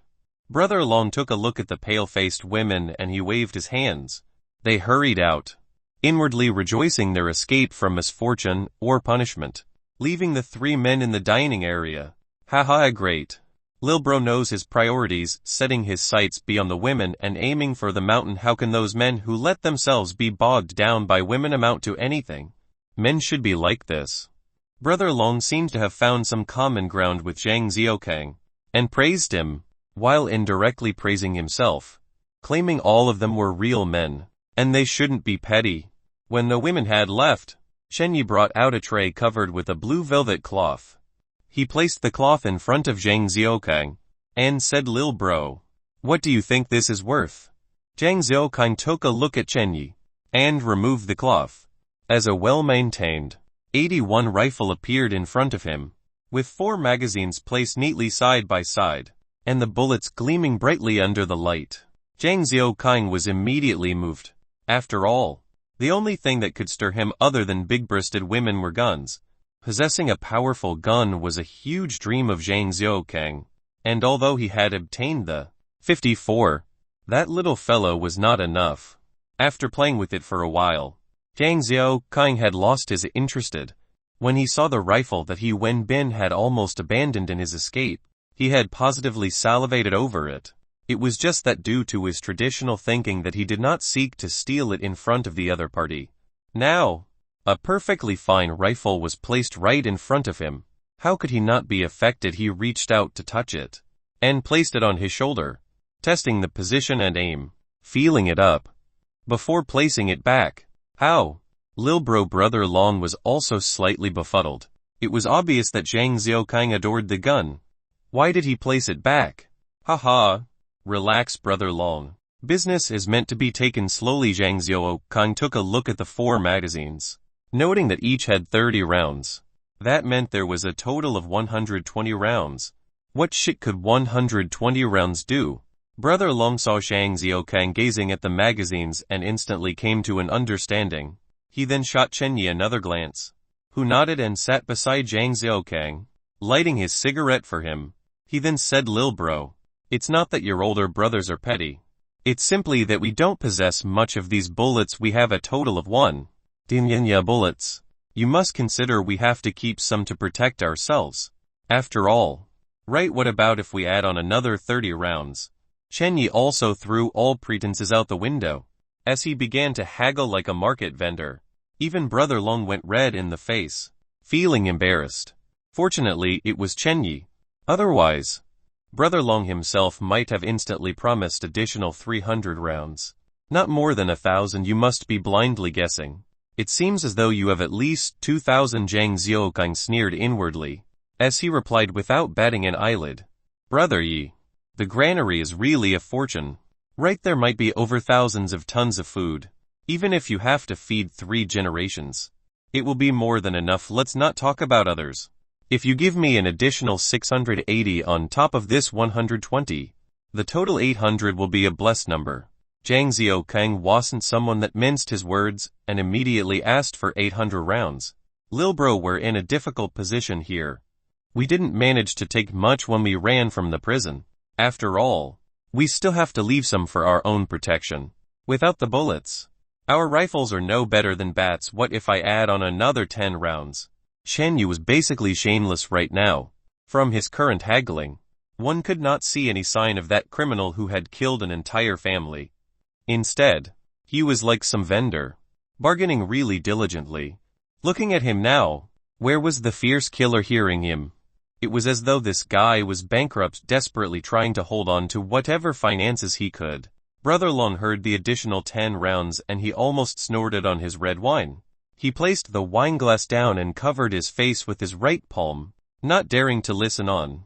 It was simply too embarrassing. After all, he was a renowned bandit and was just trying to find a means of living. He had been a person of fame and character after all. Who would have thought they'd be reduced to such a shameless state today, haggling over 100 rounds of bullets? Brother Long stood up, intending to add on 300 rounds. But when he saw Chen Yi's look, his face turned red, and he huffed angrily before sitting down. Zhang Xiaokang and Chen Yi continued to haggle, with Zhang Xiaokang slowly reducing from the 800 to 700 then to 500. Chen Yi, on the other hand, raised up till 200 and did not let up after that. Looking at them both, their expressions red, and their tones getting more curt, it seemed that even after an hour of arguing, they would end up nowhere. Brother Long felt antsier the longer it dragged out until he finally could not take it anymore and stood up to say, Lil bro, it's not that your brother I am petty. We have the bullets. Many thousands of them are all in the armory. If you can enter it, you want how many? You can get how many? I truly don't have that much here. Why don't we do it like this? I will add on 100 to make up a total of 300. I'll also give you that beautiful woman.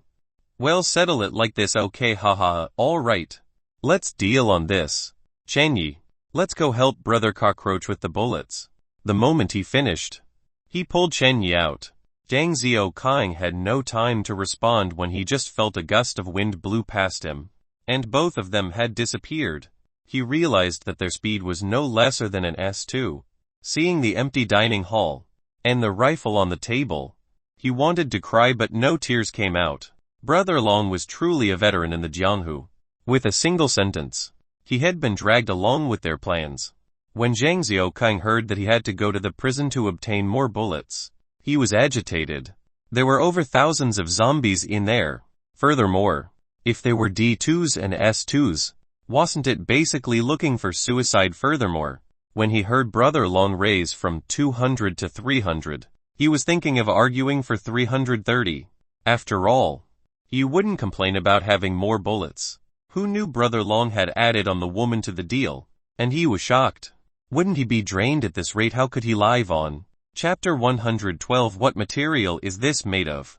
Zhang Xiaokang had wanted to reject when Brother Long had already slapped the table, spew out a string of sentences, and disappeared with Chen Yi like lightning. In a flash, their shadows could not be seen. If he wanted to say he had no feelings for the woman, it was bullshit, but he was about to set off. And although he did not know why, he knew for sure reaching WH City was the ultimate aim.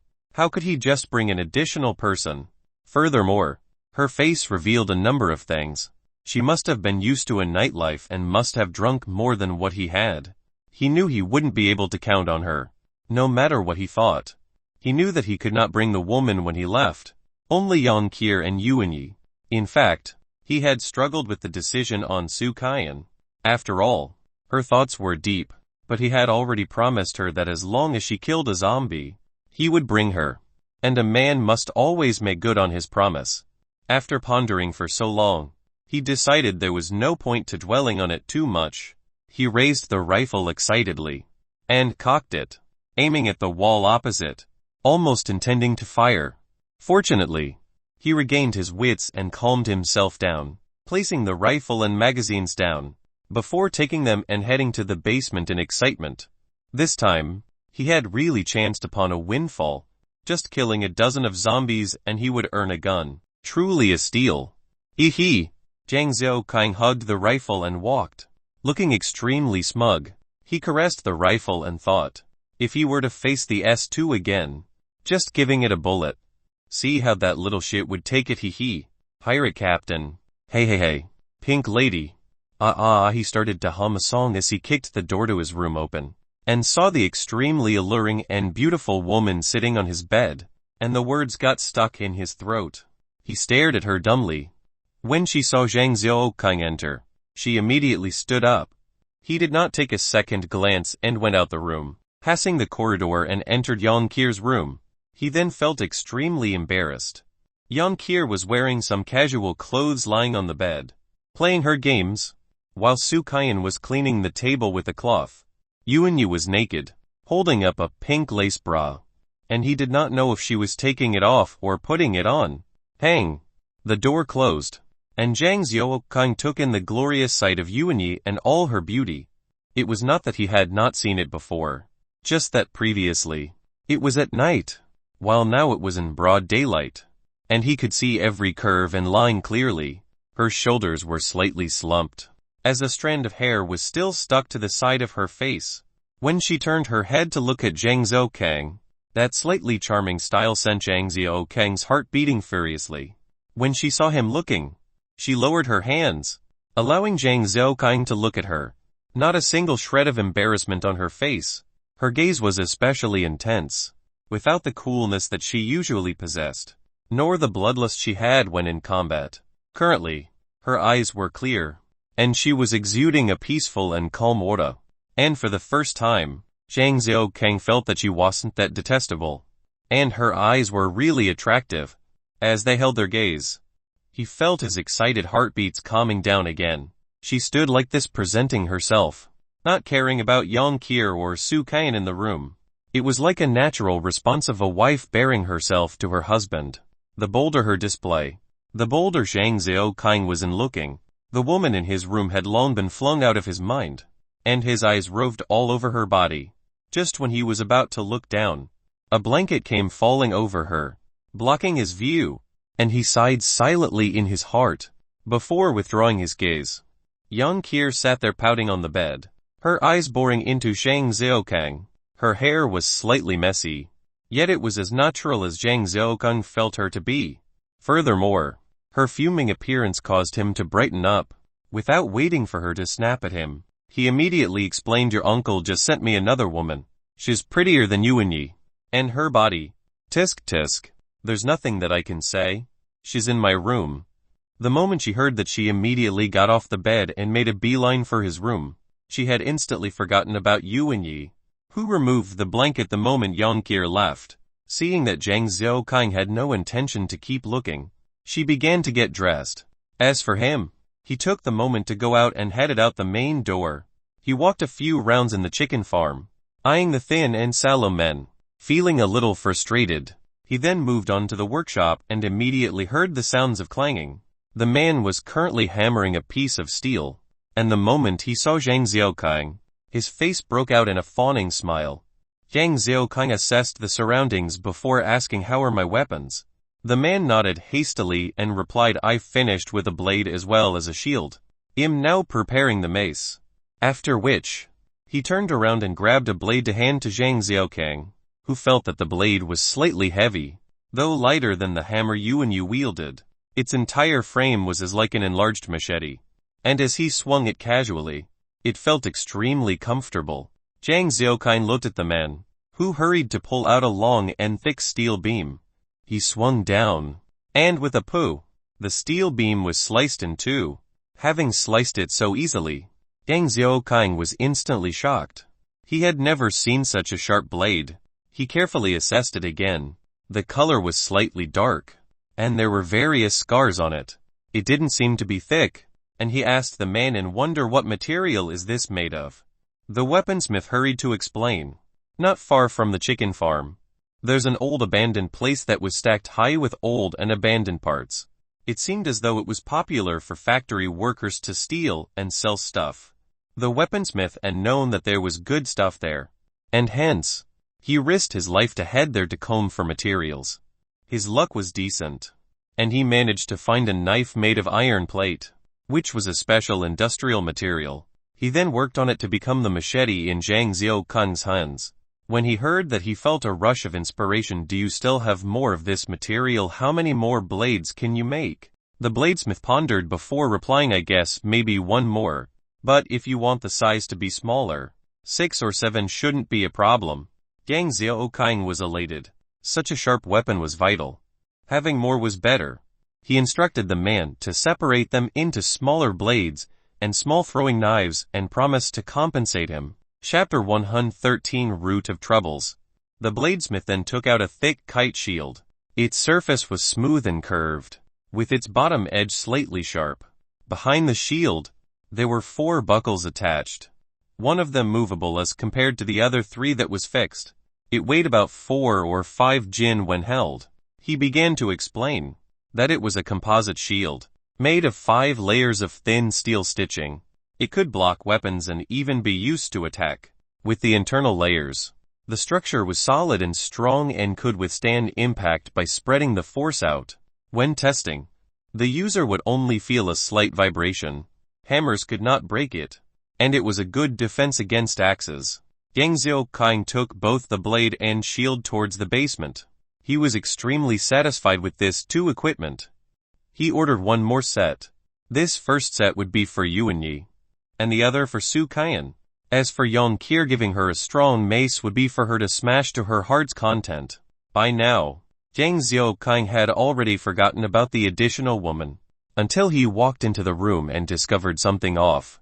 There were now 4 women in the room, with a mahjong table set up, and all 4 were seated and playing. Yang Qir was making noise. Yuanyi had not the slightest ripple on her face, seemingly bored. Su Kaiyan still had that careful expression, watching Yang Qir as she played her tiles, pushing out some soft sweets. The 4th woman had the most in front of her. It was possible that Yang Qir was losing the most, as she pulled out a bag of sweets to open up, her eyes still staring at her tiles. Zhang Xiaokang did not disturb them and closed the door softly. He walked to the end of the corridor and knocked his head on the wall. Raising it, he wanted to knock once more, but the pain in his forehead made him give up the stupid idea. He went to the living room and lit up a cigarette, which was soon finished. He remained in his contemplation for a while more, before standing up to heading back to the room. When he walked in, they were still oblivious to his presence. He walked behind Su Kaiyan with an expressionless face. Yuanyi saw him and wanted to stand up until he shot her down with a look. Bang! The shield and blade were thrown to the table, and only then did Yang Qir discover Zhang Xiaokang had walked up to her. She stood up and lowered her head. How could she know that this sort of thing would piss him off? Why didn't she think of playing it more discreetly? Like this. Wasn't it asking for a beating from Zhang Xiaokang? Zhang Xiaokang eyed the new woman coolly while he spoke. The rest of you go back to your rooms.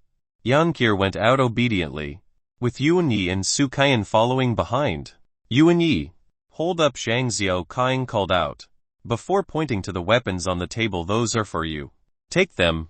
Yuan Yi saw that Zhang Xiaokang had some weapons specially prepared for her, and her eyes lit up as she stepped forward to receive them. When she went out, she even made sure to lock the room behind her. Zhang Xiaokang then walked to the sofa by the door and propped one of his legs up on his knees. As he carefully assessed the woman in front of him, she was beautiful and extremely flirtatious looking. Her hair was lush and long, reaching her waist, with a slight tinge of yellow in them. She did take good care of them though, and as the moonlight shone on her hair, they positively radiated. One lock of hair fell down perfectly just above her right eye. Her skin was fair as crystal, giving one the feel that she might break apart just by blowing at her. Her face was clean, without any noticeable marks, and as she stood there silently, her entire lotus-like frame made it enticing to touch her. Yet, at the same time, there was this unfounded fear that should she be touched, she might just break apart, and it felt better to leave her alone in the moonlight. Her eyes were slightly sultry, the corners deep, her pupils were dark like black pearls, and they were bright and clear.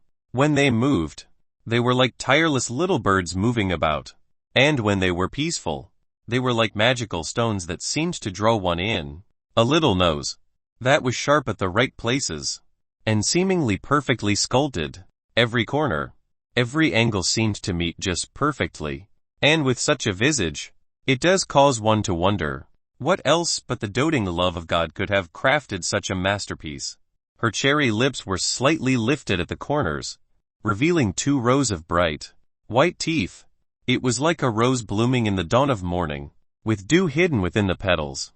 And such an image would carve itself into the minds of even the least creative person. Her exquisite face was plump in the right places, and thin in others, matching her perfect features, looking like a delicate flower right out of a painting. She was still wearing the silk shirt from earlier, except that this time, there was a dark red shawl on her shoulders, draping over them, ending right above the area where her breasts were. They were lifted due to the curvature of her breasts, and the most captivating part was that her magnificent peaks seemed to be bursting out of her clothes, not willing to be tied down by the small and constraining space. She had worn some undergarments this time, but her smooth and shiny thighs drew Zhang Xiaokang in, especially her thighs. When the wind blew, the silk shirt would just barely cover some parts. This sort of teasing image was even more powerfully arousing than when she wasn't wearing anything before. He felt a rush of blood to his head, as though his nose would start bleeding any time. This woman was not as cautious as Su Qian or Yuan Yi had been. She just stood there brazenly, eyeing Zhang Xiaokang back without any fear or numbness in her eyes. Her gaze was particularly sultry, and from the time that Zhang Xiaokang had entered, she had been accentuating every charm that she had.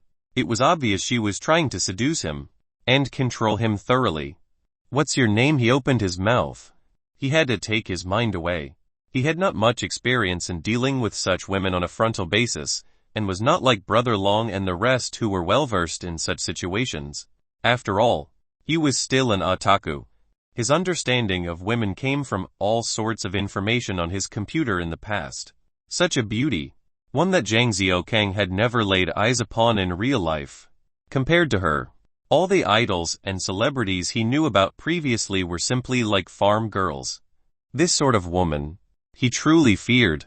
If he had come across such a woman in the past, he would definitely be hiding in a corner to check her out.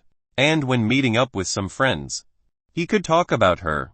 But if he was asked to go up to her to make contact, it would definitely have been impossible.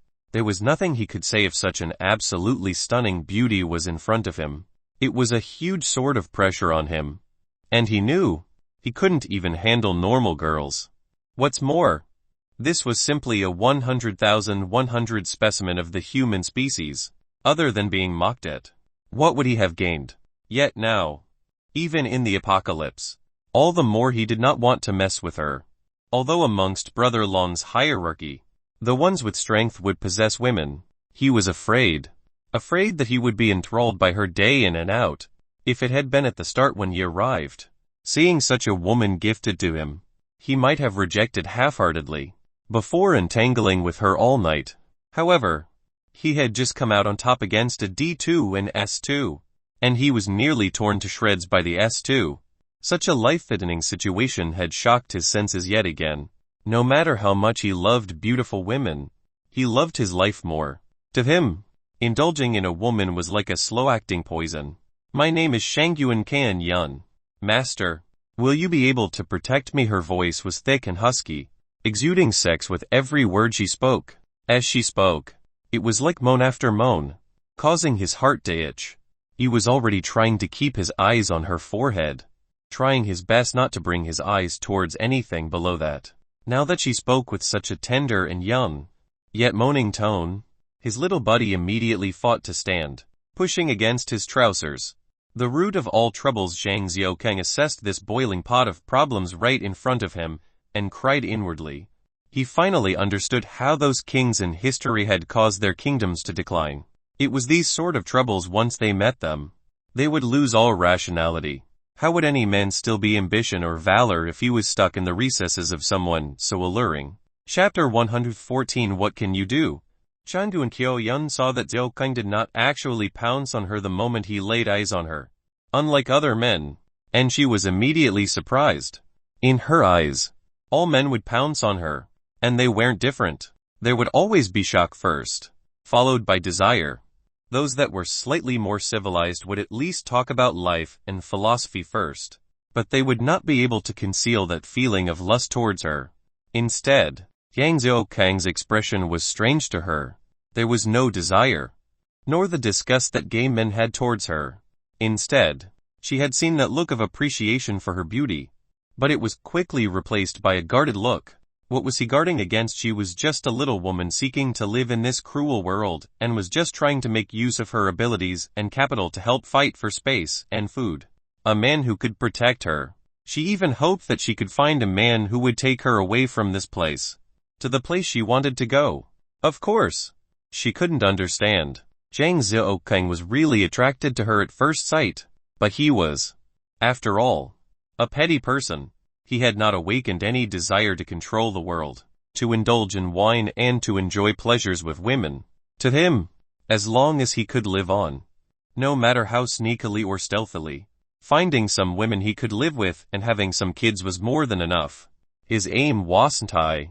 He also did not feel like he was some hero out to save the world. What can you do? What skills do you know? Zhang Xiaokang continued to focus on her forehead as he spoke while thinking how to chase her away.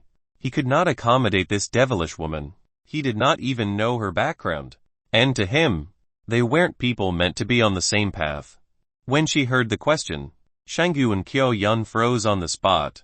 Other than a woman's body, what else could a man want? Wasn't her body enough as capital? Wasn't she beautiful enough? Wasn't her body enticing enough? Ever since she recognized that her body was her greatest asset, Shanggu and Kyo Yun had never really focused on studying. Instead, she went on to learn how to truly seduce a man. She practiced posturing at home, even her stride, her ankles swollen from the constant usage of high heels. She practiced all sorts of social etiquette, and while her family background wasn't that good, she managed to procure the resources through various channels. She controlled her expressions through the mirror, giving herself all types of smiles, to the point her cheeks would swell and she couldn't eat. She even took cold icy showers in the coldest of winter days, to feel the biting cold all the way to her bones, allowing her skin to be doused in that freezing water. Her teeth had chattered, so hard that she felt creeped out. The cold water was like a sharp knife that sliced her skin, and it was all because she had no money for maintenance of her features. She went to practice dance moves as well, and during the face of the dance teacher, who had suffered from bad acne, she had swallowed her disgust and gone ahead, just to save a bit of money. All of this was for the simple reason for making her life better, living a more lavish life. It wasn't for pride or honor, and it wasn't even for the reason of moving up in life to become a socialite. She was a woman of principle. To her, status didn't mean much. It was not like she had not endured worse days. She just wanted her mother to lead a better life. Her mother had scrimped and saved just so she could put better food into Shangyu and Kyo-yun's mouth all the way till she graduated. Her mother could not bear to change her clothing, washing them out just so she could doll her daughter up. Her mother, who had helped to fan the mosquitoes away from her sleeping daughter all the way till midnight. She had a great mother, but a bad father. She remembered vividly that her mother used to be extremely beautiful, even more so than those fairies in paintings. However, for some reason, her mother had slowly grown old and haggard, while her drunkard father only knew how to beat his wife. Didn't her mother already suffer enough for the sake of the family? Her mother had done so much and aged even more so than her peers. Seeing her mother's condition, it was like a hot knife through Shangyu and Kyo-yun's heart. As she grew older, she knew more and strived to do her best. She was always in the top 3 in school, her performance exemplary, and she just wanted to make her mother proud, until that one night, when her father had come into her room with heavy breaths, his eyes bloodshot as he climbed into her bed. She was frightened then, and her father had started to tear her clothes. The woman who had usually been so meek and careful in front of her drunkard husband, and was usually beaten without a sound of complaint, had suddenly transformed. She had rushed into the room, charging over like an enraged lioness, smashing a chair onto that beast of her father. How was an aging woman a match for the man, though her father had then retaliated and pummeled her mother till she was bleeding? And just when he turned around and intended to continue with the rape, her mother had rushed out the door in a frenzy and screamed at the top of her lungs. Just like that, the man who had called himself her father was sent to jail. At that time, she was only 13. She was unable to forget that night, and never forgot how hurt her mother got in protecting her. When she reached high school, she discovered that her male schoolmates would always send her love letters, inviting her out on dates, while the male teachers would disregard the age difference and took the initiative to guide her. All their eyes were only on her buttons though, while her fellow female schoolmates would eye her with jealousy. She had understood then. She knew what to do for a better life for her mother. She managed it then. The son of the wealthiest man in J City had been seduced by her. The well-known playboy had been completely smitten. She got married to him and managed to control him tightly, forcing his attention and energy on herself. Even her mother had been moved to the lavish villa, with specialist doctors looking after her. There was a maid to help her clean anything. She had thought that life was going good, and everything was about to become better when the virus suddenly struck. The days of the apocalypse caused her to be displaced, and she had relied on her assets to completely control those men. When she saw those men charging into the groups of zombies for her, she would feel extremely satisfied. Even in the apocalypse, she could live on so well. She had her body, while the men around her just wanted to fuck her. However, she had easily kept them at bay, yet constantly keeping them close. The men had even fought amongst themselves just for a look of appreciation from her. She had felt like a goddess, and men were slaves to be stepped on beneath her feet. It was until she met Brother Long that her thoughts changed and she finally realized how cruel the world could be. His overbearingness, his cruelty, and merciless heart. She had been extremely confident in her looks and felt that she could be one of the top 3 beauties in J City, even among hundreds of thousands of people. Yet when she laid eyes on the pair of twins, she had truly felt envy and jealousy. They were so much more beautiful than her. And when they stood side by side, it was a powerful combination, forcefully suppressing the aura and charm she had painstakingly trained. When they were fed to the zombies, she had also been forced to witness the depravity of the situation. As she watched the pair of sisters who were more youthful than her, more radiant than her, being torn to pieces, she had felt extremely suffocated, and did not dare harbor thoughts of conquering Brother Long. There was only fear. Brother Long was indifferent towards them. It wasn't that many times that he wanted them, even for her. He had sex with her once and then basically ignored her. Brother Long preferred to step over them, forcing them to eat like dogs on the floor, setting them on each other, or even watching them fuck one another. She had thought that he was an ambitious character who saw the mountain and not women until she discovered his secret. Brother Long would carry a tray of food up to the roof each time, and it was forbidden for the women to go there. Once, he had forgotten to lock the door, and Shangyun Kyo Yun's motto had been to conquer him. You must know him. With such a thought, she had secretly sneaked upstairs, noting a small house on the patio. The door was locked shut, and when she peered into the window, she got the shock of her life. The interior of the house was extremely simple, with a bed and a chair to fill up space.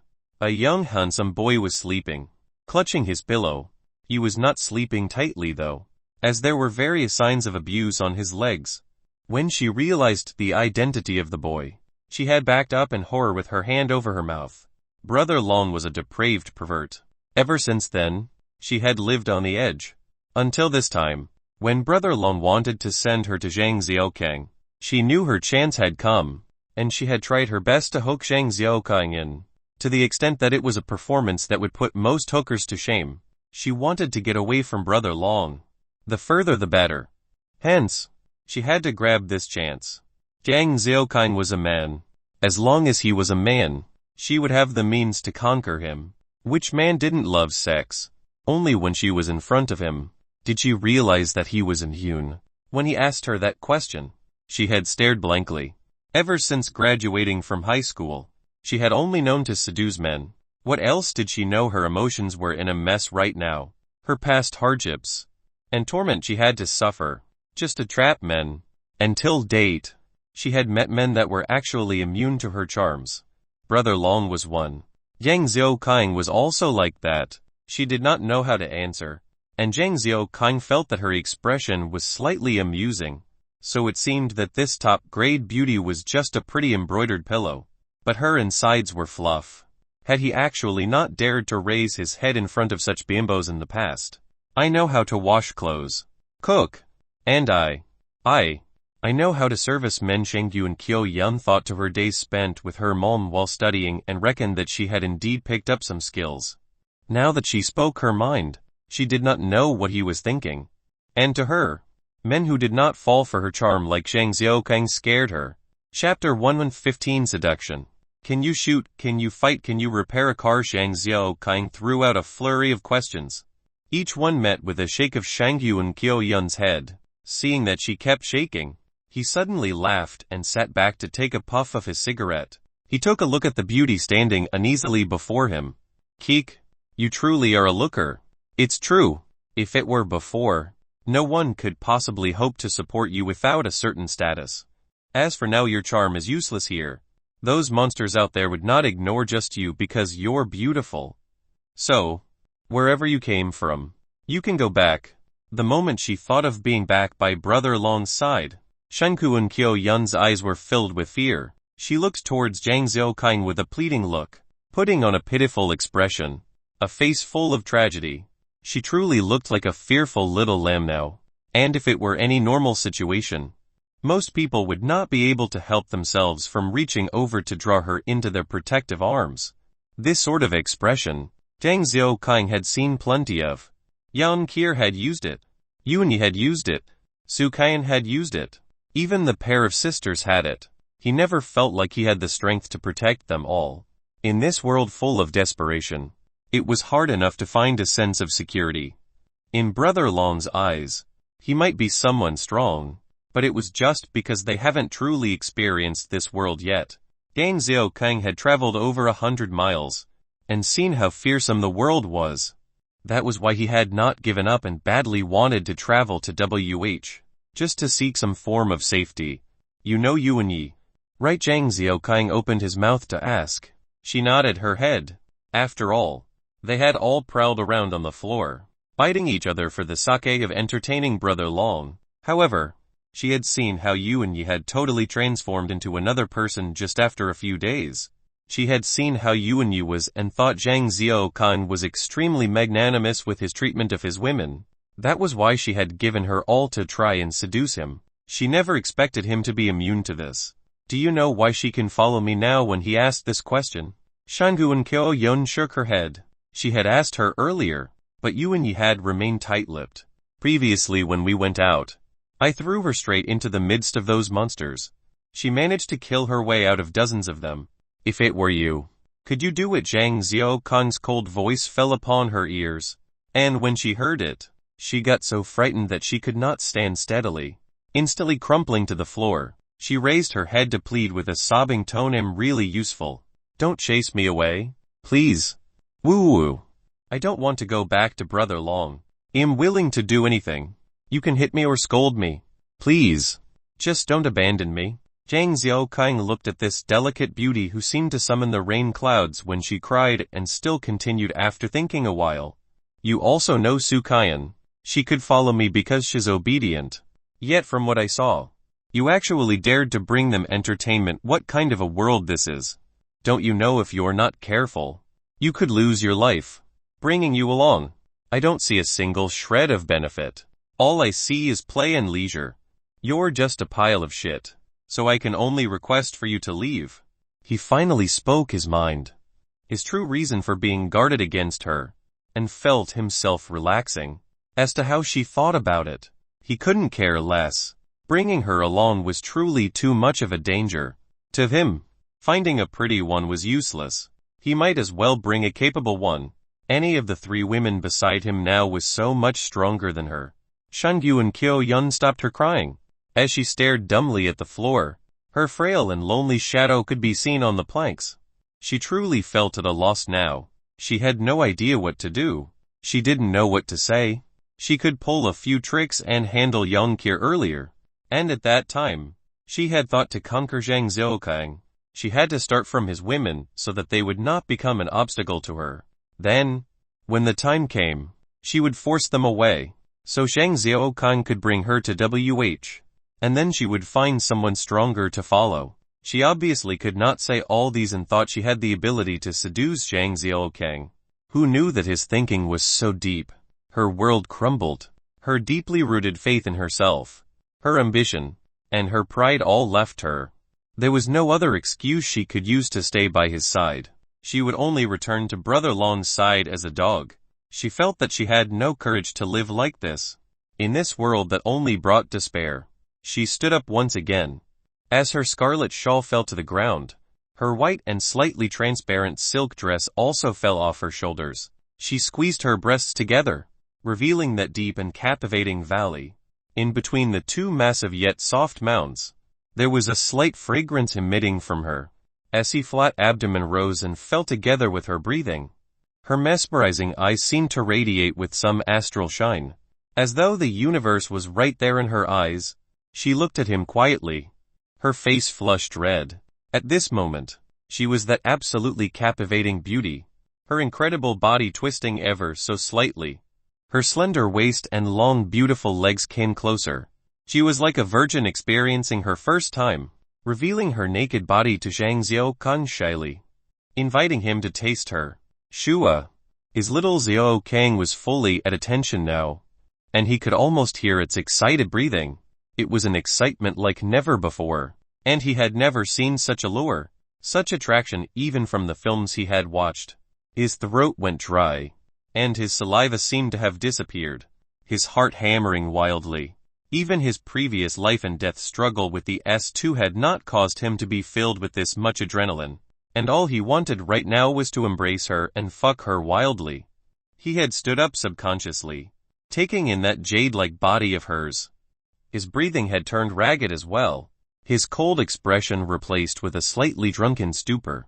The windows were open, as a cool night breeze blew in, causing her to tremble ever so slightly, her snow-like shoulders shaking. Her collarbones were accentuated, and a layer of goosebumps could be seen over her perfect skin. Even her nipples had stood at attention.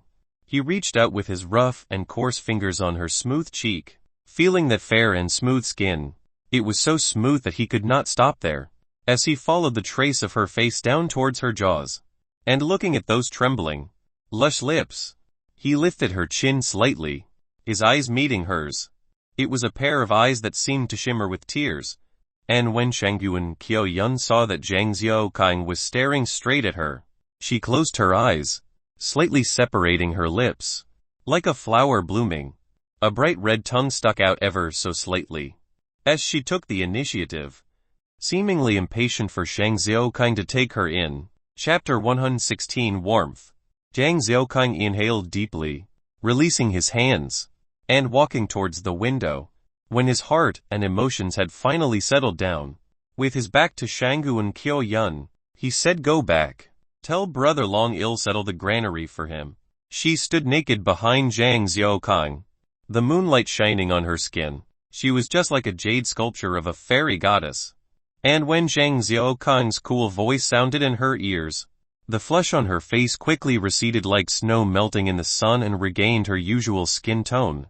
Seeing his calm back, Shanggu and Kyo Yun knew that her hopes were all dashed. She didn't wear her clothes.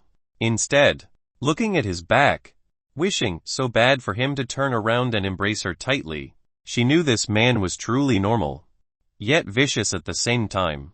He had destroyed all of his own hopes, living like that day to day, no different from a zombie. She saw the military knife at his waist, and in a flash, she hugged him, before pulling out the military knife and made a motion to stab it into her heart. When he was hugged suddenly, Zhang Xiaokan's mind was thrown into chaos. He was still thinking about how to reject this woman until he realized the military knife was being whisked out. He came to his senses and immediately turned around to grab her right hand, following up with a fist flying towards her face. His fist came to a stop right in front of her eyes, his fingers barely scraping her eyebrows, which caused his hands to itch slightly.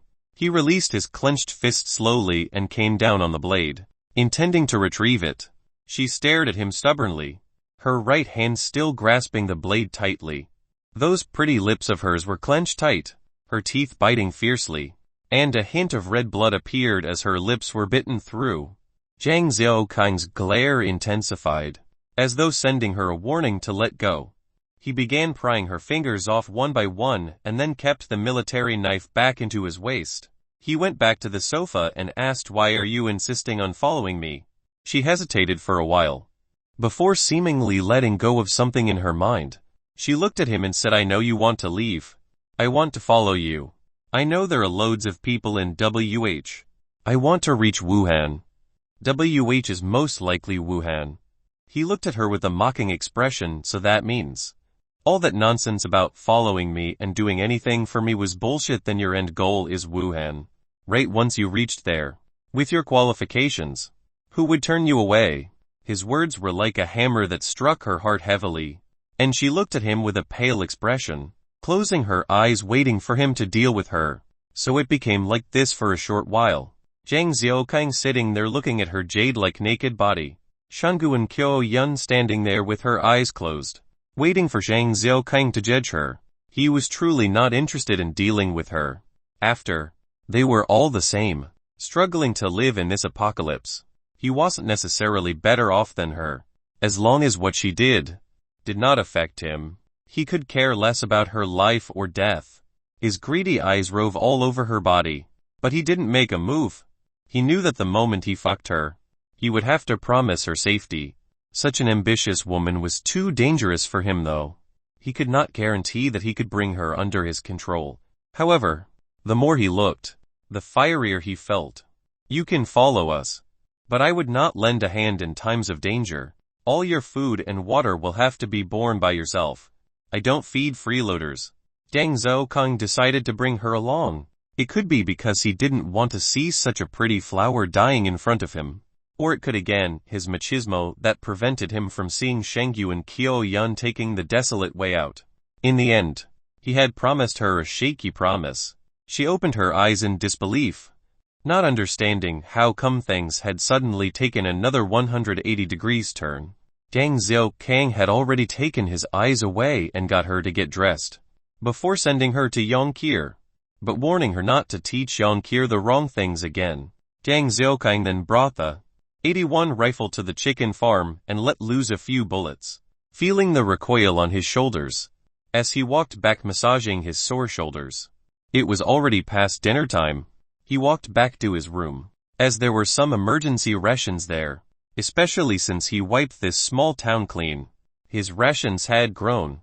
Other than chocolates and beef jerky, there were also a few cans of pork and fish. The moment he entered the room, he noticed Yunyi sitting at the sofa, with some dinner laid out on the table, covered with a huge bowl. Like this, the temperature could be maintained for a lengthier period of time. Upon seeing Zhang Xiaokang walk in, she stood up, not saying anything, Her eyes were still clear, and Zhang Xiaokang himself did not say anything as he sat on the sofa.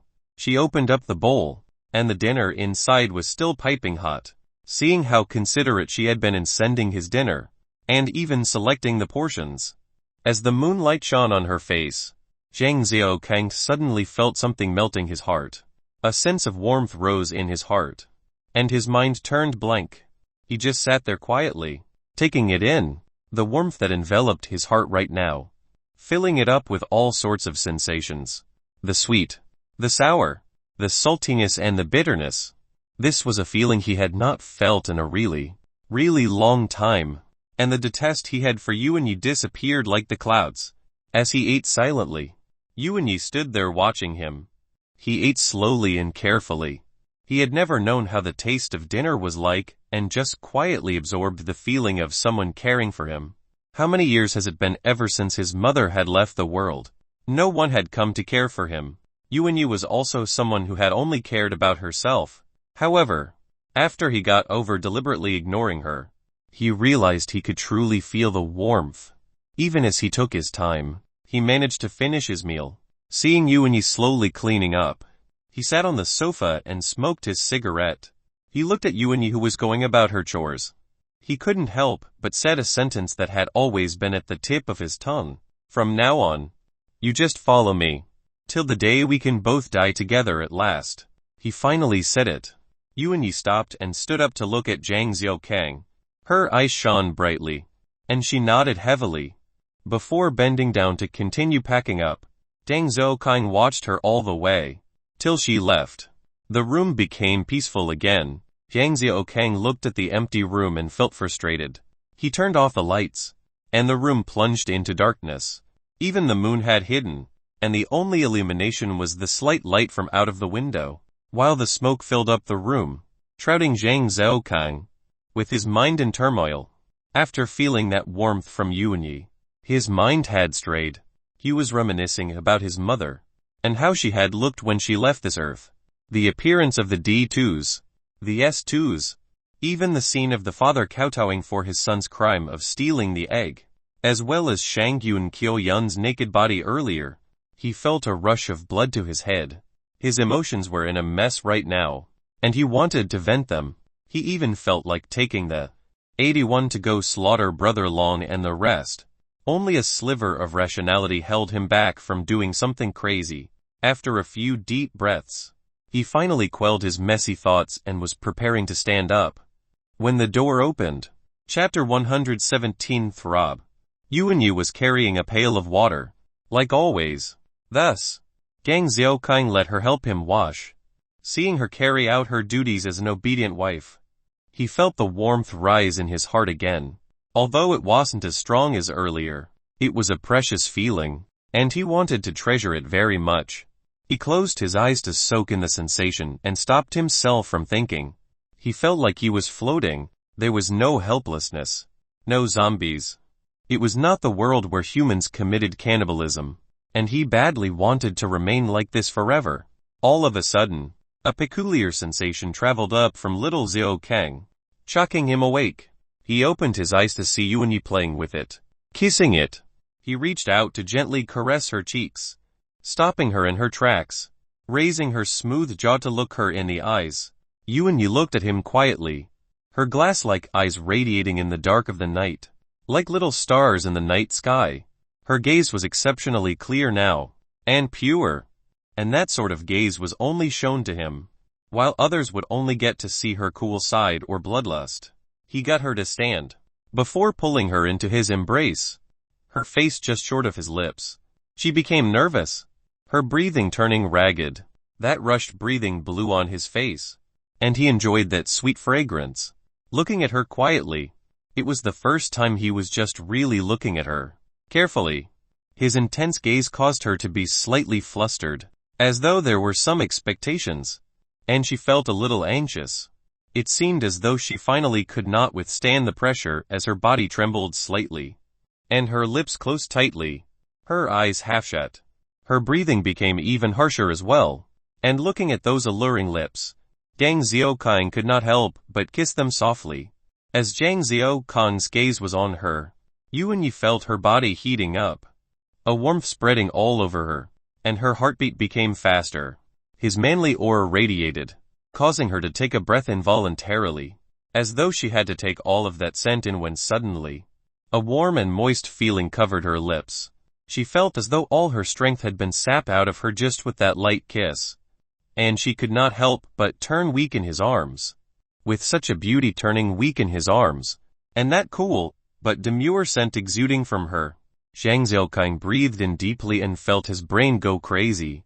After he kissed her, his hands brushed her hair, moving towards the back of her head. She could feel his warm hands, and her body tensed. Before relaxing again with the movements of his hands, she twisted slightly, allowing her position to be leaning more into his center of gravity, and feeling his heartbeat. She felt a rare sense of bliss. Zhang Zhaokai slowly inched towards her waist, before bringing her tighter into his arms. With that stronger pressure, Yuan moaned slightly, her clear voice sounding beside his ears. It caused his heart to be itchy, and he could feel her breath on his face and at his ears. He then pressed his cheeks against hers, feeling the cool skin of hers, while he warmed her. The tip of his nose blew the strand of hair away from her face, while his hot breath tickled her exquisite ears. He watched as her face flushed, a slight red covering her ears. He could not help but take her bright pink ears into his mouth. Using his tongue to slowly roam about, her body trembled, as though she was about to faint. She could feel his hot tongue, his lips nibbling her earlobes, his gentle flicking of the tongue, as an amazing sensation overcame her. In wave after wave, pulse after pulse, she was enveloped in that feeling, her strength entirely gone, and she didn't even want to struggle against it at all. Her eyes were shut, as she gave into that intense feeling. Seeing that her body was trembling slightly in his embrace, he pulled away from her sensitive ears, while his hands brought her legs apart, and plopped her right on his lap. By this time, Yuan's head was blank from any sort of thoughts. She just sat there quietly listening to his heartbeat, as though it was the only thing in the world that mattered, that made her happy. At this moment, even if she had to go to hell, she would have no regrets, as long as she was by his side. So what if they had to go through hell? He brought her to the bed and placed her down. Looking at her, with her eyes closed as she laid there, Zhang Zhaokai lowered himself on top of her. Yuan kept her eyes shut, waiting for the impending violent storm until she felt that moist lips again on her face. Her tense body relaxed once more, enjoying the sensation of the careful pecks all over her face until they came to her lips. Zhang Zhaokai had kissed her entire face carefully and gently, leaving her lips for the last. The moment their lips came in contact, he could feel her tense up again, and his tongue pushed in slightly until she opened her own lips. However, he met the next barrier. Her teeth. Zhang Zhaokai didn't feel hurried, as he continued to flick his tongue everywhere, across her teeth, across her lips, until she could not help but open them, and he took the opportunity to stick his tongue in further. By now, Yuan had become braver, and her little tongue took the initiative to meet his before she drew it back shyly. It then came and touched Zhang Zhaokai's again, who did not let go this time, and immediately went to tangle with it. The flush on Yuan's face deepened in color, her breathing turning more rushed, and that pants of air continued to blow on his face. Slowly, articles of clothing came off. As Yuan opened her eyes to look at Zhang Zhaokai, her eyes were moist, and she was like a helpless lamb underneath him. There was no sense of shame, but there was a slightly glimmering of her eyes under the moonlight, as tears slowly seeped down her face, shining like crystals. Zhang Zhaokai stopped what he was doing, and just watched her gently. "Do you mind that I'm not a virgin? Do you mind that I'm no longer pure?" she asked him with a tone that revealed her hurt and fears, her eyes brimming with tears, as they continued to fall on the bedsheet. Zhang Zhaokai lowered himself again, his mouth beside her ears as he muttered softly, "There's no one who's pure in this world now. You're no longer a virgin, so am I a virgin then?" Sensing his hot body on hers, hearing those words, for some reason, the knot in her heart was resolved, and she took the initiative to hug his neck, pulling him closer, and she used her tongue to lick his ears in return. panting ever so slightly. Zhang Xiaokang enjoyed her treatment, and breathed in the aroma of her hair, and immediately entered her. She felt a sudden sense of pain from below and bit her lips, bearing the initial pain and waiting for it to pass. Zhang Xiaokang had a girlfriend before, and of course, she hadn't been a virgin. However, the sensation he got from her and Yuanyi was vastly different. One was an endless tunnel. This was some small sheep's intestines, idiom difficult and tricky to maneuver. How could they compare? Yuanyi saw his confusion and gently explained, Brother Long only took my first time, and didn't touch me anymore after that. He just liked us to crawl around like bitches for his pleasure. Zhang Xiaokang responded by using his hands to hold her beautiful face gently, his thumbs pushing the hair from her eyes. As he looked into them, You're now my woman. Zhang Xiaokang's woman. She moaned when she heard that, and clutched him tighter in between her legs, bringing herself even closer, bearing the pain to let him enter her deeply. However, he became even more tender. He was in no rush, and hugged her tightly, kissing her eyes, her little nose, her face, and her lips. Yuanyi felt the pain subside and followed his rhythm. With the passing of time, she began to feel the pleasure and happiness as well. Her voice was bewitching, her moans enticing, and as her breathing continued in heavy pants beside his ear, Zhang Xiaokang became even more aroused and excited. He felt like he had lived a wasted life in the past, and only through Yuanyi did he felt the joy of being a man. They remained tangled like this deep into the night. Chapter 118 I'll beat you to death, you bad person. The alarm on the phone rang again by Zhang Xiaokang's ears. He reached for it in his sleepy state to turn it off, and the room returned to its peace. He could feel a warm and lithe body in his embrace, and his eyes immediately snapped open. He looked at the ceiling and could not help but smile. He suddenly felt like his worries had gone, the pressure from his heart loosening. His mind was clear, his body was full of vigor, and he felt that he could even take on an S2. The morning breeze blew in and touched his shoulders. He took in a deep breath of the fresh air, and there was a slight scent of Yuanyi's own fragrance. The cold air was especially dense, and he kept the cool air in his lungs, not daring to exhale. He was afraid that the moment he blew out, the refreshing feeling would be gone forever. He kept his revealed shoulder back under the blanket, his palms reaching out to feel Yuanyi's smooth back. It felt even smoother than an egg that had been peeled, causing him to be reluctant to remove his hands. He gently drew some circles on her back, seemingly not feeling any rough edges of at his fingertips, and followed her spine down all the way to her buttocks, before gingerly feeling her up. In fact, Yuanyi had already woken up the moment Zhang Xiaokang placed his hands on her back, and she wanted to get up. However, she allowed herself to enjoy the sensation of his fingers all over her back, and the slightly numbing, tingling feels that she was getting. It was embarrassing, yet it felt so good and caused ripples to set off in her heart, like stones that had been whisked across the surface of a lake. The feeling caused her to stir slightly, and her heart started to tingle as well. As she gradually lost herself in the sensations, she was afraid that she might start moaning again, like how she had given herself all the way last night. Thinking about it, her face became flushed again, as she took a deep breath beneath the covers, intending to control herself from making any noise. She was afraid that he would tease her. Beneath the covers, other than her own scent, there was the strong smell of him, his scent. As she breathed it in, it caused her to go dizzy, and she felt like floating again. Her heart was fluttering, and her entire body was about to go weak for him again until his fingers touched her at her most private area. She immediately moaned, and that sound was alluring, like a newlywed wife who was trying to beckon to her husband. Zhang Xiaokang heard it, and his mind went blank again, his body tingling in response. Being stirred awake, she raised her head and rested against his chest, her eyes looking out of the window, and stared blankly. Her breathing caused her chest to rise and fall right in front of his own, while her warm breath blew across his skin, causing his hairs to stand slightly. He moved his hands across her back and hugged her tightly in his embrace.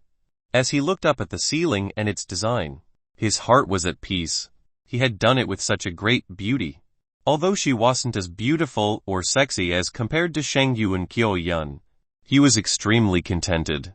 He had turned a prideful woman into a playful little kitten in his own embrace, and it greatly stroked his machismo. In fact, he felt that Yuan Yi far surpassed Shang Yu and Kyo Yun. She was strong, followed him wholeheartedly. Even in death, she wouldn't leave. Other than Yang Kier, would the rest do so? Sukian he had not much hope for her. She was living for herself still. She just wanted to live a better life, and that was her goal and belief. At the very least, Shang Xiao Kang wouldn't dare trust his back to her. The two of them sat quietly there, basking in the tranquility of the moment before Yuan Yi pulled the covers off her and stood up. She then wrapped Shang Xiao Kang again, before dressing up. He watched her quietly, taking in the majestic sight of her beautiful body, and decided to get dressed as well.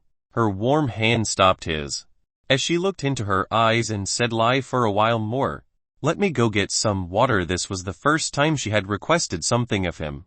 And as he looked into her eyes, he laid back then and tucked himself in. As she got busy, she pulled out his attire for the day, placing it on the bed before leaving. Soon after, she returned with a pail of hot water, and he laid there as she wrung a towel to help him clean up, from head to toe, not missing any part. Little Xiao Kang was washed thoroughly too. As the visages of the crazy night were wiped clean, he sat up and began to get dressed, and Yuan Yi made to help him, which he declined. He was not disabled, and could still do this little thing.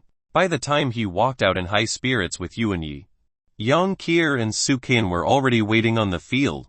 Changyu and Kyo Yun had joined them in her body tights. Except that her figure was explosive, Yang Xiaokang didn't take a look at her. Instead, walking up to Yang Kier and looked at her. In front of this lass, he still felt a little guilty.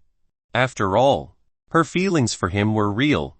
She was still an innocent girl and was of a pure heart to him. He could never forget that night when he was suffering under Zai Yuanshan's blows. She had cried and his heart had broken.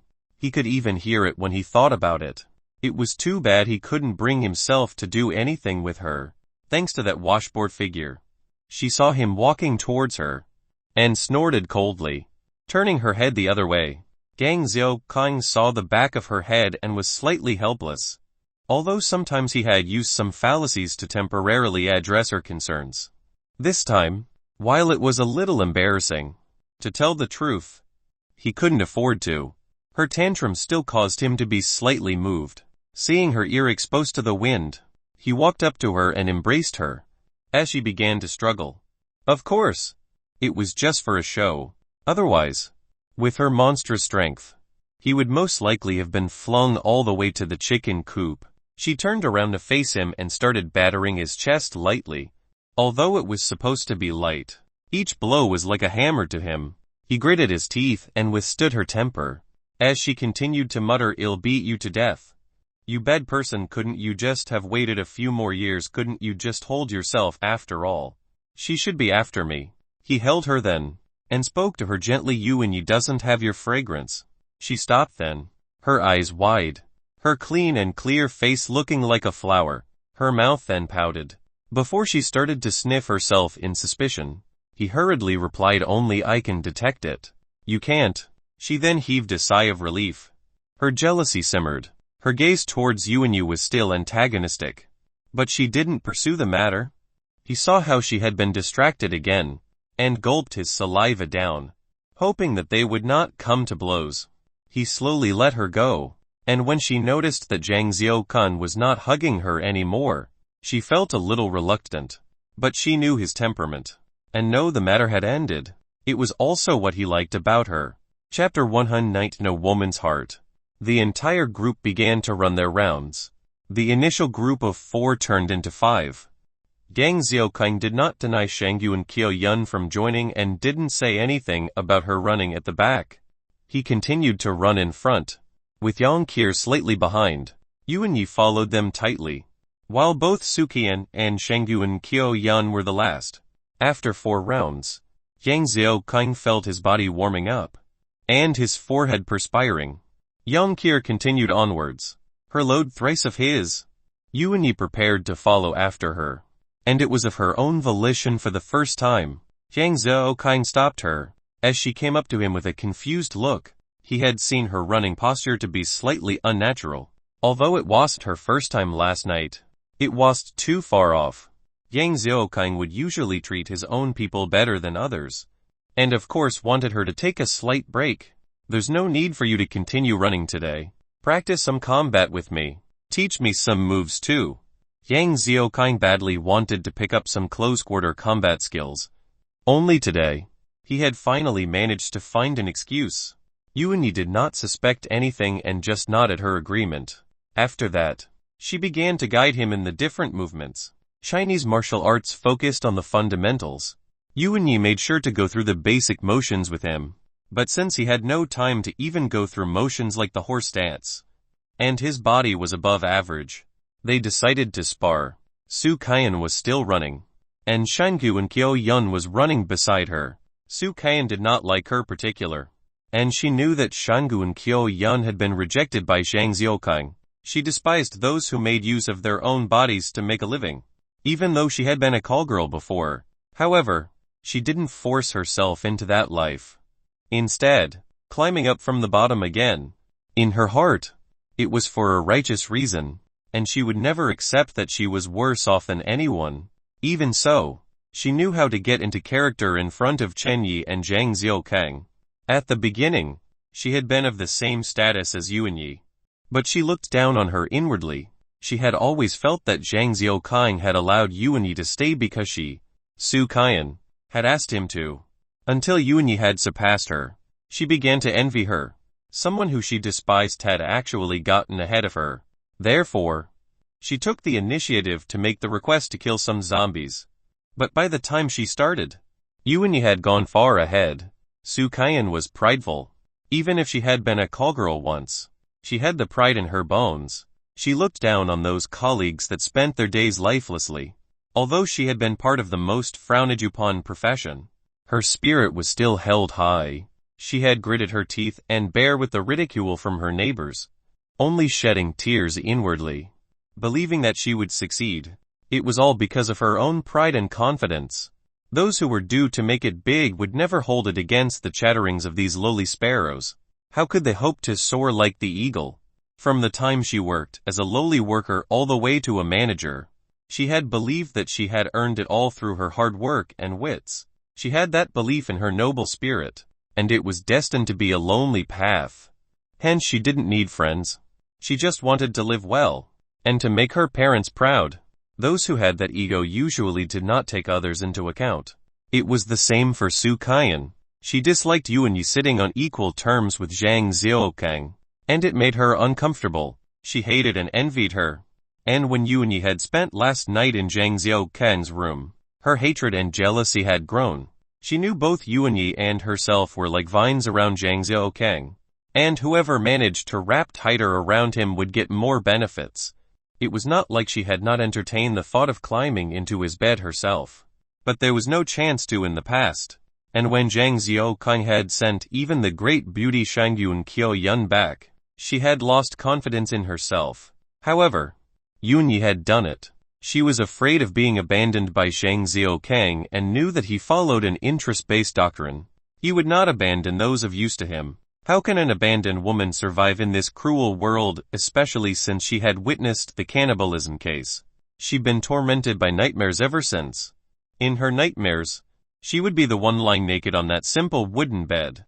Her limbs had all been hacked off, and fresh blood continued to flow across the bed.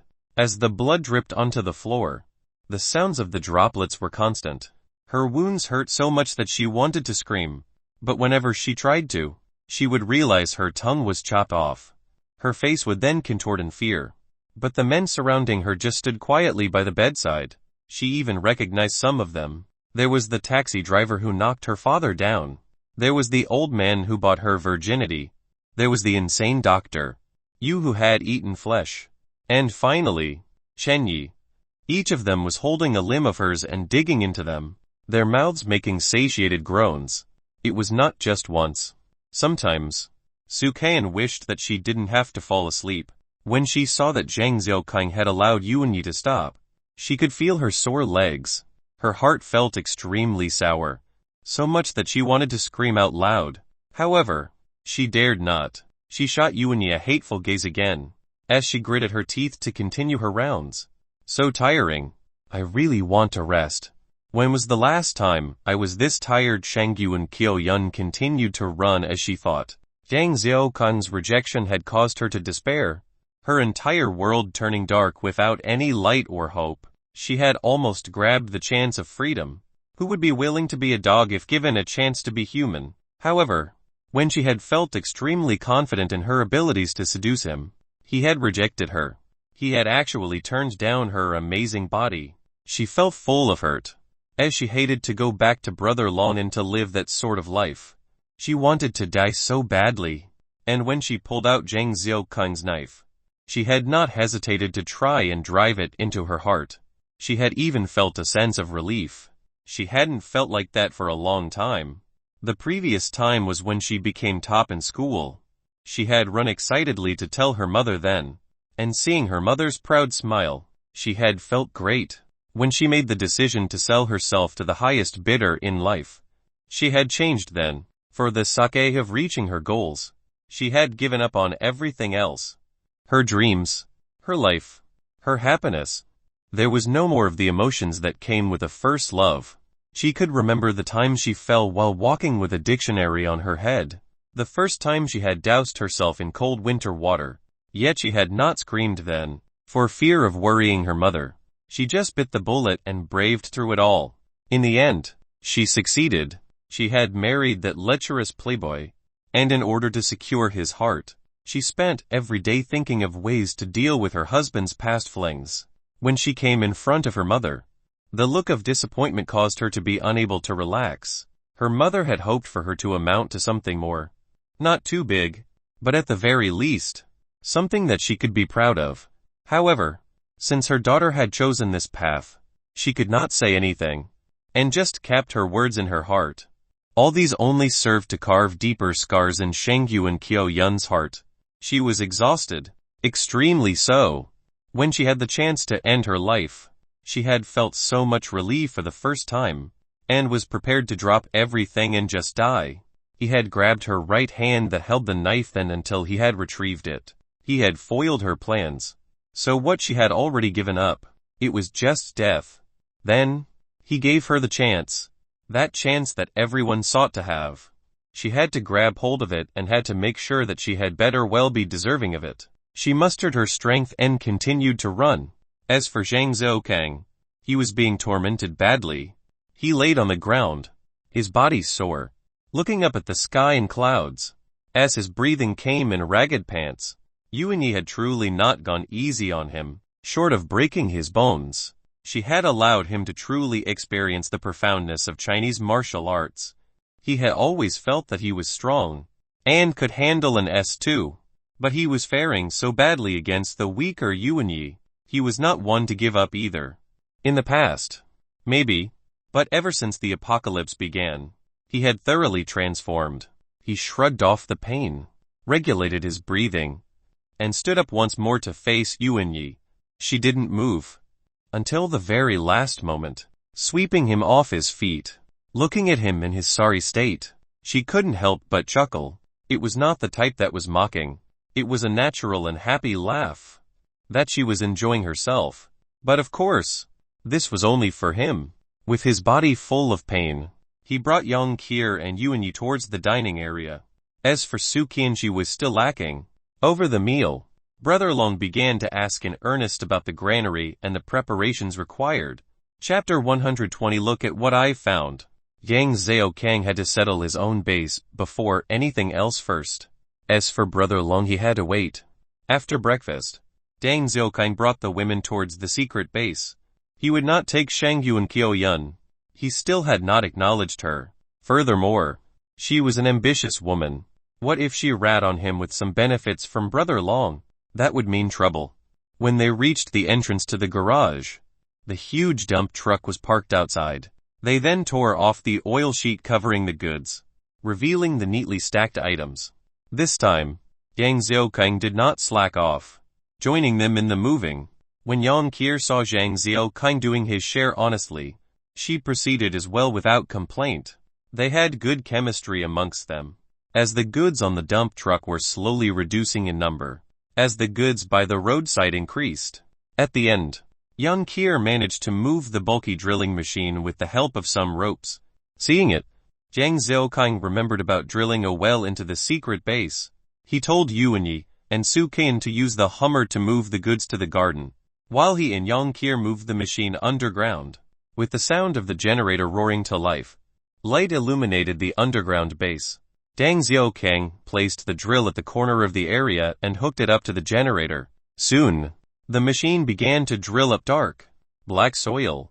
He told Yang Qier to head out to help, while he stayed behind to take a puff on his cigarettes, as well as a short break. He assessed the empty area and calculated a number of resources that could fit in.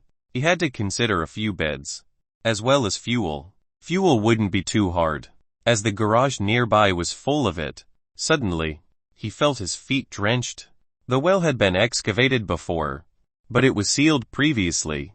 Looking at the half-meter level of water, he realized he hadn't needed the machine. He could have just used a shovel to reveal the well. However, there was no time for him to be frustrated. He walked towards the drill machine dejectedly. Shit. He hopped about in the water, with a few stacks of CDs near his feet. Unfortunately, he landed on one of the stacks and lost his balance, his entire body slamming into the concrete wall. Ton! With a loud thud, he felt his head on fire, and a bump soon appeared above. He hugged his head in pain and stood up to send a kick at the wall in anger. Ton! This time, he realized the sound was peculiar. He pulled out his military knife and used it to knock on the cement wall. Thud thud thud. He continued to knock at the surrounding area. The sound was normal. An empty space. He looked at the wall, noting that there was no difference from the other walls. They were all similarly wet, with the same color, and there was no special engraving anywhere. Seeing this, he lost his interest. A natural hole in the wall would not have any special things. What heaven-defying treasure? Or some peerless martial art? That would be even more ridiculous and full of bullshit. He turned around and walked out. Like this, one man and 3 women slowly transported the goods into the base like ants. At first, Zhang Xiaoqing didn't pay special attention, until he saw one huge bag filled with all sorts of children's clothing, as well as diapers and milk bottles. Zhang Xiaoqing pulled Yang Qier aside to ask, "What? You said it yourself. Well, have plenty of babies in the future. That's why we have to prepare more of these." Hearing this, Zhang Xiaoqing almost felt like banging his head on the wall to kill himself. He had really dug the hole for himself this time. After lunch, they continued to move, until it was about 3+ in the afternoon before everything was transported. Seeing the empty space being filled with all sorts of resources and seeds, Zhang Xiaoqing felt a huge sense of satisfaction. He didn't even feel upset at the moist air in the underground place. Deng Xiaoqing took a whiff of the moist air and thought of a problem. He gave himself a tight slap and looked at the resources on the ground. He wanted to cry although there were no tears. With such an environment, even the seeds would go bad, and there would be mold all over the goods. What do they do? As he eyed them sitting and resting, he knew that if he were to get them to move it again, Yuanyi and Su Qian might not say much, but Yang Qier would definitely flip. He would be scolded so badly, so why should he seek that torture upon himself? What for? He became anxious and started to pace about. The sounds of his footsteps reverberate around the cave. His anxious manner was seen by Yuanyi and she came over to him, her eyes full of concern. Zhang Xiaoqing looked at her peaceful gaze and managed to calm down, shaking his head to show that he was fine, and he continued to rack his brains. Hang! Huela! Yang Qier used a huge hammer and smashed apart the stone wall. Seeing the hole, she looked at him and said, "What if there are really treasures here?" He was holding his phone and preparing to enter. Hearing those words, his face became feverish and mumbled, "Maybe. There should be. I think it's possible. I guess." After that, he ignored her and dove straight into the hole. Seeing him enter first, she shrugged and took out her phone and followed right behind him. Yuanyi then took up her blade and shield, following behind, while Su Kaiyan stayed outside as a precaution. Behind the stone wall, there was a natural corridor, and it began to slowly wind downwards. The surface was uneven, and the walls on either side were dry. As they followed the corridor, after about 200 m or 300 m, it began to widen into a small cave. Thick stalactite and stalagmite lined along the top of the cave, extending down, reaching barely 10 centimeters from the ground. As they touched the icy formations, there was a biting cold, but the place was extremely dry. The light from their handphones flashed about, revealing the different stalactite and stalagmite, forming even denser as they proceeded deeper into the cave. The shapes and colors also differed, with white jade-like ones, yellow agate-like ones. There were some that looked like floating clouds, or birds, and some that even seemed like roaring dragons. They ventured further deeper into the cave. As they bypassed yet another group of formations, they came across a large, flat platform, as though someone had leveled it intentionally. There was not even a trace of any small rocks lying about. As they stepped on the platform, there was a layer of dust that arose. Seeing the patterns on the ground, it seemed as though the dust had been accumulating for goodness knows how long.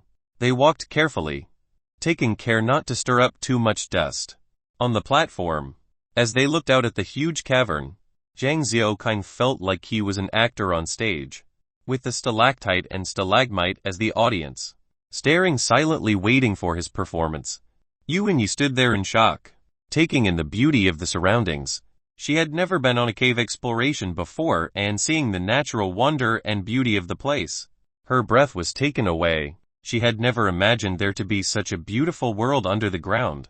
Yang Qier, on the other hand, could not be bothered with the scenery or the stage or whatever.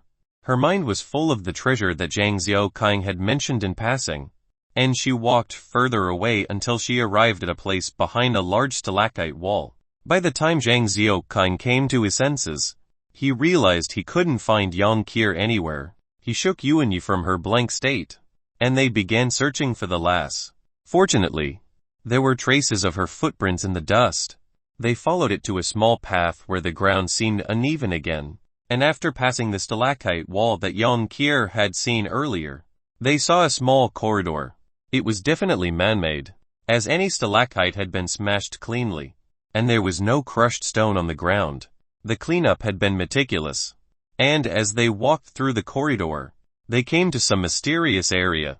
Yang Qier was currently using her phone to rummage through some chest. Zhang Xiaoqing's eyes widened at the numerous bags and chests lying about. Did she really chance upon some treasure trove? Yang Qier turned her head, holding up some black thing, and said, "Look at what I found." Chapter 121 Military Firearms. It was a heavy handgun, its color dim under the light from the phones. There was almost no reflection, and it seemed as though it was covered with some dark paint. The gun was heavy, heavier than Zhang Xiaoqing's. 54. There were 2 rows of English on the sleeve of the gun, and he didn't recognize any of the words until he saw the letters and numbers M1911A1. Having studied a little about the guns in the past, he knew this was an American handgun from the Second World War. He opened the sleeve, noting that it was clean without a speck of dust in it. Pulling out the magazine, there were no bullets within. He looked towards the crates around, and they were all kept extremely well in this place. Numerous handguns were packed nicely in clothes, and there were about 8 or 9 of them. Yang Qier pulled out another oilcloth, and an old smell of oil permeated through the air. They were most likely used to preserve the guns in the past. Zhang Xiaoqing opened up another bag, and found a number of old yellowish military uniform packed neatly. He pulled out one and recognized them as the uniform of the Second World War. And even with the decades, the clothes were still decent. He used one of them to clean the gun, and threw the dirty uniform to one side. Before assessing the gun in his hand again, he then pulled the sleeve again, feeling the lack of the astringent sense previously, and pulled the trigger. He looked at it, pleased. The wooden crates were all opened up, and the packaging all torn open, as a number of rifles, carbines, Tommy guns, other hand weapons, grenades, ammunition, radio sets, handheld sets, landlines and other military uniforms were all displayed. One particular box was opened, and Zhang Xiaokai saw that there was a rusty machine gun stand. Beside it, there was something wrapped tightly in some oilcloths. He held his breath as he flipped the cloth away, revealing a cold gun sitting on the cloth. It was an M1994 machine gun, used in the war. There was a strong scent of oil on it, and as he held it in his hands, it weighed about 20 to 30 jin. He placed it back with a look of pity. It was too heavy, and not convenient to use. If he carried it while running, he would not be able to outrun even an ordinary zombie. The 81 was still a better toy. The number of weapons here was almost enough to equip an entire battalion. After looking and discovering the mortars and the light machine guns, he confirmed that it was an actual armory for a battalion. As he continued further in, he saw what used to be the entrance. That had been destroyed by an explosive in the past. The resulting rocks had destroyed some nearby boxes, revealing the contents, where there were countless yellowish documents. He took one up and saw that there were the words National Army, Roman 20 Division, Roman 20 Battalion 3rd Company. Register on it. The rest of the documents were also reports and military orders. In the end, he came across some documents revealing the origins of the weapons and items in here. Apparently, during the Chinese Communist Revolution, the Communist Party had crossed the Yangtze River, and Jie City had been surrounded. In the end, the commanding officer had ordered for the entire battalion supplies to be sealed, so that there was a possibility of them returning to regain and fight back. Unfortunately, it had not happened. Zhang Xiaokai took out 3 handguns, handing one each to Yang Qier and Yuan Yi. He then took and kept about a 1 rounds. After taking one more look at this forgotten arsenal of the National Army of the past, he turned around and left. It was not the time to use them yet. After all, his own strength was still lacking. Brother Long and his men were still out there, and if they knew he had found some weapons, they would immediately flip all pretense. Zhang Xiaokai did not want to see a situation where humans turned on one another. Halfway back, he suddenly whipped around to tell Yang Qier and Yuan Yi do not say anything to anyone, not even Suki, and he was still not satisfied with her and wanted to observe her for a while more. Thus, the boring task of transporting resumed. As to Yang Qier's confusion, he had to come up with numerous reasons to shake her off. Yuan Yi had no qualms about any request of his. Su Qian did not dare to disobey. Fortunately, there was no need to move everything to the platform, just at the corridor. Like this, the work was lessened by a lot, and Zhang Xiaokai hooked up some wires to light up the place, increasing the speed. By the time they were done, it was dark outside, and they ate a simple dinner together before they went to sleep. Soon after, Zhang Xiaokai felt a soft and nubile body squeezing into his embrace. He smelled her calm and cool scent, and he immediately closed his eyes from exhaustion. He had not yet fallen asleep when another warm body squeezed in and pushed Yuan Yi out. He took a whiff and could smell the fresh fragrance of an apple, and knew it was Yang Qier. He hugged them both with his hands and they closed their eyes, while Yang Qier muttered a few words under her breath before she fell asleep. Yuan Yi had placed her face to his shoulder and slept soundly. Zhang Xiaokai looked at both beauties before he sighed and shut his eyes once more. When he next opened his eyes, the sky was starting to get bright, and Yuan Yi had woken up. Instead, Yang Qier was still laying across his chest sleeping soundly, her drool drenching his entire chest area. He sent a tight slap across her little butt, and she immediately yelled as she woke up in pain. Time to get up. Such a fine lady, and you're still drooling in your sleep, and you got it all over my chest. So disgusting. As he said that, he took off his shirt. His chest was also shining with traces of the drool. In response, Yang Qier just looked at it without any sense of shame. She patted her mouth as she yawned, her face dreamy as she muttered, so hateful. I just dreamt of eating nice chicken feet, and you had to wake me up right as I was about to bite it. So frustrating. Zhang Xiaokai could not be bothered, and fortunately, he had slapped her awake. Otherwise, she might really have bit down on him. At this time, Yuan Yi came with a pail of water, her hands holding 2 towels. Deng Xiaokang did not wait for her to help him wash up, as he grabbed a towel and began cleaning his chest.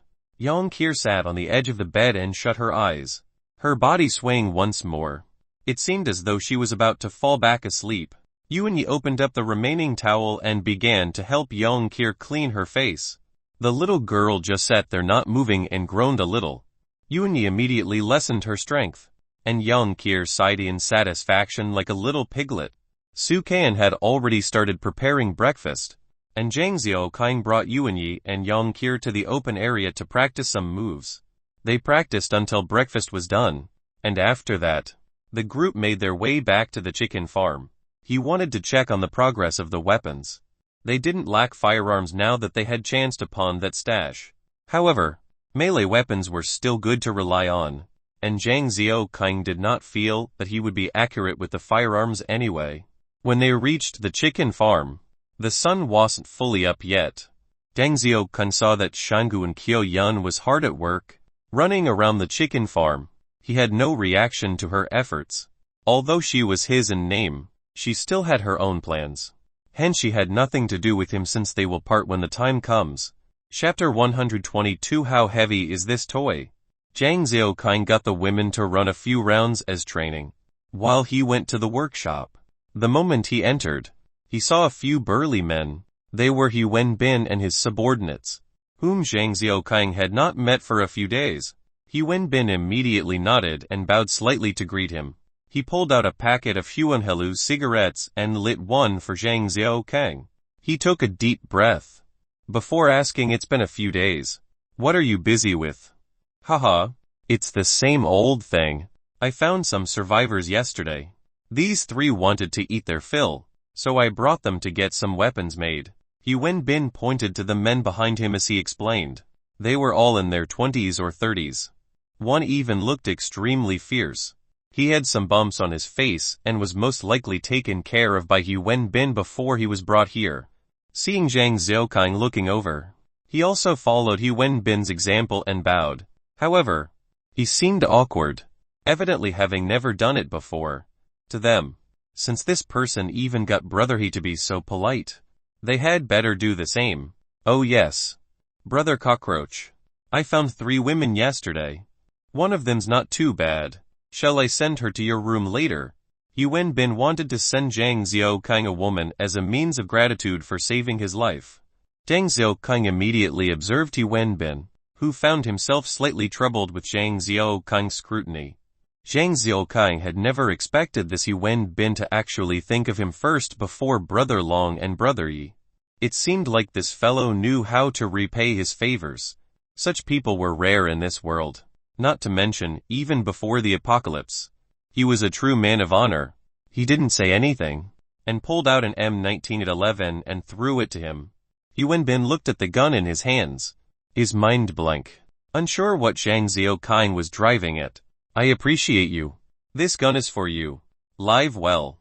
Deng Xiaokang spoke indifferently, and He Wenbin didn't put on airs, as he kept the gun and said, "I'll send the girl to your side later. It's fine. You keep her. Treat her well. Who knows? She might bear you a child and follow your surname." Deng Xiaokang did not lack women. In fact, he was satisfied with just Yuanyi. And once the little lass grew up. He. Deng Xiaokang wasn't interested in the woman that He Wenbin was offering.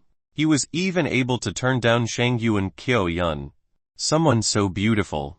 It was still important to find someone who was of a similar mindset. The few men behind He Wenbin saw the gun, and their eyes were full of greed. They looked towards Zhang Xiaokang expectantly. After all, having a gun meant some form of protection and assurance. However, Deng Xiaokang did not know them and wasn't a philanthropist. He Wenbin had done something he appreciated and was forthright. That was why he gave the extra gun. As for the lives and deaths of the others, what's it to him? Those men saw Zhang Xiaokang ignoring them, and they were disappointed. One of them was seething with jealousy. This sort of character was the sort who felt everything revolved around them. If others didn't have it, it's not so bad. But the moment others had it, and he himself didn't, his heart would be bitter and jealous. And he would gripe, and not even wonder whether he deserved it in the first place. Zhang Xiaokang saw the look in the man's eyes, and he felt pissed off. Stepping forward intending to punish him, he had to learn about the new world. He Wenbin had noticed that subordinate. After all, one had to thoroughly understand one's members. When he saw that glint in that man's eyes, he did not say anything further and just sent a kick to the guy's stomach. The man doubled in pain, while he Wenbin grabbed a nearby steel bar and without seeing its thickness, he started to pummel the guy. The man hugged his head as he rolled around in pain, shouting in agony. From time to time, blood would splatter about. Zhang Xiaokang watched, disinterested, as though he Wenbin wasn't hitting a human being, but a disobedient dog. The rest of them looked at their friend, their faces pale, but no one dared to step up to stop or say anything. The past few months of camaraderie crumbling like ash. When he Wenbin was exhausted, he stopped and asked Brother Cockroach, "Shall I feed this guy who doesn't have eyes to the monsters?" Zhang Xiaokang eyed the man, who had started to kneel and cow profusely the moment he Wenbin said those words. Zhang Xiaokang said not everyone possesses the right to eat rice. He Wenbin nodded to show that he understood, and pulled the man out like a dead dog. The rest of them followed closely behind. It seemed that there would be one more person eating chicken feed. Now, only Zhang Xiaokang and the old weaponsmith remained in the room. He saw Zhang Xiaokang looking over, and quickly grabbed a bag full of things in front of him. The blades and the shields didn't need to be mentioned. The item that was the most eye-catching was a 1.7 long steel mace, its entire body made of steel, and its head rounded off like a bat. The head was covered in about 20 or 30 protruding steel caps, each of them polished well, to the point that reflections could be seen. Zhang Xiaokang held it and realized he couldn't hold it in one hand. He had to use both and exert strength just to raise it. The mace stood tall and straight on the ground, giving it a steady feel and aura. This shiny mace seemed no different from those top-tier weapons in those martial arts novels. Zhang Xiaokang asked, "How heavy is this toy?" 89.5 Jin. He looked at it and his heart went cold. Such a terrifying mace could even shatter stone. 90 Jin plus Yang Qir's strength. Shattering a D2's knee was no issue if Yang Qir ever used this one. He didn't dare imagine further. It was truly a dangerous weapon. The beast horn spear had changed form as well. Other than the beast horn itself, which remained the same, the body had been reinforced and strengthened, with a little more sturdiness and weight. There was more friction on the shaft itself, preventing slits. He wouldn't have to worry about sweaty palms as well. He assessed it carefully and noticed that the horn and the shaft was not shaky anymore. He felt truly satisfied. 12 small triangular spikes sat neatly in a row, laying on a leather pouch. He took one up and tossed it at a wall. The entire dart penetrated through the beam by half, and when he walked over to pull it out, a small hole was revealed. As sunlight poured in from the hole, the workmanship is decent. "What is your name? What did you do in the past?" Zhang Xiaokang admired those weapons and was interested in the weaponsmith. "Keek. I'm Wangla, and I used to work in a cable factory. I'm good with all sorts of work, and can repair cars. Just that it's been a while." Zhang Xiaokang's heart jolted. This was a capable person. If he could bring him along, he wouldn't worry about his vehicles failing in the future. Plus, he was adept with his hands and was truly a talent hard to come by. All those so-called geniuses of the past were useless in this world. There were no checks, gold, schemes or whatever. Even if they lived, they had nothing. There was only hard work and skills that were important right now. He did not have the build of a strong man, nor the skills of a fighter, but with him, there was insurance in the future. As the ancient saying goes, 100 miles can wear down a general. Without a good logistic support, who would he find to help repair any possible broken equipment? Brother Long actually got him to eat chicken feed. What a waste. If he could be taken care of, and handed all the materials, then each of them would have a fearsome sniper crossbow. What would the zombies be then? Zhang Xiaokang made his mind to bring this man along, with Yang Qir and Yuanyi to protect his back. He didn't need to give him weapons yet, but he could afford to observe him for a while. If he was decent enough, there should be no problems including him in the faction. At the very least, he seemed more reliable than Shangu and Qiuyun. Zhang Xiaokang pulled out a cigarette to give to him. Wangla accepted it with reluctance, not lighting it. Instead, he just smelled it. It seemed as though he was an old smoker as well, and when he saw Zhang Xiaokang looking at him curiously, he laughed with embarrassment, placing the cigarette behind his ear, while patting his chest to deliver what he promised. Are any of your family members alive? Zhang Xiaokang opened his mouth to ask. He had to ensure that those who followed did so out of their own free will, and not for any selfish reasons. When Wangla heard this, he became somewhat depressed. He didn't say anything, just shaking his head. Before lowering it, how's your life here? Zhang Xiaokang knew the truth though. How good would eating chicken feed be? Hearing this, Wangla immediately raised his head to respond hastily, it's good. I've accepted this work, and I get to eat some rice every 3 to 5 days. I'm better off compared to the rest. If I wasn't old, I would also go out to risk my life. In the past, I didn't know how to treasure rice. Now, it's all I can think about. He wasn't a coward, but with his age nearing 40, his stamina could not keep up. To him, he had to give before he could receive. His meager rice amount was at least better than those who could only consume chicken feed. It might be that not many people spoke to him, but he began to talk with Zhang Xiaokang about the modification of vehicles, the types of cars on what type of terrains. He even shared some of his knowledge on tools. It was the first time Zhang Xiaokang discovered that those knives sold outside usually were good to look at, but were useless. The really good stuff were those made of special steel. And even different materials would result in different types of knives. Knives that could cut might not necessarily be sharp, and sharp knives might not necessarily be able to cut bones. Otherwise, they might break. Time passed quickly as they chatted. By the time both of them finished an entire pack of cigarettes, Zhang Xiaokang stepped outside. In the end, he had not asked him to join and decided to wait till he settled the issue of the granary for Brother Long, before asking him for the Wangla, in case Brother Long and the rest became suspicious. Chapter 123 Preparation. Young Kier and the rest had finished their training, and they were nowhere to be seen. Zhang Xiaokang walked into the living room, and immediately noticed Brother Long and Chen Yi there. Brother Long raised his head and saw Zhang Xiaokang walking in. Ha ha ha lil bro. It truly is hard to glimpse the dragon head. How's the sexy woman? Idiom rarely make an appearance. Actual Chinese translation was see the dragon tail, but not the head. Brother Long was speaking with a perverted expression, as though he wanted to try and use some common ground to draw closer to Zhang Xiaokang. Shen Yi's expression was likewise unnatural, as he laughed ha. I was still saying that lil bro's legs must have given way by now. Who would have expected him to be this energetic youth?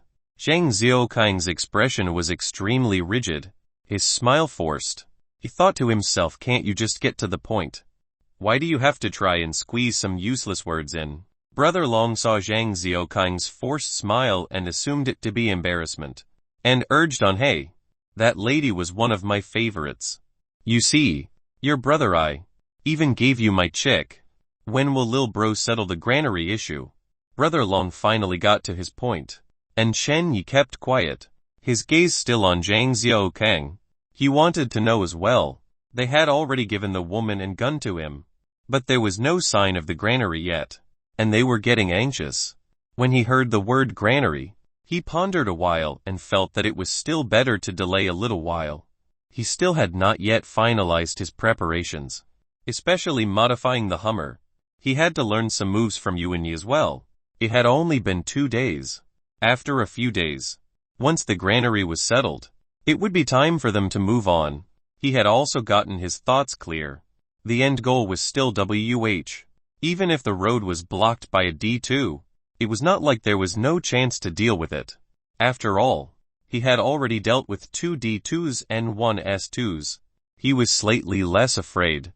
As long as there were ample preparations, it would be fine. And if not, he could still run. Couldn't he? Once Brother Long got the granary, he might not fall out with Zhang Xiaokang, but it did not mean that they would still welcome him. He had no reason to stick to their cold asses then. It was better to leave earlier. Keek, it's a good time to discuss this. As long as the preparations are done, we can set off any time. And let's set it for a week late. By then, I hope Brother Long has someone to lead the way. I don't know the place so. He chuckled and he knew they wouldn't object. A matter that 20 men could not handle had to be handled by him. Of course, it was up to him. Naturally, when Brother Long and Chen Yi heard his words, they were satisfied. They didn't lack the resources now. They were just worried about Zhang Xiaokang going back on his promise. When they heard his promise, they were more assured. Even more so, when they heard it would just take a week, they were even more pleased. They stood up to express their thanks. And after a few words of exchange, Zhang Xiaokang turned to head to his room. Time passed like this.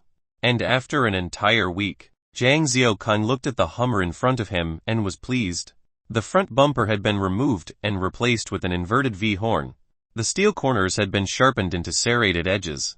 And if they drove fast, they could knock the zombies in front of them. And the edges could slice the zombies as well. The tires had been swapped to solid tires that were suitable for all terrains, and wouldn't perform badly on lower terrain. The windshield and glass windows had been covered with wire mesh, and a fuel tank was removed from below one of the passenger seats. It was used to support two huge frames that laid against the sides of the roof of the Hummer, which was partly wielded. The length of the frames was about 180 cm, which could store their weapons, especially Yang Qir's mace, and prevent them from slipping or moving about. In the event they had to stop any time, she could just reach out for her weapon. The frame of the Hummer didn't need any further modifications. The basic structure was sturdy enough. There was even anti-bullet material inbuilt into it. At the very least, an S2 would not be able to do anything to it.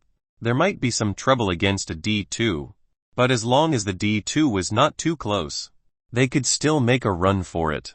At the very least, it was a whole load safer than the tracker that they were using previously. Although the Hummer didn't look like much after the modification, Zhang Xiaokang was extremely satisfied. Wangla had promised. The Hummer's current condition could run for at least 1,000 over kilometers with no issues. Zhang Xiaokang didn't need that distance. He just required it to get to at least WH. To him, there was at least some sort of society there, and they wouldn't mistreat a refuge like him.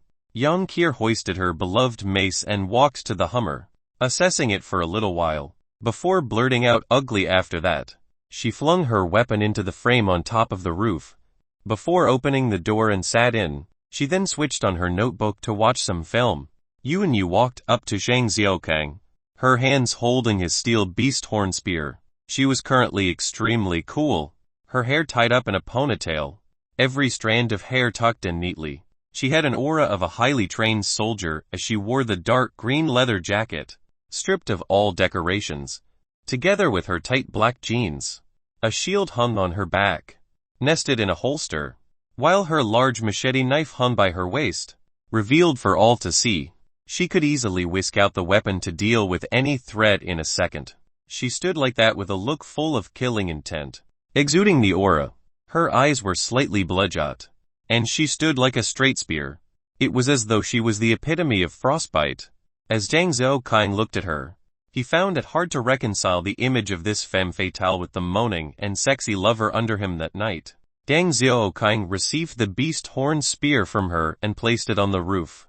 Yuanyu pulled the door open and sat in, shooting challenging looks at the men outside. She was currently in the zone and wanted to trample on anything she disdained. Su Kan followed shortly behind, her long hair tucked behind her ears.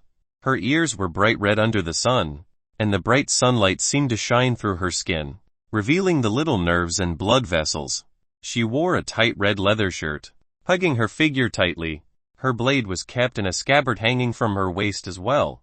Her left hand held a shield as well, and her entire figure exuded a wild yet sexy charm.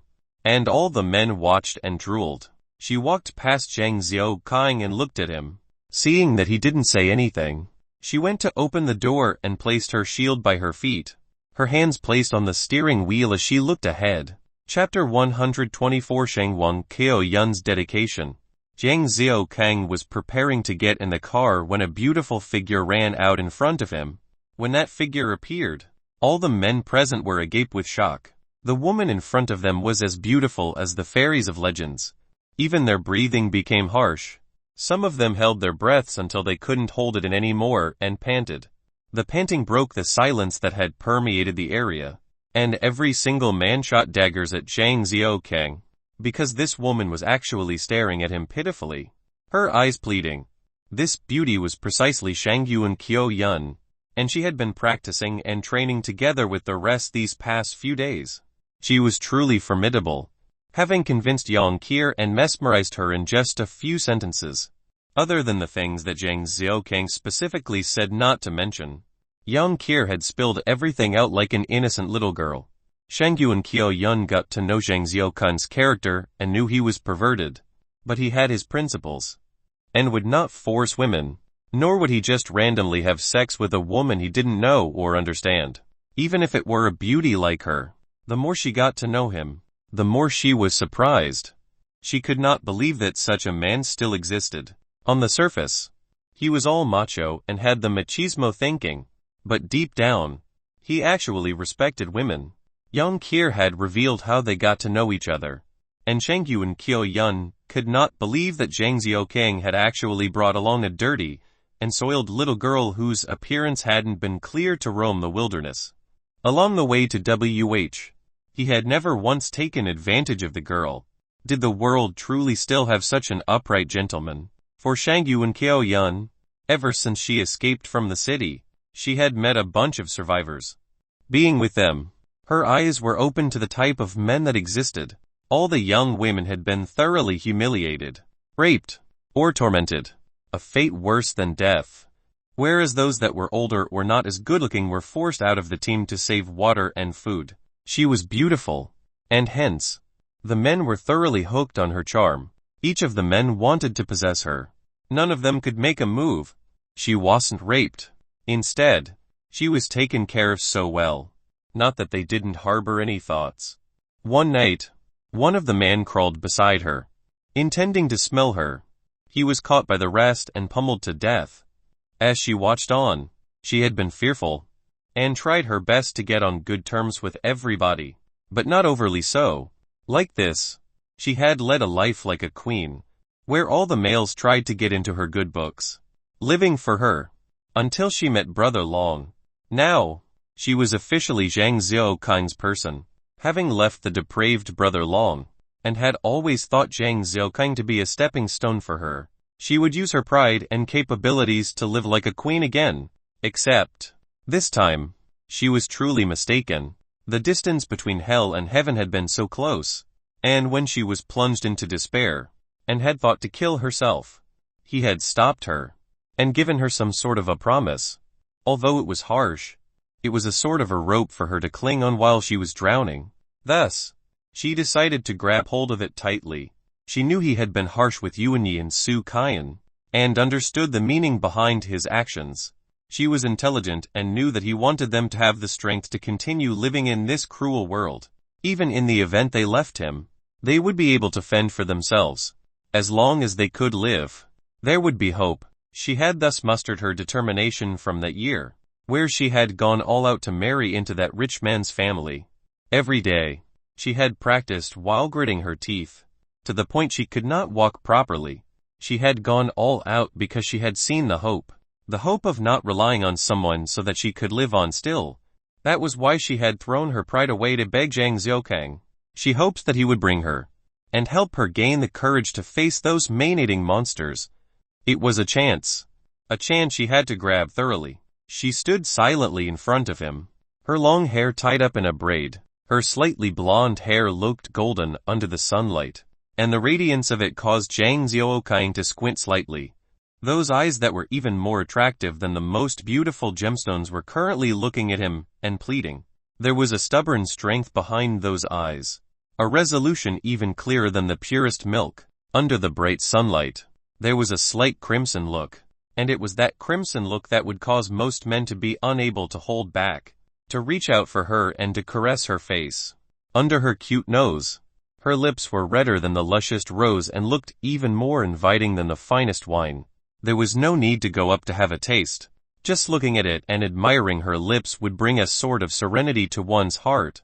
Her lips accentuated the freshness of her teeth, those white pearl-like things, which caused one to be fearful of damaging them, more precious than the most valuable of crystals. She was extremely nervous and bit her lower lip, her legs trembling slightly, and her voluptuous chest heaving up and down. The surrounding men could not help but stare straight at her, quietly gulping while taking in the scene. Even Gang Xiaokang shifted his gaze towards her limpid eyes and hesitated. After all, he wasn't responsible for taking care of her. It would really be up to her luck. If she met some danger, it was her misfortune. If she didn't, then she was truly blessed. Now, it was her taking the initiative to ask him to bring her on the expedition. It was not in the agreement. But if he were to turn her down, with such a beauty begging him only for him to reject her, wasn't it seemingly petty of him? Honestly, Zhang Xiaoqing was not a broad-minded person. To those he found pleasing, he was slightly more relaxed. However, it was not to the point where he was a generous person. Up till now, he only gave He Wenbin that slight bit of generosity. But to acknowledge that he was petty over his dead body, how could a macho man be petty? Wasn't that just the opposite of a man? Zhang Xiaoqing looked down on those calculative men the most. He felt that most men who were henpecked were weak men if they couldn't even handle their wives. What were they? You know this. I've not promised you anything, and am not responsible for you. I would not waste my energy to protect you, who are lacking in ability. He was extremely direct, and he had come to terms with it. The apocalyptic world had its own set of rules. It wasn't the time for him to enjoy himself nor risk himself for anyone else yet. If she suddenly affected his rhythm during a crucial moment, wouldn't that just be problematic? Shanguanko Yun lowered her head, using that husky yet alluring voice to plead. I just want a chance. A chance so that I don't have to rely on any man. She paused a while, before looking at him with those eyes of hers, as she continued, even if I have to follow a man, I must get the chance to follow a true man like you. When he heard those respectful words, he suddenly found it funny. Did she really know what he was like? Did she take him for some superhero? I'm not some formidable person. The outside world has many things more terrifying than me. Plus, why should I give you the chance? You aren't of the same mind nor goal as us. Isn't it, since you're going to rely on someone else the moment you reach WH? Zhang Xiaoqing rejected Shangun Qiao Yun once again. He didn't want to bring trouble to himself. He didn't want to follow Emperor Taizu of Song's example to send the dethroned prince and his mother away. He was practical, and didn't want to die early just because he acted like a good person. Putong. This time, she kneeled down in front of everybody, her hands right in front of her head that was close to the ground. Her eyes continued to look at him, her tears flowing without stop, like little crystal droplets. Zhang Xiaoqing could suddenly feel a dark, ominous energy around him. When the men had seen this beautiful fairy actually groveling on the ground in front of Zhang Xiaoqing, they had started to curse him in their hearts. If he wasn't famous for being a powerful figure, and they all knew that he wasn't nice to mess with, they would have already torn him apart. Seeing the pretty flower crying in front of him, everyone was feeling furious. And Zhang Xiaoqing, who normally felt his skin to be thick, could even feel himself flushing. It was truly not nice to be at the receiving end of such looks of loathing. In the end, she got in the car. He didn't promise her anything, and she was just an additional hand, and would not be part of his team. Even then, the true nucleus only consisted of him, Yang Qier and Yuan Yi. Su Qian's behavior left much to be desired, and Zhang Xiaoqing wanted to see if she could reach his standards before promising anything. Chapter 125 set off. Author's note: I'm recommending this title to prove with strength by a younger brother who's not yet 18. Do show him support, he's hardworking. Translator's note: I'm unsure if the author's work is being translated at the moment, hence the title based on my understanding. The author is Old Monk Sanzing. I might check it out in the future. Right now, Zhang Xiaoqing had many secrets. The most important secret was the rainwater, followed by the cave full of secret stash. It was the secret armory in the garage next. Only Yang Qier, who was the closest to him, knew about the cave, but not about the rainwater, even though she had drunk it. Yuan Yi knew about the armory but not about the rest. It was not that Zhang Xiaokang didn't trust her, but there was no need to tell her. After all, they weren't lacking in resources right now. As for Su Qian, she only knew about the underground base of the garage, but not about the armory further in. Zhang Xiaokang thought about letting her know in the future. After all, he would have to arm her as well. As for Shanggu and Qiaoyun, was there a need to let her know? Zhang Xiaokang sat behind in the Hummer, with Shanggu and Qiaoyun on one side, the other Yuan Yi. He checked his 81 rifle carefully. As he checked the magazine and the parts, Su Qian, who sat in front, would steal glances at the rifle from time to time. She was extremely careful. Yuan Yi was vigilant, so she had to be even more secretive. Zhang Xiaokang was hence oblivious to Su Qian's glances. Each time they went out to fight, Zhang Xiaokang was always careful. He didn't fear the enemy to be too strong. Instead, he was fearful of accidents on their own side. Previously, because he didn't expect an S2 to show up after defeating the D2, he had been caught unprepared and almost lost his life.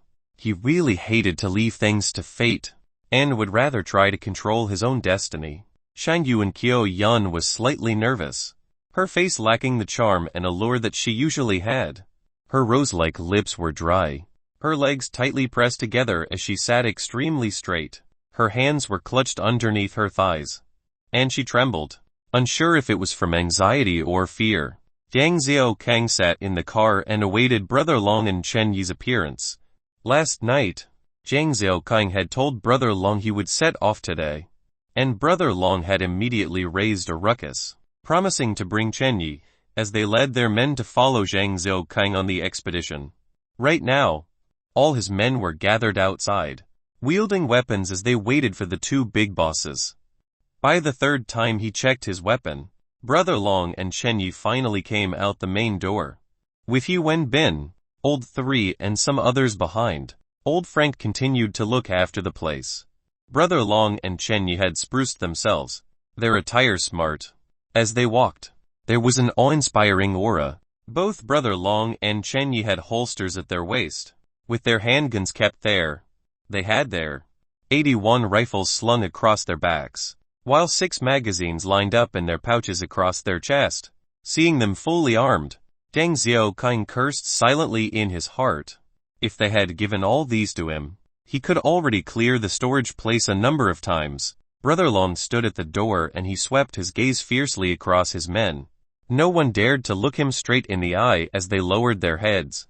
Satisfied, he turned around to look at Chen Yi, who nodded and opened his mouth. Today, the place we're going, you know how dangerous it's going to be, but you also know that if we succeed, we won't have to worry about food for a long while. There would be no need for you guys to go and risk your lives again. Up to this point, all of them raised their gazes and stared at Chen Yi, their breathing ragged. To them, being able to eat their fill without risking their lives was a dream come true. No one was willing to risk their lives. Yet they had seen the plight of those eating chicken feed. That was why they had dared to risk their lives. Now there was a chance to get enough food without having to risk their lives again. They were excited. However, at this time, Chen Yi's tone became grave. As his gaze became fierce, he glared at all of them and spoke one word at a time: those who fear death, and dare to run, or drag the others down. You want to know how? Brother Long and I will take care of you. Brother Long stepped forward, and he stared at them, his intense gaze sweeping all over his subordinates. When these men heard Chen Yi's words, their faces turned pale, coupled with Brother Long's stare. Their legs trembled. It was not like they hadn't seen how cruel these two could be. Everyone lowered their head obediently. Zhang Xiaokang put down his gun as he watched this spectacle in front of him coolly. He knew they were making use of the atmosphere to pressure their own men. Even though this operation was led by Zhang Xiaokang, they had not even mentioned his name once. He naturally did not care. In any case, he already had the rewards. He just had to carry out his end of the deal. Brother Long turned to face Zhang Xiaokang, who nodded, and he gave the order to set off. A huge dump truck led the way, with 4 Land Rovers and 2 vans followed behind. Zhang Xiaokang's modified Hummer brought up the rear. The journey was bumpy, as the uneven ground caused the Hummer to rattle constantly. The few of them inside shook nonstop, and Shangyu and Kyo-yun knocked into Zhang Xiaoqing a few times before she hurriedly adjusted herself. During those moments, her fragrance would enter his nose, and those double D cups would press into his legs, causing him to almost lose his mind. Furthermore, he had done it with Yuan Yi a couple of times these past few nights. He was almost driven out of his mind by the temptation and had the intention to just do it with her right now. However, his rationality held him back as he didn't want to do it in front of everybody. Additionally, he wasn't sure of her thoughts. What if she was doing it on purpose? He closed his eyes to calm himself down, feeling Shangyu and Kyo-yun from time to time. Her body was truly soft and supple. It was not the type that was soft and weak, but rather, there were some bounce and flexibility, like the highest grade of leather sofas. Subconsciously, he tilted his body towards her, just so he could feel her more. Shangyu and Kyo-yun saw that Zhang Xiaoqing had closed his eyes and was leaning over, and thought that the trip was causing him to be sleepy. She didn't dare wake him and allowed him to rest on her shoulder to sleep more comfortably. His face slowly came down towards her shoulder and rested on her as he took in her scent. Right now, she did not use any perfume, but he could smell her natural fragrance. Chapter 126. To pass an opportunity by without taking advantage is a waste. Shangyu and Kyo-yun's fragrance was not as thick as Yuan Yi's instead. It was like a light scent from a valley that slowly seeped out her body. It was an elegant scent, and as it wafted into Zhang Xiaoqing's nostrils, it brought a slight serenity to him. The slight anxiety from before a battle slowly dissipated as he breathed. While his breath tickled Shangyu and Kyo-yun's ears slightly, her face flushed, as her pupils started to dilate, and she looked down quietly at Zhang Xiaoqing with a complicated look. She didn't know if her choice was right, to abandon her natural assets as a woman, and instead, choosing to fight with weapons and to face her fear. She was fearful, afraid of the future, and blamed Zhang Xiaoqing slightly. Did he not know that women were to be treated like flowers, and had to be taken care of by men? Flowers were sensitive and tender. She would change according to the environment. She needed the care and concern, to be watered every day, to be sheltered from the weather. As she watched his face quietly and feeling his breath on her ear, she felt her ear becoming itchy, and the numbing sensation traveled to her heart. Her entire body felt fuzzy, and she lost the strength to support him. As she leaned back involuntarily, his face slid down her shoulder and fell onto those bountiful breasts of hers. His breath also blew onto her pale skin. He was now beyond embarrassed. His skin wasn't so thick. It was all okay at first.